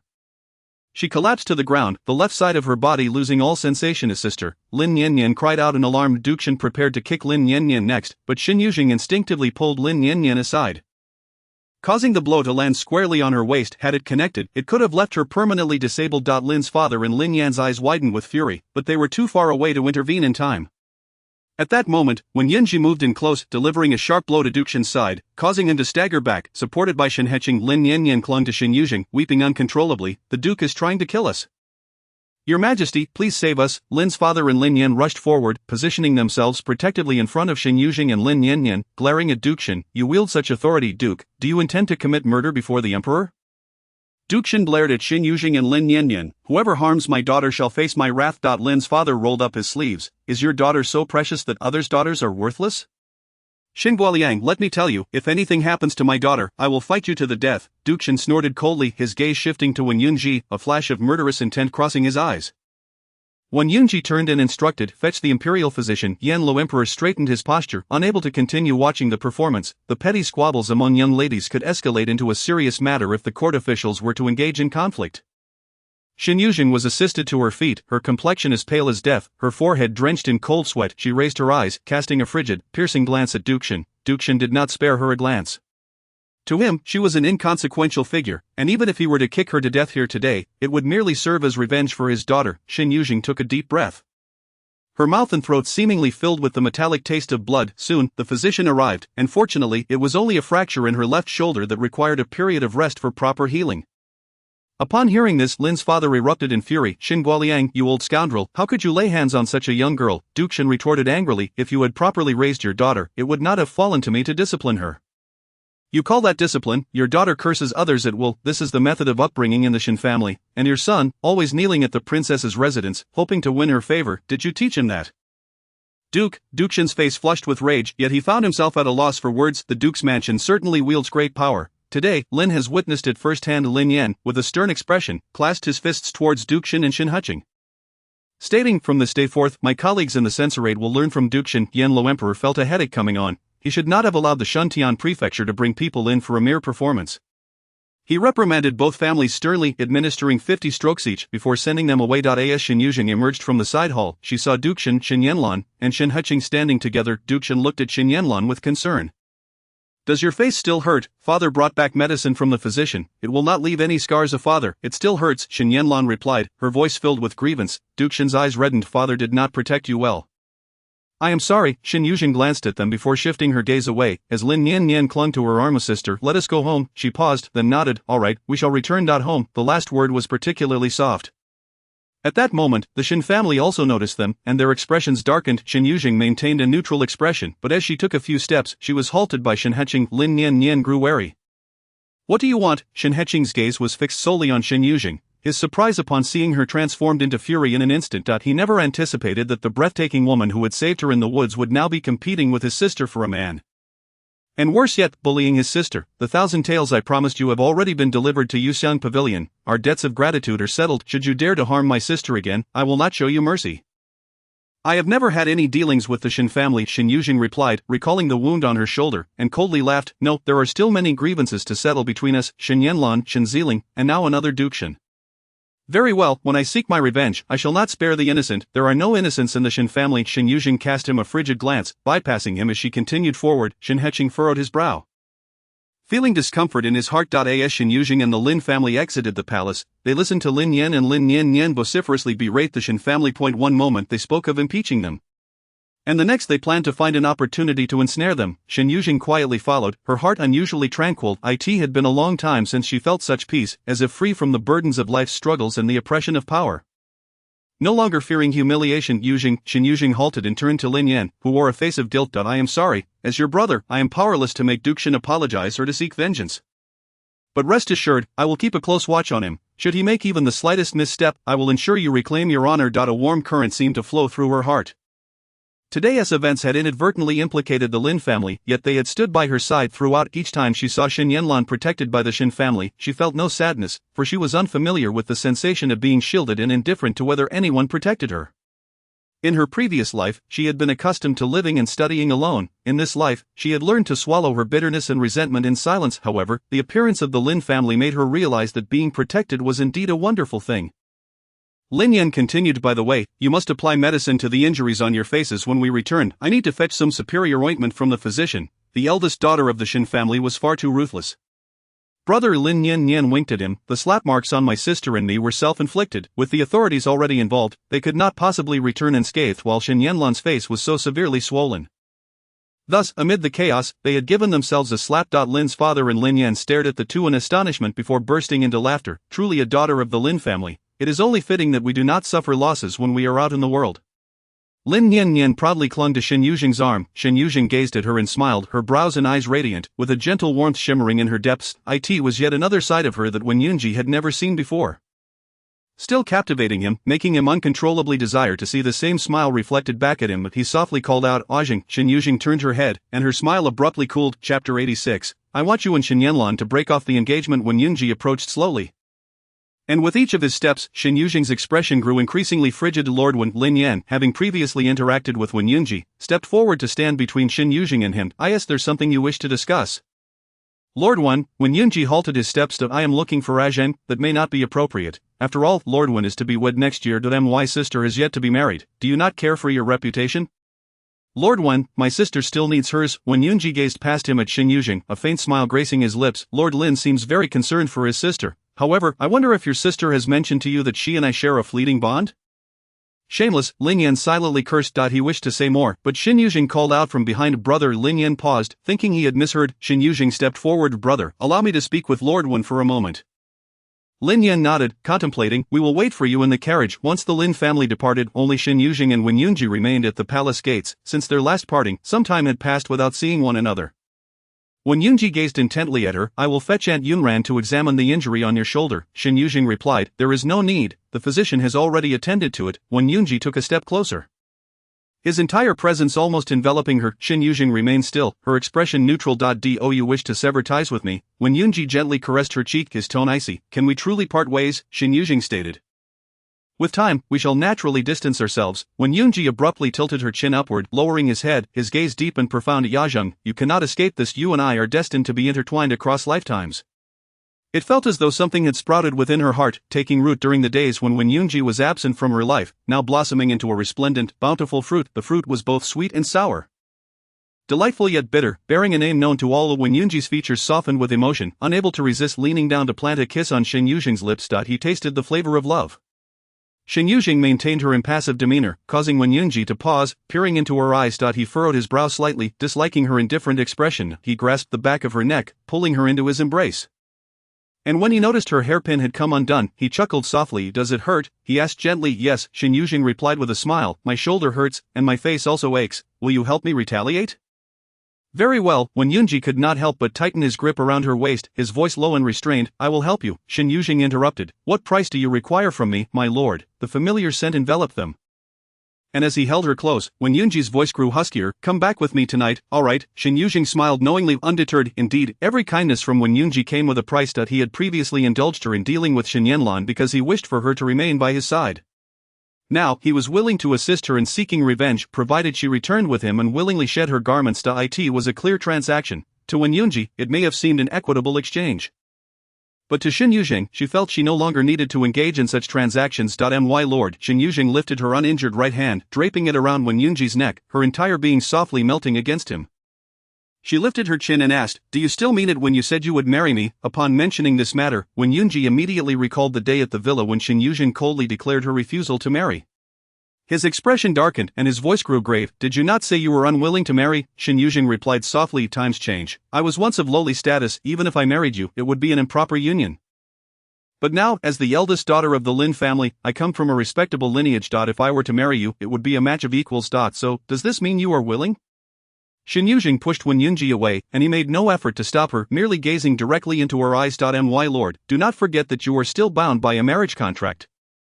Shen Yuzheng took a step back, a slight smile gracing her lips, her expression a delicate blend of pride and defiance. If you truly wish to marry me, come to do so with the utmost sincerity. Bearing me away in a grand sedan chair, with all the ceremony befitting such an occasion, Wen Yunji regarded her spirited gaze, his heart stirring with determination. Very well, as long as you agree. I shall break off the engagement with the Shen family today. Shen Yanlan slapped me, and the Duke of Shen kicked me. If I do not avenge these indignities, I shall find no peace. If you genuinely desire to marry me, then let us announce the dissolution of your engagement to Shen Yanlan at her birthday banquet in half a month's time. Upon returning to the carriage, the three Lin family members exchanged concerned glances with her. Yet none dared to inquire about her dealings with Wen Yunji. Instead, it was Lin Yan who exclaimed, I am so hungry, let us hasten back for dinner. Mother and sister-in-law await our return. Lin's father added. Yuan, go fetch some wine. Today, let us dispel the ill fortune for Yuzheng and Yan. Lin Yuan pouted, bringing the carriage to a halt. When mother and the madam scold me, you must come to my aid. Father. Lin's father reassured her, fear not, they shall not scold you today. Lin Yuan dismounted, and Shen Yuzheng declared, I shall accompany my brother. She intended to alight and procure a few items, recalling her promise to bring a gift for Madame Lin. Yet she was at a loss for what to purchase, as she lacked experience in such matters. Lin Yuan had already procured the wine, and after strolling for a while, he suggested, both mother and the Madame adore Sue's pastries. If you were to bring some back, they are sure to appreciate it. Shen Yuzheng felt a wave of relief wash over her and, following Lin Yuan's advice, selected several varieties of pastries, just as they were nearing the carriage. Lin Yuan suddenly remarked, Yuzheng, should you decide to wed, please inform us in advance. Mother and I must prepare your dowry. Shen Yuzheng halted, turning to face Lin Yuan. I have no immediate plans for marriage. Then that is fortunate. Lin Yuan's face broke into a broad smile, having discerned from Wen Yunji's gaze that he had not given up hope, while they could not interfere in Yuzheng's matters. It did not mean they would allow her to be bullied by Wen Yunji. Hearing that Shen Yuzheng had no intentions of marrying him, at least for the time being, filled him with joy. Then mother and I shall prepare your dowry in advance, so that when the time comes for your marriage, you may depart in splendid fashion. Upon hearing this, Shen Yuzheng instinctively wanted to refuse. How could she accept a dowry from the Lin family? Yet seeing the earnest smile on Lin Yuan's face, she swallowed her words. Very well, if the Lin family truly prepares something for me, I shall find another way to repay it later. Chapter 87, Your Majesty, please exile me from the capital. Wen Yunji returned to the palace, making his way directly to the imperial study. The eunuch guarding the entrance, startled and perplexed, said, Lord Wen, why have you returned? The emperor is. Wen Yunji halted in his tracks. Is someone inside? The empress is within. Wen Yunji slightly furrowed his brow, about to turn away when the door to the study swung open. The empress, adorned in resplendent attire, emerged with a displeased expression. Upon seeing Wen Yunji, she managed a strained smile. Lord Wen. Wen Yunji inclined his head slightly. Your Majesty. The empress merely acknowledged him with a nod before departing. As Wen Yunji entered the study, he found Emperor Yanli wearing a similarly grim countenance, leaning back in his chair, visibly displeased. The emperor rubbed his temples and sat up. Yunji, why have you returned? Wen Yunji replied, I have matters to report to your Majesty. Speak. The emperor picked up his teacup, having just had a fierce quarrel with the empress, and was now parched. I wish to break off the engagement with the Shen family. The emperor raised his head, setting down the cup after a moment, unable to swallow the tea. You wish to sever ties with the Shen family? He pointed an accusatory finger at him, gritting his teeth in anger. Do you wish to see my court thrown into chaos by your actions? Wen Yunji shook his head. Not at all, you are the emperor, the revered one. No one would dare to offend you directly. You still recognize me as the emperor. The emperor slammed his hand on the table. I cannot agree to this. If you dare to sever ties with the Shen family, the Duke of Shen will kneel before me in the imperial study by tomorrow. Should I act on his behalf or not? If I do not, it will dishearten the military generals, but if I do, what can I do? Imprison you, Yunji. You present me with a dilemma, even if the emperor and empress were here. They would never consent to your request. If you have the courage, go and speak to the empress yourself. If she agrees, then I shall acquiesce. After the emperor's lengthy admonishment, he was exceedingly thirsty and drained his cup. Wen Yunji calmly stated, to appease the anger of the Shen family, you may exile me from the capital. Upon hearing this, the emperor's brow furrowed, his expression turning serious. Yunji, you just not? Wen Yunji had been born and raised in the capital. Having studied, taken the imperial examinations, and ultimately achieved his current position with ease due to his illustrious lineage and capabilities. To be exiled from the capital would mean starting anew, for the sake of a marriage contract. He would forsake his promising future in the capital. You are intent on breaking the engagement with the Shen family for the sake of your concubine. No one should now refer to her as the eldest daughter of the Lin family. The emperor was astonished. The seemingly fragile woman had managed to navigate her way through the imperial court and had risen to the status of a noblewoman, yet the empress held her in such high regard, truly puzzling. Indeed, when Yunji acknowledged, recalling Shen Yuzheng's promise at the palace gates, a smile tugging at the corners of his mouth, he was indifferent to whether Shen Yuzheng had deceived him, even if she was now a Lin family girl. As long as he wished to marry her, the Lin family could not obstruct him. Moreover, she had explicitly agreed. He was grateful she was a Lin family girl, for it meant he could openly take her as his wife. You seem infatuated, the emperor pointed at him in exasperation. That woman does not appear willing. She has already sought the empress's assistance. It would not be surprising if she turned back one day to bite you. When Yunji chose to disregard the latter part of the emperor's statement, responding only to the former, she will be willing. The emperor, disinterested in further discourse, declared, I cannot agree to this. When Yunji abruptly interjected. The empress came earlier regarding the matter of the Chang family in Jiangnan, did she not? The emperor paused, and when Yunji continued, the Chang family has deep roots in Jiangnan, although the officials who have fallen from grace there appear unrelated to the Chang family. We both know they have amassed wealth for many years. Even though your majesty has dispatched other officials to Jiangnan, they cannot contain the Chang family. If you send me to Jiangnan, I shall assist in dealing with the Chang family. The emperor replied, the political landscape in Jiangnan is fraught with peril. One misstep could cost one's life. When Yunji inquired, I understand. Does your majesty doubt my capabilities? The emperor regarded Wen Yunji thoughtfully. He was indeed troubled by the situation in Jiangnan. Even though Lin Yuan had gathered substantial evidence sufficient to bring down a majority of the officials there, the Chang family remained untouched. If Wen Yunji were to go with his skills and cunning, he might indeed manage to handle the Chang family. However, this was an exceedingly dangerous undertaking. He could not simply agree without consideration. Wen Yunji added, Your Majesty need not feel burdened. I will inform my aunt, and I will certainly break off the engagement with the Shen family. The emperor asked, when do you plan to dissolve the engagement? You must give me a heads up. Should the Duke of Shen create a scene, I need to prepare a response. In half a month. When Yunji replied, a smile breaking across his face. If he did not allow Adhering to vent her frustrations, she would likely sulk for quite some time. Shen Yuzheng returned to the Lin residence, where Madame Lin, upon seeing the marks of a slap on her face, immediately burst into tears. She hastily produced the pastries but could not stem her tears. Feeling helpless, Madame Lin was about to rush forward to embrace her when Lin Yuan pulled her back. Mother, Yuzheng has an injury on her shoulder. It would be best not to touch her. What happened? How did your shoulder get injured? Madame Lin's tears fell even faster, her anxious gaze darting around Shen Yuzheng's shoulder, searching for the source of the injury. I am fine. Shen Yuzheng glanced pleadingly at Lin Yuan. Lin Yuan briefly recounted the events that transpired in the palace, omitting the more serious details, yet even so, Madame Lin wept uncontrollably upon hearing it. What if he is a duke? Can he bully my daughter at will? You two are utterly useless. Right under your noses, you allowed Yuzheng to be mistreated. Truly inept. Madame Lin was both furious and distressed, tears streaming down her face as she slapped Lin's father and Lin Yuan on the arms. Shen Yuzheng opened her mouth, surprised by how vehemently Madame Lin could strike. Just as she was about to speak, Lin Yan quickly pulled her aside. His sister, if you plead for leniency now, mother might relent. But she may be even harsher once we return to the room. Shen Yuzheng, taken aback, fell silent. Upon learning of her shoulder injury, Madame Lin became even more attentive to her diet and rest, insisting on taking care of everything herself, leaving Shen Yuzheng standing by her side, silent and helpless. Days passed in this manner until one day, her maid Han Dan entered to report, Miss, there is a woman named Hong Shu at the door, claiming she wishes to see you. Chapter 88. The female official of the Taisher Bureau. Upon entering, Hong Shu knelt on one knee before her. My lady, Shen Yuzheng responded coolly, I have left the Wen residence. You are no longer my servant, so there is no need to address me in such a manner. I understand. Hongshu hesitated for a brief moment before stating, my lord has already permitted me to depart. I wish to inquire whether my master requires assistance nearby. Shen Yuzheng turned her gaze towards her and asked, did Wenyunji instruct you to convey this? Hongshu shook her head, replying, my lord said nothing. Merely presented the contract of servitude and allowed me to leave. Shen Yuzheng remained silent, contemplating. After all, Hongshu was originally assigned to her by Wenyunji, and to be honest, she had never fully trusted her. Yet, Hongshu had not betrayed her either. Otherwise, Wenyunji would not be unaware of her prior connections with Wang Wuchang, nor would he have been ensnared by the Empress Dowager's influence. After a moment of reflection, Shen Yuzheng inquired, if I were to dismiss you, where would you intend to go? Hongshu scratched her head and replied, I might return to escorting goods. I was once a bodyguard before encountering my lord, who recognized my martial prowess and retained me in the capital. After finishing her explanation, she waited, uncertain if Shen Yuzheng would choose to keep her. If not, she would have to leave the capital.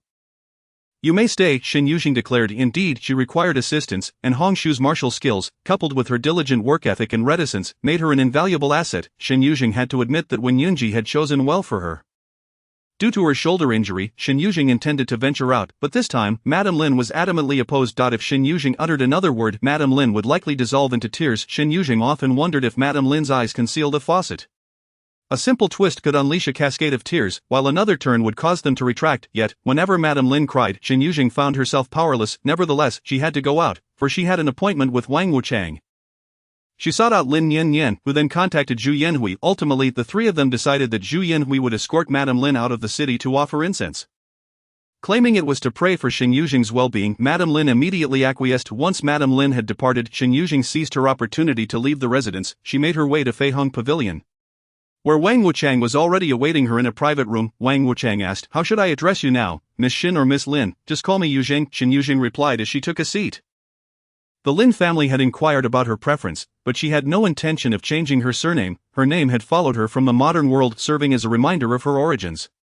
Very well, Yuzheng, what brings you to me? Previously, I borrowed some skilled fighters from the prince. This time, I wish to borrow more, she stated. What do you intend to do? Wang Wuchang straightened in his seat, regarding her with newfound respect. He was cautious not to underestimate Shen Yuzheng, for every endeavor she undertook left him in awe. I wish to investigate certain matters, but I lack suitable personnel, Shen Yuzheng explained. This time, I would like to borrow some shadow guards, not just any shadow guards, but those akin to the one accompanying you. Wang Wuchang studied her closely, eager to inquire how Shen Yuzheng discerned that the individual behind him was a shadow guard rather than an ordinary attendant. He was even more curious about how she knew he had a contingent of shadow guards at his disposal, or whether she was aware that this particular group was actually under the Empress Dowager's command, albeit under his jurisdiction. I can lend them to you, he conceded, having no reason to refuse. In truth, he was intrigued to discover Shen Yuzheng's intentions, much like when he watched Wen Ying advance step by step. Thank you, Lord Duan, Shen Yuzheng replied with a smile. Wang Wuchang then discussed various business matters they were collaborating on. Shen Yuzheng listened attentively but offered little in the way of opinions. She had proposed numerous plans, yet he, being a man of the ancient world, understood far better how to balance the interests of all parties involved. After sipping another cup of tea, Shen Yuzheng was suddenly startled by a commotion emanating from downstairs. She was astonished that anyone would dare to cause a disturbance at Feihong Pavilion. Both she and Wang Wuchang rose to their feet and approached the window to look down. A contingent of Jinui burst in, swiftly occupying the first floor, while several others ascended to the second floor. The patrons on the first floor, initially thrown into chaos, soon fell silent. Just then, a woman entered, clad in the official garb of a fifth-rank official, wearing a black cap and a silver sash adorned with a jade insignia. Although her features could only be described as plain, her commanding presence deterred anyone from approaching her. Minister Du, Shen Yuzheng exclaimed in surprise. Having previously met Du Yuan at another estate, however, she had not been wearing official attire at that time, and her demeanor had been far less imposing than it was now upon entering Feihong Pavilion. Du Yuan cast a cold, piercing glance around the room before raising her insignia, declaring, I am Du Yuan from the Ministry of Rights, hereby imperial decree to apprehend those conspiring against the Fei family. Any obstruction will be met with lethal force. The room fell into an eerie silence as Du Yuan waved her hand downwards, commanding search. The Jinui acted swiftly, thoroughly scouring Feihong Pavilion, including their private room. Once the search concluded, Shen Yuzheng asked, how is it that Minister Du can command the Jinui? Wang Wuchang explained, she is the chief official of the Ministry of Rights. Despite her fifth-rank title, she can act on behalf of the emperor. With her insignia, she can command all 6 ministries and even the Jinui. Shen Yuzheng observed Du Yuan on the first floor, contemplating thoughtfully. The Ministry of Rights wielded more power than she had imagined. effectively consolidating the authority previously held by the Ministry of Rites and much of the Jinui. Established by the Empress Dowager only 20 years ago, the Ministry of Rites was a female official position. Yet it was already an arduous task for women to enter officialdom. To achieve such a position while enduring societal pressures was no small feat, and Du Yuan stood out among the few who had succeeded. Shen Yuzheng's gaze remained fixed on Du Yuan, who seemed to sense something and lifted her head. When their eyes met, Shen Yuzheng offered a faint smile. Du Yuan nodded slightly before averting her gaze. Shen Yuzheng suddenly recalled something and asked, Minister Du, you were formerly with the palace kitchen, correct? Are the female officials of the Ministry of Rites selected from among the palace maidens? The palace maidens merely assist the emperor and empress in managing the inner palace and court affairs.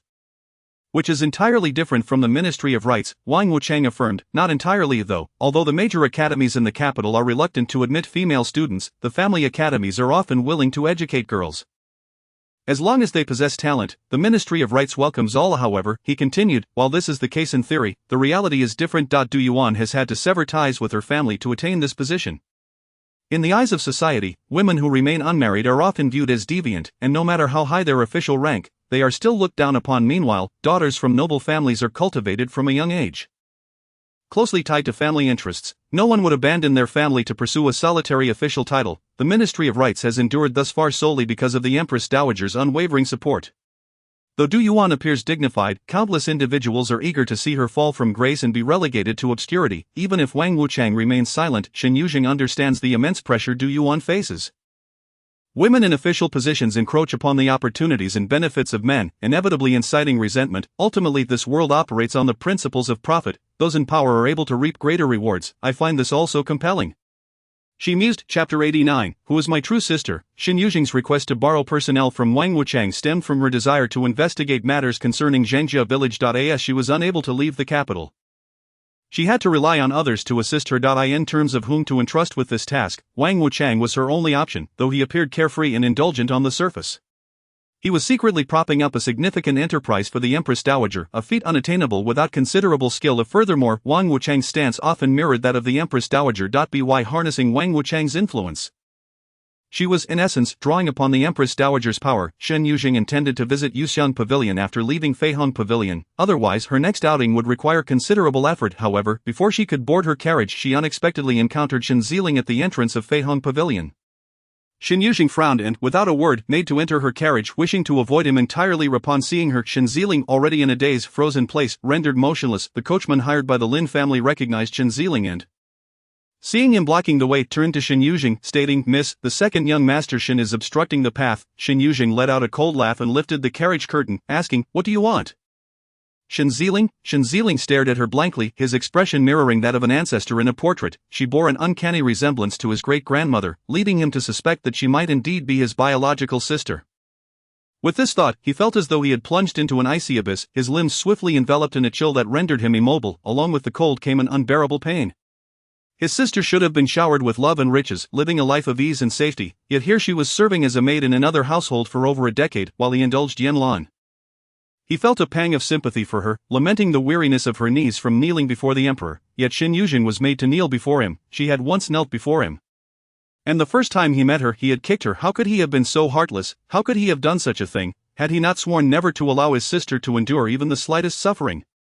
Did that kick leave a scar? And what of the incident at Baiyun Temple? Shen Yuzheng's eyes brimmed with tears, nearly spilling over. There were countless moments of regret. He had ruined her chances for happiness, forcing her into the role of Wen Yunji's concubine. Later, in a bid to drive her away from Wen Yunji, he had pushed her into the water. He had unleashed upon her the ruthlessness he had learned in the military. On the battlefield, against his own sister, overwhelmed by guilt and a torrent of anguish, he felt as though he were being crushed into fragments. His insides felt shattered, his limbs and bones dissolving into mere blood and foam. Yuzheng, Shen Yuzheng's voice emerged, raspy and nearly inaudible. Shen Yuzheng, her face icy, demanded, Will you let me pass? Shen Yuzheng parted his lips, a multitude of words clamoring to escape, yet each utterance felt as though it were strangled by a powerful grip around his throat. Every syllable piercing his veins, rendering each breath a painful endeavor. Uncle Wang charged forth directly. Shen Yuzheng flicked aside the curtain and returned to the carriage. Uncle Wang was instantly beset by a dilemma. After all, that was the second son of the Duke's residence, and should he collide with him? Gripping the reins, Uncle Wang's hands trembled uncontrollably. Shen Yuzheng, in a daze, took a step back, prompting a sigh of relief from Uncle Wang. who then flicked the reins, and the carriage sped away. Shen Yuzheng raised a hand to press against his face, taking a long moment to exhale slowly. He trudged back to the duke's residence. And upon entering, he observed the servants bustling about, transporting vibrant flower pots. The second young master has returned. Upon sighting him, the servants halted and bowed in respect. Shen Yuzheng inquired, "What is the purpose of this activity?" A servant replied, "The eldest young lady's birthday is approaching, and the Duke has decreed that this year we shall celebrate grandly, the more splendid the better. Thus, the mistress has instructed us to replace all the flowers in the residence." Before the servant could finish, Shen Yuzheng had already stormed towards the inner hall, a torrent of icy fury welling up within him, which erupted upon seeing Xiao Ruojuan. He strode over and yanked the mended dress from her hands.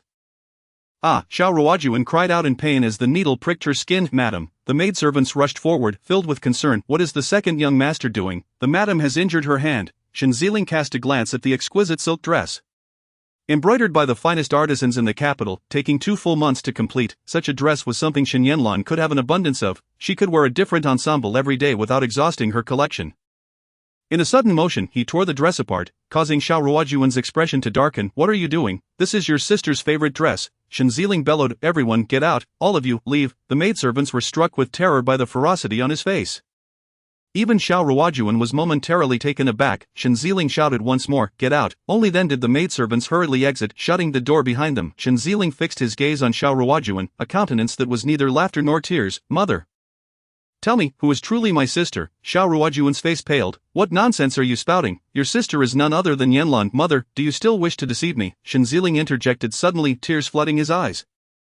"I went to Zhangjia village." Xiao Ruojuan pinched her palm sharply, forcing herself to remain composed. "The entire village was decimated. Even if you went, you would learn nothing. Indeed, the people of Zhangjia village were all gone."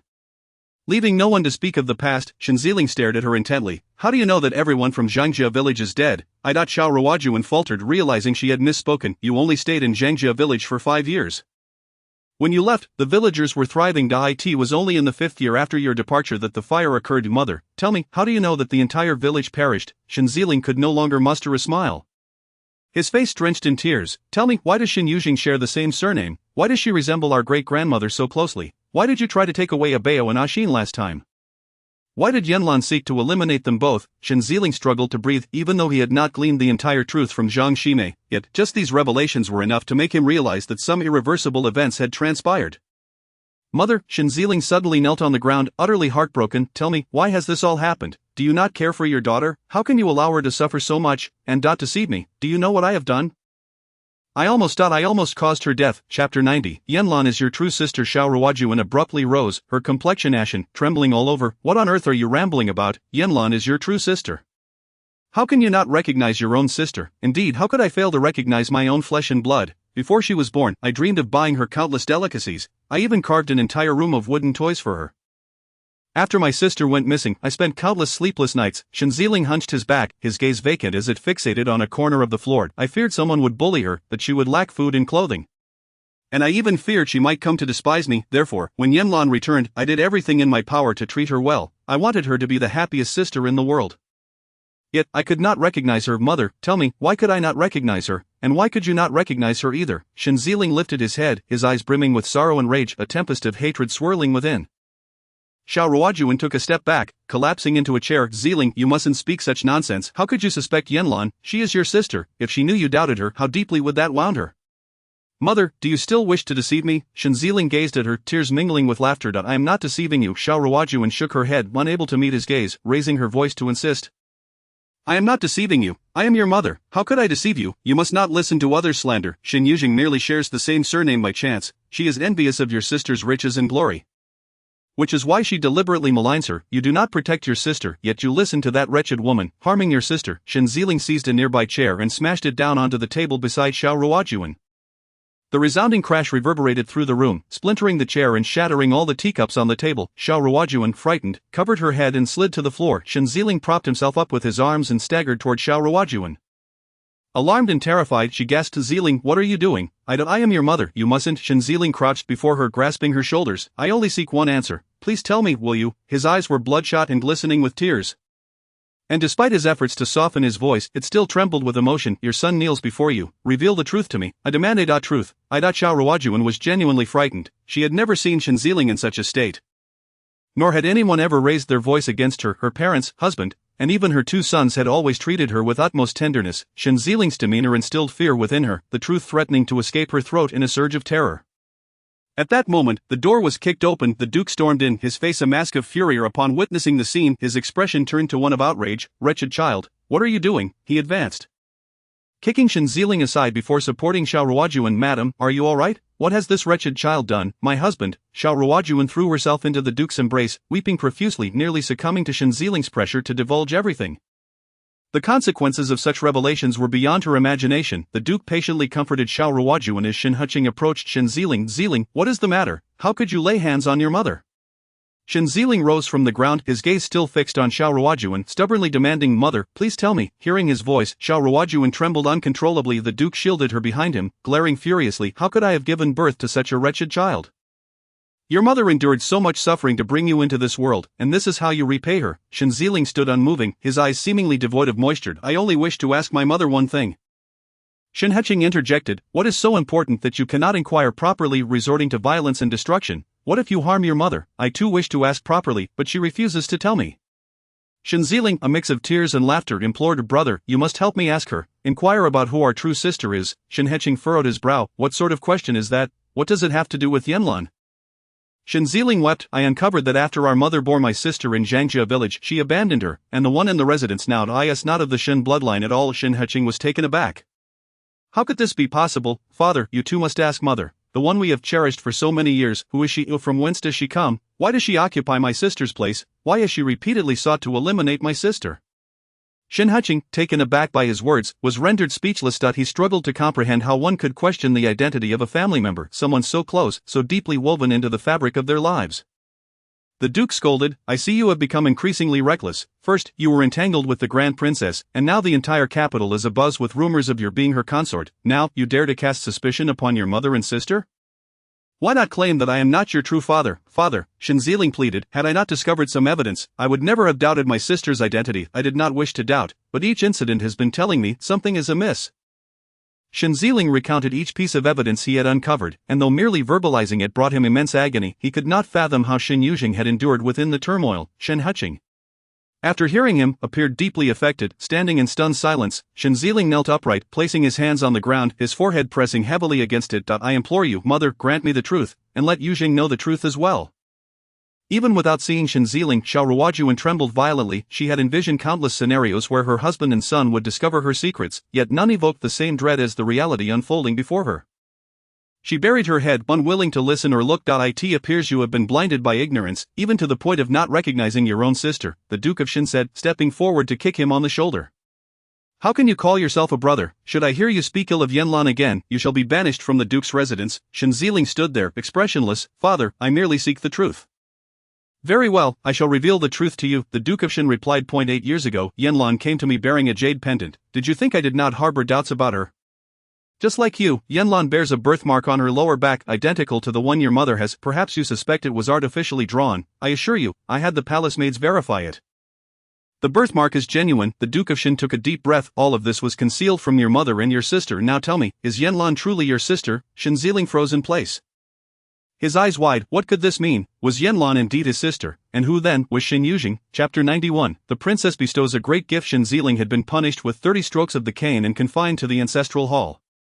However, that very night, he dragged his injured body out. Meanwhile, Xiao Ruojuan, having endured a fright, fell ill and remained shut away in her room. No one informed Shen Yuzheng of these events, and in just a few days, her birthday banquet would arrive. She spent her days selecting exquisite garments and jewelry, preparing to dazzle all at her celebration. After some contemplation, she decided to send an invitation to the Lin family.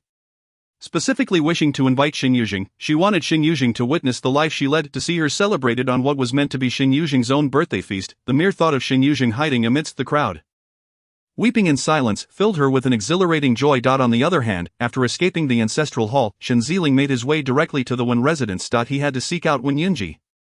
If anyone could summon Dr. Yunran, it would be him. Yet, when Yunji was not at home but rather at the Dali Temple, Shen Yuzheng proceeded to the Dali Temple, requesting that someone inform Wen Yunji of his presence. Standing outside for over an hour, the damp blood had soaked through his back, and now, as the night wind blew, it dried and hardened against his clothing. When Wen Yunji finally agreed to see him, Shen Yuzheng shook off his stiffness and entered the Dali Temple. When Yunji looked up from his paperwork, his gaze cold. "What do you want?" "I have a matter for which I seek your assistance." Shen Yuzheng replied. When Yunji averted his eyes, speaking in a flat tone, there exists no bond between us, I am unable to assist you. Before Shen Yuzheng could utter a word, when Yunji had already declined.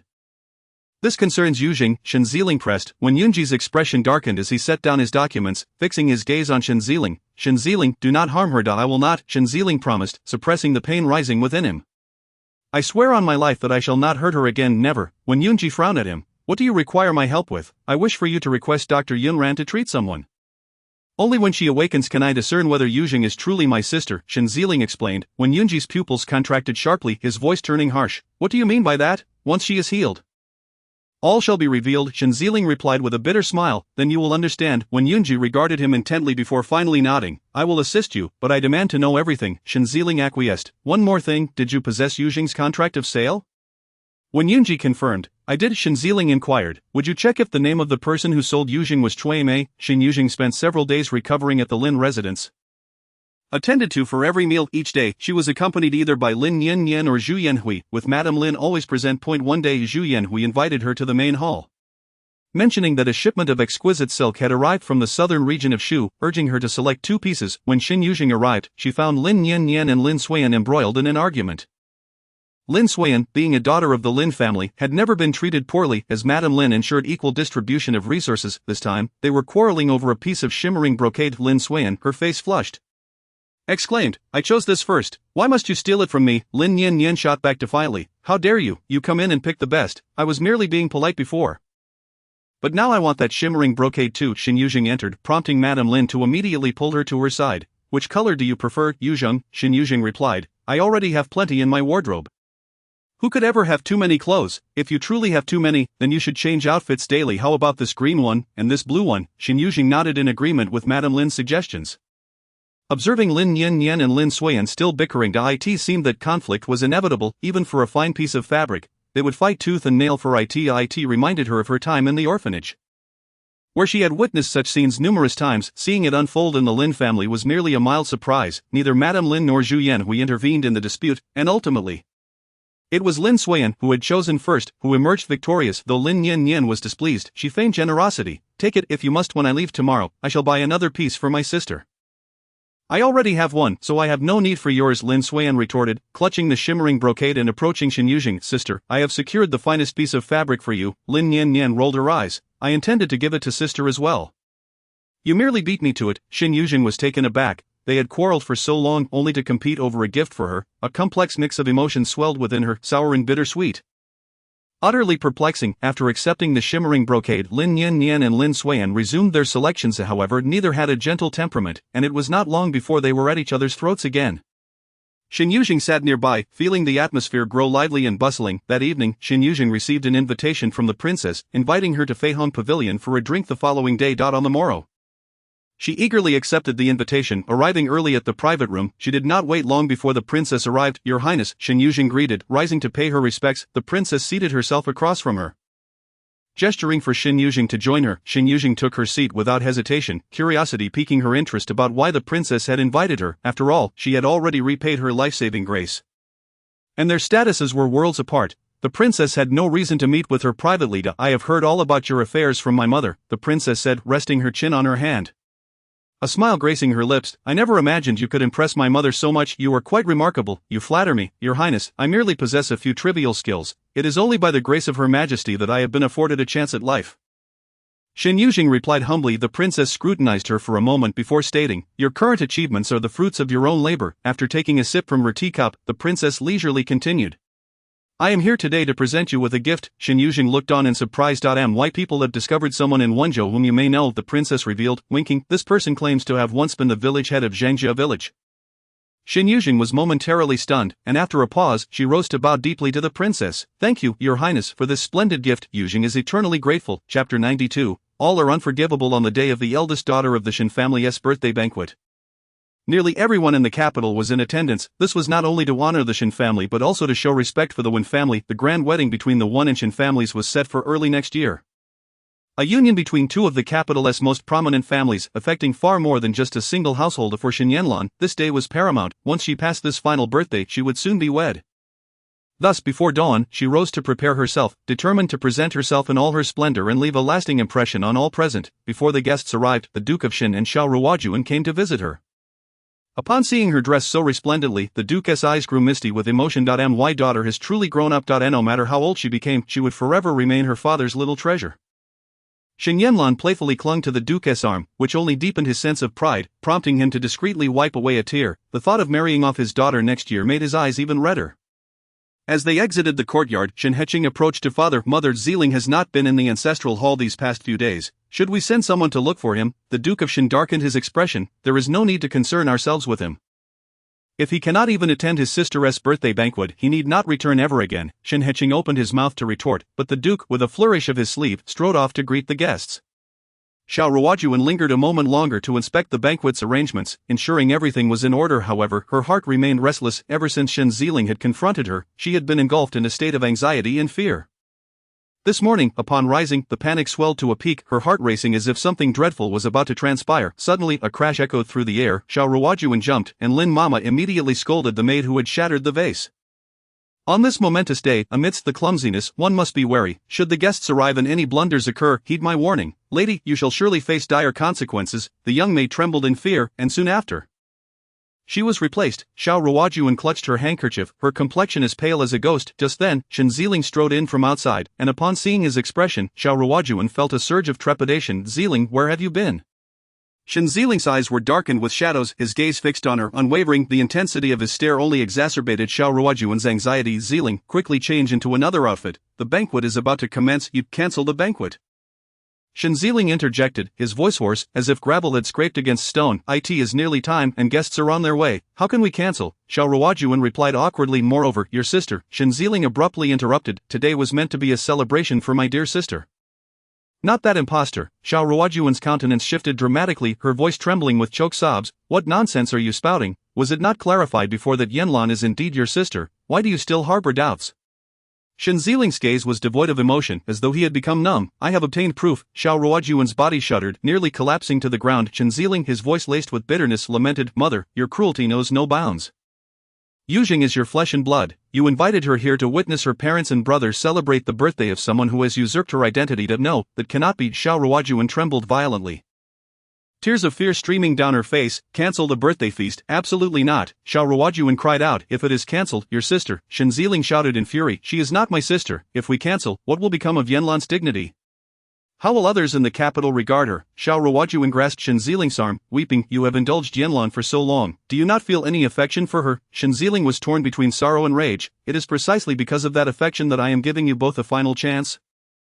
Cancel the birthday feast. This day does not belong to her, and she is unworthy of claiming my sister's birthday. Seeing that her pleas fell on deaf ears, Xiao Ruojuan, in a fit of anger, shoved him away. For the past 8 years, Yanlan has celebrated this day. Did you not all honor her? Now you say she is undeserving. Why did you remain silent during those 8 years? Shen Yuzheng felt a sharp pain pierce his heart, blood seeping from the wound, as tears streamed down his cheeks. You speak the truth. I am indeed guilty. Shen Yuzheng suddenly appeared defeated, staggering toward the exit. He should no longer grant them opportunities, nor himself. They were all beyond redemption, and none could escape their fates. Yuzheng, come back. What are you planning to do? Xiao Ruojuan called out anxiously. Shen Yuzheng left without looking back, while Xiao Ruojuan, in distress, wept, fearing he might do something reckless today. Quick, someone stop the second young master. Lin Mama inquired. Shall we inform the Duke? No need. Xiao Ruojuan shook her head immediately. She was uncertain of the evidence Shen Yuzheng possessed and dared not let the Duke know. She could only hope that Shen Yuzheng would consider their long-standing sibling bond and refrain from any rash actions. In the front courtyard of the Duke's residence, guests had begun to arrive in succession. Shen Yuzheng stood at the entrance to welcome them, while the Duke entertained guests in the main hall. The atmosphere of merriment and festivity enveloped the Duke's residence. Every guest entering with an invitation praised the Duke's meticulous preparations. Miss Shen is indeed fortunate to have such a doting father and brother. Her treatment rivals that of a princess. She cannot be compared to the crown princess. It is merely luck. Indeed, it was merely luck, thought the other noble ladies who entered. In terms of status, they were not inferior to Shen Yanlan, yet despite being legitimate daughters, they could not attain such affection. Those with slightly better fortunes would marry into suitable families, while those with less fortune would be ground down by their stepmothers in the inner chambers. Outwardly, everyone appeared glamorous, but who among them did not harbor grievances? Yet Shen Yanlan basked in adoration. Having everything she desired, even marrying the most eligible bachelor in the capital, was that not infuriating? Having completed her preparations, Shen Yuzheng emerged to greet guests, seeing those noble ladies who usually looked down on her now feigning smiles of jealousy to congratulate her. She could not help but feel a sense of satisfaction. She increasingly believed that she needed not cultivate relations with them. As long as she remained above them, they would have no choice but to curry favor. After greeting guests for a while, Shen Yuzheng suddenly asked the attendant by the door, "Have the Lin family arrived?" The attendant replied, "The Lin family arrived early and have already entered." Shen Yuzheng felt a pang of disappointment. But soon her spirits lifted again. After all, she would not miss seeing Shen Yuzheng. Today was her stage, and she intended to savor Shen Yuzheng's reaction. "Has young Master Wen arrived?" The attendant replied, "There has been no sign of young Master Wen yet. But the Wen family is already here." Shen Yuzheng's mood brightened again. She had dressed so beautifully today that young Master Wen would surely be captivated upon seeing her. However, as she waited by the entrance until the banquet was about to begin, she still did not catch a glimpse of Wen Yunji. Reluctantly, she instructed her servants to remain on alert, ensuring they would inform her immediately upon Wen Yunji's arrival. Compared to the gifts from her parents and brothers, she was far more curious about what this nominal fiancé would present to her. Chapter 93. I am here today to break the engagement with the Shen family. Shen Yuzheng and the Lin family arrived at the Duke's residence together. They had come early, and much of the banquet hall remained empty. However, after a short while, many guests began to trickle in. Before the banquet commenced, families exchanged pleasantries. Standing beside Madame Lin, Shen Yuzheng stood out not only for her exceptional beauty but also due to her previously known identity. Today, as it was the birthday banquet of young Master Wen's future wife, her status as a concubine felt particularly awkward. Madame Lin held her hand and introduced her briefly at the outset, then refrained from saying another word. Had it not been for Yuzheng's shoulder injury, they would have already held the banquet to announce her identity to the entire capital. Today was the Shen family's stage, and Yuzheng needed not to assert her identity in someone else's domain. Despite Madame Lin's silence, she cherished Shen Yuzheng immensely, ensuring to keep her by her side during conversations, fearing any neglect toward her. Even without formal introductions, the guests could likely infer Shen Yuzheng's identity. Could she be the lost eldest daughter of the Lin family? Someone pondered aloud, only to be quickly diverted by the Lin family. The Lin family shielded Shen Yuzheng closely. Any attempt at conversation would be swiftly interrupted. Soon after, the majority of guests had arrived, at which point Xiao Ruojuan entered, holding Shen Yuzheng's hand. Today, Shen Yuzheng was adorned in vibrant attire, donning the most fashionable brocade garments in the capital, her head crowned with jewels, happiness radiating from her countenance. She held her head high, her smile dazzling, and as she passed by the crowd, she instinctively straightened her back. Xiao Ruojuan led Shen Yuzheng to the main seat and turned to address the guests. "Thank you all for attending my daughter's 19th birthday banquet." She scanned the room, not spotting Shen Yuzheng among the guests, causing a wave of unease to wash over her. After a few polite remarks from Xiao Ruojuan and a few words from Duke Shen, the entire Shen family stood together, all looking dignified, and the atmosphere exuded warmth and joy. In particular, the gazes of Duke Shen and Shen Yuzheng toward Shen Yuzheng were filled with affection and indulgence. The Duke waved his hand, and immediately a servant brought forth a brocade box. Handing it to Shen Yuzheng, he smiled and said, "This is a birthday gift from your father, my dear Yuzheng. May you always be safe, happy, and content." Shen Yuzheng opened the box to reveal a set of resplendent jade adornments, embellished with glittering red gemstones. "Thank you, father," Shen Yuzheng exclaimed joyfully. Shen Yuzheng then stepped forward, presenting her with a wolf's tooth, the trophy from his fierce battle against a pack of wolves during his first expedition to the northern frontier. Today, he gifted it to Shen Yuzheng as a symbol of honor. Meanwhile, Xiao Ruojuan presented several land deeds for estates and shops. Though somewhat mundane, their value was undeniable. The gifts from the Shen family reflected their profound love for Shen Yuzheng. They seemed eager to bring her the finest treasures the world had to offer. Following the Shen family, the Wen family, as in-laws, presented their gifts. While Madame Wen's gift was conventional, the fact that she was to become her future mother-in-law delighted Shen Yuzheng, who embraced it warmly. After the circle of gifts was completed, someone suddenly inquired, "Is young Master Wen not here today?" Upon hearing this, everyone turned toward the Wen family's direction, and indeed, there was no sign of Wen Yunji. Among the noble ladies, some who usually held disdain for Shen Yuzheng deliberately questioned, "Isn't young Master Wen the fiancé of Miss Shen? How could he miss such an important occasion?" Madame Wen, fearing the awkwardness, quickly clarified, "Yunji is occupied with official duties. He informed me this morning that he could not attend, yet he instructed me to bring a gift and promised to apologize to Miss Shen later." Shen Yuzheng felt a wave of sadness wash over her. How could Wen Yunji not attend today? Would he not witness her radiant appearance? However, she could only suppress the sorrow within her heart and feign a compassionate demeanor as she said, "It is quite alright if young Master Wen cannot attend. He bears the trust of His Majesty and naturally must prioritize official duties." Madame Wen smiled and remarked, "Yunlan is a good child. Later, let Yunji make amends to you." Before she could finish her sentence, someone stepped through the door of the banquet hall. "Mother, when did I say I wouldn't come?" Madame Wen looked over in astonishment and saw it was Wen Yunji. She smiled awkwardly. Yunji, you managed to find time to come. Early that morning, she had dispatched someone to the Dali temple to inform Wenyunji that he must attend Shen Yanlan's birthday banquet today. Having not seen him until now, Madame Wen assumed he would not arrive and had spoken those words on his behalf. When Yunji chose not to expose her pretense, his calm, indifferent gaze swept over the assembled guests. When he noticed Shen Yuzheng, his eyes lingered for a few moments longer before shifting to Shen Yanlan. It was an important day for the Shen family, and no matter what, he felt compelled to be present. Especially since he had yet to present his gift, Shen Yanlan was particularly delighted to see him. Young Master One, I am already very pleased that you could spare the time to come. There is no need for any gifts. When Yunji offered a faint smile and then gestured for the Yenshur behind him to present a lacquer box to Shen Yanlan, overwhelmed with joy. Shen Yanlan could hardly contain herself. It was a rare honor for her to receive a birthday gift personally delivered by Wenyunji. This attention and care would henceforth belong solely to her. Leaving others with nothing but envy, she deliberately cast a glance at Shen Yuzheng, raising an eyebrow in triumph. You cannot compete with me for wealth, status, and Wenyunji, all of it is mine. At that moment, her life reached its pinnacle. There was no moment more complete or blissful than this. Tears welled in her eyes as she reached to open the lacquer box. This is, she paused, looking up at Wenyunji with uncertainty. Wenyunji spoke softly, I am here today solely for one matter. He glanced at Shen Yuzheng, who lazily lifted her teacup and smirked at him. A smile blossomed in Wenyunji's eyes, but he quickly lowered his gaze to mask it. When he lifted his eyes again, his expression had returned to its usual coolness. Today, Yunji had come to annul the engagement with the Shen family. As those words fell, it was as if a stone had been cast into a tranquil lake, sending ripples across the surface, quickly evolving into a tumultuous wave of chaos. Chapter 94, Who is blind? Madame Wen abruptly stood up, her face stern as she scolded Yunji. What nonsense are you speaking? Why would you want to annul anything? Hurry and go downstairs. Did you not see how the entire family of the Duke of State has changed their expressions? The gazes of Duke Shen and Shen Yuzheng upon Wenyunji seemed capable of tearing him apart. Wenyunji replied, inside the box are the betrothal documents and tokens. I have returned them, and I kindly ask the Shen family to return my own. Yunji, Madame Wen exclaimed in anger. Duke Shen, infuriated, declared, what does the Wen family mean by this?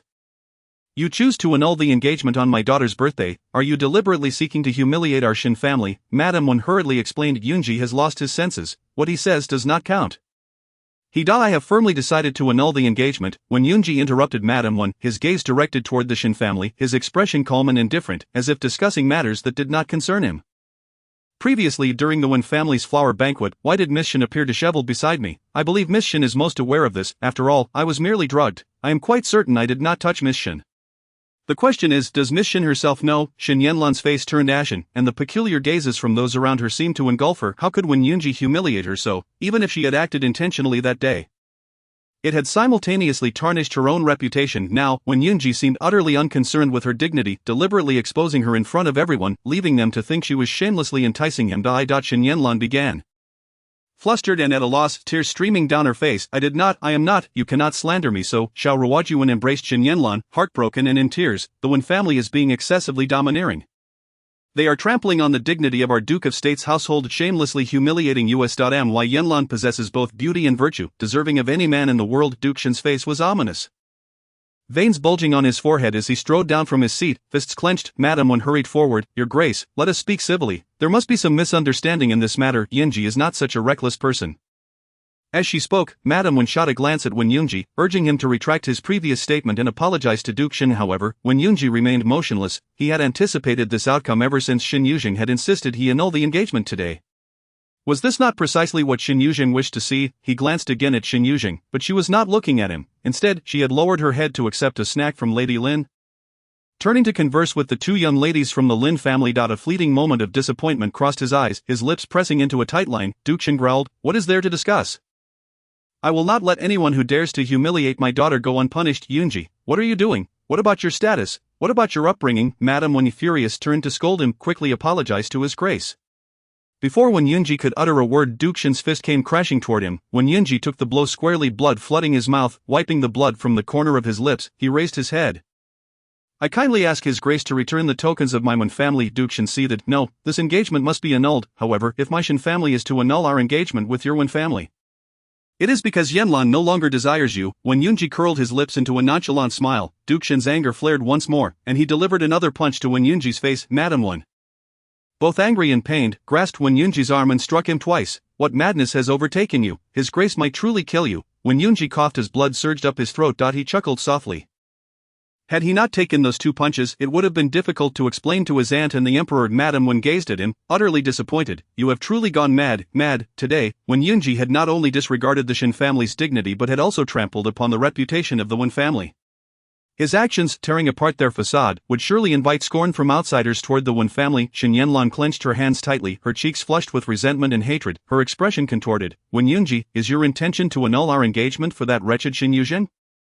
When Yunji raised his gaze, coldly regarding her, Shen Yuzheng no longer cared how others perceived her. She had already lost face today. From the very beginning of our engagement, she shamelessly pursued you. A lowly maid.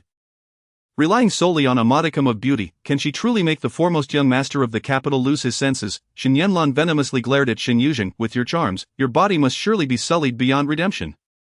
Shen Yuzheng's expression darkened. Shen Yuzheng was clearly intent on dragging her down. Just as she was about to speak, Lin Yan scoffed, retorting, "It was your own failed seduction. You cannot even control your own man. Yet you blame my sister for it." Lin Suiyan also chimed in, "My sister is beautiful. That is not a reason for your jealousy. What if he is the foremost young master of the capital? My sister may not even look his way." The words were satisfying to say, but once they were spoken, Lin Suiyan felt a pang of guilt as she glanced at Wen Yunji, noticing his darkened expression. She immediately shrank back and moved closer to Shen Yuzheng. Shen Yuzheng trembled with rage, her voice sharp. "Is the entire Lin family blind? Shen Yuzheng is merely a lowly maidservant. I wouldn't even allow her to wash my feet. Her mother has abandoned her, yet you Lin family still treat her like your own daughter. It is absurd. To recognize a maid as your own flesh and blood, how could that not be blindness?" Lady Lin was so enraged that her breath quickened, blood rushing to her head, her hands trembling. "Yuzheng is my daughter. I did not abandon her." Shen Yuzheng quickly pressed down on Lady Lin's hands. "Mother, please do not be angry." Lady Lin's fury subsided suddenly, looking at her in disbelief. Did you just call me?" "Yes." Shen Yuzheng nodded. "Do not be angry for the sake of others." All right, Lady Lin agreed. Tears streaming down her face, Shen Yuzheng took a deep breath, raising her hand to wipe away the tears from the corner of Lady Lin's eyes. Only then did she turn her attention to Shen Yuzheng.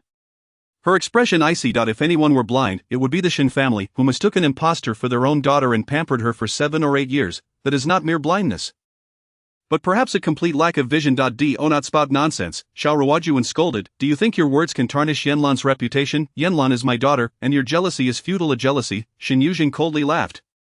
She was not jealous of Shen Yanlan. "Mother, do you not want evidence?" Suddenly, a voice echoed from the entrance of the banquet hall as Shen Yuzheng stepped in, accompanied by a woman clad in coarse linen.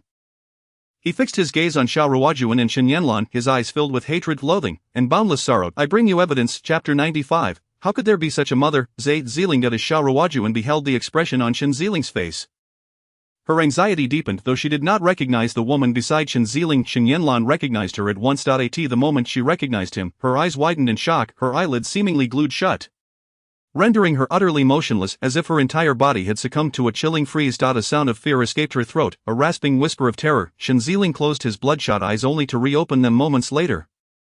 He had once contemplated granting his mother and Shen Yanlan a chance to resolve this matter privately, to discreetly remove Shen Yanlan from the family tree under a different name. Moreover, with the entire capital gathered today, should he expose the truth, it would inflict immense harm not only upon his mother but also upon his father, not to mention the prestigious reputation of the Shen family. Yet, his mother had once uttered a profound truth: none within the Shen family were blameless.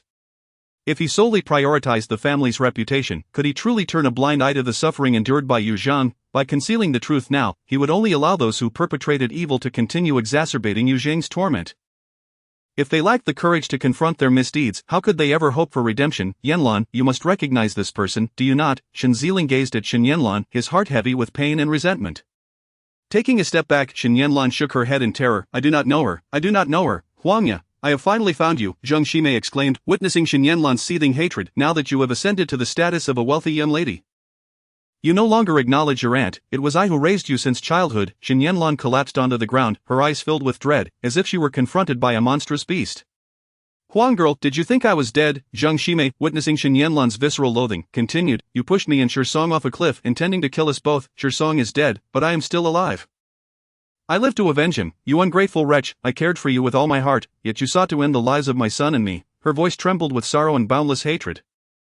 "My poor son, he protected you since childhood. When you stole from the village and were pursued, it was my son who shielded you. How could you bear to do this to him? How could you?" With such a cruel heart, Zheng Shimei sank to the ground, weeping uncontrollably, pounding the earth and hurling curses at Shen Yanlan, the guests in the capital, who prided themselves on their knowledge of poetry and etiquette.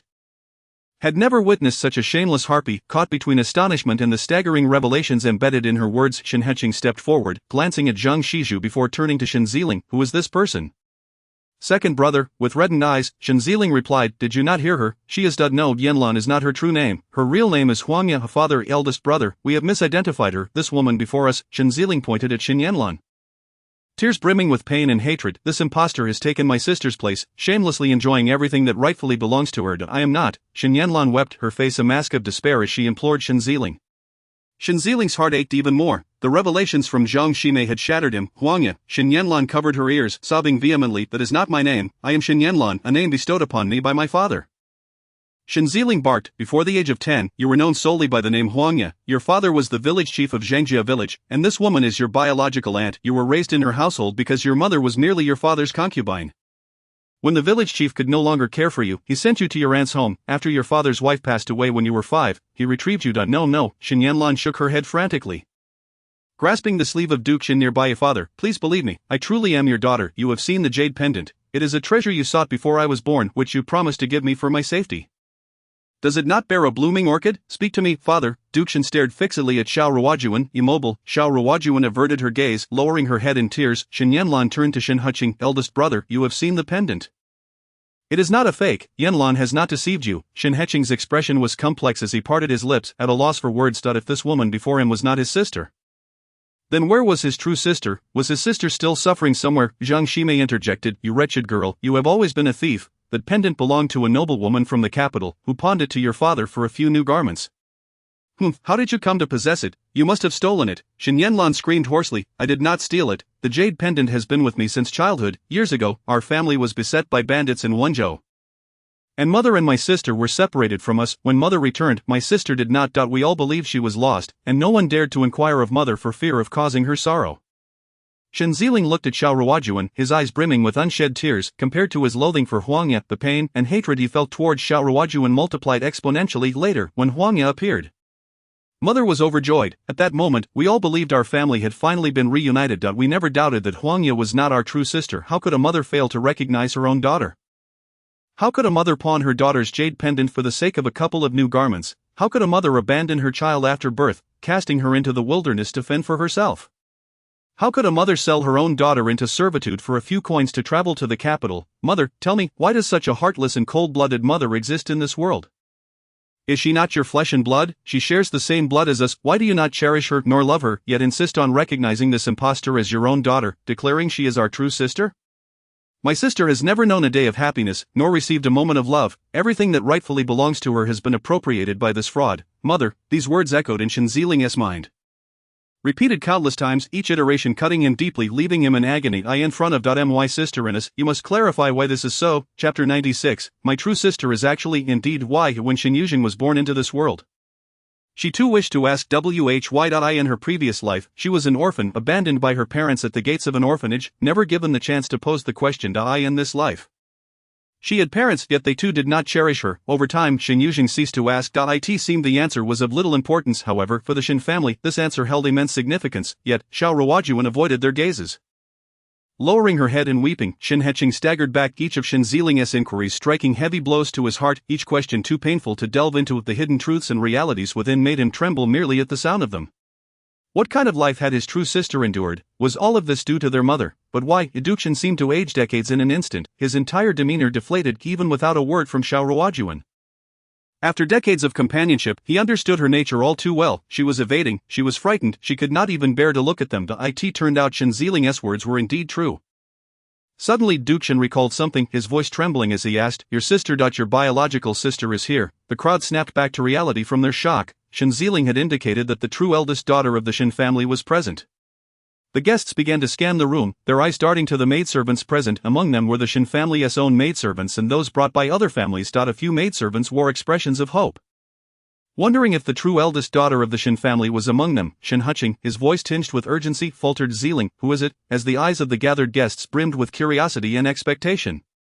When Yinji turned to look at Shen Yuzheng, he had been present when Zhang Shimei recounted everything to the aunt they sought. Shen Yuzheng held a past that he had never contemplated, her identity a revelation he had never imagined. A painful ache gripped his heart, heavy and sorrowful, compelling him to rush forward and embrace the solitary woman who had endured so much. Yet, in truth, Shen Yuzheng remained calm, switching her cup of tea for wine, merely observing the unfolding drama with indifference. However, after sipping just twice, Madame Lin noticed and promptly took the cup from her. You still bear wounds.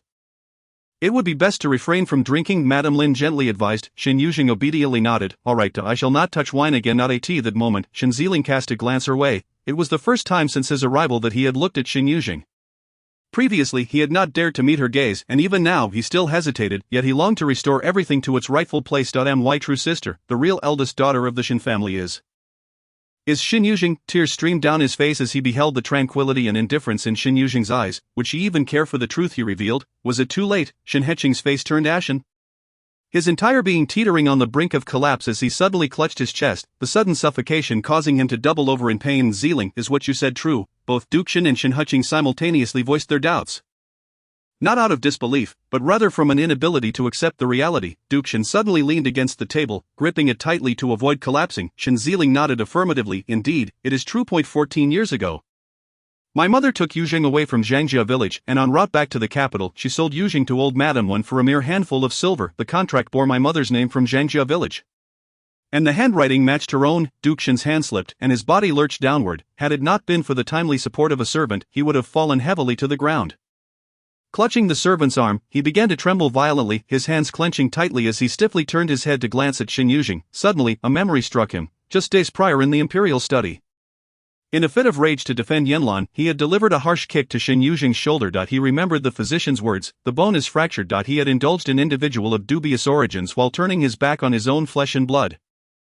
A sudden spurt of blood erupted from his mouth. My lord, the servants cried out in alarm. Hearing the commotion, Xiao Ruojuan looked up, and upon seeing Duke Shen's condition, she was thoroughly alarmed. She rushed over to embrace him. Husband, are you all right? Please don't scare me. Quickly summon the physician. Duke Shen's complexion was ashen, blood seeping from the corners of his mouth, yet he clutched Xiao Ruojuan's wrist with a vice-like grip. Ruojuan, in all these years of marriage, I have never asked anything of you. Xiao Ruojuan wept uncontrollably. In her eyes, Duke Shen had always been a paragon of strength and capability, yet, witnessing him spitting blood, a deep fear gripped her heart. Wowo. She sobbed, holding on to Duke Shen in a state of utter despair. Ruojuan, today I beseech you for an answer. That child is my daughter, our daughter. Have you forgotten the joy you felt upon discovering your pregnancy? Duke Shen, a man of considerable stature, found tears brimming in his eyes. You vowed to raise her as a carefree little princess just like you, but why, after her birth, did you abandon her? Xiao Ruojuan's cries grew more desperate.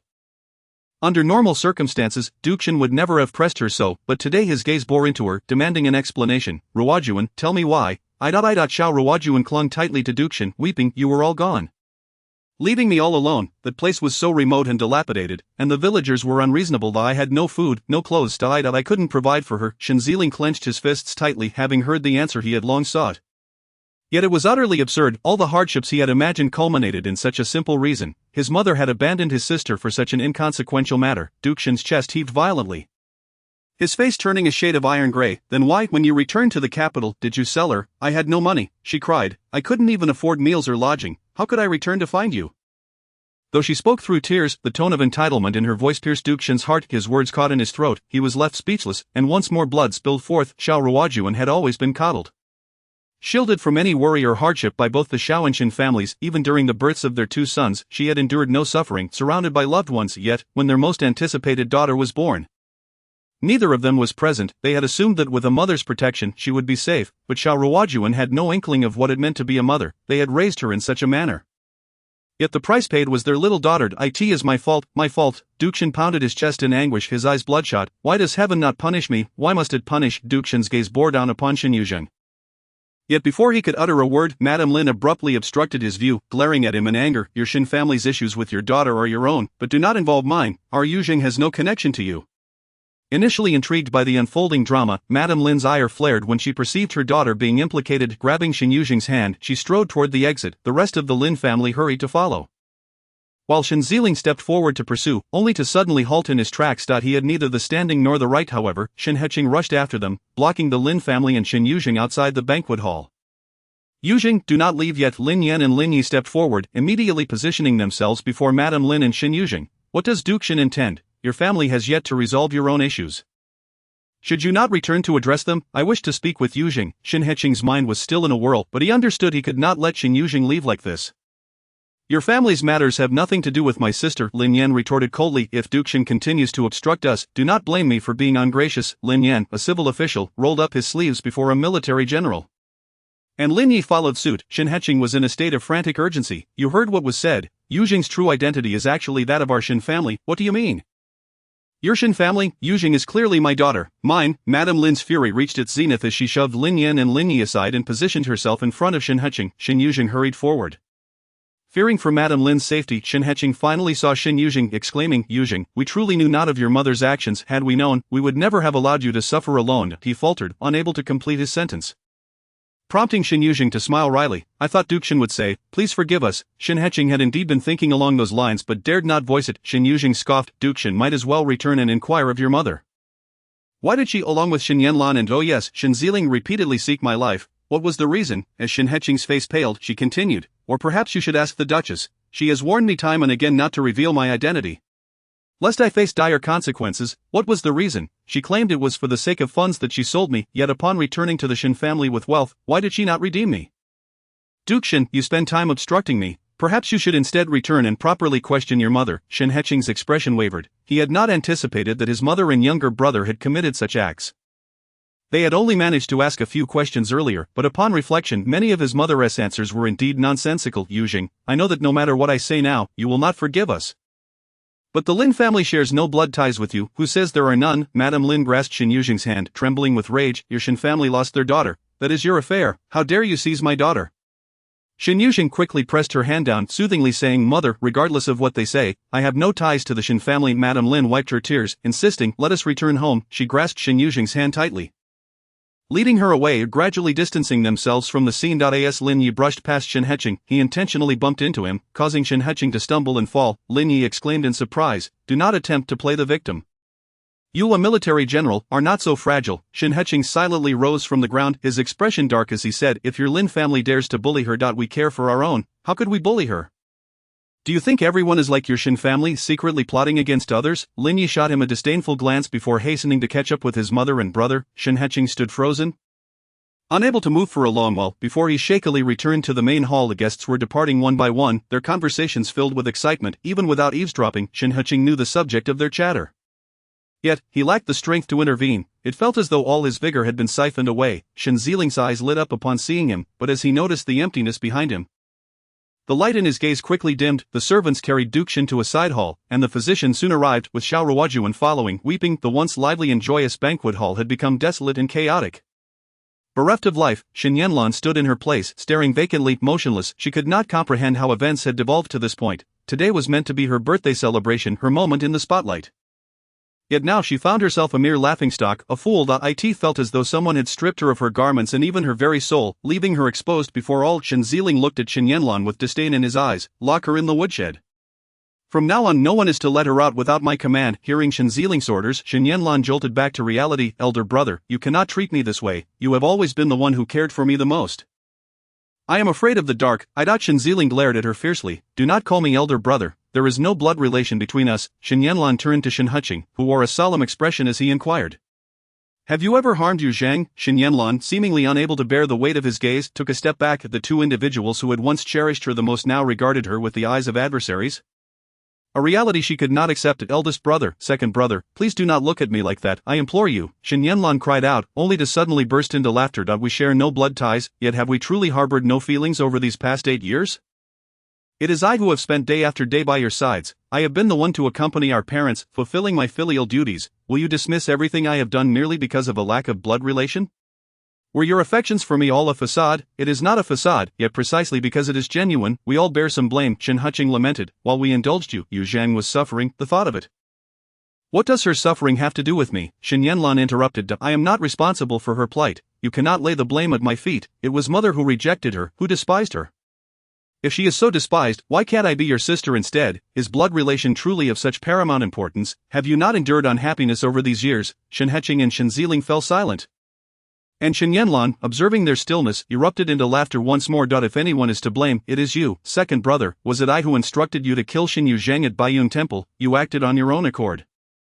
You were the one who sought out the Liao family's third young lady, and you were the one who tore Shen Yuzheng and Zhao Liangsheng apart. And as for the incident of you pushing Yuzheng into the water, I had no prior knowledge of it. Wasn't it you who once harbored even more hatred for her than I? What now? Are you to weep and kneel before her, begging for forgiveness? Will she even grant it? Shen Yuzheng, you are deluded. Your sister. From the very beginning was detested by your mother, and later, targeted by your family, when Yunji treated her as a mere plaything, to be discarded after use. She has endured such wretchedness, unloved and uncared for. In my opinion, the blood of your Shen family coursing through her veins is her lifelong misfortune. Silence, Shen Yuzheng suddenly bellowed, quickly glancing at Shen Yuzheng, who appeared ashen, utterly defeated. Yuzheng, are you all right? She speaks the truth. I am guilty, deserving of punishment, yet you. Shen Yuzheng lifted his gaze to Shen Yanlan. You are not innocent either. You deliberately brought Yu Zheng's jade pendant to the Shen family, knowing full well your identity was a deception, yet you never spoke of it. You claim that our years of sibling affection should not vanish so easily, but was it not you who truly caused its demise? If you had genuinely cared for us, how could you not understand our guilt towards Yu Zhang? Before she was even born, our entire family eagerly anticipated her arrival. When she went missing, we yearned for her return every single day.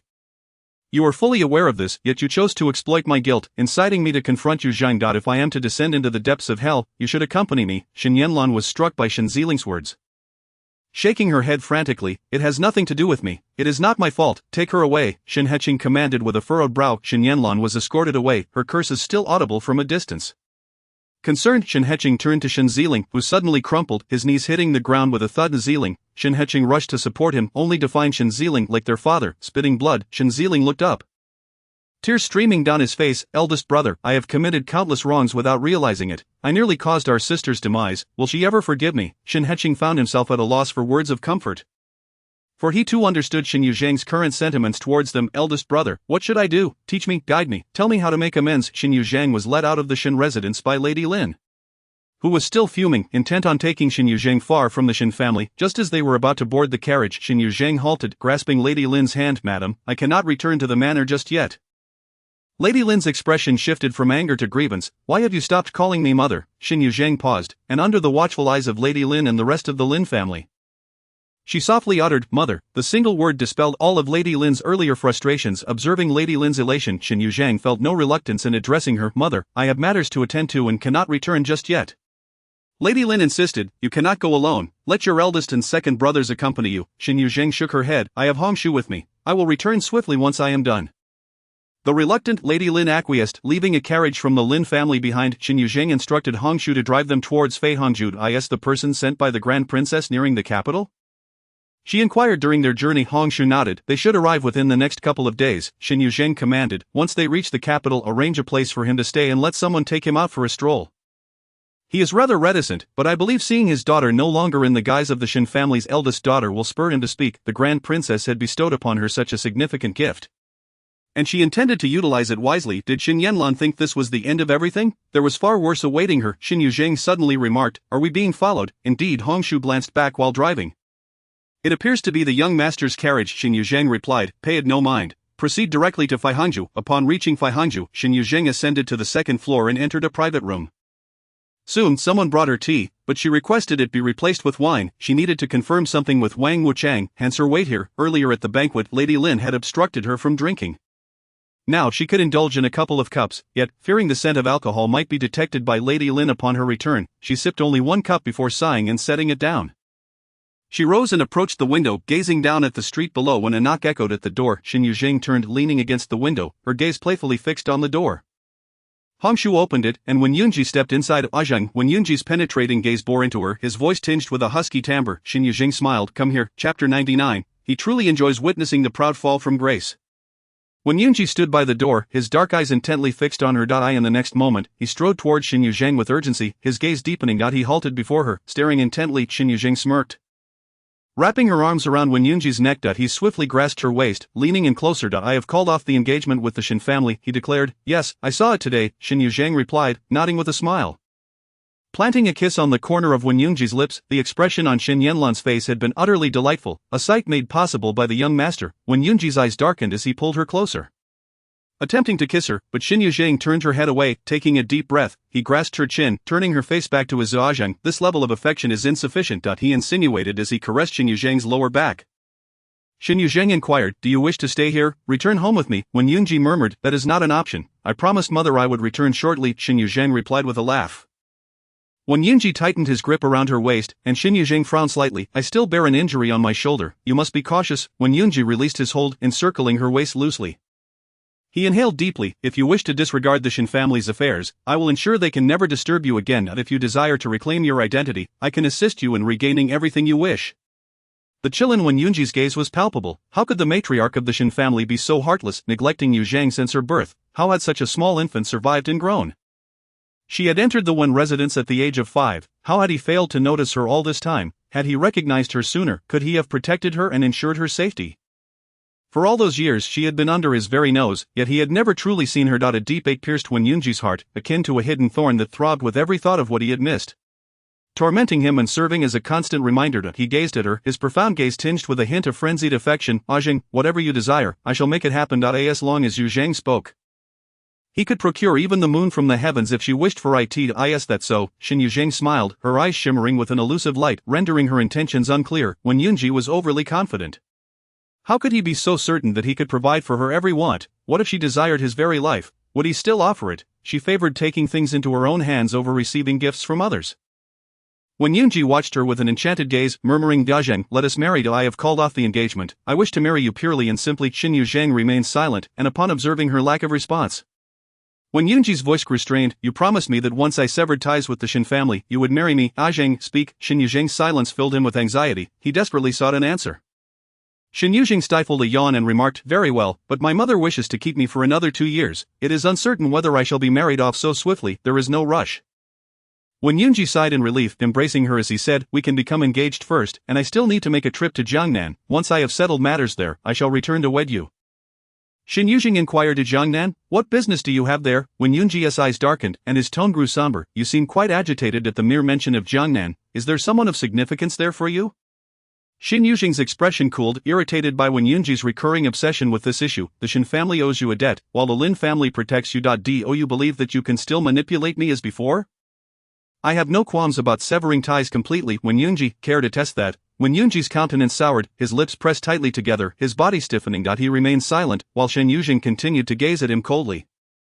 Just then, the door swung open. Yuzheng, you summoned me for. Upon entering, Prince Wuchang caught sight of the two figures at the window, their intimate posture inexplicably tensed. He took a step back. Shall I leave you to it? No need, Shen Yuzheng replied, pushing Wen Yunji aside and approaching the table. Your arrival is most timely, Your Highness. Prince Wuchang cast a glance at the visibly displeased Wen Yunji, a sight that hardly suggested a timely visit. Yunji is here as well. Have you just come from the Duke's residence? Shen Yuzheng smiled, pouring a cup of hot tea for Prince Wuchang. Your Highness, your information is indeed astute. Taking the teacup, Prince Wuchang sipped and remarked, before long, the entire capital will be abuzz with this news. I truly did not expect you to be the eldest daughter of the Shen family. Shen Yuzheng's previous attempts to probe and offer advice had already garnered his admiration. Now, witnessing her composed demeanor, devoid of the excitement one might expect from someone who has just discovered their biological parents, he found himself even more impressed. I am Shen Yuzheng, she stated coolly, but I have no ties to the Shen family. Moreover, Your Highness, have you forgotten? I am now a member of the Lin family. Prince Wuchang smiled and inquired, I have heard that the Lin family is soon to host a banquet to introduce their eldest daughter. Shen Yuzheng nodded. An invitation will indeed be sent to the royal residence. I hope Your Highness will grace us with your presence. Naturally, he replied, having observed her progress attentively. He was eager to see how Shen Yuzheng would evolve over the coming years. It promised to be far more entertaining than merely accumulating wealth. Prince Wuchang then recalled something and asked, by the way, what did you summon me for? Shen Yuzheng sipped her tea, her gaze drifting towards Wen Yunji at the window. Does the gentleman have further matters to discuss? Wen Yunji furrowed his brow, scanning her and Prince Wuchang. Am I not permitted to overhear your conversation? Shen Yuzheng replied, you are not. Wen Yunji's expression tightened, a chill emanating from his handsome visage. Prince Wuchang anticipated Wen Yunji's outburst. This young man, born of noble lineage, had never experienced defeat or lost. He had never witnessed Wen Yunji bow his head in submission. Yet moments later, Wen Yunji turned and made to leave, pausing halfway to declare, in a few days, I shall visit the Lin family to propose. With that, he strode out decisively. Prince Wuchang chuckled, turning to give Shen Yuzheng a thumbs up. Indeed, he relished witnessing the proud young man face adversity. Chapter 100. Not only ambitious but also audacious. Shen Yuzheng chuckled softly to herself. To those like Prince Wuchang, witnessing Wen Yunji's discomfiture was a rare delight. This was precisely why Shen Yuzheng refrained from directly confronting him, even with her current standing as a member of the Lin family or the leverage provided by the Shen family's guilt. She could not afford to offend the imperial authority, who embodies that authority. Beyond the figure seated in the palace, there are also the noble clans, including Wenyunji himself. He was raised under the empress's care and shared deep ties with both the emperor and the crown princess. While she might inflict emotional turmoil upon Wenyunji, it was utterly impossible for him to suffer the same degradation she endured, his dignity trampled into the mud, his life stripped of autonomy. The emperor would not permit it, nor would the empress dowager. The empress dowager granting her a measure of freedom was already a significant boon. Shen Yuzheng would not dare to covet more. She took a sip of her now lukewarm tea and asked, "Is Wenyunji's trip to Jiangnan at the behest of the emperor or the empress dowager?" Prince Wuchang replied, "That was Yunji's own request." Having broken off his engagement with the Shen family, the emperor could not impose no punishment whatsoever. Currently, the Shen family likely prioritizes matters concerning their biological daughter and has little inclination to pursue consequences against an impostor. However, when Yunji's public withdrawal from the engagement had tarnished the Shen family's reputation, and it was certain that the censors would raise this issue tomorrow, the emperor's decision to exile him to Jiangnan, while seemingly a demotion, was in fact a strategic move to place Wenyunji in a position of importance. Shen Yuzheng nodded knowingly. "I presume your highness has heard of the duke's recent fainting spell?" "The duke is a crucial minister. Surely the emperor and empress dowager would not allow him to come to harm." Just as Prince Wuchang was about to respond, he suddenly realized something and looked at Shen Yuzheng warily. "What are you really inquiring about, girl? Are you trying to extract information from me?" He did not believe for a moment that she was genuinely concerned for the duke. Shen Yuzheng tightened her grip on the teacup, her expression turning melancholic. "You have seen for yourself, your highness. The duke is aware that Shen Yanlan is not his biological daughter. In a moment of rage, he succumbed to unconsciousness, but upon regaining his senses, he will comprehend that the father-daughter bond they shared for so many years was not a mere illusion. My position, therefore, becomes exceedingly awkward. What do you believe I should do?" The duke, filled with regret and guilt, did not imply that he would cease to harbor feelings for Shen Yanlan. The same could be said for the rest of the Shen family. In a moment of anger, they might swiftly return to indulging Shen Yanlan. As for her, she had long been at odds with Shen Yanlan. Once the village head from Zhangjia village arrived in the capital, she would undoubtedly take action against Shen Yanlan. If the Shen family attempted to intervene, she would not hold back. While her retaliation against Shen Yanlan might go unchecked by the empress dowager and the others, the same could not be said for her confrontation with the Shen family. The duke, after all, was a seasoned minister with military accomplishments, revered by countless generals. The emperor, the empress dowager, and the late emperor would all be reluctant to witness the downfall of the Shen family. Prince Wuchang said, "Your association with the Lin family was facilitated by the Empress Dowager. If you wish to remain with them, you may, but should you desire to return to the Shen family, that is also within your power." Shen Yuzheng lifted her gaze to meet Prince Wuchang's. "I shall not return to the Shen family. Blood ties hold no significance for me, after so many years of absence. They are simply gone, and no amount of guilt or compensation can restore what has been lost." Prince Wuchang nodded, finding her temperament somewhat reminiscent of the young Wenying. Shen Yuzheng leisurely sipped her tea before continuing. "I have heard that the Empress Dowager was raised in the Fan family. Although the Fan family is her maternal household, they treated her poorly. Eventually, the Empress Dowager distanced herself from them and never looked back.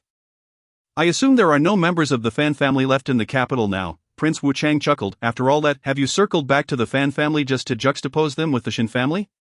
How the Fan family vanished from the capital is something I am well aware of. Are you suggesting that the Shen family should meet the same fate?" Her ambition appeared quite grand. Not only was she ambitious, but she was also audacious, daring to draw comparisons between herself and the Empress Dowager and testing the Empress Dowager's stance, something even the Emperor and the Crown Princess would not dare to do. Shen Yuzheng replied, "The Shen family is not the Fan family of your, and I am certainly not comparable to the Empress Dowager. However, I am not one to passively endure, should the Shen family persist in their relentless pursuit.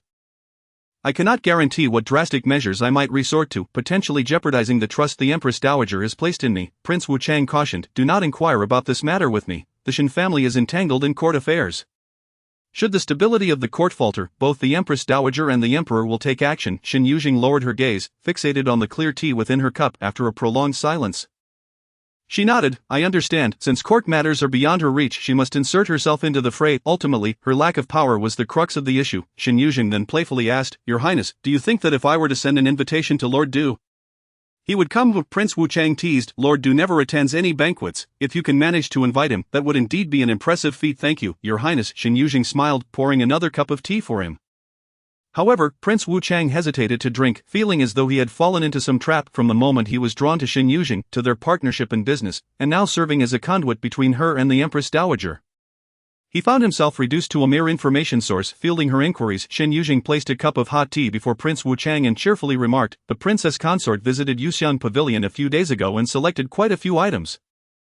As it happened, I had some free time that day, so I designed a doll exclusively for her. From now on, this doll shall belong solely to the princess consort. I noticed she seemed quite fond of it. Have you had a chance to see it?" "Oh, I have been busy these past few days and haven't had the time. I shall return tonight to take a look." Prince Wu Chang reluctantly accepted the cup and took a sip. The Duke of Shen had been unconscious for 2 days before finally awakening, during which time Xiao Ruojuan had also fainted from sorrow, only to remain by the Duke's side upon regaining consciousness. The Duke of Shen lay in a state of unconsciousness, causing Xiao Ruojuan to feel as though the heavens had collapsed upon her. Day after day, she wandered in a haze, unable to even consume a morsel of food. When the Duke finally awakened, she joyfully threw herself into his embrace, weeping uncontrollably. "You have finally returned to us. You nearly frightened me to death. You must never scare me like that again." Tears brimmed in her eyes. Her sobs laden with fear, the Duke instinctively raised his hand, intending to comfort her, but suddenly his expression froze, and his hand remained suspended in mid-air, after weeping for what felt like an eternity without receiving the usual solace. Xiao Ruojuan, confused, lifted her gaze. "Husband," the Duke's eyes, tinged with restraint, glimmered with a heart-stopping intensity as he regarded her. A tremor of apprehension coursed through Xiao Ruojuan. "Husband, what is the matter? Where is our daughter?" "I do not know." "Yanlan Shi," the Duke of Shen bellowed, "I ask you, where is Yuzheng?" A shiver ran through Xiao Ruojuan. She must have returned." "Returned where?" He pressed. "To our home, I presume." With each word, Xiao Ruojuan's voice dwindled under the increasingly fierce gaze of the Duke. In a fit of rage, he shouted, "Her home is right here. Where else could she possibly go?" His agitation caused his complexion to flush deeply, and his lips began to turn pale. He pressed firmly against his chest.